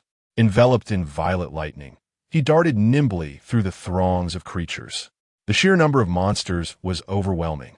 As he cleared one area, it was immediately refilled. It was akin to a mowing game, with corpses and crystal cores accumulating in layers upon layers on the ground. Periodically, he had to gather the spoils anew. Just as he was reveling in his monster-slaying spree, a thunderous roar erupted from behind the dense mass of creatures. Following the roar, a gigantic vine surged through the air towards him. Grasping the vine with a firm grip, Jiang Lan yanked it towards him, along with its owner. Lo and behold, it was a level 7 creature. This entity stood over 30 meters tall and was a fusion of plant and animal, with thick vines sprouting from his main body. In the center of its torso gaped a massive maw lined with chilling teeth, showcasing a degree of intelligence. As he forcibly drew it closer, its gaping mouth opened and closed as if attempting to communicate. Jiang Lan had no intention of pondering the thoughts of his prey. A level 7 crystal core was a precious boon. Perhaps attracted by the ruckus he had caused, this creature had come to investigate, to extend a warm welcome. He unleashed a dazzling display of lightning, striking down with the force of 100 billion volts.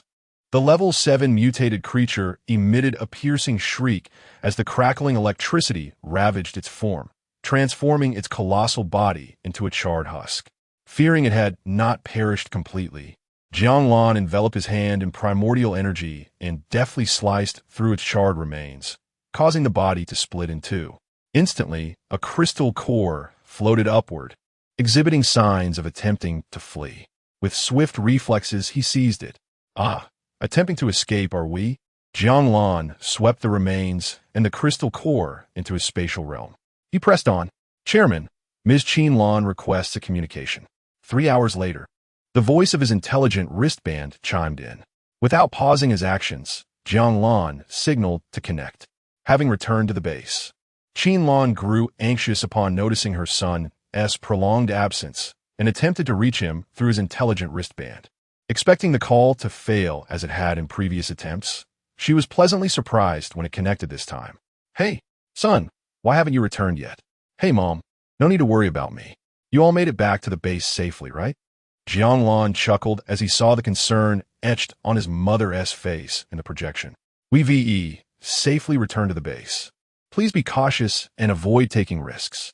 Jiang Lan's apprehension surged as she spotted the multitude of mutated creatures not far from her son. Understanding set in. Jiang Lan responded with a light gesture, and suddenly, thousands of violet lightning bolts rained down from the sky. Witnessing her son's display of power as he decimated the mutated beings, Jiang Lan felt a wave of relief wash over her. Come back for dinner when it gets dark. Sure, I'll head back once the sun sets. Ending the communication, Jiang Lan summoned another surge of violet lightning. Boom! Countless bolts of purple lightning erupted, striking down the mutated creatures before they could even emit a cry of despair. From the towering residences nearby, survivors peered out, their faces pressed against the windows, captivated by the thunderous sounds. A lightning ability user. Wow, how powerful! Why is he so strong? All these abilities seem to belong to others. What level is this guy? Killing level 3 and level 4 mutated beings is as easy as squashing ants. Watching him slay with such ease makes me wish I were uninjured. I think those monsters were utterly weak. Why? Why is this so? I'm also a lightning ability user. Why is he so much stronger? Among them, some felt envy, others jealousy, and still others lamented the unfairness of fate. As Jiang Lan effortlessly obliterated the mutated beings within a kilometer radius, a few brave survivors ventured out of the buildings, approaching him with pleas. Handsome brother, I'm so hungry. Can I follow you to find food? Yes, little brother, please, I beg you. If you let me follow you, I'll grant you any request. Big brother, my son is starving me. Please, as long as I find food, I'll give you half. Me too. Faced with the desperate pleas of these survivors, Jiang Lan cast a glance their way. He had no shortage of food, but he saw no harm in their offers. All right, you can come along to search for supplies, but your survival is not my responsibility. His primary goal was the mutated beings, and any additional supplies would be a bonus. The fate of these individuals was of no concern to him. Thank you. Thank you so much. Overjoyed at Jiang Lan's consent for them to accompany him in the quest for materials, they bowed in gratitude, expressing their thanks profusely. The sheer number of mutated creatures outside was overwhelming.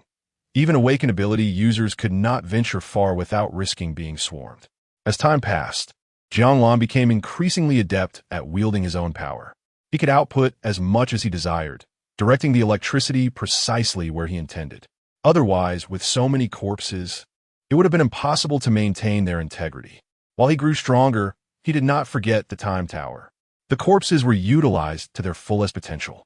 As the sun dipped lower in the sky, Jiang Lan finally cleared the mutated creatures from a radius of 100 kilometers. During this time, many survivors, impressed by his power, approached him to request permission to accompany him in scavenging for supplies. Jiang Lan, of course, would not refuse, as long as he received a share. Remarkably, the area was rich in resources. Due to advanced technology, over 90% of the consumables remained well preserved. Jiang Lan amassed a significant collection of various supplies, encompassing not just food, but also a myriad of pre-apocalyptic technological artifacts. By the end of the day, he had gathered countless bodies for the Time Tower, which absorbed them all and returned a portion to him. In terms of crystal cores, he had amassed a mountain of level 1 cores, over 100 million level 2 cores, nearly 9 million level 3 cores, 190,000 level 4 cores, over 30,000 level 5 cores, more than 1,600 level 6 cores, and 22 level 7 cores. Fortunately, with the aid of his consciousness and spatial abilities, collecting them all was feasible. Otherwise, the sheer number would have been an insurmountable task. Based on his estimations, today's haul should suffice for him to advance to level 4. By the way, the population on the planet Hylon was astonishingly vast. Just in this area, there were at least 30 million mutated individuals. It was likely due to the urban conglomerates of Hylon. Having collected an abundance of resources, Jiang Lan was preparing to return when suddenly, a fiery red figure appeared within his field of consciousness.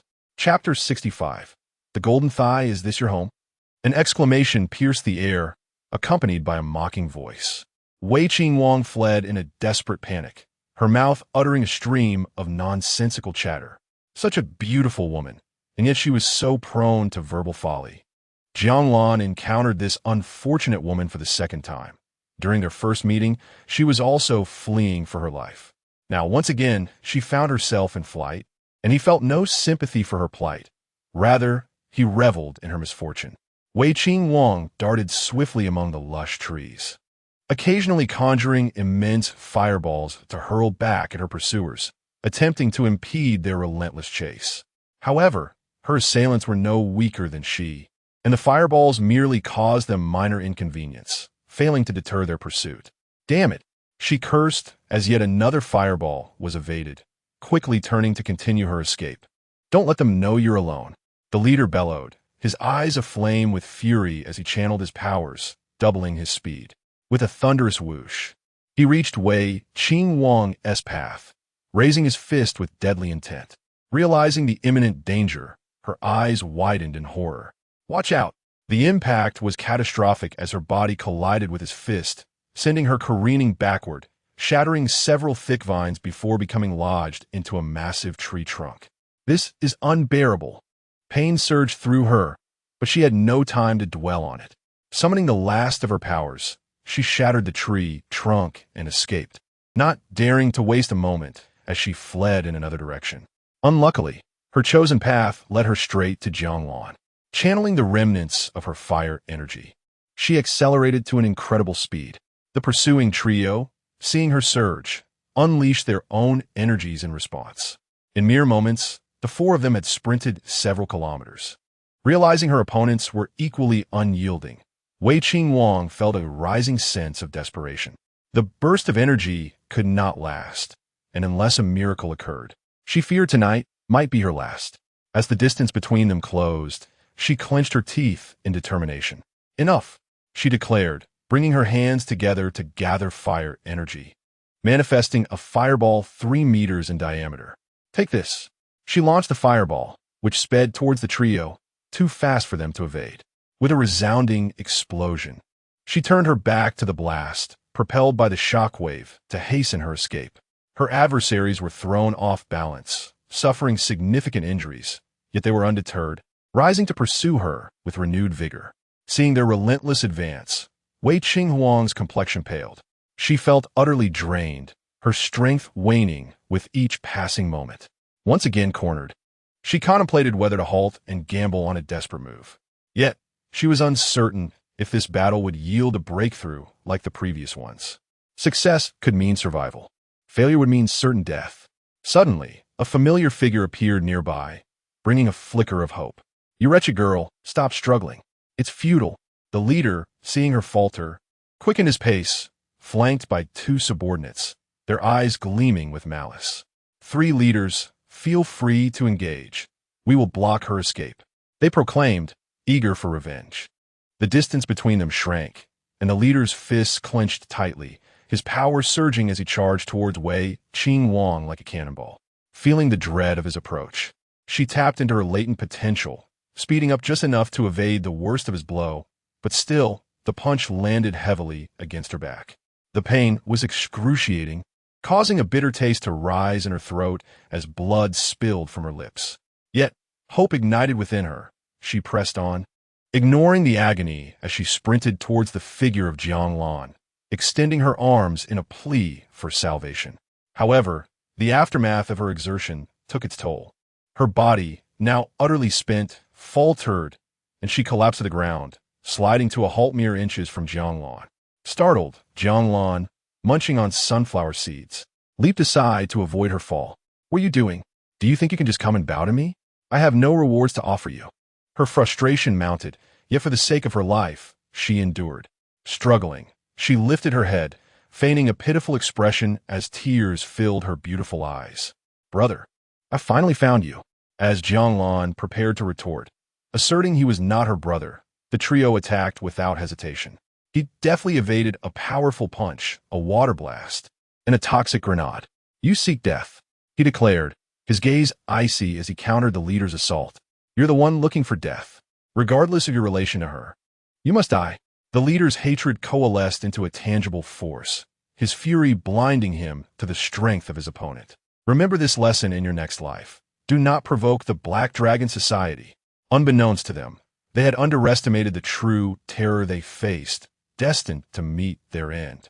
With barely a glance, Jiang Lan unleashed 3 bolts of purple lightning. Boom! Thunder roared, and lives were extinguished. In their final moments, the trio could only mutter in disbelief as they collided with their doom.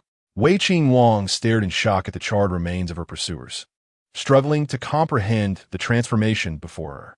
Swallowing hard, she turned to Jiang Lan, her eyes ablaze with admiration.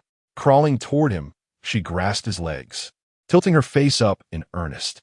"Please, let me stay by your side." Chapter 66. The Near-Earth Orbital Fortress. What use are you? I have encountered you twice, both times witnessing your near demise. Pray, tell me, what can you accomplish by aligning yourself with me? The woman before me. I first met her as a level 2 ability user, and in such a brief span, she has ascended to level 4, indicating her considerable talent. Yet, I still regard her with disdain. Such ability users abound in our base.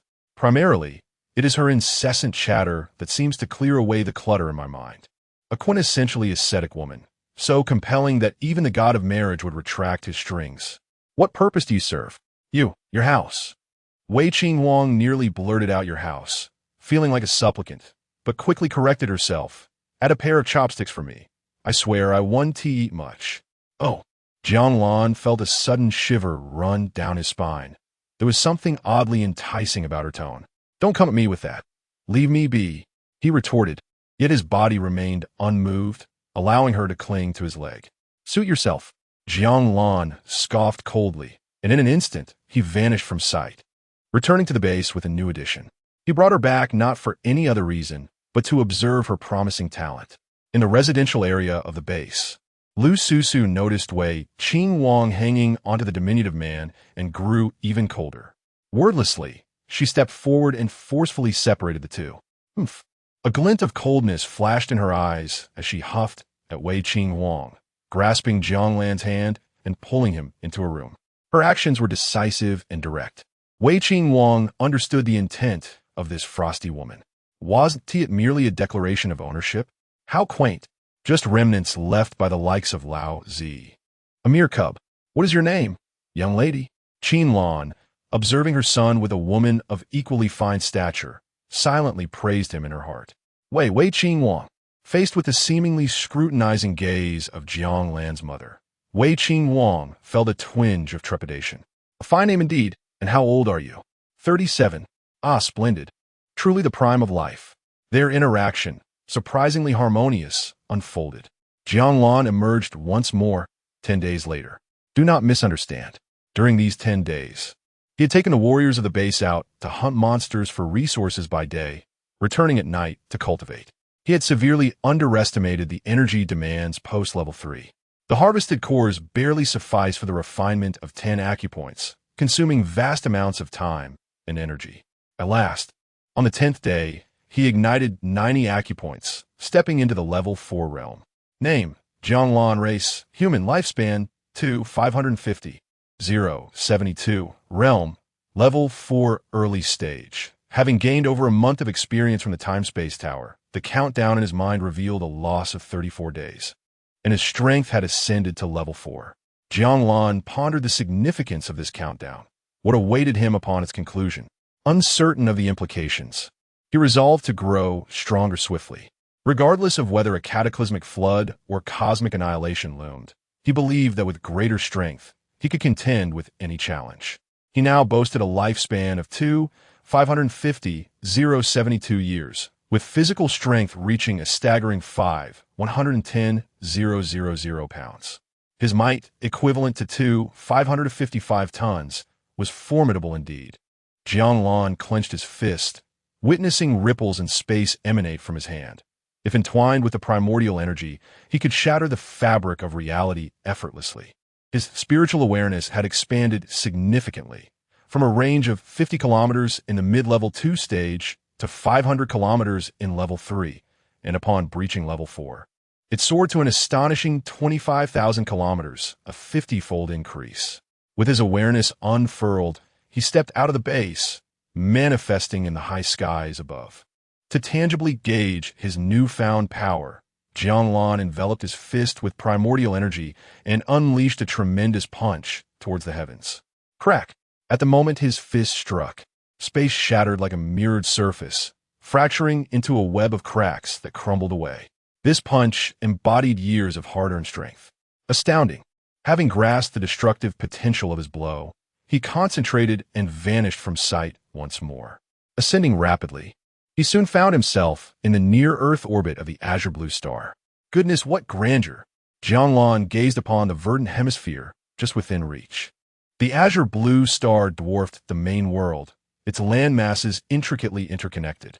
The vast and resplendent vista rendered him acutely aware of his own insignificance. Turning to the depths of space only intensified this sensation. Controlling the primordial energy that surrounded him, he propelled himself away from the orbit of the azure blue star.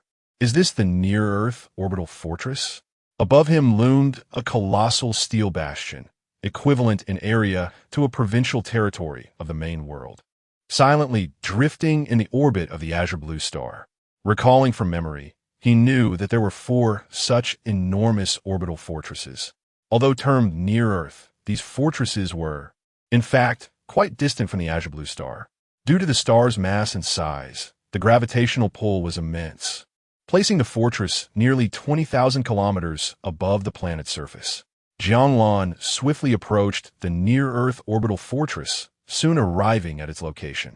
Surveying his surroundings, He beheld massive annihilation cannons stationed at various points across the fortress. The annihilation cannons bore an uncanny resemblance to the towering skyscrapers of the ground, hardly distinguishable in appearance. With a barrel diameter exceeding 100 meters, their gaping mouths aimed menacingly into the void of space. Standing beneath an annihilation cannon, he felt no larger than an ant. Was this the terrifying culmination of technology at level 5?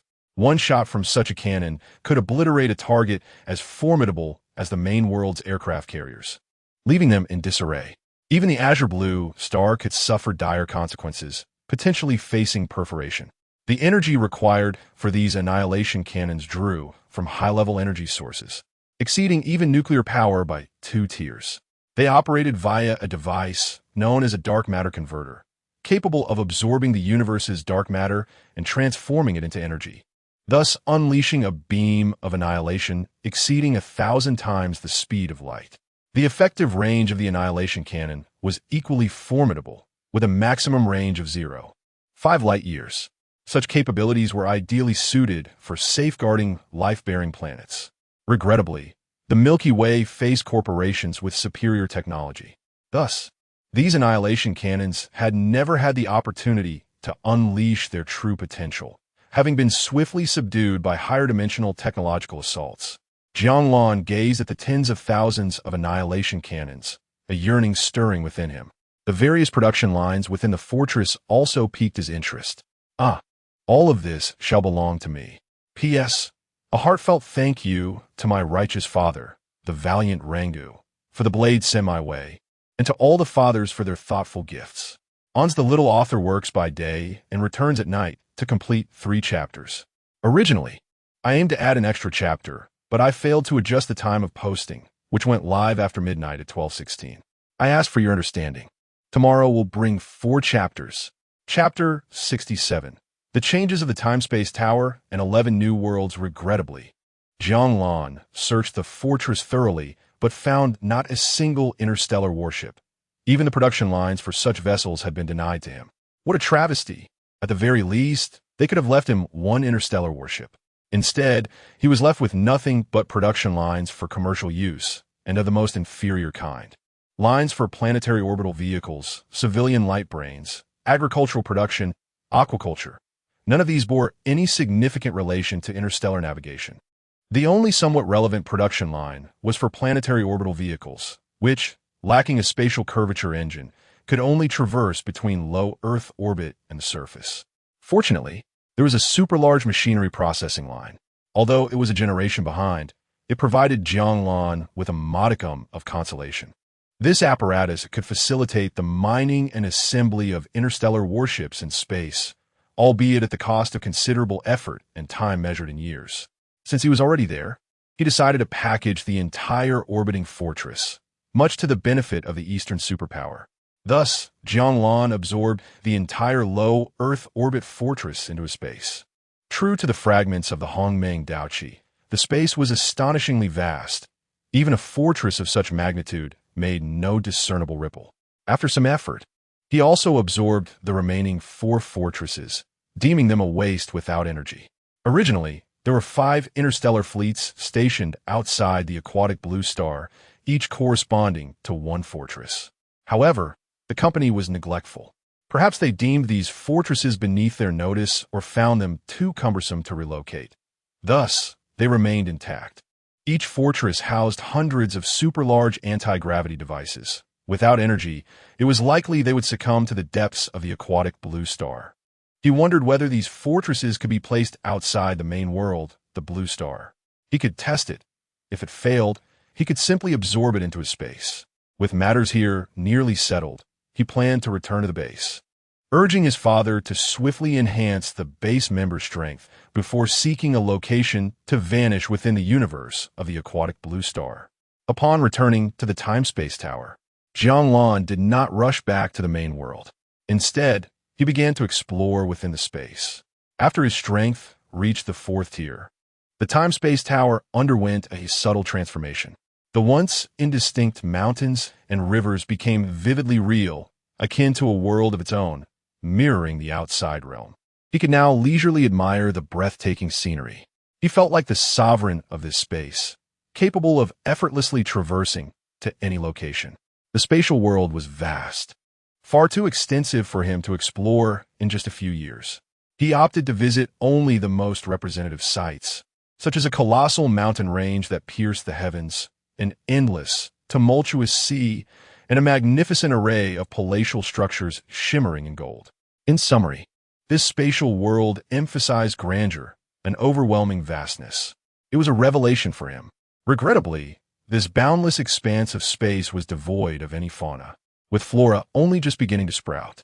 The 5 fortresses he had absorbed were situated beneath the palatial complex, appearing trivial by comparison. The emergence of plants indicated vitality, suggesting that he could indeed bring people into this realm. Jiang Lan stood before the palatial complex, gazing at the expansive, fertile land below, and the innate drive within him as a citizen of the Eastern superpower stirred. He felt an overwhelming urge to cultivate the land. However, he quickly dismissed this thought. After all, he was a 4th-tier powerhouse, akin to an ancient primordial being within the celestial hierarchy. If cultivation were to occur, he would recruit others for the task. He would not sully his hands with labor. Shifting his gaze from the fertile fields, he rubbed his hands together, pondering how many worlds the time-space tower would unveil now that he had ascended 2 tiers to become a 4th-tier powerhouse. With a mere thought, Jiang Lan materialized in the central square of the palatial complex, standing before a grand hall named the Gate of Realms. Upon his arrival, the hall opened automatically. As he stepped inside, he was astounded. The interior space appeared infinite, with numerous circular gates floating, each distinct in design. Out of the many gates, only 3 were illuminated, while the rest remained gray. Following his thoughts, countless gates began to move, ultimately culminating in 11 gates hovering before him, signifying that he had now acquired the ability to traverse 11 new worlds. As this realization dawned upon him, a stream of information surged into his mind, filling him with immense joy. The gates possessed the remarkable ability to adjust their size according to his desires. However, his greatest delight stemmed from the fact that he could place these gates in the main world. With his authorization, anyone could access the 13 worlds. My goodness, this meant that the Eastern superpower could establish diplomatic relations with all 13 worlds, opening the door for his companions to engage in cross-world enterprises. They could utter the phrase, "The world is so vast, I wish to explore it."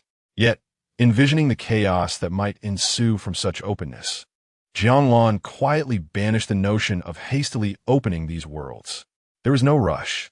Such a careless opening could lead to turmoil within the main world, and he needed to devise a thorough plan with the elders. First, they must empower the military personnel tasked with maintaining world peace, then explore and secure a safe territory as a base. This was the proper approach to prepare for the eventual opening to the rest of the world. Furthermore, the opening could not be an all-at-once affair. A select few fortunate individuals should be chosen first. After enhancing their abilities and completing the necessary procedures, they could venture forth alongside the military. Only after they had adapted and gained sufficient strength to protect themselves would they be allowed to roam freely. Yes, the preliminary plan was indeed splendid. Jiang Lan felt a surge of brilliance within his mind. He casually selected one of the 11 new worlds to explore. Upon entering this world, he found no peculiar memories flooding his mind. Observing his modern attire, he confirmed his appearance. This world was unremarkable, comparable to a low-martial ancient realm, set in a feudal period. After a brief glance, he retreated. In the second world, his attire remained unchanged, but the sights before him caused his pupils to constrict. Good heavens! Was this the era of warring warlords? Chapter 68. My enchanting ancestor in his line of sight. 2 factions of warlords were tense and on the brink of confrontation, their numbers being roughly equal. Their weaponry was rather outdated. The northern forces possessed slightly better armaments, including several hundred 1888 style committee rifles, over 1,000 antiquated muskets, and 2 Maxim machine guns. The southern forces, on the other hand, were at a disadvantage, primarily equipped with old muskets, possessing fewer than 100 Mosin-Nagant rifles, and lacking any machine guns. Within a mere 10 minutes of standoff, perhaps due to anxiety or other factors, the southern faction fired the first shot. Following that, gunfire erupted incessantly as both sides descended into chaos. Jiang Lan chose not to intervene in the conflict. He flew eastward. It was utter pandemonium. Upon arriving in the largest city in the east, Zhonghaten, he had witnessed no fewer than 10 battles, each more chaotic than the last. This city, renowned in both the east and west, appeared disordered and uncomfortable to him, accustomed as he was to the structured modernity. The hurried expressions of pedestrians, the vintage rickshaws bustling about, and the laborers at the docks hauling heavy loads were undeniably emblematic of this regressive era. He observed the disdainful gazes of foreign nationals in the concessions towards the local populace, berating them with contempt, completely disregarding their shared heritage, which left him profoundly unsettled. Damn it, perhaps it was best to leave the resolution of these matters to the state. While he could single-handedly eliminate these foreign devils, the common folk required a fundamental transformation. He trusted that the nation understood better how to proceed. This world resembled a bygone era of a great Eastern power, everything appearing strikingly similar. He departed from Zhonghaten and journeyed to cities such as Beiping, Wuhanshan, and Guangzhou. In these cities, he noted that numerous enlightened individuals began to devote themselves selflessly to the suffering of their nation, fervently pursuing their convictions. How eerily reminiscent history is. The valor of these ancestors deeply moved Jiang Lan. He pondered how the esteemed elders would react upon witnessing their predecessors. Would they weep like children? A mischievous thought crossed his mind. Surely, with their involvement, this world would one day be dominated by the East. With a mere thought, he determined the fate of this world. Without hesitation, Jiang Lan departed, entering a third realm. Wow! Jiang Lan exclaimed as he materialized high above a mountain. While emerging at such an altitude posed no issue, the sight below of a middle-aged man adorned with a crown, bowing in reverence, caught him off guard. What the hell? This was indeed an ancestor. Receiving such veneration could shorten his lifespan. Although he possessed longevity, one must not take such matters lightly. At this moment, Ing Zheng's heart surged with excitement. Clearly, heaven had acknowledged his prayers, affirming his achievements. Indeed, even celestial beings had come to visit him. Only he was worthy of encountering a deity sent from above. Behind him, the dignitaries of the Qin trembled, filled with awe. Your Majesty truly has received a response from the heavens. Whether from excitement or fear, they quaked, their foreheads pressed firmly to the ground, utterly devoid of any inclination to raise their heads. Who would dare?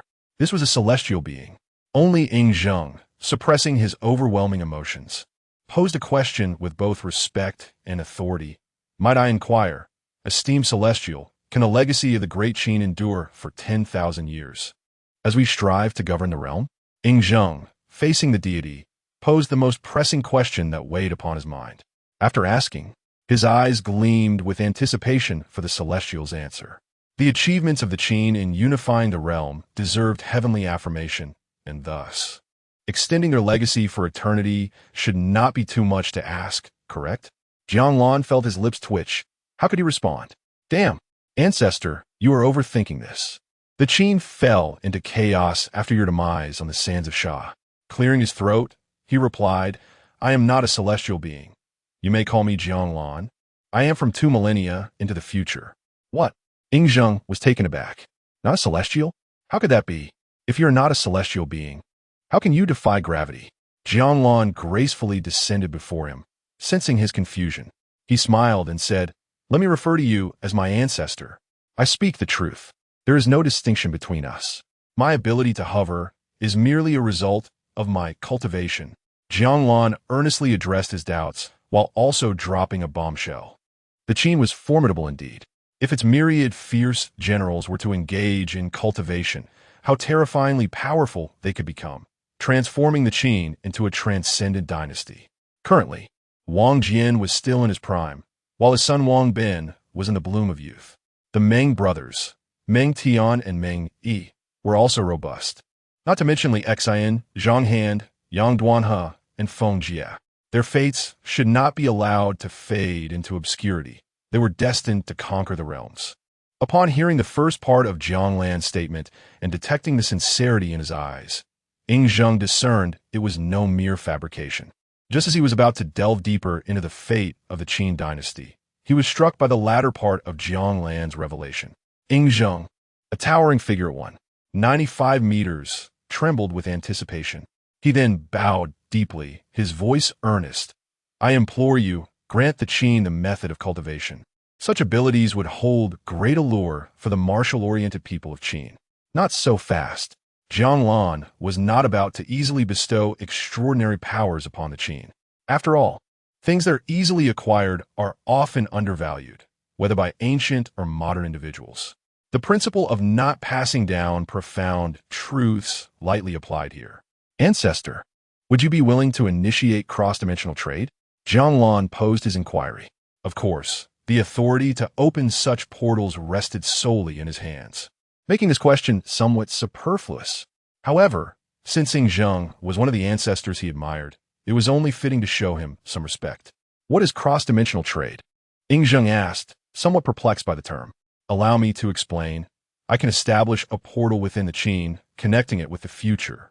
At that time, you can personally negotiate with the authorities of the future. This way, you can obtain vast quantities of technology and food through resource exchange to foster development. Were you not inquiring about the longevity of the Qin dynasty? You would be able to ascertain that for yourself." Jiang Lan's explanation was straightforward, and with each word, Zheng's eyes sparkled brighter. "Ha ha ha, I shall be in your debt." Zheng understood that boundless wealth was about to descend upon the Qin. The one before him was not merely a celestial being. He was even more extraordinary. Chapter 69. The plan. The great Eastern nation has always adhered to the principle of mutual cooperation and win-win outcomes, firmly believing that the esteemed elders would not decline collaboration with the Qin dynasty, which is a treasure trove of resources. Rejecting Zheng's hospitality, Jiang Lan gradually vanished under the watchful eyes of him and his ministers. He pressed on tirelessly into the fourth world. The fourth world proved to be rather mundane. Before him unfolded the chaotic skirmishes of the martial realm, reminiscent of the southern Song dynasty. Initially filled with anticipation, Jiang Lan explored the surroundings but ultimately departed upon failing to encounter any familiar heroes. The fifth world presented a modern setting, specifically situated in the 1980s. Through the era-specific slogans, Jiang Lan quickly discerned the atmosphere. He noted the red brick walls adorned with messages proclaiming the glorious future of the motherland, urging patriotic spirit to guide the nation's path. Family planning is everyone's responsibility. To become wealthy, one must have more children and plant trees to prosper. One must have fewer children and cultivate flowers. Notices on various supply and marketing cooperatives warned against assaulting customers without cause. Numerous banners declared the illegality of robbing police vehicles. This world seemed promising, serving as a potential dumping ground for the soon-to-be obsolete production capacities of the main world. Otherwise, with the introduction of advanced technology, countless enterprises would face imminent closure, as the superior products of the primary world would swiftly dominate the global market. The sixth world, also modern, exhibited a notable deficiency in entertainment and was technologically lagging by approximately a decade compared to the main world, serving as another outlet for product dumping. The 7th to 10th worlds included 2 low martial realms with extraordinary beings, one supernatural realm ideal for exploration, and a final world in a primitive, savage state where inhabitants had yet to learn the use of fire, an area rich in untapped potential, ripe for development into a second homeland. The 11th world was classified as a special realm, with the time-space tower issuing a danger alert. Observing this, Jiang Lan decided against entering immediately, opting to return once his strength had ascended a level. Upon returning to the main world, it was 9 in the morning. At this hour, Lu Ruyin and Li Xia had already departed for work. After a brief contemplation, Jiang Lan dialed Commander Wang Hongjun. "Haha, it's the chief instructor. When will you assume your duties? The soldiers have been waiting so long that the flowers are wilting." Upon receiving Jiang Lan's call, Wang Hongjun chuckled heartily. Connecting with this young man had proven quite challenging on previous attempts. After returning to the war zone and issuing orders, The base had gathered the elite soldiers of the Qinglong War Zone, eagerly awaiting the chief instructor's arrival. Sorry, Commander. I've been in seclusion for the past 10 days. He hadn't anticipated spending such a duration in the Ocean Blue Star universe. Oh, have you made any progress? Wang Hongjuan's interest peaked at the mention of cultivation. He would never be angry about Jiang Lan's tardiness. Rather, he felt honored to support such a unique talent, currently unparalleled across the nation. Had he not noticed the other 4 war zones eyeing him covetously? Those veterans, upon catching wind of the situation, were all scrambling to send their own soldiers to his war zone, much to his annoyance. Just a slight improvement. Well, even a small enhancement is progress. When do you plan to come to the war zone and teach those rascals a lesson? Wang Hongjun subtly inquired about his intentions, aware that the incoming recruits were quite boisterous, often causing chaos in the base during their sparring sessions. Tomorrow, or the day after. All right, I will personally come to fetch you then. Wang Hongjun felt a wave of relief upon receiving a definite answer. Setting that matter aside, he had something more pressing to address. Oh, what is it? Never mind. You're in the war zone, right? I'll come find you. Jiang Lan decided to visit him, requesting his assistance in meeting the esteemed elders. These past days have been busy training in powered armor. Very well. See you shortly. With no further ado, Jiang Lan ended the call. Exiting the villa, he effortlessly traversed the distance to the war zone base. With a sweep of his consciousness, he quickly located Wang Hongjuan's figure. Knock, knock, knock. Hearing the sound of knocking, Wang Hongjun glanced in its direction, nearly suffering a heart attack. Seriously? You called for me to wait for less than 2 seconds? It was still relatively cool, as he had been frugal with the air conditioning, keeping the windows shut. He promptly rose, his face blooming with a smile, and opened the window. You arrive rather quickly, huh? Just a little trick. Wang Hongjun inwardly scoffed. Is that even a reasonable statement? Crossing several hundred kilometers in under 2 seconds is merely a little trick to you? Even the fastest warplane in the war zone would take some time to cover that distance. Though frustrated, the thought of Jiang Lan as his own war zone's instructor quelled his irritation almost instantly. Well, I can learn alongside the soldiers at that time. Wang Hongjun felt elated, hastily inviting Jiang Lan to sit. His voice echoed beyond the door. Yang Guoping, present. Yang Guoping appeared promptly at the door, saluting. He had been stationed at the war zone base since returning from Wenhai. Although his rank seemed to have diminished upon being appointed as the commander of the Extraordinary Special Operations Brigade, his military title had been elevated to Major General. The position of commander of the Extraordinary Special Operations Brigade, though only at the brigade level, attracted the attention of countless major generals, with even lieutenant generals eager to compete. Fortunately, his rapport with Jiang Lan had secured his position. Prepare for a welcome banquet. We must have a good drink with Major General Jiang today. Wang Hongjun personally poured a cup of tea for Jiang Lan, then instructed Yang Guoping accordingly. Jiang Lan took a sip of the tea, then raised his hand to halt Yang Guoping's response. No need. We must meet with the elders immediately. It is urgent. Upon hearing this, Yang Guoping's gaze shifted to Wang Hongjun, who nodded and said, All right, let's have the best kitchen team in the war zone on standby. Yes, Yang Guoping replied, saluting before departing. Jiang Lan chuckled, shaking his head. Why make such a fuss? It wastes national resources. Indeed. If I don't do this, who will I turn to when you let me down? He joked lightly. Finishing the tea in a single gulp, Jiang Lan spoke with a measured tone. Contact the elder's office and summon all available elders. The matters ahead pertain to the grand revival of our nation. What? Wang Hongjuan's aging frame trembled thrice at these words. He did not doubt Jiang Lan's statement, but found the gravity of the situation overwhelming, recognizing the necessity for his utmost dedication. All right, I will contact them immediately. Chapter 70. Emergency Assembly of the Elders. Wang Hongjun approached his desk with a solemn demeanor, his steps measured yet deliberate. His hand trembled slightly as he picked up a seldom-used red landline phone, dialed a few numbers, and awaited the response on the other end. Soon, the call connected. Wang Hongjun briefly explained the situation regarding Jiang Lan to the elder's office. It was evident that the counterpart was aware of Jiang Lan's significance, and the call was promptly transferred to the Grand Elder. Without hesitation, the Grand Elder acquiesced to Jiang Lan's request and immediately summoned the 9 members of the council. Upon receiving the direct line call, the 8 elders promptly abandoned their current tasks and hastened towards a concealed courtyard in the capital. After a few minutes, Wang Hongjun, having ended the call, approached Jiang Lan. Aware of Jiang Lan's capabilities, he sought his input on the mode of transport. Haha, let's not keep the elders waiting. Jiang Lan rose slowly, a faint smile gracing his lips. With a wave of his hand, they instantaneously appeared in the sky above the base. Wang Hongjun was taken aback by this sudden transition. He felt a momentary disorientation before realizing he stood 100 meters in the air.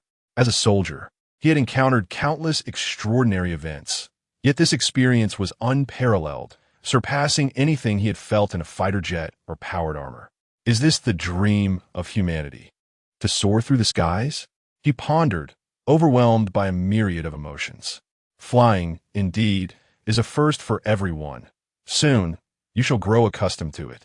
Jiang Lan chuckled lightly, hinting at the future. Wang Hongjun's eyes widened in disbelief. Could it be that our Eastern nation will one day witness individuals soaring through the skies? He blurted out, "Are you serious?" Jiang Lan replied with a knowing grin. "You shall find out soon enough." With that, he vanished from sight, having deliberately slowed his pace for Wang Hongjun's comfort. Wang Hongjun exhaled deeply, glancing back at the ground, which appeared to rush by at an incredible speed. The sheer velocity was beyond his comprehension, and he felt no sense of overload or the physical phenomena associated with such rapid movement. Jiang Lan, aware of his thoughts, merely smiled in response. In this primary world, he was cautious not to reveal his ability to read others' memories and thoughts. Such a power was far more intimidating than mere strength. In a mere 4.5 seconds, Jiang Lan covered a distance of over 1,000 kilometers, having deliberately moderated his speed to ensure Wang Hongjun's comfort.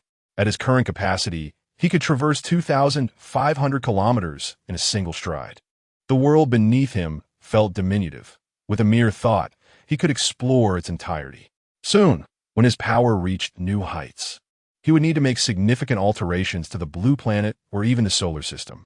As his roots lay within this world, he could not allow its prestige to diminish in comparison to the vastness of the universe. Contemplating this, he recalled a quote from the esteemed Lu Sun: "When one person attains the Tao, even the chickens and dogs rise to heaven." Lu Sun also stated, "When heaven confers a great responsibility upon a person, it must first strengthen their will, temper their bones, refine their skin, and elevate their being." With such formidable cosmic backing, he thought it prudent to allow the people of Huaxia to soar alongside him. Hovering above the capital, Jiang Lan became engrossed in his envisioned world. Wang Hongjun refrained from interrupting, the echoes of Jiang Lan's words resonating in his mind. His eyes sparkled with unprecedented hope. If indeed our Eastern nation could reach such a pinnacle where everyone could achieve immortality and transcendence, it would truly signify a monumental renaissance. He pondered the potential surprises Jiang Lan might bestow upon the nation. What splendid era awaited our Eastern nation? Having been whisked into the sky, he had little time for reflection. The thought of such a future left him trembling with excitement. As for the implications of the Eastern nation's ascent to glory on the global stage, that was a matter not worth contemplating. After all, if the populace were to become living nuclear weapons, the world would surely struggle to contend with them.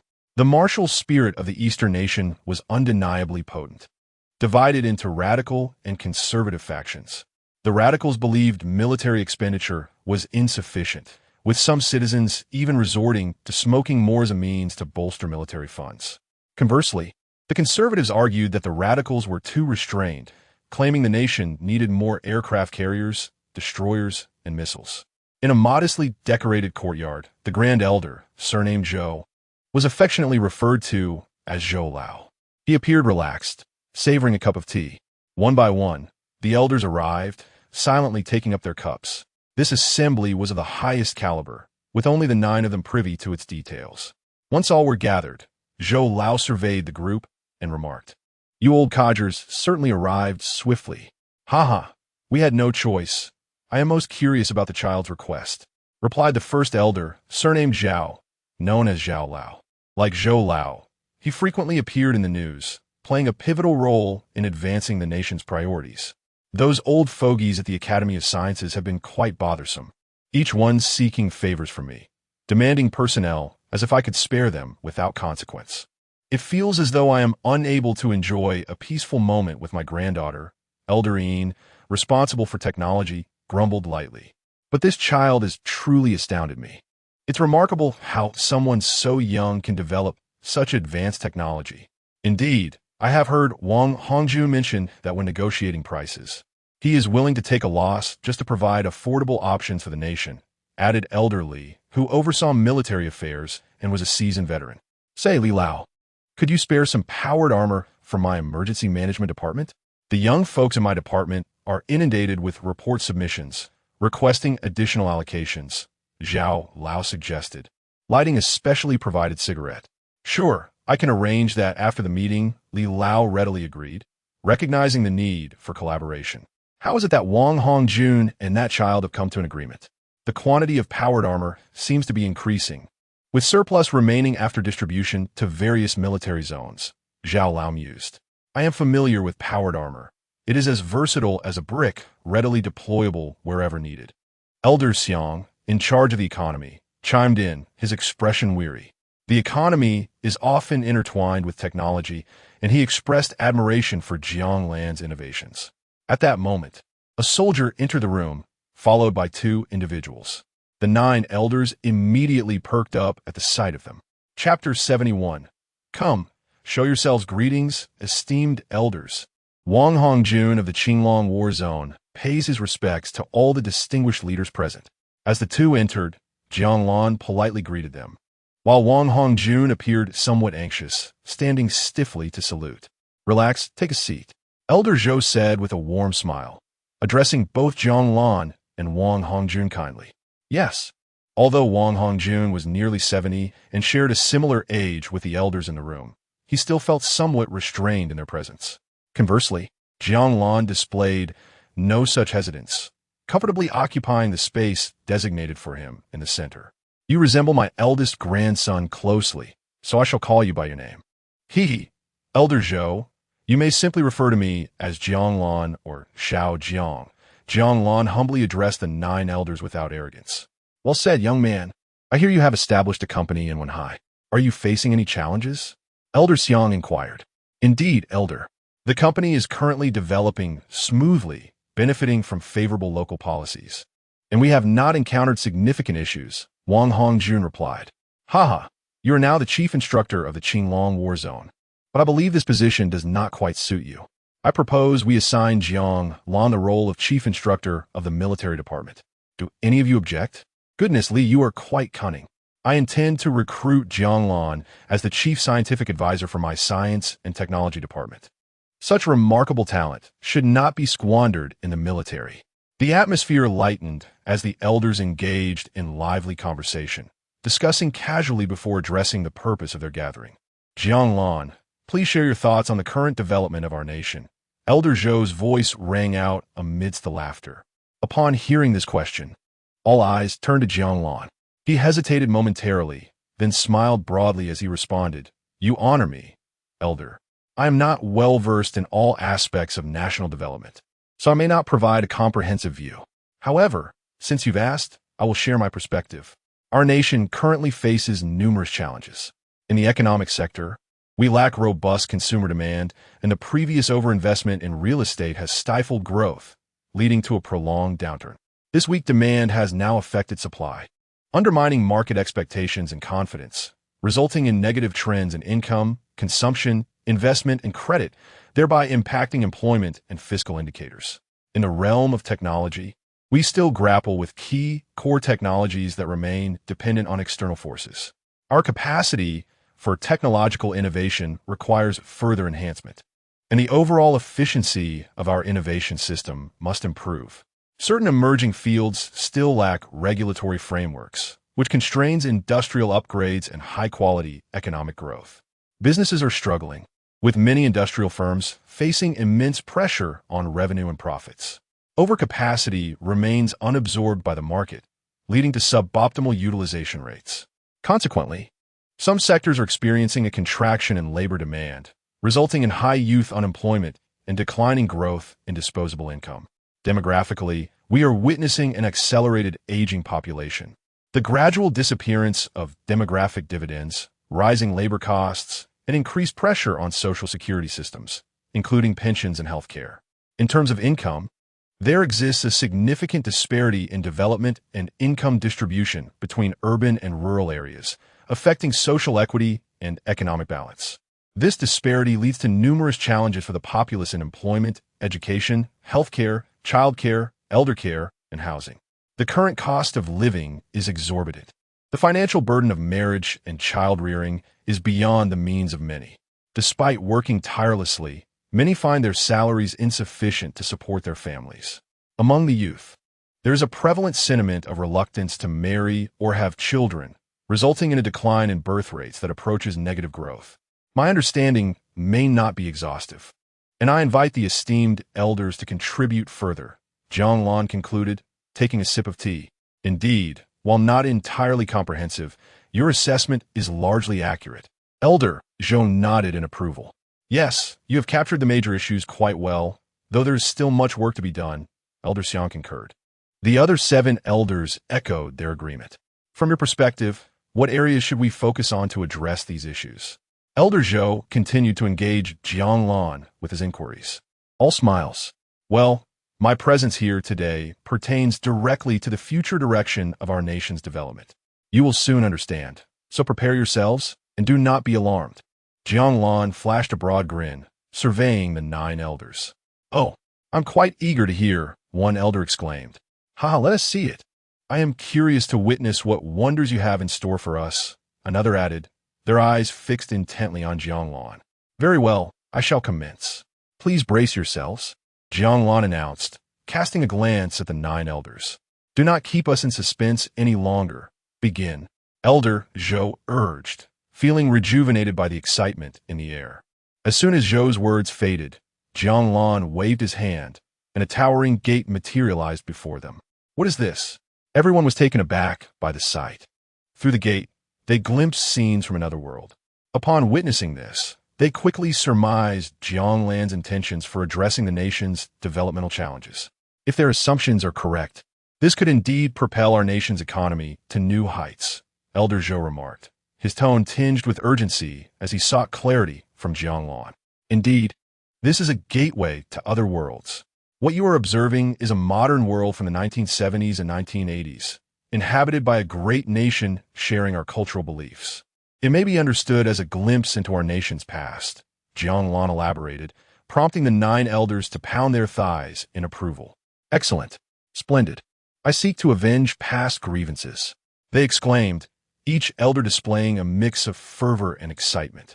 Upon witnessing their spirited reactions, Jiang Lan conjured another gateway, leaving them in a state of astonishment. Chapter 72.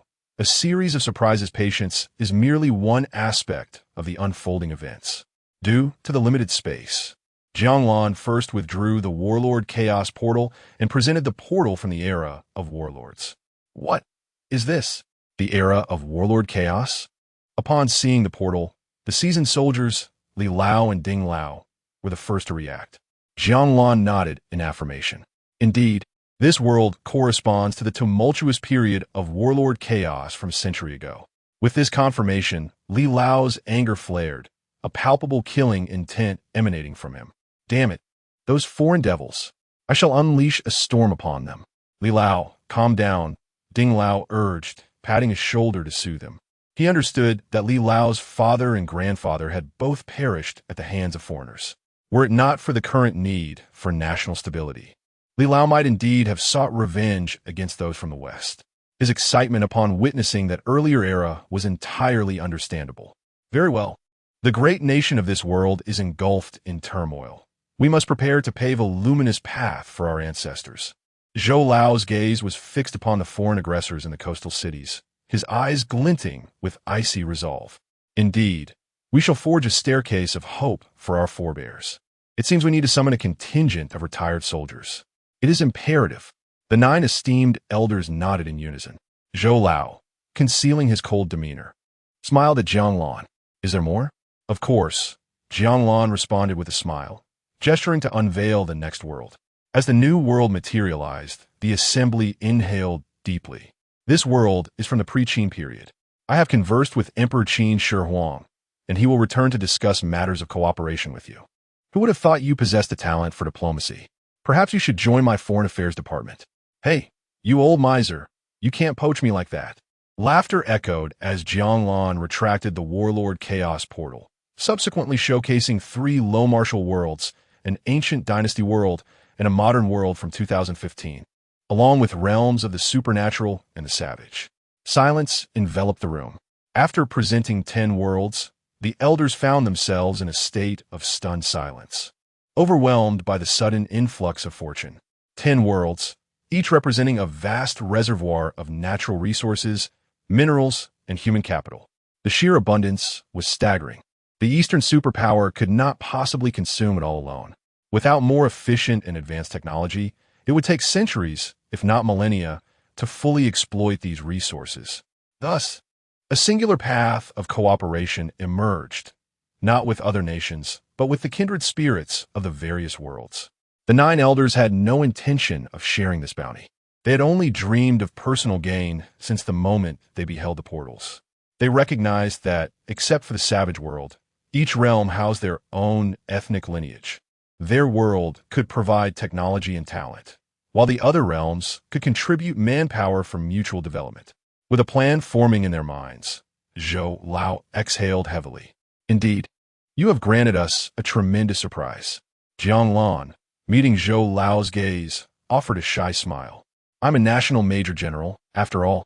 Moreover, I cannot manage this alone. It necessitates state involvement for development. Ah, how delightful to hear that, Jiang. Li Lao exclaimed, feeling invigorated by Jiang Lan's words.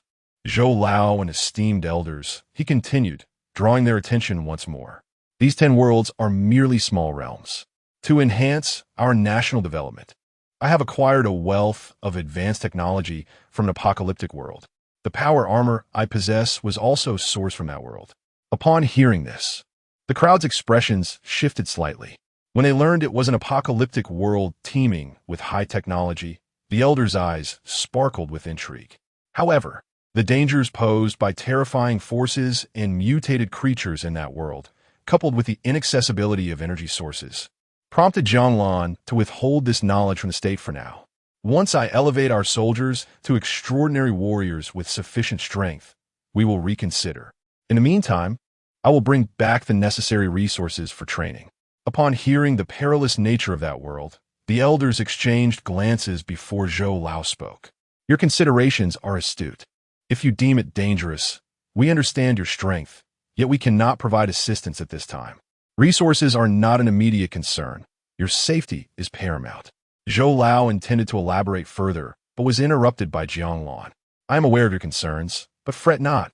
I fear death above all. If I cannot prevail, I shall retreat. Though that force is formidable, they lack the means to traverse the cosmos. Very well, they collectively sighed in relief at Jiang Lan's assurances. Zhou Lao and everyone, I now require a spacious location to place the portal. Understood. I will make the necessary arrangements immediately, Zhou Lao replied, glancing at Li Lao, who nodded in agreement. Zhou Lao then inquired, do you have any specific requirements for the location? None in particular. Any site within the country will suffice. You need not worry about transportation. My company has developed a type of anti-gravity aircraft that exceeds the efficiency of any current transport system. Excellent. Once the portal was established, it would require a trustworthy group of individuals to manage its secondary permissions. Jiang Lan explained, with the anti-gravity aircraft, the portal can be situated anywhere without significant constraints. Upon hearing the need for reliable personnel to oversee secondary permissions, Li Lao was the first to raise his hand. Rest assured, our military has an abundance of loyal and dependable soldiers. Entrusting them with this task would be ideal. I concur with Li Lao's sentiment, Zhou Lao affirmed. And soon most agreed. When it came to loyalty, no one could be more trustworthy than the military. With the arrangements for the portal underway, Jiang Lan turned his thoughts to rapid development. This endeavor must not be devoid of technology. The relocation of production lines would prove invaluable. Across the 5 fortresses, all types of production lines, aside from those related to warfare, were available. Connecting them to an energy source would initiate production. In the primary world, securing energy was relatively straightforward. I possess a substantial number of production lines from the apocalyptic world, and I shall allocate a portion for the state's use. Once personnel are prepared and facilities established, we can commence the production of advanced civilian technology. Splendid. Elder Een, in charge of technology, beamed with joy, his face lighting up with childlike glee. Indeed, Elder Een, to expedite the nation's mastery of technology, I propose we produce a batch of biological learning chips. These chips will enable rapid comprehension of the technology from the apocalyptic world. I will first provide the production lines to the Academy of Sciences. Fantastic!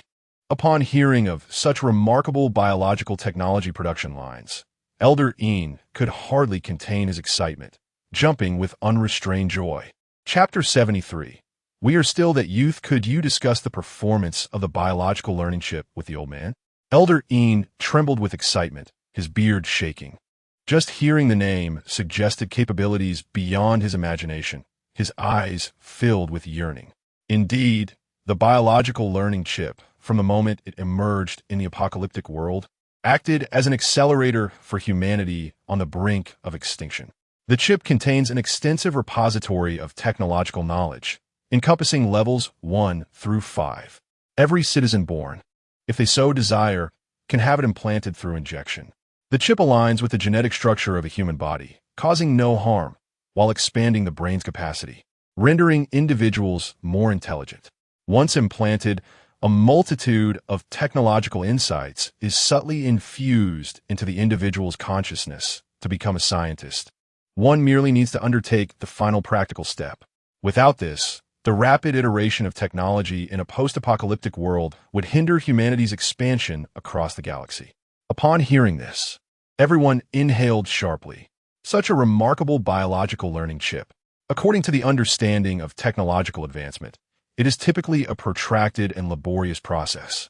How challenging is it to cultivate a scientist? Consider the foundational 12 years of education. A comprehensive foundational education must be provided, encompassing subjects like language, mathematics, science, and foreign languages, fostering students' basic learning abilities, critical thinking, and overall qualities to lay a solid groundwork for subsequent specialized studies. Moreover, through popular science activities and interest groups, students' curiosity and enthusiasm for science are stimulated. Upon entering higher education, students select majors related to their desired fields for systematic learning. Universities offer specialized courses, experimental classes, and academic lectures, enabling students to grasp the foundational knowledge, theories, and research methodologies in their areas. Furthermore, students are encouraged to participate in research projects and academic competitions to enhance their practical and innovative skills. This is not the end.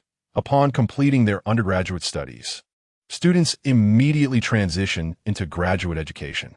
Graduates, under the guidance of mentors, must choose specific research directions and engage in in-depth research activities, requiring them to write papers, partake in academic exchanges, and join research projects to cultivate their ability to conduct independent scientific inquiries.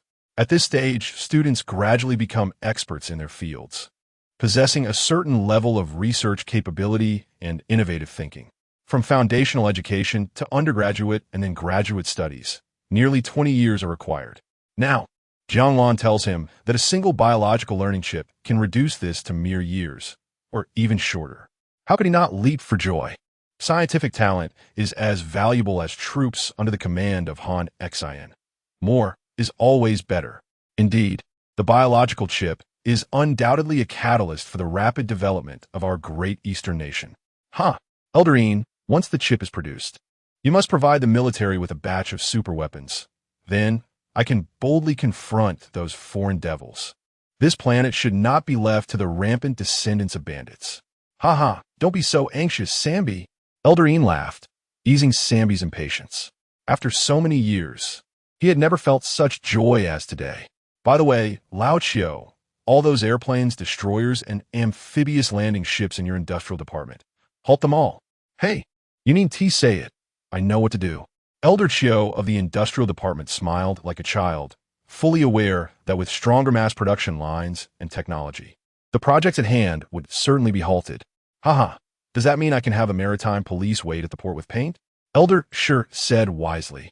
Our meteorological bureau also needs some Eastern Wind Express to control the local weather. Elder Chiu, in charge of armed security forces, laughed heartily. They could finally replace their long-desired destroyers for maritime security. The maritime security personnel would no longer need to squat at the military port with paint buckets every day, nor would the meteorological staff have to watch wistfully for the eastern wind. You old rascal, that is all you've got?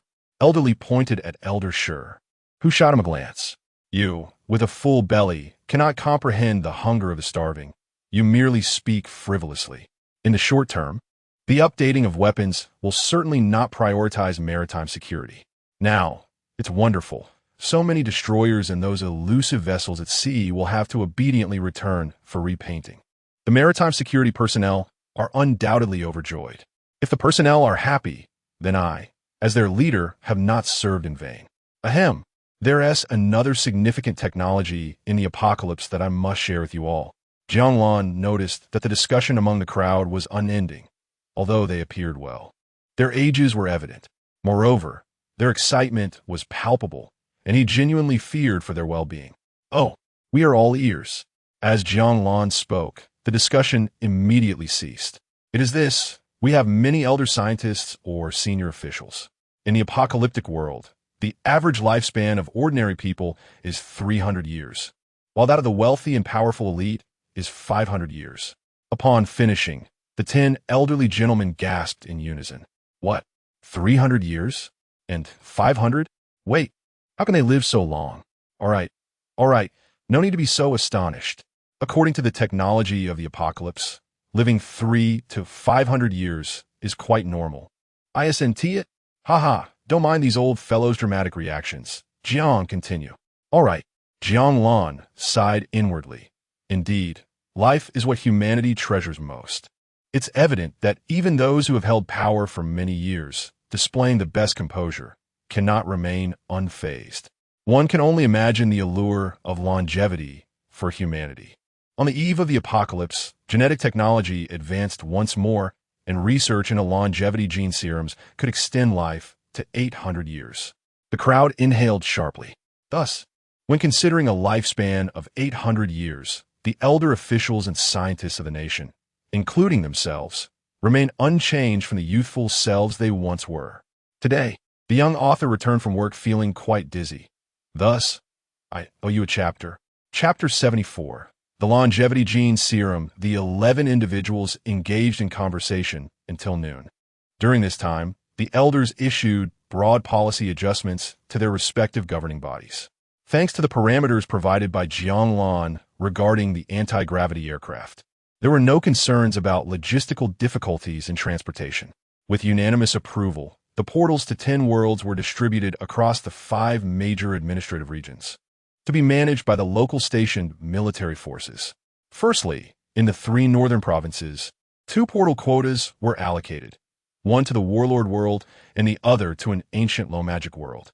The Black Dragon Sea, a major grain-producing province, was well-positioned to support the Warlord world, particularly with the industrial strength of Jining and Liaoling provinces, combined with the technology from the Apocalypse world, enabling the swift acquisition of dominance over both worlds. Next was the Xiaobei region, where the portal to the Qin dynasty world was established within a military base in the capital city, facilitating efficient resource coordination and quick collaboration with Yingzheng. Given that the development in the Zushi province lagged behind, it received a quota for a low-magic world, which, once dominated, would propel Zushi to new heights. Following was the Northwest region. To stimulate its development, the elders unanimously decided to place the 2015 modern world and a low-magic world in the Fanjiang and Shihai provinces, respectively. The Southwest region saw Zhenzhou and Dianan provinces each awarded a world portal, corresponding to the Era world and the Primitive world. As for the coastal developed regions, only the ancient dynasty portal was obtained through a rather humorous incident involving the death of 4 chickens, while Jiangxi province secured a portal to the supernatural world. The choice of Jiangxi for the supernatural world was lightheartedly justified by the presence of Longhu Mountain in the area. After a lighthearted discussion, Jiang Lan and the elders enjoyed a meal, although it had turned into mid-afternoon by the time they felt hunger pangs. Everything is set in motion. We old folks have no pressing matters left. Jiang, would you mind if we took a peek into the small worlds? Elderly remarked, setting down his chopsticks and lighting a special cigarette. Not at all, but before you go, would you like to inject the longevity gene serum? Jiang Lan replied leisurely while savoring a large chicken leg. Ah, you make a valid point. It would be unwise to traverse worlds without robust physiques, Elderly responded, his eyes bright with agreement. The others nodded in anticipation, eager for the prospect of rejuvenation. All right, please wait a moment. As the group gazed expectantly at him, Jiang Lan quickly finished his chicken leg and wiped his hands and mouth with a few tissues. Although he didn't truly need to, thanks to the primordial energy surrounding him that kept him perpetually clean, he did so out of habit. He hadn't brought any supplies since returning from the Azure Star and had directed the intelligent AI to store all produced longevity gene serums in the villa. Upon his return, he entered the villa's basement, where 2 mecha units were stationed. As he approached, the AI's voice echoed from one of the units. Chairman, open the door. Hong Meng, he commanded, having named the AI accordingly. Yes, Chairman. Communicating with the Hong Meng super AI, one would hardly discern its true nature as anything other than a machine. The basement, fortified with advanced alloy materials, boasted a defense strength surpassing that of the main world's destructive capabilities. As the door opened, Jiang Lan stepped inside the spacious 40-square-meter basement. Impressive. So much produced in just 10 days. Rows of transparent containers, filled with shimmering golden solutions, lined the room, though they resembled test tubes. The contents were meant to be ingested. He casually picked one up and poured it into his mouth. Deliciously sweet, he mused, aware that he already possessed a lifespan extending millions of years. The serum's ability to prolong life stemmed from its fundamental principle. The golden solution integrates into the DNA of every cell, providing a continuous energy supply that delays cellular decay, extending the time before cells cease to function. With a wave of his hand, he stored all the longevity gene serums in his spatial inventory, vanishing from sight. Not in a rush to return to the capital, he proceeded to the time-space technology factory to retrieve a batch of 5th-level mecha units and planetary aircraft controlled by Hong Meng. Returning to the courtyard, he was back within 5 minutes. The 10 elders, now accustomed to his rapid movements, watched eagerly as golden test tubes materialized before each of them. How do we use this? Elder Zhou inquired, eyes twinkling with curiosity as he examined the mesmerizing liquid. Simply drink it as if it were a post-meal beverage. Jiang Lan replied with a smile, lighting a cigarette from Zhou's pack. Ah, the special blend truly is unparalleled, Elder Zhou affirmed, savoring the rich flavor that filled his mouth, inhaling deeply without any burning sensation.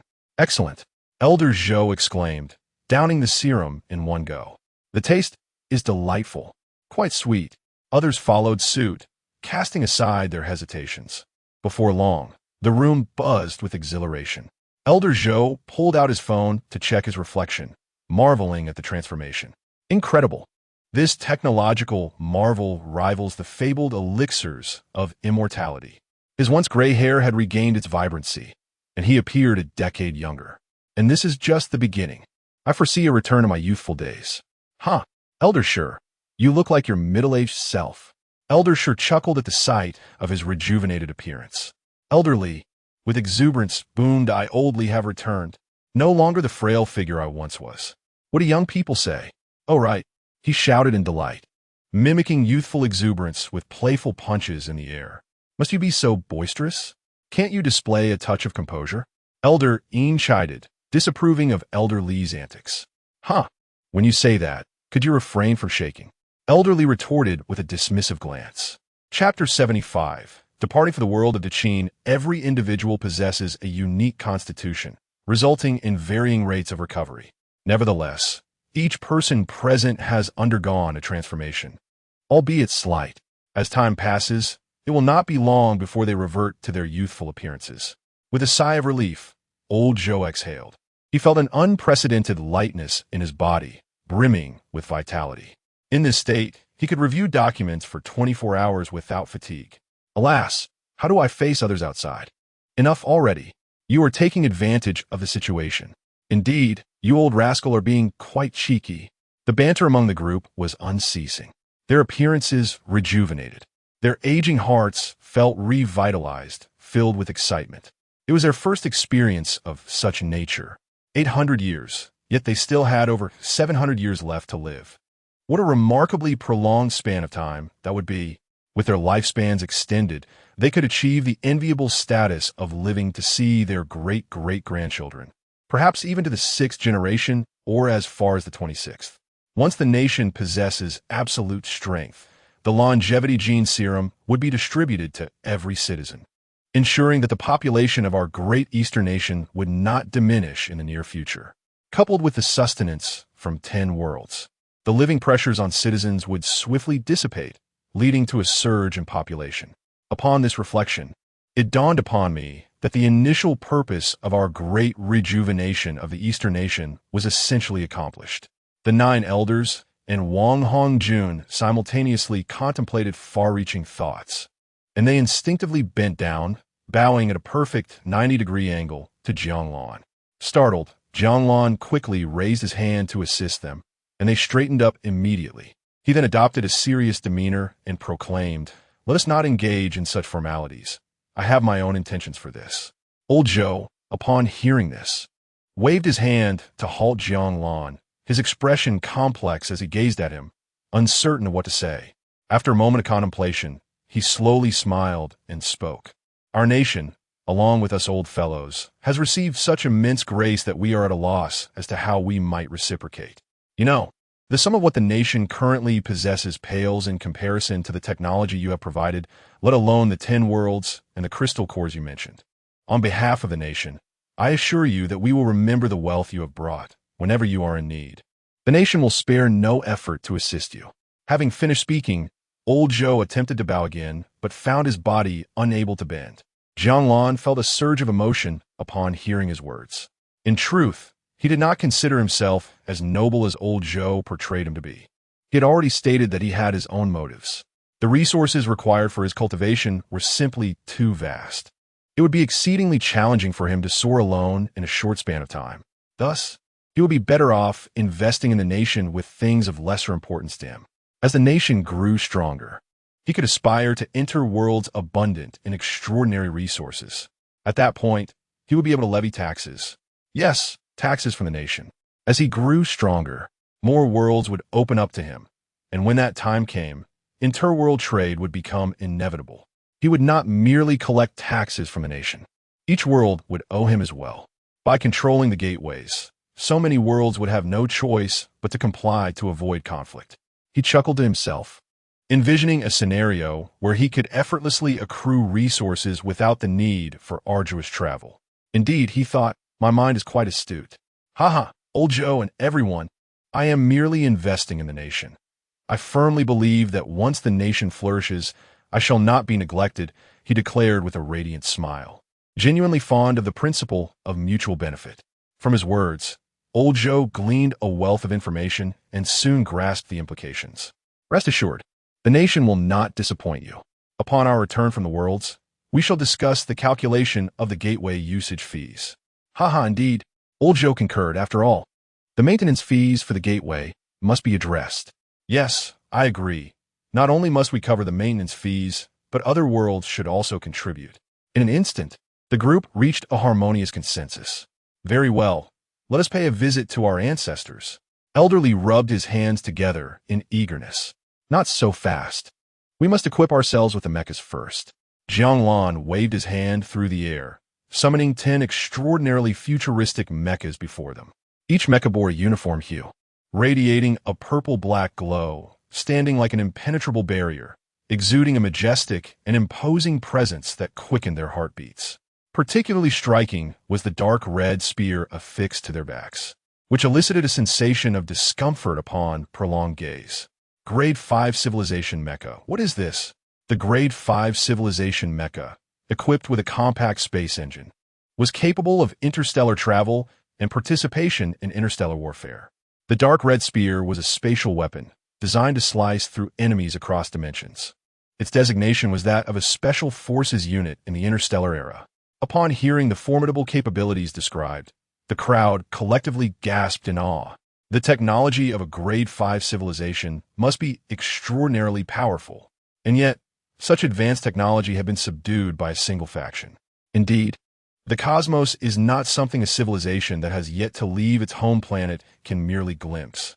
Presently, our means allow us to observe only up to 93 billion light-years. One can only wonder if what we perceive is indeed the true universe. It is entirely possible that this 93 billion light-years is merely the tip of the iceberg, perhaps even less than that. Jiang Lan understood their thoughts, but refrained from elaborating further, as he himself was uncertain of the universe's true vastness.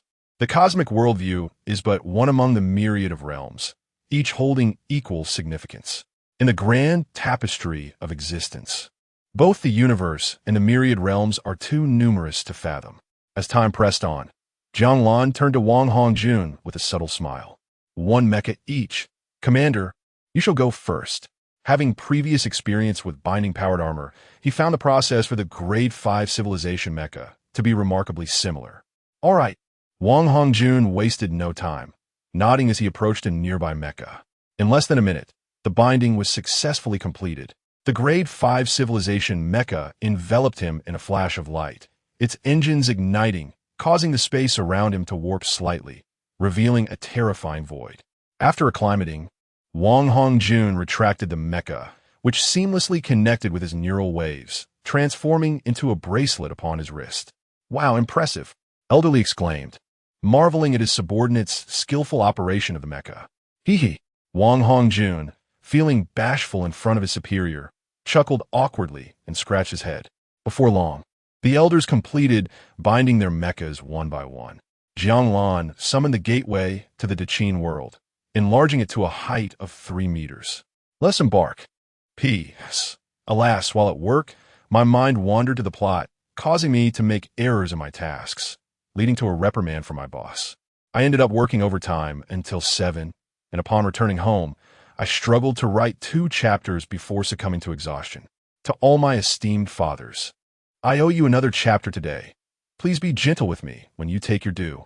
Chapter 76. A reunion with the ancestor in the grand expanse of the Daqin world.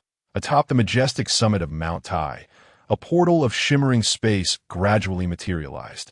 Jiang Lan, accompanied by 9 esteemed elders and Wang Hongjun, emerged from the threshold. It had been several hours since he departed from the Daqin world, and now, gazing at the distant peak of Tai Mountain, Yingzheng found himself lost in thought, occasionally conjuring images of that otherworldly figure who resembled a celestial being. His eyes sparkled with anticipation for their next encounter, recalling the promise made to engage in negotiations with the rulers of the future. My lord, it is time to set forth, Li Si said, stepping forward and bowing respectfully. Li Si, tell me, how long until the people of the future come to seek me? Yingzheng inquired. Li Si, feeling the weight of the question under the not-so-warm sun, felt beads of sweat form on his brow. Your Majesty, such inquiries place me in a difficult position. However, since you have asked, I must respond. Based on my judgment, once the people of the future return, they will need time to report their findings to their leaders and prepare thoroughly before coming again. I urge you to exercise patience, my lord. From my understanding, their response will be swifter than ours, but even so, it will take at least 10 days to a month to make the necessary preparations. I am indeed quite anxious. Yingzheng sighed, feeling a sense of urgency that gnawed at him like a restless cat. The prospect of such an opportunity made him yearn to meet the emissaries from the future. Surely, with their capabilities, the common folk of that era would not suffer from want. Compared to the Daqin, they must be several levels above. Suddenly, his eyes widened in astonishment as he beheld a magnificent portal radiating a mystical glow atop Mount Tai. They have arrived, Yingzheng exclaimed, his voice tinged with hopeful excitement. Really? Li Si, bewildered, followed the direction of the emperor's gaze and froze in place. They have truly come. In an instant, the celestial portal began to close.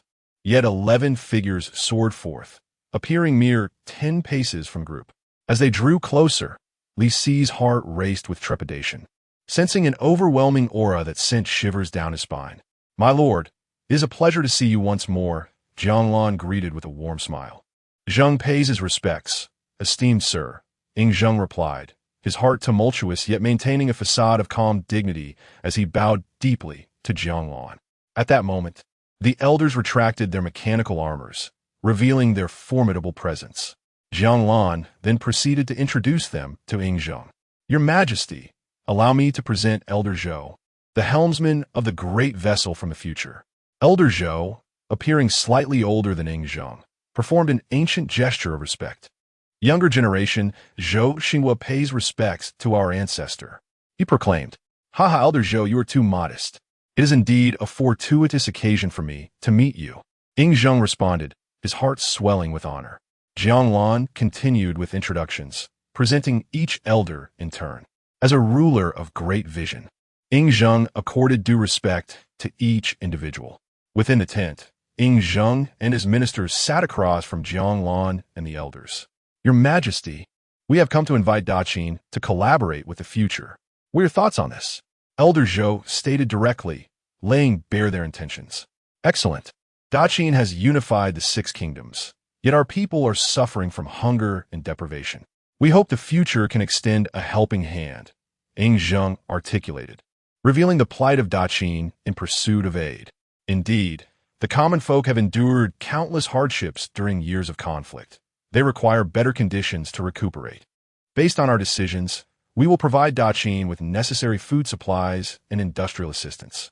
Daqin possesses abundant resources needed for our future developments. Should your Majesty agree, our cooperation can be solidified."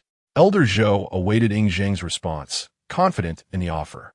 "Your Majesty, Elder Zhou's conditions present a significant advantage for our Daqin. I believe we should proceed with collaboration," Li Si asserted, followed by the agreement of other ministers. Without waiting for Zheng's reply, they expressed their approval, having just witnessed the extraordinary abilities displayed by their visitors. Their eagerness mirrored that of the emperor, their thoughts aligned in anticipation of a brighter future.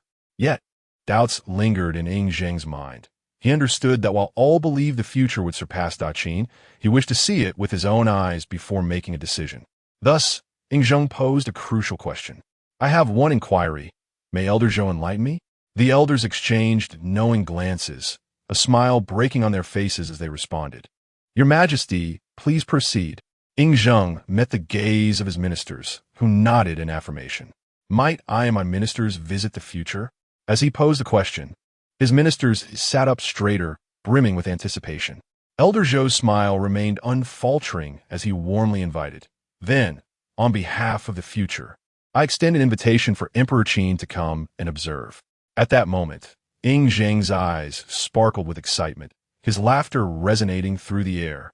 "Haha, splendid. It is my honor." Li Si and the others shared in the enthusiasm, eager for the forthcoming journey to the future. "Let us not delay. We shall depart immediately." Elder Zhao, who had remained silent, finally spoke, setting the itinerary in motion. He exchanged a glance with Jiang Lan, who nodded in agreement. "No problem. The portal can be opened at any time." "Excellent." With the foundation for collaboration laid, Elder Zhou rose and gestured toward Zheng. "Your Majesty, please." Filled with anticipation, Zheng stood alongside Elder Zhou, proceeding together as the others followed suit. The two influential leaders shared light-hearted banter as they exited the tent. Outside, Jiang Lan summoned the portal with a wave. The Daqin contingent gazed in awe at the mystical gateway before them, their astonishment palpable. "Please." Elder Zhou beckoned again, and Zheng adjusted his attire before stepping into the portal side by side with him. Chapter 77. The modern journey of the ancestor. As Zheng and his ministers stepped through the portal, they were momentarily blinded, experiencing a dizzying sensation. Due to the considerable number of individuals involved in this transference, Jiang Lan had arranged for the portal on the main world side to open at the Kyoto State Guest House. Preparations had been meticulously made in advance, and the appearance of Zhou Lao and Zheng's entourage did not provoke any astonishment from the staff. After all, Those who worked there were exceptional individuals, each selected through a rigorous process with strict self-expectations. Upon opening their eyes once more, they beheld a banquet hall resplendent in its opulence, exuding an air of grandeur that took one's breath away. The hall was illuminated by lamps unlike any they had ever seen before. Glancing upwards, the circular chandeliers on the ceiling were breathtakingly beautiful, casting a soft light that was anything but harsh. The rows of banquet tables harmonized with their surroundings, evoking a profound sense of warmth and welcome within them. Is this truly the future?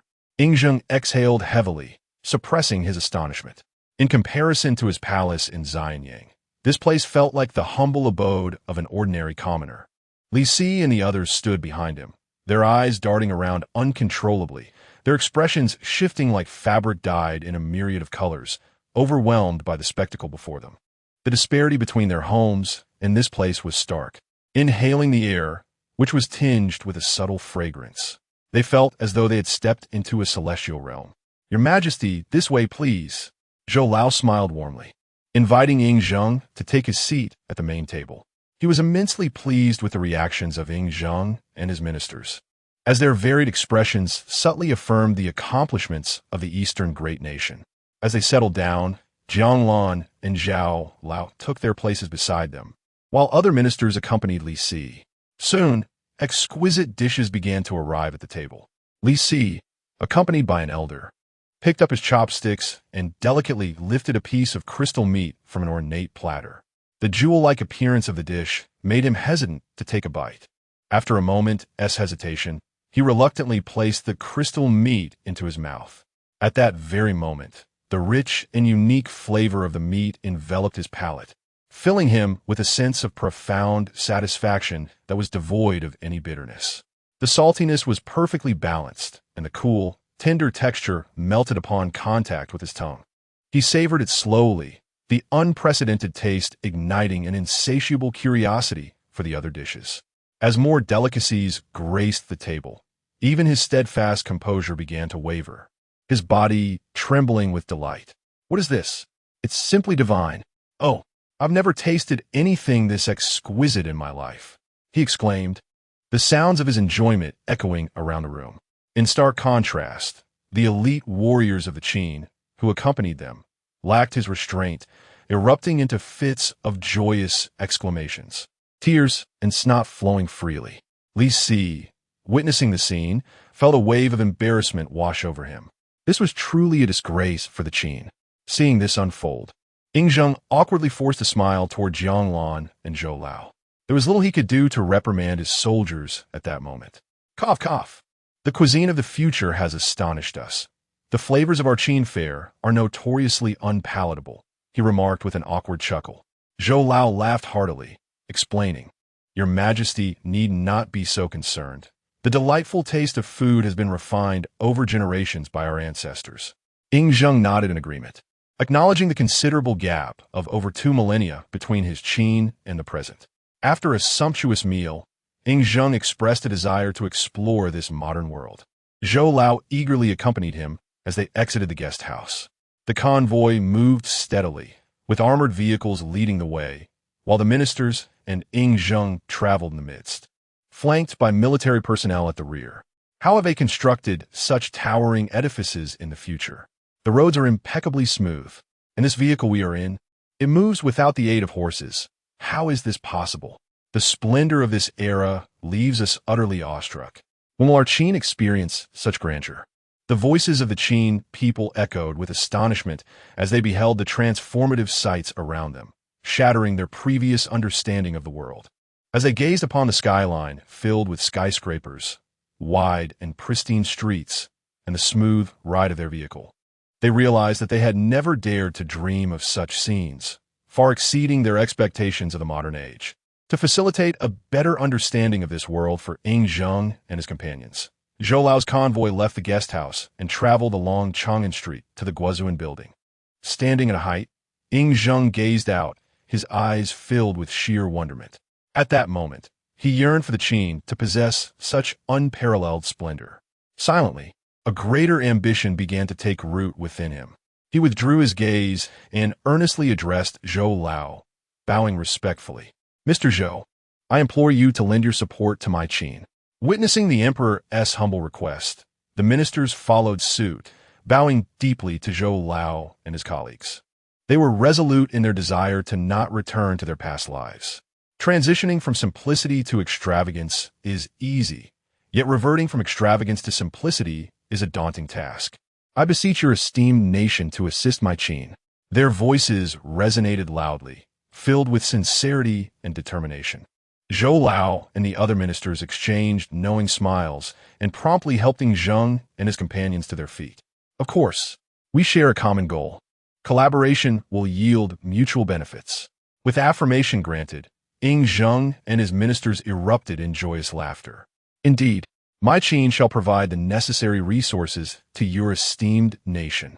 We will strive tirelessly to ensure our cooperation flourishes. Congratulations, Your Majesty. Congratulations to the Eastern great nation.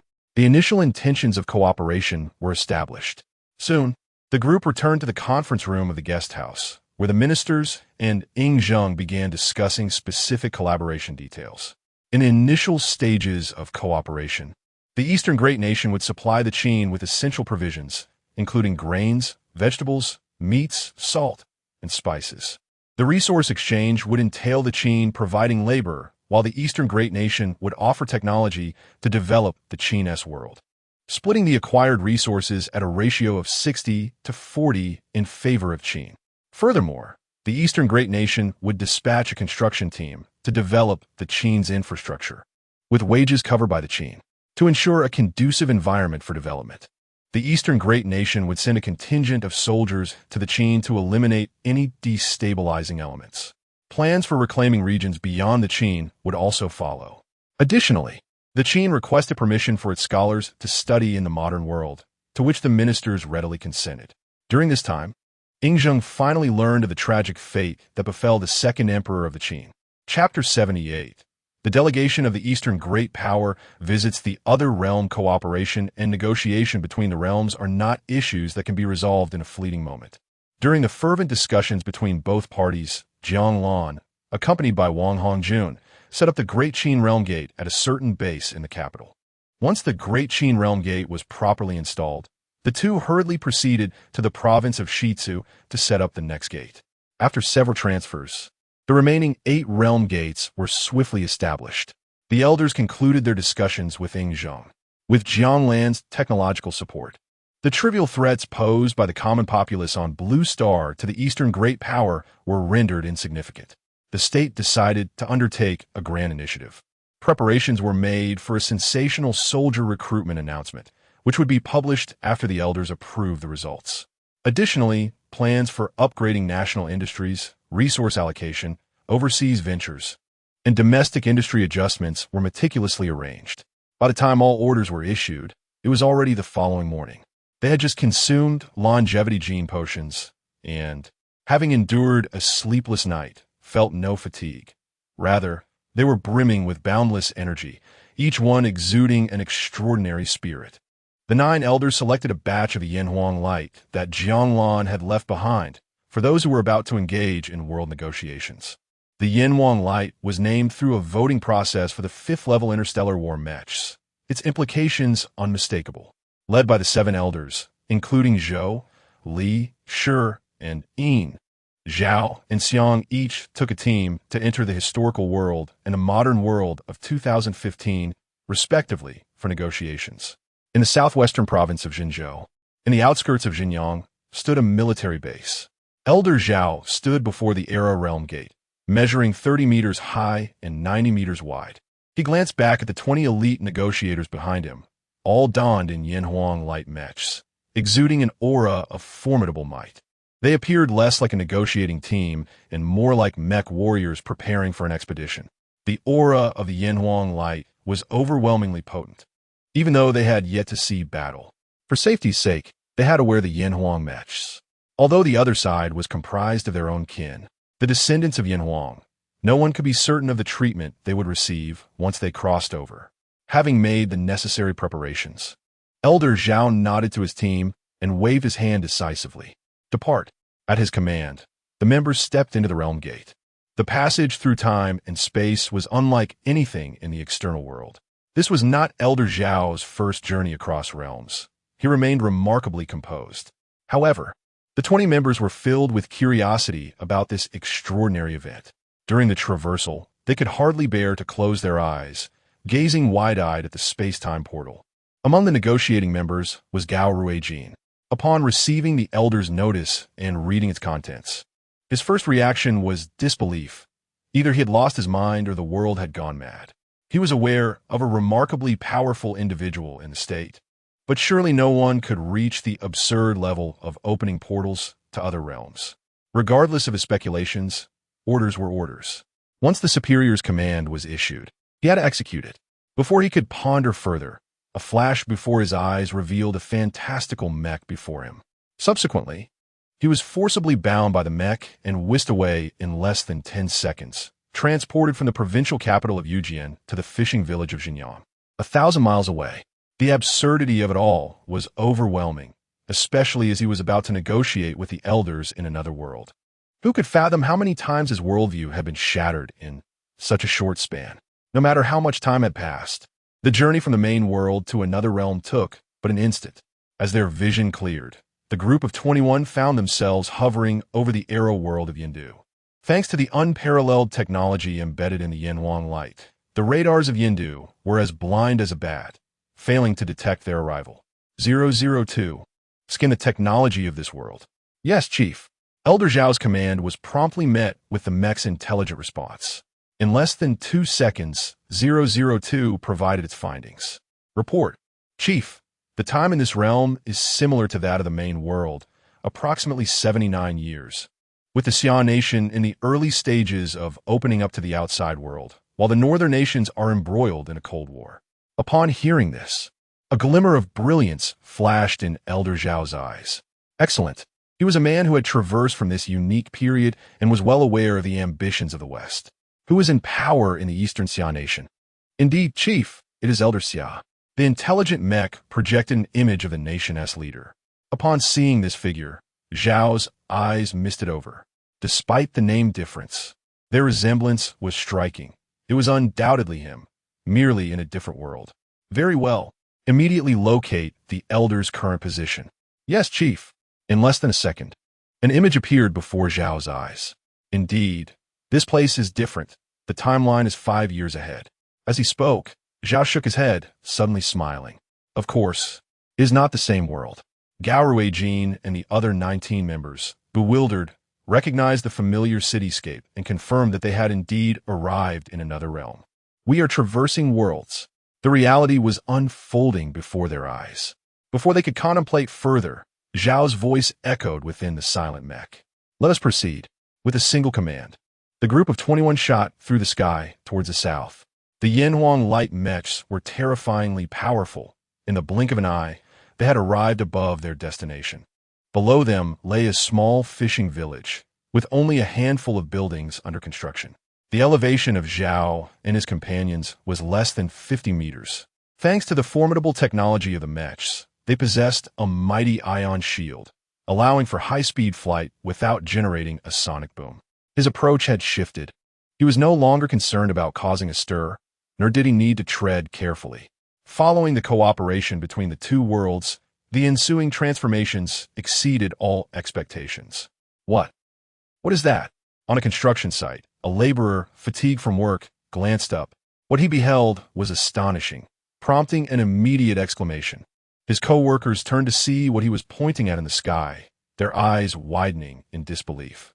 What on earth is that? How can it float in the air? It looks magnificent. Is it an enemy? Alert the foreman. Are you foolish? What good will it do to inform a foreman? If they come, what can you do to bring that down? Then who should we notify?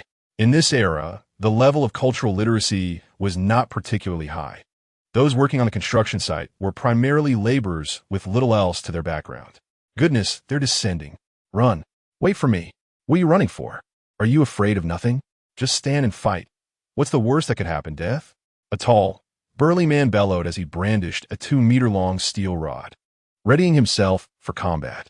The construction site was not devoid of veterans. Where there was one, there were sure to be others. Before long, A dozen men were coordinating tactical movements, their positions meticulously arranged. Chapter 79. Elder Xia inquires upon landing. Zhao and his companions found themselves face to face with a group of imposing young men, and they couldn't help but chuckle at the absurdity of the situation. Among the 20 elite members were soldiers drawn from the military. Zheng Heping, with a mere thought, retracted the mech that enveloped his body, revealing his true form. He stepped forward and saluted the robust man before him. "We are representatives from the eastern power of a parallel dimension. There is no need for concern. We harbor no hostility." Parallel dimension? Eastern power? Representatives from a parallel dimension's eastern power? As a veteran, Xiao Zhanzhou, who had only completed junior high, recognized the words but found himself bewildered by their arrangement. "Excuse me, sir, which unit do you belong to? I have served in the military, and I do not recall any uniform like yours." His question left Zheng Heping momentarily speechless. The query itself was valid. Yet the uniform worn by Zheng was not to be seen until 38 years later. Before either side could clarify their identities, more people arrived. Zhao and his companions quickly recognized that it was Elder Xia and his team. They had landed quite near, making it nearly impossible not to alert them. Upon seeing Xia's arrival, Zhao and the others exited their mechs to reveal their true selves.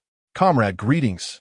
We come from a parallel world as representatives of the Eastern Power, here to discuss trade cooperation between our two worlds." Zhao spoke succinctly, clearly articulating their intentions. A glimmer of recognition sparked in the old leader's eyes. Having traversed battlefields throughout his life, he could sense the goodwill emanating from this group. "Ah, Comrade Zhao, this is not the appropriate venue. Please follow me." Elder Xia remained composed, accepting Zhao and his companions with an extraordinary demeanor. However, those behind him were engulfed in shock and astonishment. The concept of a parallel world had been proposed long ago, and they had some inkling of it. They never anticipated witnessing its validation today, especially with compatriots from a parallel dimension. Observing the unknown weaponry they had just retracted, they surmised that it must possess technology far superior to their own. This must surely propel our nation forward. Thoughts raced through their minds, overwhelmed by the magnitude of this revelation. Before long, they found themselves in a humble dwelling. Elder Xia extended his calloused hand, shaking hands with Zhao and the others. A warm smile graced his face as he spoke in a calm, measured tone. "Comrades, our facilities may be modest. I hope you will not take offense." "Not at all, comrade. This is already quite satisfactory," Zhao replied. His eyes misty as familiar, yet foreign words echoed in his ears. "Could you kindly elaborate on the future? Have we realized the path we have chosen? Can it sustain the continued advancement of the Eastern Power? How far can we go?" Elder Xia posed multiple questions in rapid succession. Zhao and his companions felt a lump in their throats, each one momentarily blinded by emotion. "Rest assured, this path has been meticulously selected under your guidance. We remain steadfast to your principles, and, through several adjustments, we have developed to a level comparable to the Western powers," Zhao assured.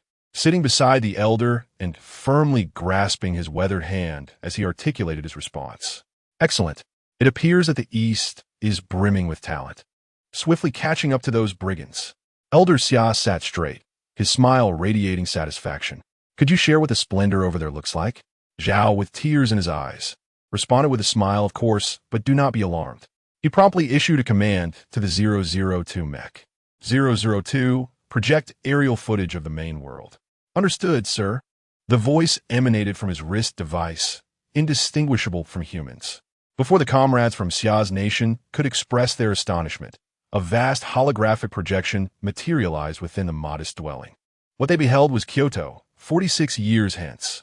As the hologram unfolded, towering skyscrapers loomed over the landscape, exuding a striking visual presence. The CBD financial district, the World Trade Zone. Grand shopping malls, all set against a backdrop of cleanliness that cleansed the souls of Xia's comrades. Wide roads bustled with ceaseless traffic, while aircraft soared overhead. In the sprawling residential complexes, citizens moved with order, engaging in work, shopping, exercising, and strolling, illustrating the material abundance and diverse spiritual lives of the populace. As night fell, Kyoto's vibrancy intensified. The city was awash in color, with streetlights intertwining like golden dragons, complementing the LED advertisements adorning the skyscrapers against the night sky, creating a vision of an idyllic world. The scene shifted to Jinwei, which, although lacking the historical gravitas of Kyoto, showcased development that was no less impressive. Following Jinwei was the international metropolis of Mahai, the country's financial hub, radiating opulence. Upon viewing the towering structures of Mahai, the comrades from Xia collectively gasped in astonishment. Can buildings truly reach such heights? The bustling areas of Mahai, such as Lijiazui, Zuanhai Business Circle, Anjing Temple, Su's Convergence, Hushi Square, and Taikuli, highlighted the city's splendor. Next, images of the commercial capital, Pengcheng, and other major landmarks unfolded before their eyes. As the projection continued to showcase the cities, the comrades clenched their fists, their faces flushed with excitement. After viewing the primary cities, the focus shifted to various urban clusters, revealing the future trajectory of development. The urban clusters paraded before them like a revolving lantern. They witnessed the transportation network of the Eastern Power, with high-speed trains racing by, leaving the audience in awe. Moreover, extensive highways crisscrossed the land, connecting every county and city, alongside enormous intelligent ports lining the coast and vast canals traversing the north and south, all part of a sprawling electrical grid and 5G communication networks. The sheer marvel of these advancements brought tears to their eyes. Wonderful, truly wonderful. Comrades, may we see developments in the military sector? Of course, we're not lacking in that regard. We can hold our own against the world. Zhao readily agreed and turned to his companion, Comrade Xiao Zheng. Xiao Zheng, you are well-versed in this field. Please share with the elder comrades. Yes. Chapter 80. Enchanted by fragrance within the confines of a modest dwelling, Zheng Heping assumed the role of a presenter. Under the eager gaze of the former leaders, he unveiled the military prowess of the great Eastern nation through the intelligent projection of the 002 mech. The images depicted the formidable naval fleet of our Eastern Maritime Forces. This fleet consisted of 3 colossal aircraft carrier groups, designated by their respective operational theaters: the Xuanwu Fleet, the Qinglong Fleet, and the Zhuke Fleet. The Xuanwu Fleet, under the jurisdiction of the Xuanwu Theater, was equipped with an aircraft carrier boasting a full load displacement of over 60,000 tons, capable of accommodating 25 J-15 carrier-based fighters and an array of helicopters. 18 missile destroyers comprised the fleet, including 6 Type 1055 missile destroyers and 10 Type 1052D missile destroyers. The Type 1055 destroyer, with a displacement exceeding 13,000 tons, featured 114 vertical launching systems, each capable of housing 5 missiles, alongside a powerful phased array radar system. Similarly, the Type 1052D destroyer was equipped with 66 launch units and advanced radar capabilities. Additionally, the fleet included 30 missile frigates, primarily the Type 1054A and Type 1056 models, adept at coastal patrol and anti-submarine warfare. Dozens of submarines were also present, comprising Type 1093 nuclear-powered attack submarines and Type 1039A conventional submarines. Ground-based support systems included Hongqi 109 air defense missiles and Yingjiao 1083 anti-ship missiles. As Zheng Heping elaborated, the eyes of the military comrades from Xiaguo widened in astonishment. They yearned for such aircraft carriers, a dream unattainable due to industrial and economic constraints. The specifications of the destroyers, with their impressive armament and capabilities, left them in awe. Curiosity piqued. One of the comrades inquired about the performance of the missiles aboard the destroyer. Zheng Heping smiled gently and responded, "Certainly.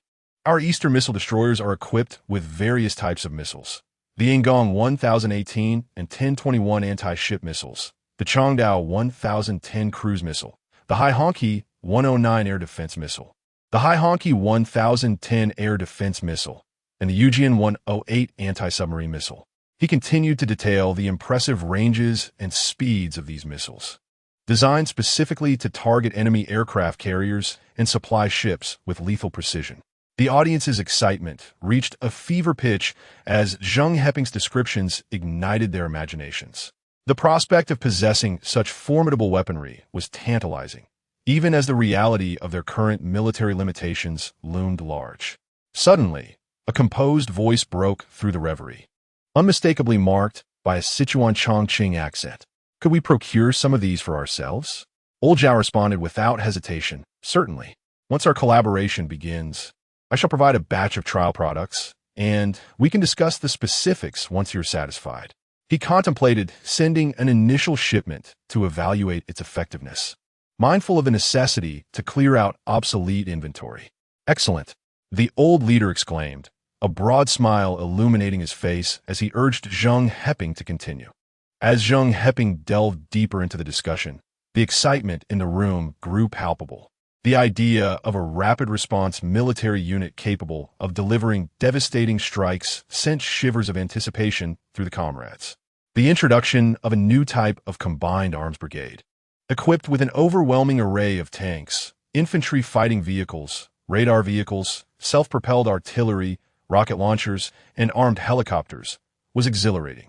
Zheng Heping provided a striking comparison, illustrating how swiftly an elite unit could dominate the battlefield. The presentation then transitioned to the Air Force capabilities, showcasing the formidable Weilong 10-20 stealth fighter. With a length of 22.3 meters, a wingspan of 14.68 meters, and a maximum takeoff weight of around 39 tons. This aircraft could achieve speeds of up to 2.8 times the speed of sound, boasting exceptional operational range and altitude capabilities. The specifications of the advanced weapon systems, including internal weapon bays and cutting-edge radar, left the Xiagua comrades in a state of euphoric bewilderment, captivated by the sophisticated technology on display. In the wake of Zheng Heping's compelling presentation and the accompanying visual representations, the comrades found themselves entranced, utterly enchanted by the allure of the formidable weaponry. Chapter 81. Recruitment Enlistment, two blossoms each displaying their branches. On this day, a shocking announcement reverberated across the globe from the Eastern nation. The news emphasized the prioritization of enlisting outstanding graduates from esteemed universities. It also solemnly noted that any retired soldiers willing to re-enlist could choose to return to their original units or select positions in other forces, with the age limit extended to 55. In an instant, a significant wave surged among the nation's veterans. In a certain region in the northwest, Chun Laonian set down his hoe and sat upon a stone. He retrieved a plastic bag from his basket, opened it, and filled his smoking pipe with tobacco. After packing it full, he placed the pipe in his mouth and with a flick of his lighter, ignited the tobacco within, relishing the smoke. Despite being in his 50s, Chun Laonian was unfamiliar with electronic devices, yet he had developed a habit of watching videos during his breaks. Upon opening the app, he was greeted by videos regarding the national recruitment effort. The age extension flashed before his eyes, filling him with disbelief. After taking a couple of deep puffs, he abandoned his work and hurried home.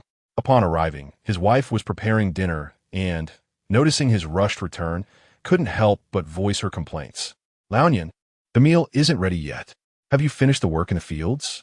Work? I am responding to the nation's call to enlist, he exclaimed. What? His wife doubted her own hearing. Laonian, have you lost your mind? Enlist? Look at your age. Can your old limbs still manage? Chen Laonian bristled at her skepticism and fervently defended himself. Hey, don't look down on me. I still have strength. Or who do you think tends to our fields? Well, you make a valid point, but does the country really want someone of your age in the military? Of course. I'm going to sign up in town. In the southwest, 46-year-old Lu Laosan stumbled upon the same video, tears streaming from his fierce eyes. He had served as a soldier for a decade, and every midnight, memories of the military haunted him, leaving a sense of melancholy upon waking. Now, an opportunity had arisen to return to the place he longed for, even if it meant starting anew as a low-ranking soldier. Trembling with anticipation, Lu Laosan opened his contact list and dialed a number. Old squad leader, did you see the news? He asked, his voice quivering upon connection. Yes, I'm gathering my essential belongings, came the response. The unit awaits. Hey, Old Wu and Old Lu are also calling. Then you take the call. See you in the unit. Haha, indeed. See you there. Meanwhile, in a certain office building at the CBD of Shandong, Chao Ming, the 43-year-old chairman of a security company, casually delegated some tasks before heading to the cafeteria to select his usual breakfast. Sitting alone at an empty table, he habitually pulled out his phone to watch videos while eating. After savoring a spoonful of savory tofu pudding, he was startled by the content of the video, causing him to nearly spit it out. Fortunately, his reflexes saved his phone from a messy fate. I can go back. Ignoring his meal, he promptly opened his company's chat group and sent out a notification, effective immediately. I resign as chairman. The position will be temporarily filled by our financial director. Tan Huiling. Brothers wishing to join me in the military, gather your things and meet at the training ground. With that, he returned to his meal, finishing it in haste, contemplating his second helping. I need to enlist. My current weight is somewhat concerning. His security company, founded after his retirement, specialized in hiring fellow veterans, and the financial director was his wife. Across the vast expanse of the Eastern Land, individuals like Chen Lanyan, Lu Laosan, and Xiao Ming were not alone in their sentiments. Upon receiving the news, many began making arrangements for enlistment. The online atmosphere buzzed with excitement that morning. Brothers, it's chaotic. My old man is clamoring to enlist, leaving the family behind. Haha, you're not alone. Many elders in our village are energized, discussing how to outdo one another upon returning to service. Oh, I can finally return to the military. Gotta go prepare. Damn, I envy you all. My weight is severely over the limit. I'm signing up too. I haven't forgotten my skills and should be selected. Congratulations to the brother above. Keep it up. I'm a soldier king. Everyone disperse. As if anyone isn't like that. Just a retired old soldier from 99. Attached photo veteran reporting back from 02. Attached photo retired staff sergeant from 06. Attached photo from 13, 19, 21. The online chatter was lively, with the first to share their retirement photos. Whoa, you 80S and 90S kids, don't hog it. You're still too young. Let us 60S and 70S take the lead. Right, you're too young. Give us old folks a chance. After we retire, you can have your turn. Hey, you oldies think you have the upper hand? I'm not just going. I'm rallying my comrades too. You've taken everything. What about us 00S? Go. Little kids, what do you have to do here? Exactly, you 00S should hurry up and find wives and have kids instead of causing a ruckus. Whoa, a bunch of old folks playing around? Watch out for your precious cabbage at home. The relaxed age limit for this recruitment sparked divisions online. The 60S formed the Old Guard faction, the 70S the Middle Guard, the 80S the Young Middle Guard, the 90S the Youth Guard, and the 00S the Little Guard. They exchanged grievances and compared themselves, each convinced of their own righteousness and unwilling to concede. Meanwhile, those born in 05, 06, and 07 observed the spectacle, knowing they could directly enlist if they met the physical standards and passed the political review. Many determined individuals flocked to the recruitment website. On the recruitment site, the number of applicants surged dramatically, skyrocketing into the tens of millions in a brief period, continuing to rise at an alarming rate. The military was elated. Unlike in the past, they no longer feared such a massive influx. Collect them all. As long as they qualify, we're taking them. Age? Not suitable for intensive training? No worries. A longevity gene serum will restore them to their youthful vigor. Chapter 82. The pain of the special spectrum. The nation now possesses 10 worlds. And, as Jiang Lan has revealed, the number of worlds will only continue to increase. To procure resources from these various realms, one must not only rely on reason, but also on physical prowess. If your strength is inadequate, who will heed your words? There exists the risk of being undermined instead. While 1,000,000 soldiers may seem like a substantial force, it is in fact quite insufficient. Presently, there are 10 worlds. What will happen in the future? Shouldn't each world at least host a single army group? A fully equipped army group comprises roughly 80,000 personnel. Thus, 10 worlds would demand a staggering total of 800,000 soldiers. This is merely the baseline. 80,000 can only safeguard their own interests. To ensure the cooperation of the indigenous populations in these worlds, one would need to deploy at least 4 to 5 army groups per world. This implies that if 4 army groups were assigned to each of the 10 worlds, a total of 2 million personnel would be necessary. Furthermore, Some worlds are indeed vast. The designation of a small world is based on the level of development rather than the actual size of the territory. Among the worlds already opened by the time-space tower, the ancient low Martial world and the primal world, along with its first low Martial realm, are several dozen to hundreds of times larger than the primary world, Blue Star. To engage with such worlds, a minimum of 10 army groups would be required. Additionally, a contingent of elite soldiers must be allocated to the apocalyptic world to hunt mutated creatures and acquire crystal cores. The resources needed to sustain the military through these crystal cores are no trivial matter. Sending a small number of personnel would yield minimal results. In the apocalyptic realm, technological weaponry cannot be employed. Soldiers must awaken their unique powers to establish a foothold. As time progresses, the recruitment of soldiers has escalated dramatically. Online discussions regarding the nation's current recruitment initiative have surged, firmly occupying the top 10 trending topics. The government has allowed the fervor to continue unabated. The actions of the Eastern superpower have not gone unnoticed by other factions. With some assistance from the interested parties, nations worldwide are left in a state of alarm. Malikian, alongside the enigmatic figure of Dudu, peruses the reports streaming in from the east, his brow furrowing deeply. He cannot comprehend the Eastern superpower's motives. Are they truly prepared to overturn the table? Do they not realize their actions will only exacerbate their own troubles? Since taking over the remnants of the previous administration, Malikian has established an effective department and appointed General Moshaik to lead a small but capable unit in Malikian. Under Mashik's diligent efforts, a multitude of corrupt officials has been uncovered. The statistics are staggering. 393. 6 million individuals have lived to ages between 130 and 139. 354. 6 million have reached 140 to 149 years. 134. 8 million have attained 150 to 159. 897 have lived to 200 to 209 years.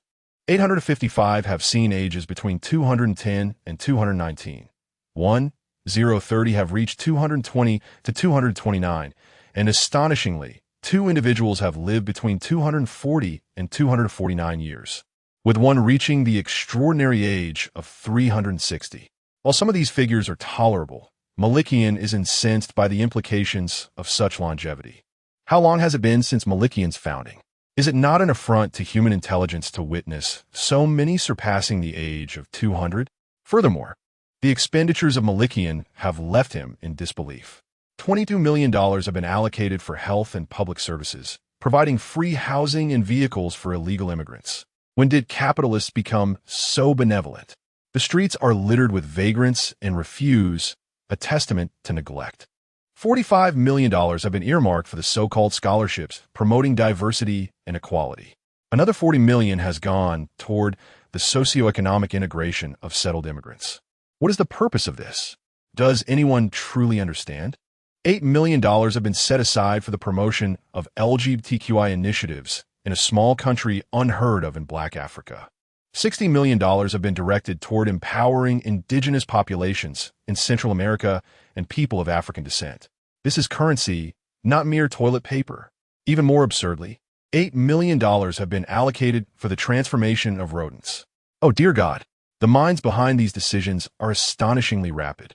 $3,000 have been dedicated to some leftist propaganda activities. A staggering one. $9 billion have been appropriated for the recently established Housing Decarbonization Committee. Miraculously, $59 million have been generously spent on hotel accommodations for immigrants in the city. To enhance educational outcomes in the eastern region, an expenditure of $47 million has been deemed necessary. Yet this is a most unwarranted outlay. Malikian believes the educational achievements of the East are already fearsome enough to intimidate the world. Moreover, the situation seems to worsen, causing him considerable distress. Initially, he had not intended to provoke the Eastern superpower. With a mindset of tolerance, he aimed to focus on internal reform. There's an old Eastern adage that states, he recalls it now, to pacify external threats, one must first stabilize the internal front. Indeed, upon his return, he had been remarkably compliant. During the assembly, whatever they say goes. were their intentions in rallying such a multitude of soldiers? Moshaik observes the president's theatrical expressions with amusement, finding it as entertaining as engaging in scientific pursuits. He has reviewed the intelligence reports and was initially taken aback. However, it bears little relevance to him. Minister Moshaik, what is your perspective? To be honest, I believe I would find it most comfortable to observe from a distance, Moshaik replies, stifling a chuckle with a cough. Mr. President, we are currently overwhelmed with our own issues. In my view, it is best to remain vigilant and await developments. Malikian regards him with a thoughtful gaze, tilting his head in contemplation. Indeed, as Moshaik asserts, Malikian's current strength does not permit any rash actions, regardless of how many soldiers they recruit. Does the rabbit dare to initiate a mushroom war? Such an act would not only endanger the world, but also themselves. He is confident that the elders of the East will refrain from such impulsive decisions. Thus, he resolves to watch and wait. Meanwhile, in the nation of Marcia, the ever-curious Dudu is nearly glued to the documents in hand. Oh, Dudu, are you certain that the intelligence is accurate? Beside him, a high-ranking general, Maharaja Dudu, rises to salute with a raised leg. Not a single issue, Prime Minister. We have expended millions of Malikian dollars to procure this intelligence. Analysis indicates that the Third World is mobilizing over 100 million soldiers to challenge our Marcia country. Therefore, I propose that we must also swiftly gather 200 million soldiers to counter their potential surprise attack. The Prime Minister furrows his brow deeply, pondering Dudu's assertion. After careful consideration, he finds Dudu's proposal to be quite sound. Very well. We shall promptly convene a press conference to ensure that not only do we outmaneuver them strategically, but we also overshadow them in terms of morale. We cannot allow the Third World to outshine us. Indeed, I shall attend to it immediately. Chapter 83. A surge of passion in the great universe stick nation and the fraud platform. President Park Dashi glanced at the intelligence reports presented before him, dismissing them with a scoff as he tossed them aside. He was unfazed. No matter how much you struggle, once our fleet of the great universe sets sail, you shall surrender without hesitation. Is there any nation in the world that can rival the might of our great universe, stick nation? Have you not seen how our territory dominates the world map? Of course, this did not include the United States. On the small island of Sakura, in a rather modest palace, Prime Minister Tan Kinwudru hurriedly pushed open a door and quickly arranged his clothing before crawling inside. What brings you here? Walnut Wu Ren inquired calmly upon seeing the flustered Tan Kinwudru. Trouble, Lord Walnut. The Eastern Power has gone mad. Quickly, contact Lord Te Pu. Tan Kinwudru exclaimed in panic. Calm down. What exactly has happened? Walnut Wu Ren reprimanded. You should see for yourself. Tan Kinwudru respectfully handed over a document. What do they intend to do? No, I must contact Lord Te Pu immediately. Walnut Wu Ren was taken aback. Have they lost their minds? Mobilizing millions of soldiers. Does this mean they intend to forcibly seize our Sakura Island? He was acutely aware of the unresolved grievances between the Eastern Power and Sakura Island. If this were the case, disaster would surely follow. Imagining the horrifying firepower they might unleash, his face turned as pale as a sheet, trembling as he dialed a number across the ocean. However, the response was a curt dismissal. It's over. It's truly over. The United States no longer cares for us, and how can we stand against millions of troops? The more he pondered, the more fear consumed him.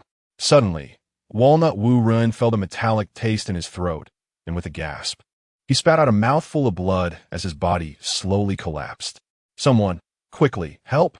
Simultaneously, Dai Ying, the high-rise chicken, the battle tank nation, and Mao Dexiong all beseeched the Eastern Power, urging them to clarify whether they would finally step forward to reclaim their share of the global pie.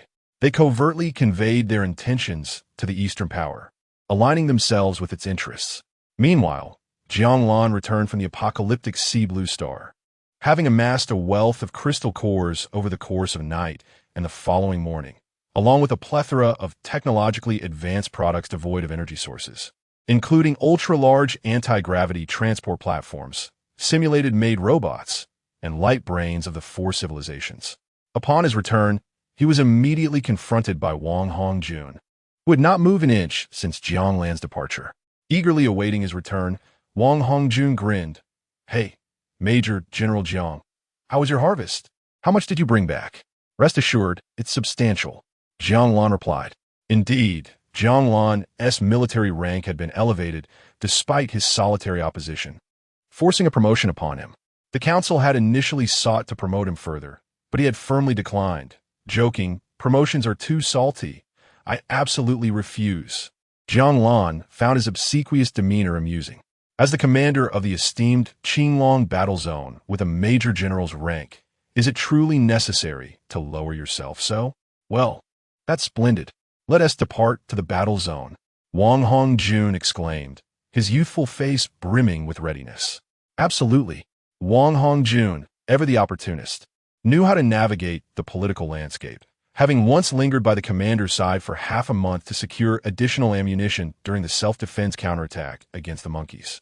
As they made their way to the training grounds, the elite soldiers from various battle zones and specialized departments, numbering over 100,000, were already sweating under the sun. Suddenly, they all halted in unison, collectively gazing upwards at a height of 10 meters. Though silent, the disciplined soldiers' astonished expressions spoke volumes. "Salute," Yang Guoping commanded sternly, his voice resonating far and wide with remarkable clarity. His eyes burned with fervor as he saluted both Wang Hongjun and Jiang Lan, flanked by 19 others who similarly rendered their respects. With Yang Guoping's command echoing in the air, 100,000 elite soldiers raised their arms in perfect synchrony. Plans were constantly being revised. Each individual present was among the finest warriors of the Eastern Power. The elite soldiers were divided into 20 extraordinary special operations brigades, each comprising 5,000 soldiers, led by a brigadier general. Jiang Lan and Wang Hongjun took their positions on a higher platform within the training field. All present at ease. Wang Hongjun's command rang out, and every soldier immediately complied, standing at ease with impeccable timing. "Next, I invite Chief Instructor Jiang Lan to address you." "Ah, this old fellow, always with his formalities. Does he not know I despise such displays?" Jiang Lan thought, but ultimately decided to speak. "My name is Jiang Lan, and I am your chief instructor." As his words fell, a thunderous cheer arose from the crowd. "Chief Instructor, greetings. Excellent. Your spirits are commendable, worthy sons of our great nation. The world is rife with conflict, nations against nations, groups against groups, individuals against individuals. Each conflict takes on various forms. Yet one truth remains. To survive better, ideologies often lead to plunder. However, the Eastern Power treads a path distinct from the majority. We cherish peace and prefer cultivating our lands. Throughout history, there have always been those who oppose our desire to farm peacefully. At such times, soldiers standing as the people's backbone shall rise to resist. I shall uphold the will of our nation. What shall we do when our enemies prevent us from farming? Tell me." Jiang Lan's words ignited fervor among the elite soldiers, their necks flushed with excitement, standing upright as if marked by a standard, heads held high. Including Wang Hongjun and the 20 brigadiers, they too felt the stirring of ancestral blood within them. Just 10 seconds after Jiang Lan's proclamation, a deafening roar erupted without warning. "If the enemy prevents us from farming, we shall plant them in our fields. Protect our homeland, never yield an inch. Protect our homeland, never yield an inch." Their voices soared, echoing into the heavens. Jiang Lan wiped a tear from the corner of his eye, realizing he too had been swept up in the fervor. After a moment, the clamorous cheers gradually subsided. Jiang Lan surveyed each individual before him, gesturing grandly as various crystal cores materialized before the 100,000 elite soldiers. "Come forth, awaken your power." Chapter 84. Awakening of the Collective, Azure Dragon Battle Zone in the open training ground. Jiang Lan's voice resonated in the ears of every soldier. "Everyone sit cross-legged." With a resounding response, 100,000 elite warriors complied, sitting uniformly on the ground. With a subtle wave of his right hand, 10,000 green crystal nuclei floated before them. These green crystals were exquisite, surpassing even the most renowned diamonds in beauty. The soldiers gazed at the palm-sized crystals with immense curiosity. The diamond-shaped crystals in your hands are called crystal nuclei.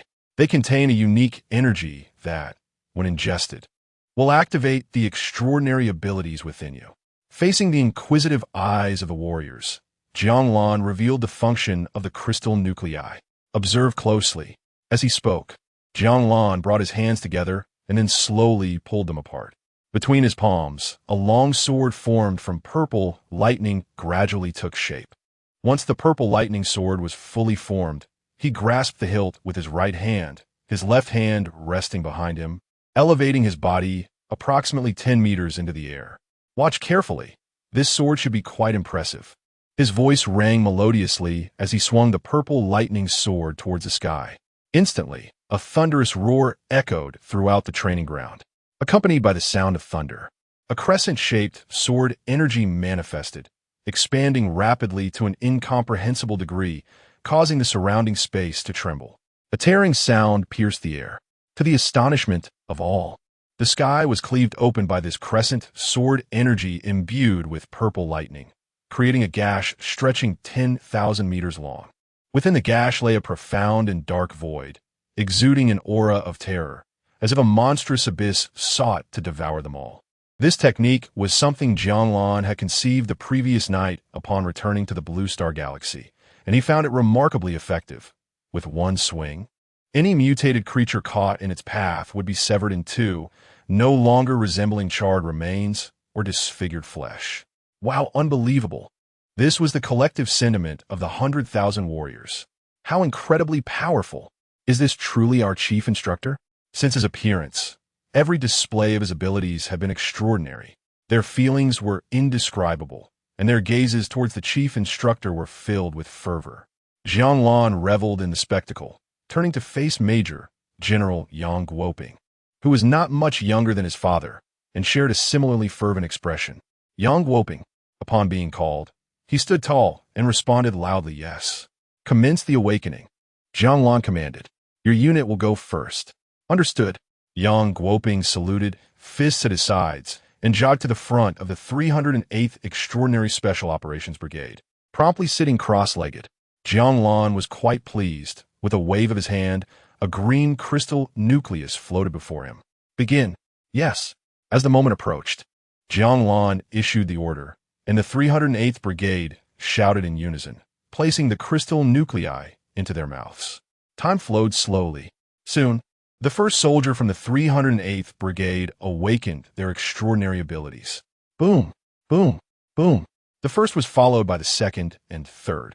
Some awakened simultaneously, with numbers ranging from dozens to over 100. The intervals between their awakenings were mere seconds apart. Within just a few minutes, 5,000 extraordinary warriors emerged, beginning to adapt to the powers now coursing through them. A roar, woohoo, up, initially restrained by discipline and concern for their comrades. They could no longer contain their exhilaration once the entire brigade had awakened. They erupted in joyful shouts. I have grown stronger. Incredible. I was a soil element manipulator. No wonder I've always had such a solid foundation. Why did I awaken water abilities as a grown man? Isn't that typically for women? Cough, brother, where did you get the idea that men can awaken water abilities? Fine. Hey, I can fly now, hee hee hee. Whoa, wind abilities. Ha, I am indestructible. Wow, my ability is plant-based. Goodness, I've become a caretaker. The first to awaken, the 308th Extraordinary Special Operations Brigade, resembled a group of joyous children who had just received their toys, their excitement uncontainable. At ease, Yang Guoping quickly reined in his liquid metal abilities, standing straight as he commanded the next movement. Target 50 meters to the left front. March. Go. Plomp, plomp, plomp. The 308th Brigade marched in unison as they exited the formation. Jiang Lan exchanged glances with Wang Hongjun, proceeding to the next group. It was time for the 318th Brigade to awaken, and its soldiers were brimming with anticipation. Following the same awakening procedure, they too were ushered away by Wang Hongjun. As the sun began to set, the awakening of 100,000 warriors was completed. Jiang Lan retained 20 majors for further discussion. Among them, Yang Guoping from the 308th Brigade had awakened liquid metal abilities, capable of launching metal attacks and infiltrating enemy vulnerabilities with liquid metal that could subsequently harden, an exceedingly formidable power. Huang Haijiang of the 318th Brigade awakened the Xian Turtle ability, known for its remarkable defensive capabilities, adjustable based on the depletion of energy. Tian Yongxiang from the 328th Brigade possessed light abilities, while Chun Feng of the 338th Brigade manifested swamp abilities. Chu Yunfei from the 358th Brigade awakened a unique form of mental domination, exuding natural pressure that diminished enemy resistance while temporarily enhancing allied offensive strength. Su Guangda of the 368th Brigade awakened gravitational abilities, allowing him to manipulate the gravity experienced by targets and even alter his own, enabling him to float effortlessly. Each of these abilities possessed unique and extraordinary characteristics, yet the true marvel lay with the following three individuals. Li Yunlong of the 2nd Extraordinary Field Brigade awakened the Blood Soul ability, whereby any damage sustained by allies would significantly enhance their attack and defense, while also numbing their pain and allowing him to keenly perceive the dynamics of battle, distinguishing enemy weaknesses with clarity. Ding Wei of the 4th Extraordinary Field Brigade awakened the Resonance ability, which accelerated the recovery speed of allies' powers and expanded their capacity limits, prolonging their combat effectiveness. Finally, Kong Jie of the new 2nd Extraordinary Special Operations Brigade awakened the Military Horn ability, which, when sounded, would envelop a designated area based on the intensity of the ability. Within this range, allies would recover to half their peak condition, while enemies would suffer a decline proportional to the duration of the effect. Jiang Lan held great expectations for these three. In group combat, their collective impact far surpassed that of formidable individuals. With the awakening complete, the next step was progression. Enhancing one's abilities was a simple endeavor. After using the green crystal nuclei to awaken their powers, individuals could consume varying quantities of nuclei based on their aptitude to elevate their strength. Upon achieving full mastery of first-level abilities, they could consume 10 blue second-level nuclei to advance to second-level practitioners, and so forth. The crystal nuclei were divided into 20 large piles, each categorized by the level of nuclei. This batch was sufficient for 100,000 warriors to elevate to third-level abilities. You are to document and select the most outstanding warriors among them to upgrade to fourth-level abilities. Now distribute the necessary nuclei resources for upgrading and organize accordingly. Understood, Chief Instructor. Chapter 85. Images of Li Xia. 20 individuals stood respectfully in salute. After Jiang Lan returned the gesture, he departed with Wang Hongjun. The two made their way to the military dining hall, where Jiang Lan selected a variety of his favorite dishes. The welcome banquet, which had initially been discussed, held little significance and was dismissed by Jiang Lan. At the stainless steel dining table, Wang Hongjun beamed with joy. He had awakened a supernatural ability he dubbed omnidirectional situational awareness, which resonated profoundly with him. He could perceive a radius of 2 kilometers, akin to divine perception, functioning similarly. Nevertheless, he was merely at the initial level of this ability, and as he advanced, it would prove exceedingly advantageous for him, a veritable human radar. As a theater commander, this power augmented his grasp of the battlefield. What do you plan to do next? Wang Hongjun inquired, his smile unwavering throughout the day. He envisioned a military force surpassing this world. Huh? Jiang Lan paused mid-bite of rice, lifting his head. After contemplating, he realized he had little to occupy himself with. I suppose I shall return home for a good sleep. What about the little bunnies? Wang Hongjun was taken aback by such a cavalier attitude from someone in his position. Jiang Lan stuffed his mouth with braised pork, mumbling, "What more can I do? I've done all I can. Now it's simply a matter of waiting for them to advance to level 3, selecting a group of exceptional warriors to elevate to level 4. And then it will be time for actual combat." He spoke nonchalantly, yet Wang Hongjun was astounded. Real combat in the apocalyptic world?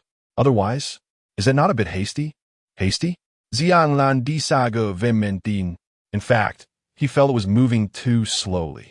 He needed them to grow swiftly, as acquiring resources was imperative and any delay was unacceptable. Only by venturing into the apocalyptic realm could they mature and amass additional resources for continuous growth, alleviating his burdens. Isn't it a bit too fast? If we don't act now, the monsters of the apocalypse will grow stronger, making things exceedingly difficult later. All right, we shall proceed as you suggest. Wang Hongju nodded, acknowledging that Jiang Lan was more familiar with the apocalyptic world environment. They will require about a week to level up. I will return then. Having finished his meal, Jiang Lan prepared to leave, but Wang Hongjun hastily called out to him. Wait, the old minister asked me to inquire. How much does the Yanhuang light mecha cost? Just give a price. Later, the National Treasury will directly transfer the funds to your company. The cost of the power armor? Did you not already provide that? Jiang Lan chuckled as he glanced back at him. The cost of the power armor is merely 50,000. I felt guilty about quoting 150 million. Thus, I decided to produce the best mecha and sell it to the state at that price, considering the cost to be 10 million, while the power armor would be a complimentary addition. I don't recall giving that. Wang Hongjun was momentarily bewildered. Noticing his perplexed expression, Jiang Lan sighed and articulated his thoughts. What? That cannot be. You cannot sell the Yanhuang light at such a paltry price. Wang Hongjun was astounded. This was the Yanhuang light, a mecha that transcended limits, being offered to the state for a mere fraction of its worth. One thing at a time, he firmly opposed the notion. My heart cannot bear it. Jiang Lan was aware that the cost of a Yanhuang mecha was only 10 million, but they remained oblivious. The production of the mecha was not overly complex. The requisite metallic elements were readily available on Blue Star. The production line possessed a unique processing device capable of extracting and synthesizing the elemental metals required for the mecha. The total cost was under 5 million, with the remaining 5 million attributed to the mecha's core and spatial engine. Observing Wang Hongjuan's exaggerated reaction, Jiang Lan patted his shoulder. What is wrong with this? Here, SA solution.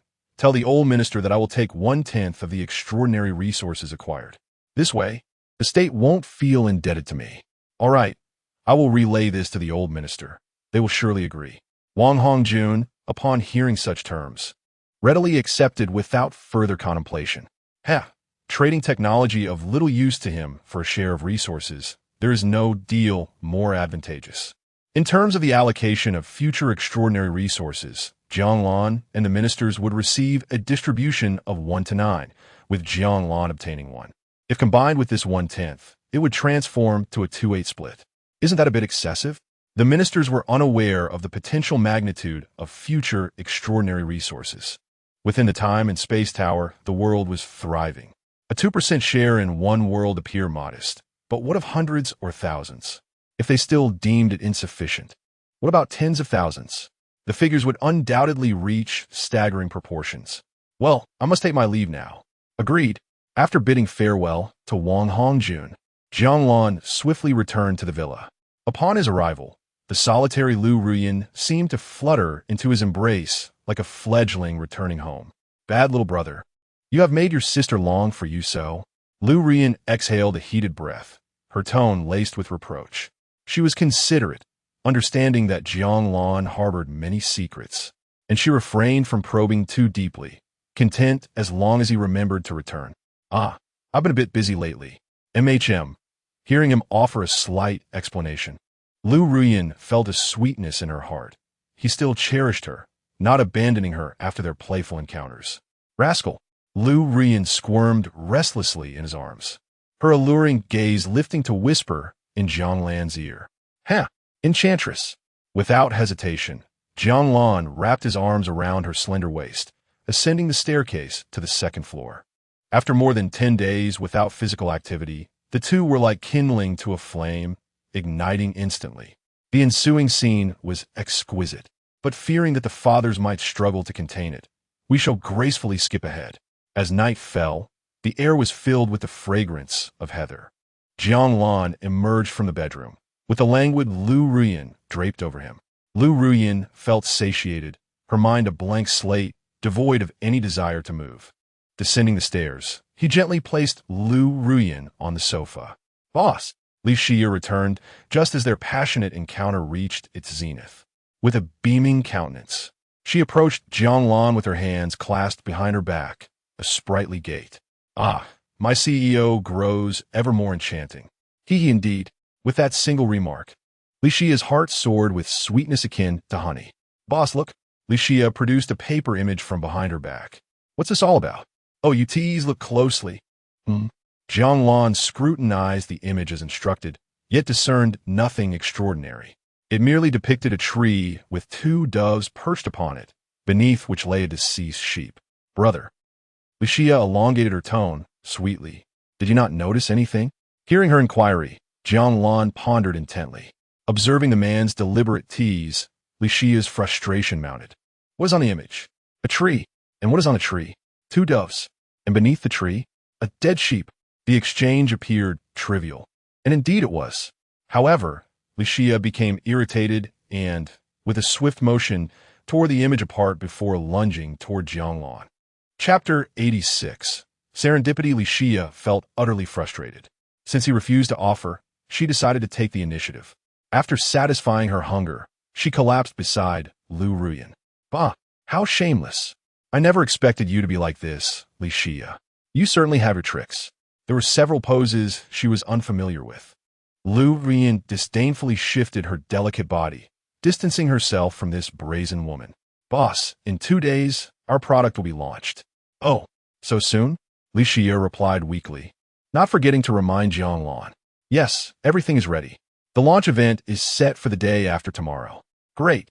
I'll be there in person. I thought you wouldn't attend. We had already prepared a contingency plan for your absence. Jiang Lan's acceptance surprised Li Xia. She realized that for this man, the company was not his utmost priority. Despite her efforts to impress him, if he did not value it, her endeavors would be in vain. Your presence will be most beneficial. Our group has strong official support, and many well-informed major companies are eager for collaboration. So they will surely send key personnel to the launch. We haven't confirmed any partnerships yet.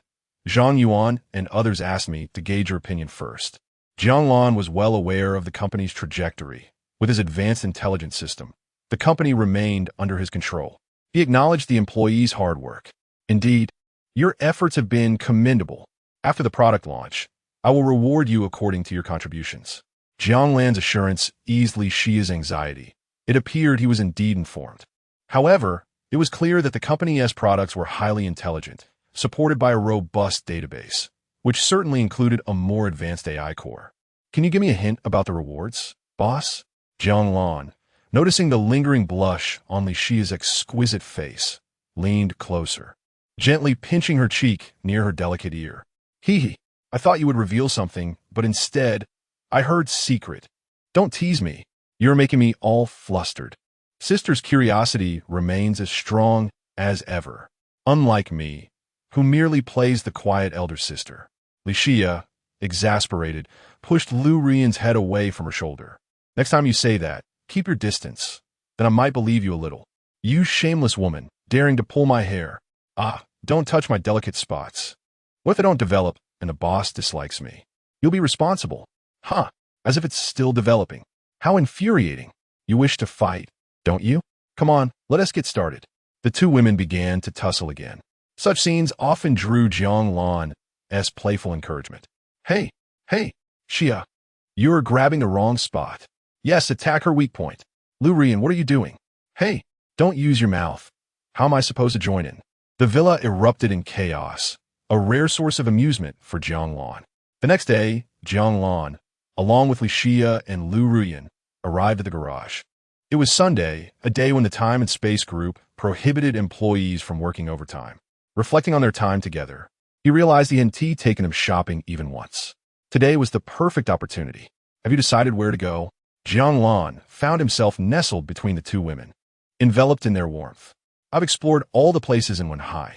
I wish to go to Magic Sea Hang Lung Plaza, but unfortunately, time is limited. Li Xia nodded in agreement. Yes, I want to go too. Boss, once the product launches, please grant me a few days off. I want to shop. Having received a paycheck and a bonus, she had over $1 million in her account.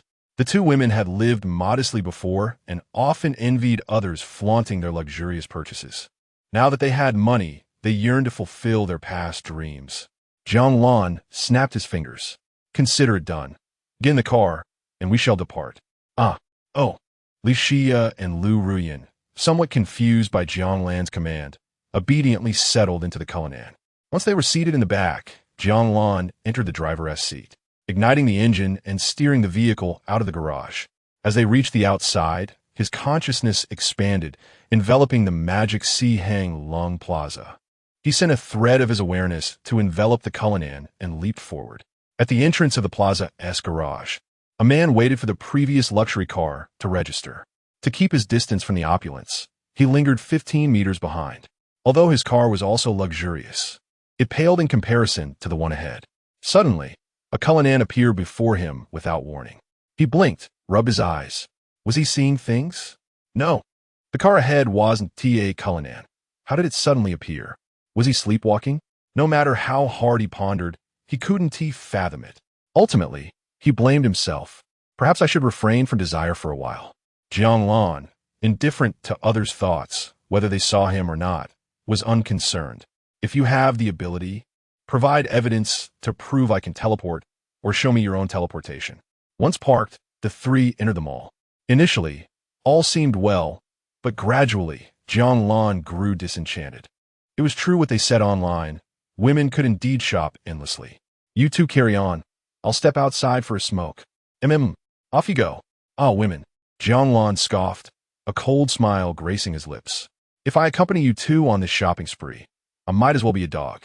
Outside the mall, he produced a special cigarette and lighter, lighting one up and savoring the moment. Jiang Lan, midway through his smoke, he heard someone call his name from behind. Turning around, he exclaimed, "Oh, my ex-girlfriend." Xiao Rongyu, detecting the annoyance in his tone, replied with equal sarcasm, "Oh, my ex-boyfriend." Xiao Rongyu looked as stunning as ever. He expected to encounter her here. After parting from Jiang Lan, she had been involved with someone else, who was quite shrewd and had never spent a dime on her. Luckily, she was not one to give away her heart easily, so he had taken advantage of her. Yesterday, she had arranged to meet a client at a CAF in the plaza, but unexpectedly, the client stood her up. To her surprise, she spotted a familiar silhouette and, taking a couple of steps forward, confirmed it was indeed him. Seeing Jiang Lan dressed only deepened her sense of injustice. Why should he thrive after their breakup while she struggled through life? Chapter 87. Infuriating the ex-girlfriend in the bustling atmosphere of Hang Lung Plaza, Jiang Lan stood 2 meters apart from Xiao Rongyu. Xiao Rongyu was visibly displeased. How could he thrive so effortlessly after their separation? Did he truly find solace in the arms of a wealthy woman? The bitterness in her tone was unmistakable. As she scrutinized him, unable to bear the thought of him flourishing while she struggled. It is indeed perplexing why former lovers remain so invested in each other's well-being post-breakup. Jiang Lan took a deep drag of his cigarette, savoring the smoke before releasing it into the air. Ah, you've caught me. I am being supported by someone, he admitted nonchalantly. As he quietly assessed his ex, he was surprised to find her still untouched by another man, save for the remnants of his scent. Unlike you, who hasn't found a new partner even weeks after a split, he quipped, seizing the opportunity to engage Xiao Rongyu in conversation. Her expression was a tumult of emotions. It wasn't that she lacked options. Her beauty could easily attract suitors, but her standards were far from ordinary. How disappointing to see you've become someone so unrecognizable. Someone I once detested, she scoffed, her disdain palpable. Jiang Lan, who once spoke against men living off women, now seemed to revel in such a lifestyle. The thought of him being dominated by an older woman sent a chill down her spine. Yet she couldn't help but feel a twinge of sympathy for his handsome visage now squandered. Disgusting? I see it differently. Leveraging one's looks for financial gain is hardly shameful, he retorted, amusement dancing in his eyes. Though it appears my affluent benefactor has grown weary of me and ceased to reach out. Perhaps we could be good friends? Get lost. Xiao Rongyu stepped back, her expression rife with disdain. Jiang Lan found her reaction entertaining. As she reflected on her life and that of her friends, she realized they were incomparable, and her mood shifted erratically. Suddenly, a brilliant idea sparked in her mind. Wasn't Lu Ruyan a notorious flirt? When she was with Jiang Lan, Lu Ruyan had often flaunted herself before him. Why not orchestrate a union between Lu Ruyan and Jiang Lan, thereby disrupting her connection with her wealthy admirer. Without hesitation, Xiao Rongyu approached him with a beaming smile. Jiang Lan, do you have any plans at the moment? None. I'm quite free, he replied, curious about her intentions. Excellent. How about I introduce you to my friend? Jiang Lan raised an eyebrow, intrigued. Which friend? Do I know her?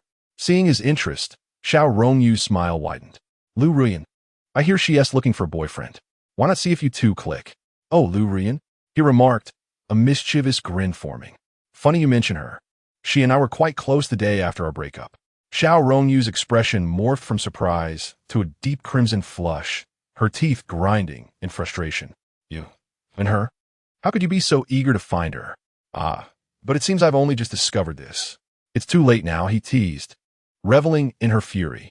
Xiao Rongyu's temper flared, her body trembling with indignation. After regaining her composure, she clenched her jaw. Fine, you win this round. Despite her anger, she felt powerless against the duo of men. In a fit of rage, she lashed out, her emotions boiling over. Jiang Lan, amused by her exasperation, leaned closer. Oh, and just so you know, it's not just Lu Ruyan. I also managed to charm Li Xia 2 days later. We were just together this morning. Xiao Rongyu's eyes widened in disbelief. Li Xia too. The familiar scent of her perfume wafted from him, igniting her fury further. How dare you flaunt this? You must be the exception to the rule. How could you betray me with my friends? She spat, her anger palpable. Yet, as she reflected on their shared past, a begrudging respect for his charm began to surface. Perhaps he was entirely devoid of merit. Well, you did have a certain finesse in dealing with women. She conceded begrudgingly. Jiang Lan chuckled, amused by her attempts to rationalize his behavior. Don't misunderstand me.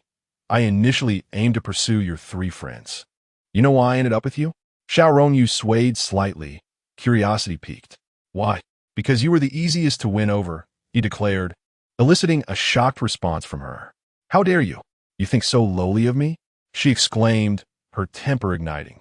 In a fit of rage, she lunged at him, attempting to bite his hand, but instead, her teeth clashed painfully against his skin. Ouch! That hurt, he exclaimed, feeling as if he had been bitten by steel. As tears threatened to spill from her eyes, she fought to maintain her composure.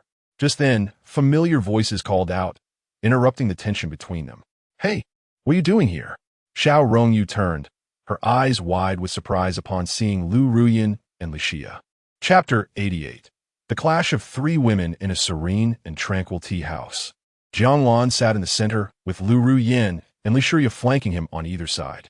Opposite them sat Xiao Rongyu, her eyes reddening with barely contained emotion. How delightful, she thought bitterly, observing the radiant smiles on the faces of the 2 women beside her. Their attire was undeniably luxurious. Adorned with cosmetics she could scarcely afford, each item glaringly ostentatious.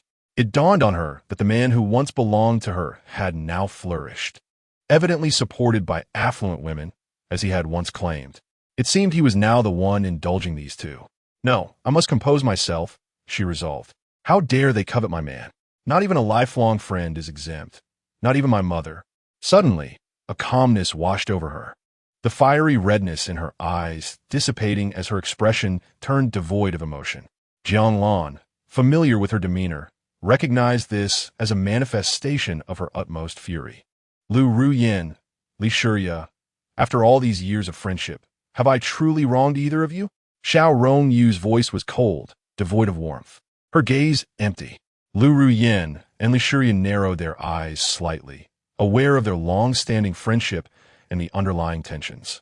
Despite Xiao Rongyu's facade of tranquility, they knew her inner turmoil was a raging storm, merely restrained. What do you mean, Xiaoyu? Lu Ruyan inquired, sensing the accusation aimed at her for taking her man. What are you trying to convey, Xiaoyu Jia? Li Xia's charming face bore an ominous aura. Really? Xiao Rongyu, are you casting aside your dignity?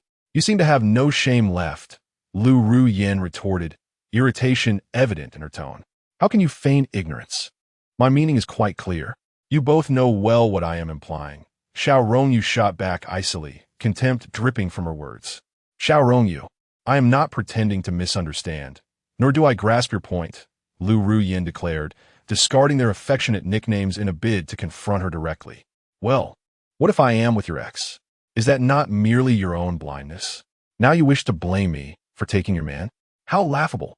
Xiao Rongyu's hands clenched tightly, her fingertips turning pale as she turned her gaze towards Li Shiya, demanding an explanation. Are you truly unaware of your own actions? Do you wish me to lay them bare for all to see? Li Shiya countered, her tone equally sharp, as the three women launched into a fierce exchange.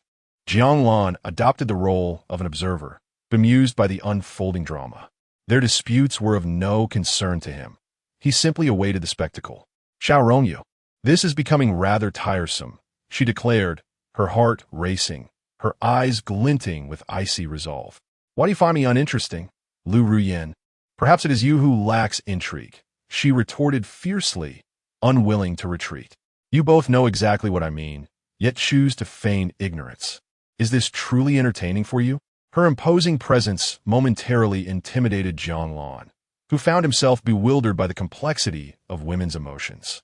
I do not comprehend your meaning, nor am I pretending not to. If you claim Lu and I lack purpose, perhaps you are the one devoid of meaning, Li Shiya asserted, her eloquence shining through as the company's president. Indeed, if you truly wish to salvage our friendship, you ought to understand our intentions, Lu Ruyin echoed, clearly allied with Li Shiya. Xiao Rongyu shot them a fierce glare before directing her gaze at Jiang Lan. Will you not voice your opinion? Jiang Lan, caught off guard, found himself utterly confused by the intensity of their confrontation. This feels like a secret code, he mused. You should consider pursuing intelligence work. You have a knack for it, he quipped, feeling utterly sidelined. You all seem to know what to do. I'm fine with anything, he added, shrugging his shoulders, entirely perplexed by their discourse. How infuriating, Xiao Rongyu declared, casting Jiang Lan a resentful glance before turning to Lu Ruyin and Li Shiya with a defiant posture. Feigning nonchalance, she picked up her handbag and exited. Huh, you think you can outmaneuver me? Lu Ruyin strutted with the pride of a victor, disdain evident in her demeanor. Li Shiya leaned into Jiang Lan, her innocent yet alluring visage pressed against his chest. Xiao Rongyu deserves this. How dare she question us? Right, boss? Yes, indeed. Jiang Lan zponde absen min. Watching Xiao Rongyu's retreating figure, feeling somewhat unfulfilled by the spectacle. Such a show, yet I gain nothing from it, he lamented. Hey, little brother, are you regretting breaking up with Xiao Rongyu? Yes, boss, should I fetch her back? But let me be clear, I won't share a relationship with her. With a swift motion, Jiang Lan playfully smacked each woman on the cheek. Fragrant. Honestly, she left looking like a forlorn puppy, he remarked. Oh, you're insufferable. Little brother, I'll show you something special tonight. Why wait until tonight? Let us do it now, Jiang Lan countered, blocking the two women as they headed toward the parking lot. Their playful banter continued, and he knew well the effect they had on him. He was acutely aware of his own limitations. He had indeed grown stronger, but that should not come at the cost of his desires. If the acquisition of power meant sacrificing his passions, then what was the point? As he drove out of the garage in a Cullinan, he caught sight of Xiao Rongyu waiting alone, appearing somewhat pitiful. Yet, he felt no inclination to dwell on the past. The past was irretrievable. A shattered mirror could not be mended. Meanwhile, the two women rolled down the windows, their gazes locking across the air. Xiao Rongyu defiantly averted her gaze, suppressing the urge to call out to Jiang Lan. She could not afford to lose her composure before him. Once I gather more information, I will reclaim what is rightfully mine. He still loves me deeply. Chapter 89. The Timespace Group press conference as the Cullinan drove a considerable distance and merged into the flow of traffic. Jiang Lan's thoughts stirred, causing both him and the Cullinan to vanish into the sea of magic. Shortly after returning to the villa, a melancholic and melodious song resonated through the air. After 4 hours, Jiang Lan finally emerged from his bedroom, neatly dressed. He opened the portal and stepped inside. Another 2 hours passed. Under the attentive service of Empress Su, Jiang Lan made his way to the courtyard. The sisters Gongsun Li and Gongsun Ing were overjoyed to see him. However, he always chose to interact with their mother before seeking them out, which left the young ladies perplexed. They were no longer children. Yet, Jiang Lan insisted on delaying their meeting. Their confusion was palpable. Little Coco, too, harbored grievances as her petite stature had gradually matured. Yet Jiang Lan remained indifferent to her advances. Did this mean that her brother no longer held affection for her? Disregarding the peculiar thoughts of the three young ladies, Jiang Lan spent the afternoon with them before replenishing supplies at the supermarket and returning home. The night passed in silence. The following day, two women busied themselves in the kitchen. After finishing breakfast, they arrived at the group press conference venue, having missed the start time. Nevertheless, their tardiness was inconsequential. One was the chairman of the group, another the CEO, and the last the financial director. Who would dare to deem them late? Such a prestigious company was a rare find, offering abundant rewards with minimal effort. The press conference was scheduled for 10 o'clock in the morning, with 20 minutes remaining. It took place in the largest sports arena of Wanhai. The weather was splendid, with sunlight flooding the entire Olympic Sports Center. Behind the scenes, Li Xia and her team were finalizing preparations, conducting a last-minute check. The group had invested considerable time and effort into this event, as it was poised to reshape industries across the globe. Although the conference had yet to commence, thousands had already taken their seats in the front rows of the Olympic Sports Center. It was uncommon for a press conference to attract such a large audience, especially for a company that had only been established for a mere month. The caliber of attendees was extraordinary, as evidenced by the live stream. Who could elucidate the purpose of this live stream? Indeed, many were eager to understand the nature of the time-space group. My goodness, look over there. That's Big Horse Daddy and Little Horse Daddy. Incredible. The presence of such high-profile individuals at a relatively unknown group's press conference was remarkable. And look over there, it's Mr. Liu from ByteDance, accompanied by his technical team. Is this press conference truly of such high caliber? Furthermore, Mr. Ren has also arrived, along with the illustrious Mr. Liu. What is more, military officials and provincial dignitaries were spotted among the crowd. This was truly monumental. The live stream chat buzzed with excitement, rapidly swelling to over 10 million viewers in just a matter of minutes. All organic traffic with no promotional resources employed by the group. The prominent figures in the audience sensed an impending revolution, aware that this event could alter the course of history. This was a watershed moment, perhaps the most significant transformation since the dawn of the first industrial revolution. Among them, some would fade into obscurity, while others would soar to unprecedented heights, and a few might meet a tragic end. Expressions varied widely. Some were anxious, others exhilarated, some contemplative, and still others fearful. Amidst their tumultuous emotions, the atmosphere abruptly darkened, plunging the Olympic Sports Center into an inky blackness, devoid of any light. It was perplexing. How could a bright sunny day transform into such profound darkness? The audience stood up in unison, their expressions a mix of confusion and trepidation as they scanned their surroundings. Unable to discern any figures in the enveloping darkness, the live stream mirrored this chaos. What was happening? A technical glitch? Patience, everyone. Let's wait for an explanation. Some attempted to analyze the situation, suggesting it was merely a streaming mishap. However, the gravity of the moment weighed heavily on the assembled dignitaries. How had the time-space group achieved this? It was utterly uncanny. The darkness did not linger for long. Suddenly, a radiant blue light emanated from the center, gradually illuminating the venue. As time unfolded, both the audience and those watching the live stream began to discern the source of the blue glow. With wide eyes, they gazed upon a colossal blue sphere before them, their astonishment rendering them speechless. The time-space group had conjured something fantastical, akin to gazing down upon the Earth from its orbit. Abruptly, a figure emerged from the massive blue sphere, seemingly ascending through the air as if treading upon invisible steps, until it stood before them, eye level with the audience. Welcome, esteemed guests, to the Time-Space Group's product launch. I am Li Xia, the president of the Time-Space Group. Li Xia, adorned in traditional attire, gracefully descended as her ethereal presence resonated with the audience's imaginations. Wow, the female president.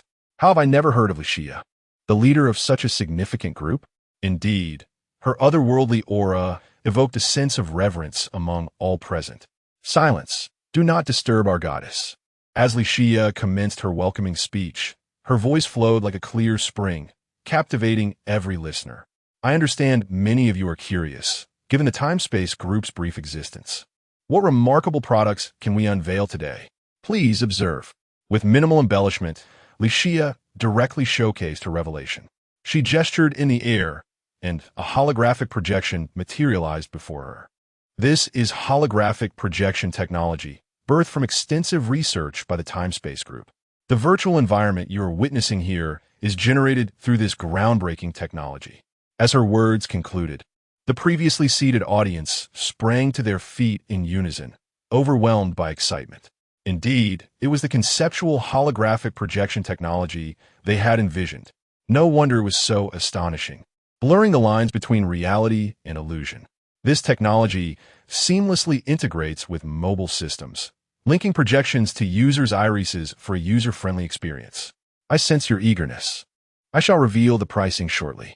As the price appeared, a collective gasp echoed through the crowd, sending ripples of anticipation coursing through every heart.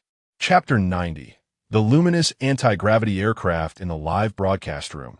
The audience erupted with exclamations of excitement. The price was unveiled, and it sent everyone into a frenzy. They had just witnessed a feature only seen in science fiction. The 3D holographic projection technology, available for a mere 10 yuan per month. It was a steal, and many felt compelled to support this conscientious company. This sentiment was shared by all attendees of the launch event. Moments later, Licia's voice resonated again. She encouraged friends interested in the 3D holographic projection technology to visit the official website of Time-Space Group to download the holographic projection app. The technology was readily available and could be utilized immediately. As news of such a groundbreaking technology spread across the internet, users flocked to the Time-Space Group's website. The installation was remarkably swift, even faster than that of a typical app. The holographic projection app was compatible with all software, allowing users to project images through their cameras once properly configured. The projections were secured by individual iris recognition, ensuring that only authorized users could view the content. Eager users quickly purchased 10-month subscriptions, while some opted for annual plans at a modest price of 120 yuan.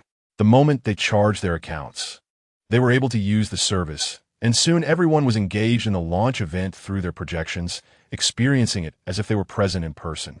The novelty of this experience had users exclaiming that the 10 yuan spent was incredibly worthwhile.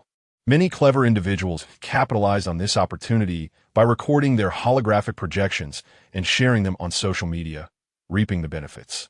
At the launch event, Licia was well aware of the users' reactions to the holographic projection. Typically, companies would gradually release technological advancements, but Jiang Lan had advised her otherwise. Licia knew the excitement was palpable, but she urged everyone to remain calm, as the holographic projection was merely an appetizer for the day as main course. The audience was captivated, anticipating what was to come next.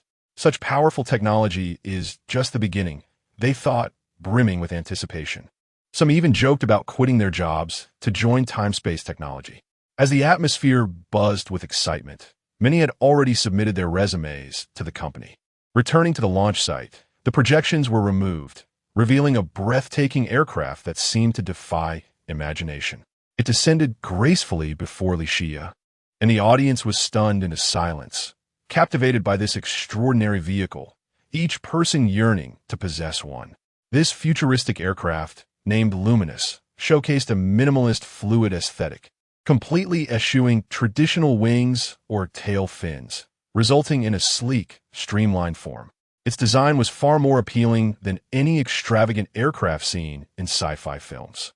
The audience listened intently as Licia introduced the features of the Luminous. The Luminous boasted an elliptical disc shape with smoothly transitioning edges, minimizing air resistance for suborbital flight. Its adaptive nanoshell, coated in liquid metal, could adjust its surface curvature to optimize aerodynamic performance. There were no visible thrusters, traditional nozzles, or rotors. Instead, the propulsion system was entirely embedded, indicated only by a luminous ion flow at the bottom. 1. Propulsion system, utilizing magnetofluid propulsion. It ionizes the air through a superconducting electromagnetic field to create plasma jets, achieving silent efficiency. The anti-gravity suspension employed quantum levitation technology to counteract gravity, allowing the aircraft to hover at low altitudes or ascend rapidly. A distributed energy matrix filled the interior with micro-energy nodes, ensuring power redundancy for stable flight even in the event of localized damage. 2. Intelligent control system. The pilot could control the aircraft directly with a neural link interface, supported by advanced artificial intelligence for decision-making, providing a reaction speed far superior to manual control. Holographic situational awareness displayed real-time flight data, obstacles, and tactical information in a surround projection, enhancing awareness in various environments. The aircraft could even deform slightly in extreme conditions, adapting its aerodynamic properties to suit different mediums. In terms of speed, the Luminous could traverse an astonishing 667 meters per second, reaching a velocity of 7 times the speed of sound. Although many were aware of the implications of such speed, it remained a daunting concept. To illustrate, if one were to travel from the southwestern province of Zhengzhou to the coastal city of Mahai for work, possessing the Luminous would allow them to wake at 8, jog for half an hour, prepare breakfast in 10 minutes, and depart by 8:50. In just 10 minutes, the Luminous could cover 600 kilometers, allowing the individual to arrive leisurely and check in on time. As the live audience and viewers absorbed this astonishing speed, a collective gasp echoed through the room, bringing to light concerns about safety. Li Xia, noting their apprehension, smiled gently and reassured them. Rest assured, the Luminous is equipped with cutting-edge artificial intelligence that prevents collisions with terrain or structures, providing precisely calculated routes for every use. Furthermore, Timespace Group has undergone rigorous national safety assessments and established strategic partnerships with the government to ensure compliance. Upon hearing this, the audience's worries subsided, and their eyes gleamed with enthusiasm. The critical question loomed: what would be the price of the Luminous, and could they afford it? The moment had arrived to announce the price of this remarkable aircraft. Chapter 91. The sky has fallen at the press conference when Li Xia spoke. Everyone nervously craned their necks, fearful of missing any detail. The intelligence system, Timespace, showcased the pricing of our anti-gravity spacecraft to the live audience and viewers. Very well, President, came the response. Timespace, an intelligent brain developed by Jiang Lan for the Time Group, assists Li Xia in managing the company, offering significant advantages, including the capability to monitor the progress of every department within the organization, among other benefits yet to be mentioned. As the voice of the intelligent brain resonated, a breathtaking projection materialized at the venue. With a simple gesture, a large holographic display appeared at the Olympic Sports Center, clearly revealing the specifications of the spacecraft from any angle, though the price remained concealed. The next moment, the voice of the intelligent brain echoed once more. Dear audience present and those watching online, the Timespace Group offers 5 models of the Luminous spacecraft. The entry-level Luminous I model is crafted entirely from a special high-energy nanoalloy composite, weighing 2,000 kilograms, equipped with 4 anti-gravity devices, 2 thrust engines at the front and rear, and 2 auxiliary thrust engines on either side. It boasts a cruising speed of 7 times the speed of sound, with a thoughtful AI butler providing assistance for either remote or autonomous piloting. The spacecraft features a panoramic skylight, offering an expansive 10 square meters of living space, making it the quintessential choice for home travel, essentially a second home for its users. As the intelligent brain elaborated, the interior of the spacecraft was unveiled. The audience gasped at the sight of the spacious interior, their excitement palpable. "My goodness, what a vast space! This is practically a small residence," exclaimed one. "Look, there's a bedroom, a bathroom, a kitchen, and a living room. No matter the cost, I'd buy it," lamented another, frustrated about their recent purchase of a new energy vehicle. Why do they have to launch the Luminous spacecraft today? They cried, regretting their decisions. The audience, particularly those who had recently acquired vehicles, felt a wave of regret wash over them. "This is utterly outrageous," they exclaimed, just when they thought it couldn't get worse. The intelligent brain's next announcement sent a chill through the crowd. "Now, let me reveal the price. As the price column gradually unfolded, the intelligent brain playfully mimicked an advertisement from Blue Star. Not 888, 888, not 108, 888, but only 88, 888. You deserve it. In that instant, a profound silence enveloped the room. The price was shockingly lower than they had anticipated. Given the advanced technology, they had expected a starting price in the millions. How absurd. Time-space technology has thrown us into chaos with such a ludicrously low price. It's even cheaper than many poorly performing models on the market. With such an offer, anyone can work hard and afford it through installments. While the consumers expressed their regret, the atmosphere was dire for the automobile industry. Executives felt an overwhelming urge to confront Time-Space Group directly. Do you realize you are disrupting the market? I acknowledge your technological prowess, but you cannot obliterate us in one fell swoop. How can we survive this? Look into my eyes. How will our associated industries endure? Will the workers relying on our industry for their livelihoods? Despite their fury, they dared not confront the Time-Space Group outright, especially with influential figures seated in the front row. Their faces were grim, shadows of anger clouding their expressions. The cheers from the audience pierced their hearts like daggers. It felt as though everything was crumbling around them. Real estate developers and landlords shared in their despair. Given the spacecraft's astonishing speed, their properties were poised for a dramatic decline, potentially leading to vacancies. Covering 600 kilometers in just 10 minutes, this was faster than commuting within the city. Why would anyone rent when they could simply return home? Damn time-space technology. You're cutting off our livelihood. History often repeats itself. Each technological revolution sacrifices some for the benefit of others. Yet, the happiest beneficiaries were the workers. The next model introduced was the public transport luminous spacecraft, weighing 20 tons. With a two-level design spanning 5,000 square meters, accommodating 2,000 to 5,000 passengers.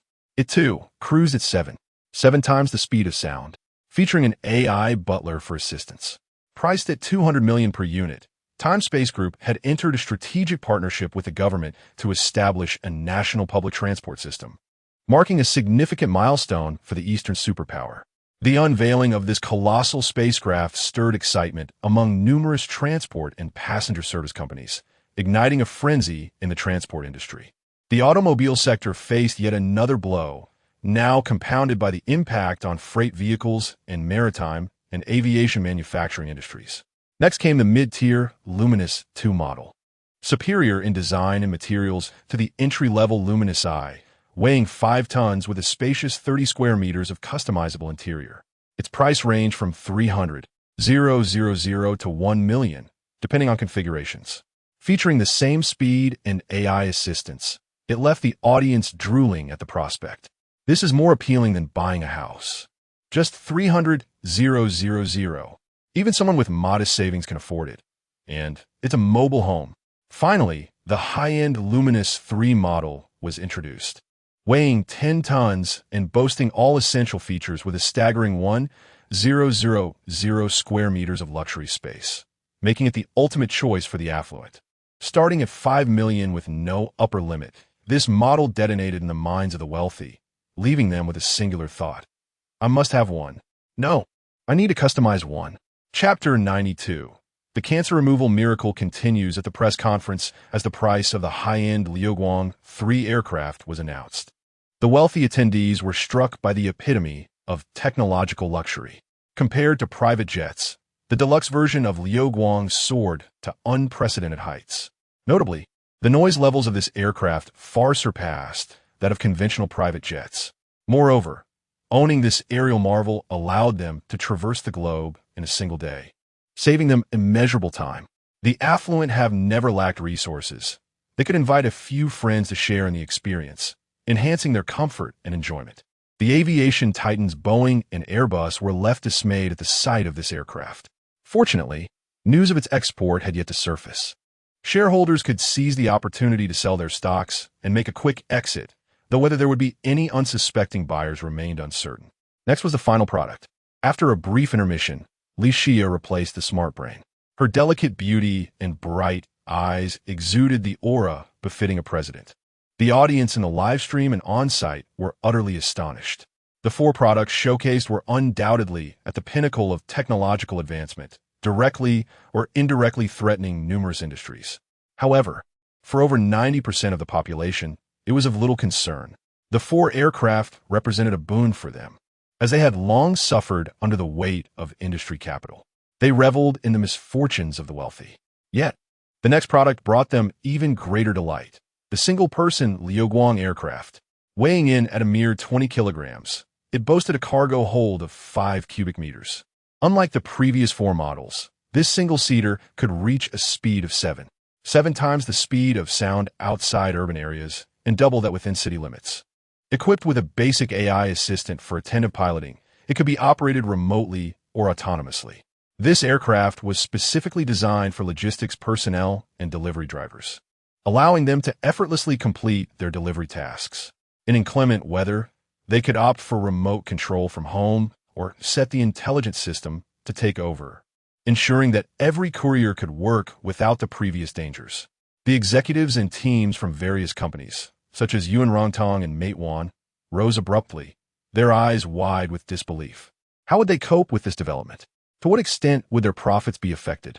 Could they continue as before?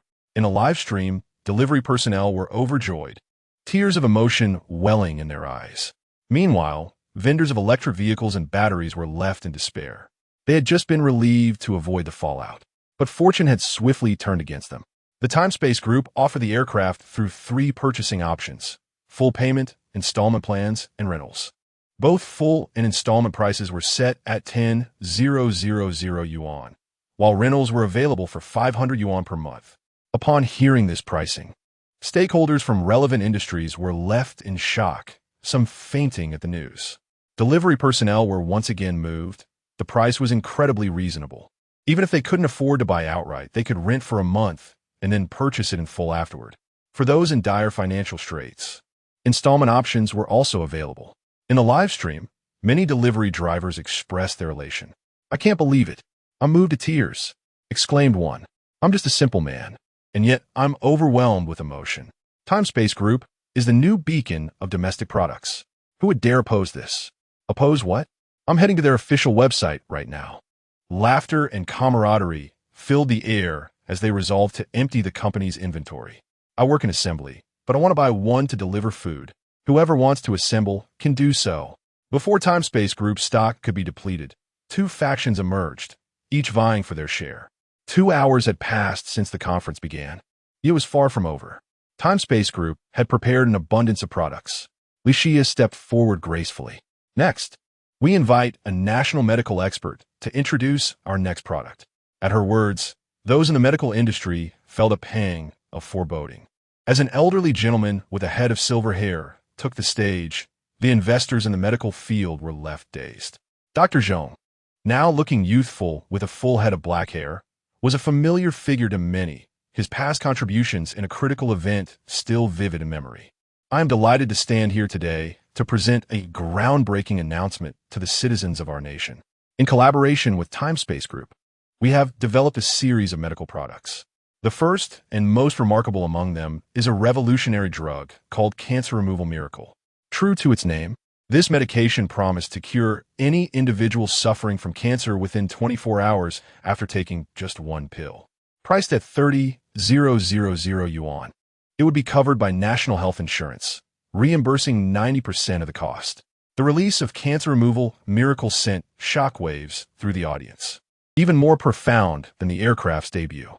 This was a matter of life and death. In a world filled with technological advancements, who among us is without ailments? Regardless of cancer status, everyone felt compelled to acquire this miraculous remedy, especially those in dire situations who could hardly contain their joy upon hearing the news. "Dr. Zhong has assured us that within 24 hours, this drug will work wonders, and at a cost of only 30,000 yuan, with 90% covered by insurance. That's incredibly affordable, isn't it? Even if I have to borrow money, I must have it." The arrival of Cancer Removal Miracle was a blessing for the populace and a nightmare for medical capitalists. Upon production, the national health authorities dispatched representatives to facilitate the necessary documentation for the drug. Senior officials were keenly aware of the potential impact on various interests. Yet the nation had transformed.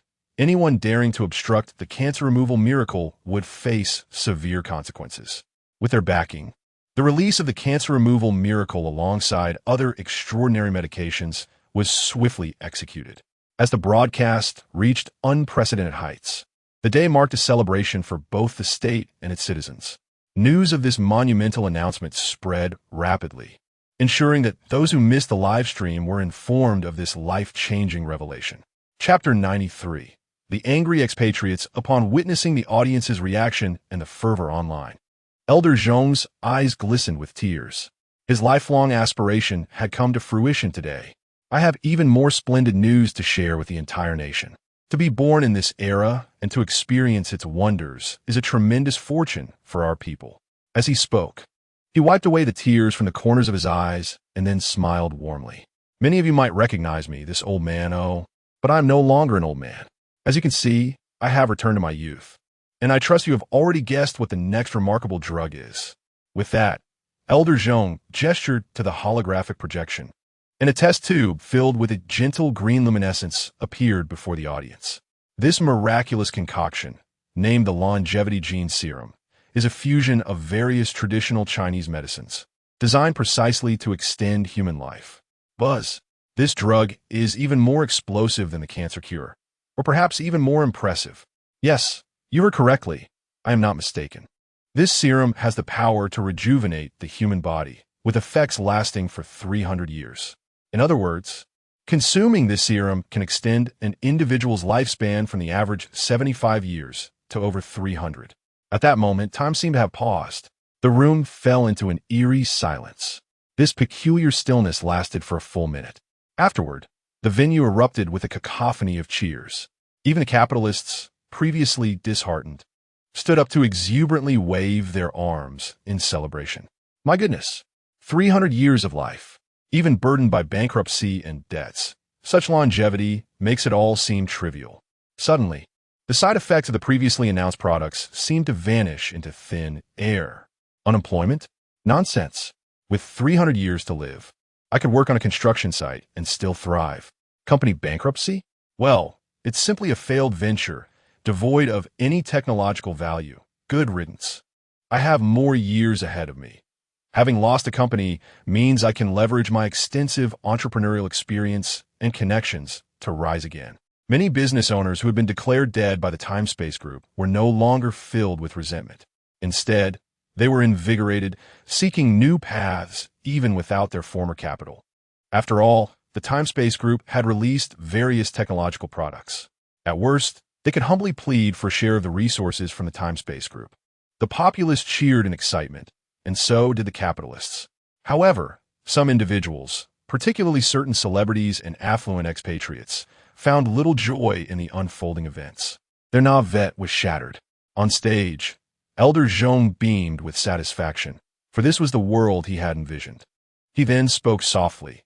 The gene serum will not be sold publicly. Citizens must register at major hospitals using their national ID cards to receive it. Each individual will only need to pay 5,000 yuan, and to alleviate the burden on the populace, the government will allow each citizen to pay in installments over 300 years. Boom! How incredibly affordable. Truly, the government is engaging in charitable acts. Oh, and let us not forget the Time-Space Group. From now on, we must all make a concerted effort to purchase products from the Time-Space Group. We, the people, are conscientious. Your generosity deserves our gratitude. Unlike those who possess the national ID of the Eastern Grand Nation, those who have relinquished their citizenship, celebrities, stars, and the wealthy, now faced a calamitous reality. They felt as though the world had collapsed around them. In the business realm, figures like Zhang from a certain seafood enterprise, Du from a certain tech company, and others were similarly affected. In the entertainment industry, personalities like Li, Gong, Chun, and Liu found themselves in a similar predicament. Among the notable figures, individuals such as Ma, Wang, and Zhang were equally distressed. These individuals, who had relinquished their citizenship at various points, now seethed with regret and anger. Everything within their sight became a target for their frustrations. In a lavish villa, a stunningly beautiful top-tier star, who had thrived in both the film and music industries, found herself overwhelmed. With a blend of beauty and a modicum of talent, she had amassed considerable wealth. However, as the years passed, she succumbed to the same insecurities about her appearance as many others. Damn the time-space group. Damn the Eastern Grand Nation. Why must they impose restrictions on purchasing with ID cards? She fumed, pushing over $1,000,000 makeup set, scattering its contents across the floor. As a dual-threat star in film and music, she was infuriated that her nationality barred her from acquiring the longevity gene serum. The nationality she once scorned, which led her to forsake it, had now returned as a boomerang, threatening her very existence. Damn it, all of you just die. She was incensed. She had the wealth. Even if the serum cost $1 billion per vial, she could afford it. Yet, the absurd ID purchasing limit infuriated her. She knew how difficult it was to regain citizenship after renouncing it. Moreover, individuals like her often found themselves unwelcome among the elite. Wealth alone did not guarantee re-entry. The prospect of reclaiming her nationality seemed like a fanciful dream. While she did not regret her initial decision, she harbored resentment toward the time-space group and the Eastern Grand Nation for conspiring against her. Many shared her sentiments, not lacking in connections. Upon learning of the purchasing restrictions, they sought to reach out, but their efforts yielded disappointing results. Damn it, they were simultaneously filled with regret for their past choices, lamenting their fateful decisions. Regardless, they ultimately made their selections. Sympathy was unwarranted. Back at the press conference, Elder Jiang glanced at the crowd, which resembled mourners at a funeral. With little emotion in his eyes, he recalled a saying, "The gifts from heaven all come with a price." When one acquires something, one will inevitably lose something else. As time flowed on, a plethora of drugs and medical technologies emerged, providing citizens with a clearer understanding of the nation's resurgence.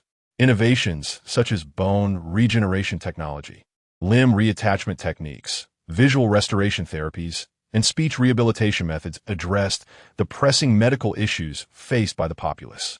Furthermore, these invaluable technologies were restricted for domestic use, requiring citizens to engage in one-on-one treatment with their national ID cards. The elder statesman and Jiang Lan had no interest in foreign markets. Compared to the vastness of global commerce, the international market appeared as a mere puddle. Chapter 94: The women who missed Jiang Lan. As the clock struck 4 in the afternoon, the press conference was nearing its conclusion. Mr. Zhong had captivated the audience for several hours, displaying an invigorating vitality that belied any signs of fatigue. Having accomplished his mission, he strode down the stage with confidence. Following his departure, Licia, the president of the time-space group, took the stage. She gracefully bowed to the audience and those watching the live stream, delivering her closing remarks. She expressed gratitude to all attendees of the time-space group's press conference, announcing that the event was now concluded and that subsequent product launches will be directly posted on the official company website. She invited interested collaborators to submit their letters of intent from this moment onward. Additionally, she informed customers that products would be available on the official website in 10 minutes, encouraging those eager to purchase to queue for their numbers, as supplies were limited. Licia chuckled lightly as she spoke. Once she finished, both the live audience and those online frantically clicked to enter the official website. Fortunately, the website was equipped with a time-space intelligence system. Otherwise, a typical company site would have collapsed under such overwhelming traffic. With a delicate wave of her hand, she waited for about a minute before signaling again. Suddenly, 10 luxurious light-speed aircraft appeared in the sky. The company had prepared a banquet for the guests present, inviting those who wished to attend to board the light-speed aircraft. The audience members who had just received their numbers eagerly stowed away their phones and boarded the aircraft, marking them as the second group to experience the light-speed vessels, the first being the researchers from the Academy of Sciences and the group's employees. The reason the light-speed aircraft had not garnered attention earlier was due to the time-space intelligence system's discretion, coupled with the fact that the aircraft possessed optical cloaking capabilities, making them difficult to detect without permission. Moreover, the group's employees were diligent in keeping company secrets, including details about the aircraft and power armor, confidential. As for the major manufacturers who had received advance notice, It was Jiang Lan who had instructed the intelligence system to inform Zhang Yuan and others. Meanwhile, in a rented apartment, Xiao Rongyu's eyes were as red as a rabbit's. Li Xia, that wretched woman. Watching Li Xia effortlessly command the stage at the press conference filled Xiao Rongyu with a bitter hatred. This position should have been hers. It was infuriating that not only had the presidency been taken from her, but also the position of financial director. Those two despicable women had stolen everything from her. Consumed by jealousy, she felt as if she might go mad. Since the conference had begun, she had been secretly watching the live stream. After returning from the Demon Sea, she quickly pieced together how Jiang Lan had become successful. Upon learning that Jiang Lan had come into wealth less than a day after their breakup, she couldn't find out the specifics. How did she gather this information? It was thanks to a sycophant who worked as a minor manager in the time-space group. Had the sycophant not inadvertently revealed that Li Xia was the company's president, she would have remained oblivious. Afterward, she had sweetened the sycophant's deal with 2 photographs, or she wouldn't have obtained such detailed insights. This was hardly a secret within the group. Otherwise, how could a minor manager know these details? The employees of the time-space group relished digging into the chairman's little secrets. I cannot wait for my husband to take the initiative. If I linger, who knows when I might lose my place? Xiao Rongyu wiped away her tears, murmuring softly to herself. She turned her gaze to the projection, swiping her finger to select a green bubble. Engaging with the holographic projection, she felt once again the allure of technology. This is my husband's brilliance. Technology is indeed remarkable. Opening the green bubble page, she disregarded the messages from sycophants and scrolled down to find Jiang Lan's chat box. After a minute of scrolling, she finally located it. To her dismay, their conversation had stagnated since the 3rd day of the Lunar New Year. Most of the messages were from her husband, with her replies being sparse and minimalistic, mostly consisting of a yeah, 8, watching, don't bother me, and get lost. As she read her own replies, a wave of guilt washed over her. Her husband had treated her so well. Why hadn't she cherished him? Yet it was not too late. It had only been a little over 30 days since their breakup. Surely, he would forgive her for her capriciousness. After all, every woman has her days. What if she had erred?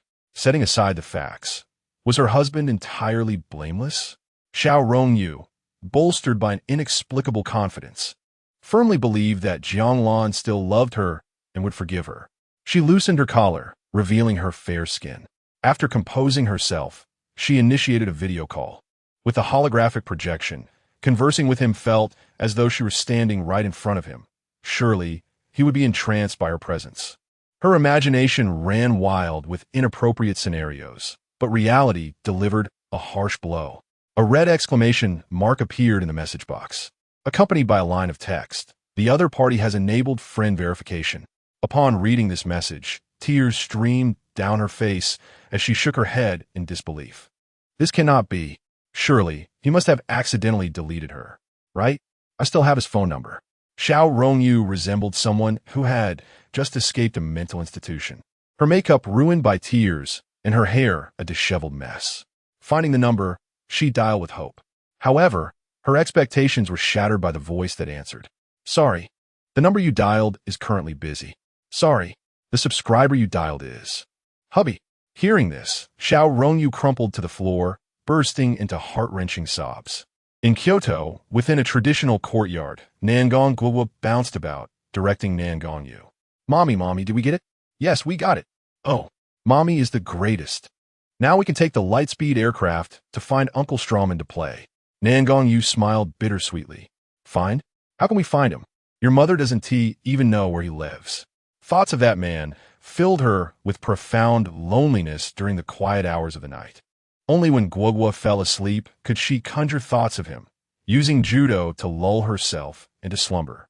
Meanwhile, several kilometers away, in a villa, Ning Wanqing stared blankly at the projection of a man. The image had been provided by her grandfather, who claimed it was a potential suitor for her. He was not only capable of soaring through the skies, but also surpassed her grandfather in technological prowess. It had been over half a month, and she had yet to summon the courage to approach him. He was simply too dazzling. In reality, he seemed within reach, yet felt as distant as a galaxy. Can I truly be worthy of you? As my grandfather suggested, is it possible for us to be together? Chapter 95. The banquet, the unboxing live stream event has concluded. At the Lila Hotel in Wenhai, the hotel manager awaits at the entrance. Suddenly, a newly unveiled luminescent luxury aircraft appears, hovering 100 meters above the hotel. The hotel manager is momentarily stunned by the breathtaking spectacle. Moments later, the aircraft gently descends, coming to a halt before the hotel entrance. The first to disembark are the chairman of the Time-Space Group, a representative from the military, and a provincial representative. Following them, the group president, the chief financial officer, and various industry magnates emerge, engaged in lively conversation. The opulent aircraft can accommodate a large number of passengers, yet only carries 300 to 400 individuals, each of whom is a notable figure in the business world. Mr. Jiang, General Long, Secretary Du, please, the hotel manager gestures. Yes, please attend to them. Jiang Lan nods to the hotel manager, indicating he should greet the representatives from friendly enterprises. The military and provincial delegates suffice on their own. After all, he is the host. In the banquet hall, Jiang Lan accompanies the two distinguished guests to their seats. Haha, there is nothing particularly extravagant to offer you both, but fortunately, Wenhai is by the sea, renowned for its seafood. Jiang Lan chuckles, engaging in pleasantries with Long Wenshun and Du Daka. General Jun, Yuyist. During my service in the Qinglong War Zone, seafood was an essential part of our supply every time we landed. General Long replies with a hearty laugh. Indeed, General Long speaks truthfully. Our province may lack in many areas, but our seafood is undeniably exquisite. Jiang Lan concedes, feeling somewhat pretentious as the host. Haha, General Jiang, you're too modest. The nation is fortunate to have you.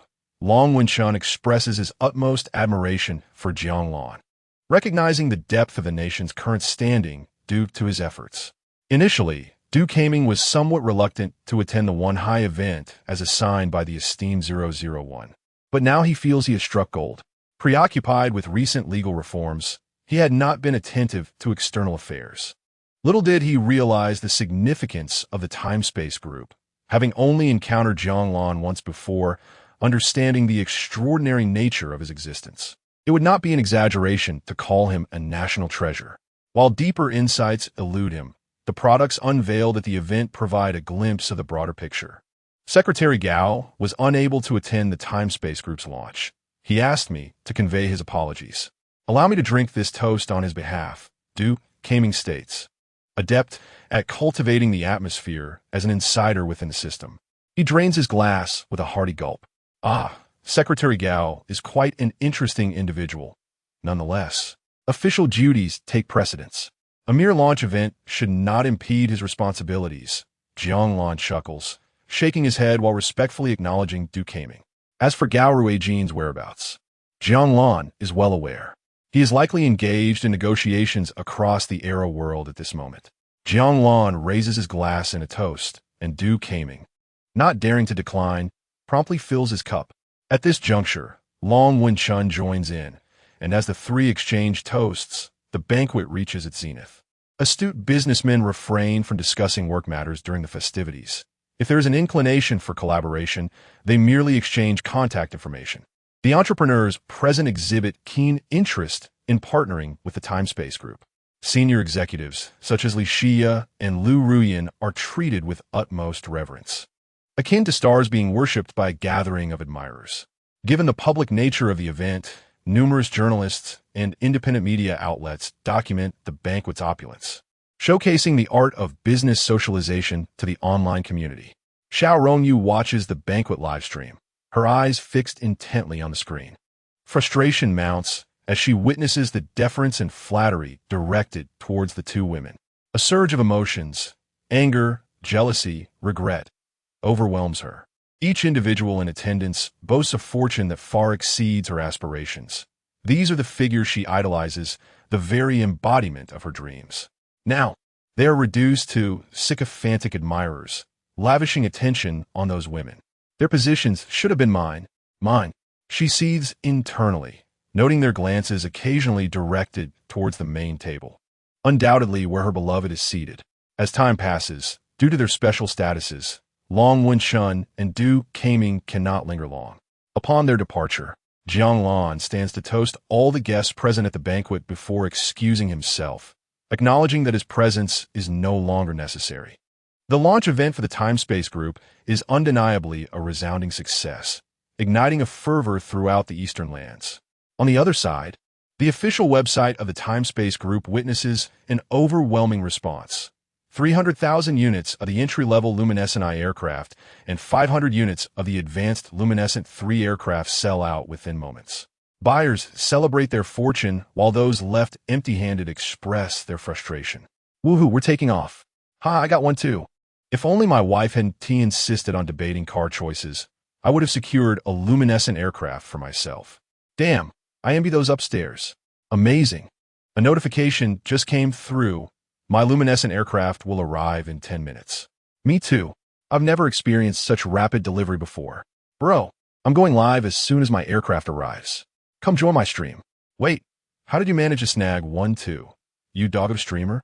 Oh no, I missed out. Wah. Curse be my 50 years of singlehood. My reflexes can't compete with these seasoned pros.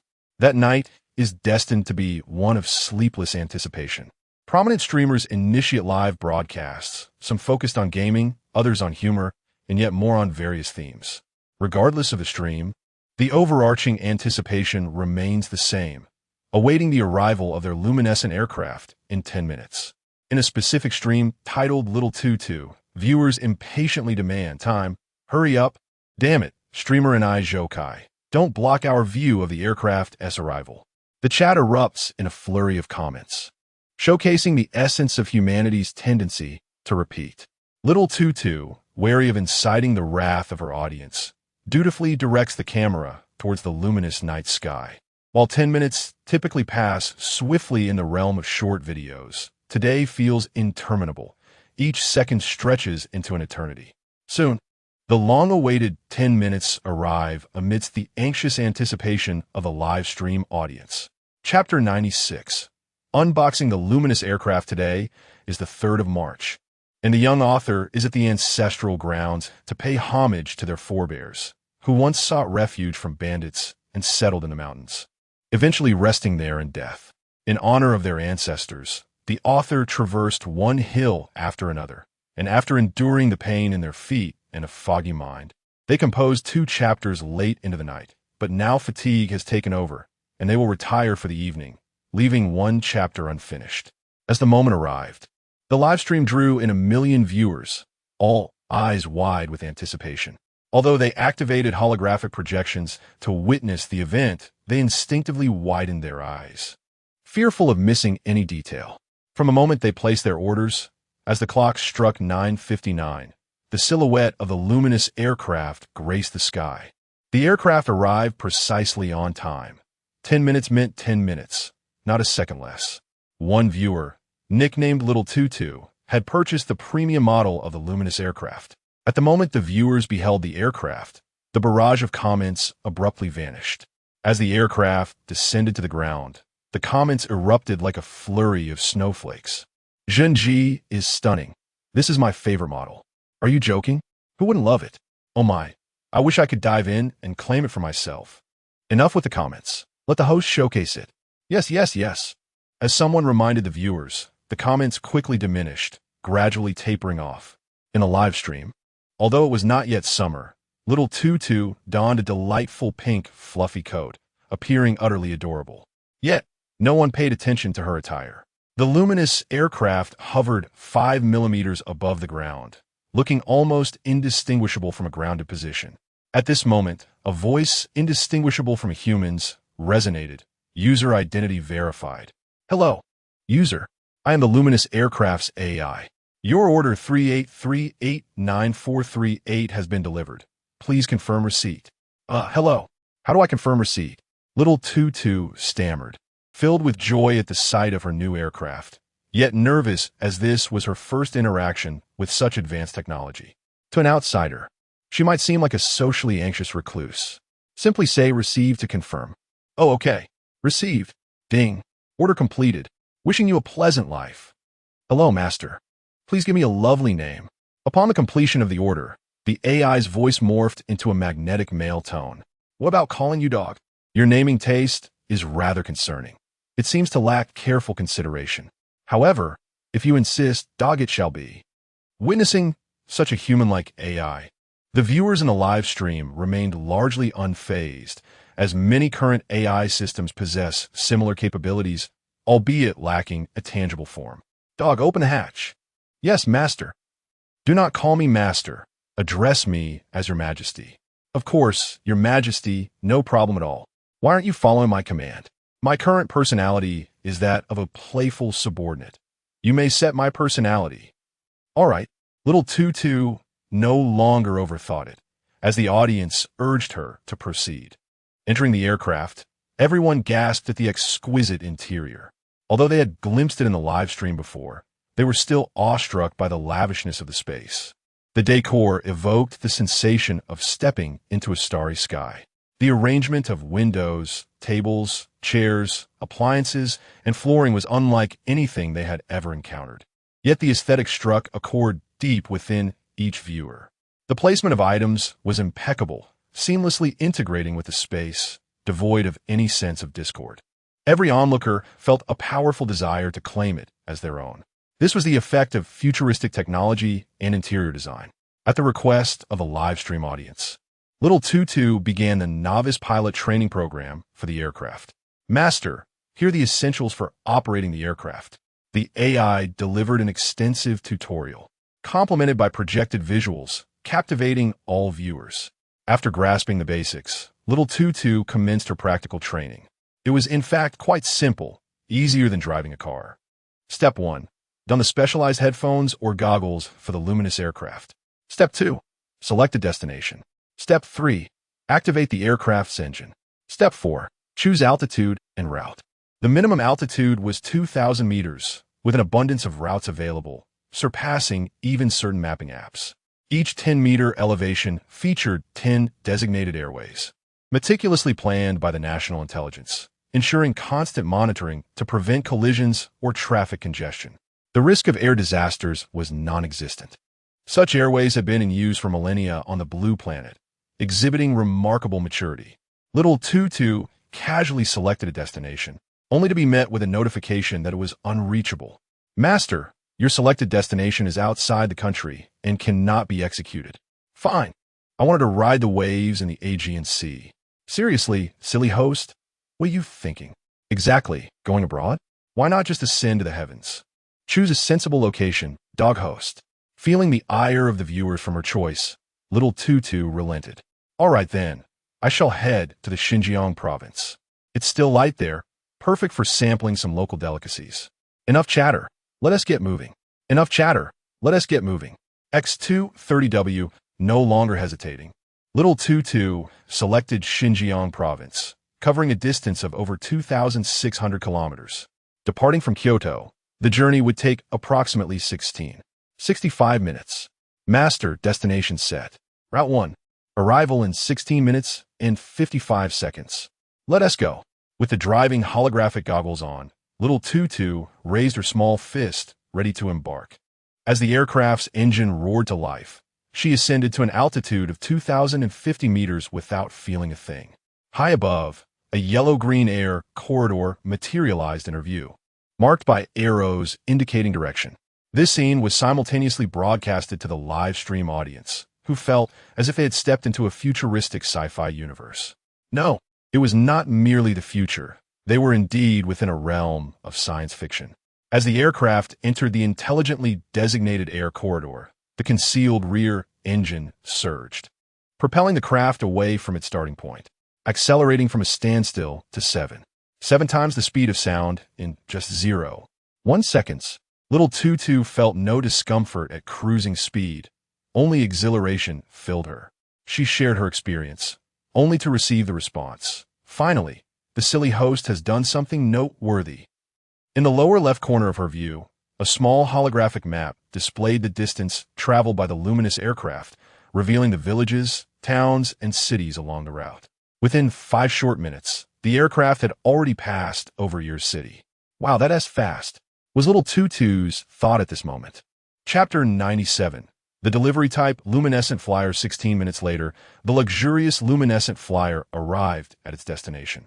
The craft gracefully descended from the sky, ultimately halting 100 meters from the renowned food plaza in Wulu City. Under the guidance of the National Intelligence Network, each city is equipped with designated landing zones for such vessels. Tutu disembarked from the luminescent flyer, which then autonomously proceeded to the docking area without requiring any effort to locate a parking space. Tutu's testing concluded here, having traveled from Kyoto to Wulu City in a mere 17 minutes. In contrast, a conventional airplane would take half a day, while high-speed trains would consume even more time, and self-driving would be unimaginable. The emergence of these flyers has revolutionized transportation in the Eastern Power, reducing travel times from hours to mere minutes. In another live broadcast room, the audience count rivaled that of Tutu's stream. This space featured a former well-known delivery streamer, Dog Dan, who was now experiencing his moment of glory. "Brothers, I'm starting to accept orders now. Let us see how long it takes me to deliver these 5 meals to the customers." Many viewers in the chat were on the verge of impatience due to his leisurely pace. "Haha, Dog Dan, you're impressive. Hurry up, let us get moving. With such an amazing vehicle, you're only taking one order? You're too timid, let me take over." The chat was filled with diverse opinions, and the audience expressed their dissatisfaction with Dogden's tempo. Nevertheless, he remained unfazed, casually inspecting the delivery-type luminescent flyer, which boasted an eye-catching, sleek design reminiscent of a sci-fi masterpiece. Far more attractive than any supercar. The rear cargo bay was seamlessly integrated into the craft, rendering it indistinguishable when closed. As Dogden's Starved-to-Death app went live during peak dinner hours, several orders promptly appeared on his phone. He casually snatched 5 orders, the nearest pickup point being 300 meters away. Using the neuro-interface glasses, he sent signals to guide the flyer forward. Within the city, the speed of the delivery-type luminescent flyer was adjustable based on the operator's preferences. To Dogden's surprise, before he could fully grasp the situation, they had arrived at the pickup location. The flyer hovered above the collection point, executing an agile maneuver to avoid any obstacles before landing gracefully. The entire process took just 3 seconds, eliciting gasps of amazement from the live audience. "Wow, how nimble. I was worried about how it would land." Indeed, with all the power lines, streetlights, and trees up there, it was remarkably adept. Dog Dan stepped out of the cockpit, proceeding to wait at the Merchant S location for approximately 4 minutes. Once the food was ready, he swiftly made his way back to the flyer. With a thought, the cargo bay opened, allowing him to place the meal inside before it sealed shut. He returned to the cockpit, and the flyer ascended gracefully to a height of 1,000 meters. The viewers noted that the customer S location was 3 kilometers away. In the blink of an eye, the flyer streaked across the sky, leaving a trail of light, and within 3 seconds, Dog Dan arrived at the high-rise office building where the customer awaited. "Hello, your meal has arrived." Due to the live streaming, Dog Dan maintained a formal tone with the customer. "Oh, has it arrived? Please leave it on the first floor pickup table." "Excuse me, sir, could you tell me which floor you're on? I would prefer to deliver your dinner personally." "Oh, all right, I'm on the 13th floor, at Tion Digital Technology." "Great, could you please open your window to receive the meal?" Dog Dan contacted the customer, confirming that they were on the 13th floor of the building. "What?" pondered the overworked Dong Howren, still baffled by the delivery person's unexpected politeness. However, the next sentence left him even more confused. "Sir, I'm currently using a luminescent flyer to deliver your meal, allowing me to directly approach the high-rise without needing an elevator." "Oh, all right. I'm on the south side of the 13th floor. There's a balcony here." "Excellent. I can see you." Dong Howren stepped onto the balcony, bewildered as he gazed outside. Having spent the entire day working, he had even timed his bathroom breaks, leaving no opportunity for scrolling through his phone. As he looked up, a futuristic creation appeared before him. One side of this sci-fi contraption slowly opened, revealing a small mechanical arm extending outward, holding the familiar food packaging. It was unmistakably his meal. In disbelief, he accepted the delivery, only to see the mechanical arm retract with a swift motion, sealing the compartment seamlessly. Then, the delivery person's voice echoed in his ears. "Enjoy your meal, goodbye." In a flash, the sci-fi device vanished from sight. Holding his meal, Dong Howren returned to his desk in a daze. The entire event transpired too swiftly, as if it were a dream. What on earth had transpired in the world? He neglected his food, driven by curiosity, and opened the app. Upon entering, the content displayed left him wide-eyed. Oh my goodness! The luminescent flyer. What on earth have I missed? As Dong Howard scrolled through the videos, his astonishment grew with each passing moment. Finally, he tossed the documents on his desk to the floor in frustration, exclaiming, "Whoever wants to take this dreadful class can do so. I'm out." Subsequently, Dogden's delivery process proceeded smoothly. Excluding the waiting time for meals, each order averaged 3 to 5 minutes. That night, as overworked individuals continued their tasks, they began to grasp the magnitude of the changes unfolding in the world. Meanwhile, the official website of the National Transportation Department published new regulations concerning anti-gravity flyers. However, due to the high intelligence of these crafts, the new regulations could be summarized in a single phrase. When you arrive in the city, refrain from reckless operation. Always prioritize intelligent driving. As for areas outside the city, safety was no longer a concern. Once airborne, the altitude must not dip below 2,000 meters. The sky is vast enough for you to revel in it. Upon seeing the Transportation Department's announcement, netizens were left speechless. The moment the regulations were released, it was clear they bore the hallmark of the department's whimsical leadership. That night, those fortunate enough to acquire luminescent flyers went wild, cruising across the nation. The presence of these flyers was evident in every city. The following day, Jiang Lan was enjoying breakfast when he received a call from his father. Upon hearing his father's voice, a fierce glint flashed in Jiang Lan's eyes. Chapter 98. The Eldest Son and the Eldest Grandson. Jiang Lan concluded the call and informed Li Xia and Lu Ruyan, "I have matters to attend to. You two can manage the company. However, one thing requires attention. Have the time and space intelligence brain conduct a thorough investigation into those unscrupulous companies that prey on the common people, and ensure they keep their distance." "Oh, understood." Li Xia and Lu Ruyan were eager to inquire about his affairs, but refrained from doing so. They believed that for their man, it was best to comply and not pry into his matters. Jiang Lan expanded his consciousness and, with a single step, found himself at the entrance of his ancestral village in Feng County, Zhenzhou Province. With a wave of his hand, a luxurious, fully equipped flying vehicle materialized before him. He boarded the vehicle, which ascended to 30 meters above ground, gliding towards home at a speed of 20 miles per hour. At home, Jiang Guohua wore a troubled expression as he set down his phone. Tang Tsuifan immediately inquired, "What did he say?" What else could he say? He mentioned he would return soon. But what difference does it make? After all, it's his uncle's family, Jiang Guohua replied with a sigh. "Indeed," Tang Tsuifan echoed, equally distressed. After a moment's hesitation, she resolutely stated, "We might as well sever ties with them." Jiang Guohua couldn't help but smile bitterly at his wife's words. "I wish it were that simple, but you know how they are.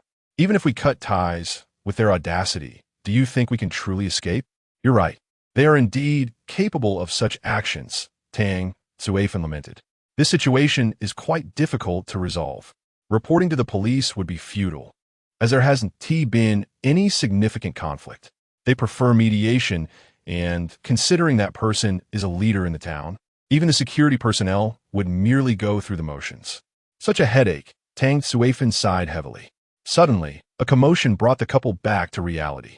They turned in unison towards the entrance and beheld a lavish flying vehicle descending gracefully. Surrounding the vehicle were the village youths returning for the wedding of Jiang Lan's cousin, Jiang Tan. Their eyes were fixated on the opulent flying vehicle, filled with admiration and envy as they murmured amongst themselves, "Whose is this? How could anyone afford such a magnificent flying vehicle? Isn't it obvious? Look where it's landed. That's Jiang Lan's vehicle. Shh, keep your voice down, be cautious. He might come after you." "Calm down. I was merely stating the obvious. Surely he can't hear us from inside. How on earth did he come into such wealth? Indeed, just last year he was poorer than I. He declined my invitations to play cards several times. Perhaps a wealthy woman has taken an interest in him. Otherwise, how could he afford such an expensive vehicle?" Unbeknownst to them, every word they uttered was keenly heard by Jiang Lan.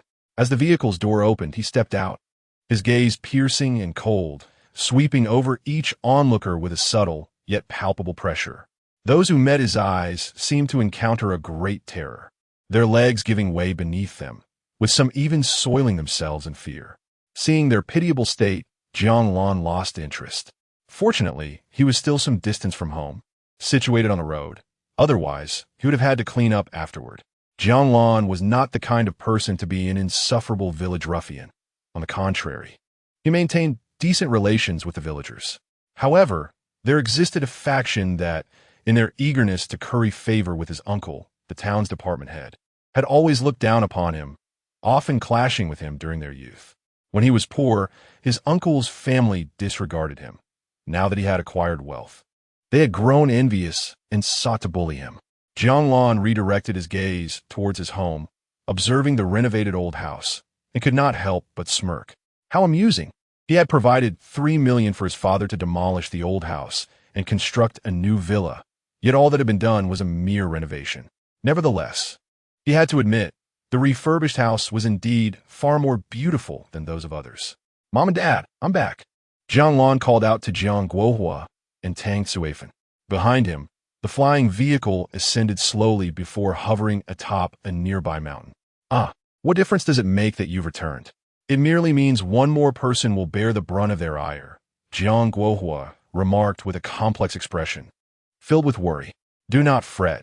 He is just a mere town-level department head, incapable of stirring up much trouble," Jiang Lan reassured him. "Please just say pleasant things," Tang Suifan replied with a forced smile. Jiang Lan chose not to elaborate. He held no regard for his uncle, who was solely focused on personal gain. With his current capabilities, he could easily have someone remove his uncle from his position with a mere word. This time, he intended to resolve the family's troubles once and for all. The situation was not complicated. His grandparents had 3 sons and 4 daughters: Jiang Guolong, Jiang Guoqiu, Jiang Guolan, Jiang Guizhu, Jiang Guizhu, Jiang Guohu, and Jiang Guobao. These 2 elders, having received some education in their youth, bestowed upon their children resounding names. Yet, they were steeped in feudal ideology, adhering strictly to the principles of primogeniture. Jiang Guohua, along with his 4 sisters and younger brother, had been oppressed by these 2 elders since childhood. All good fortunes were funneled to the eldest son, with everything else relegated to him. In an era where even the adopted father struggled to fill his belly, the eldest son, Jiang Guolong, dined well daily and attended school without a care. While he went to school, his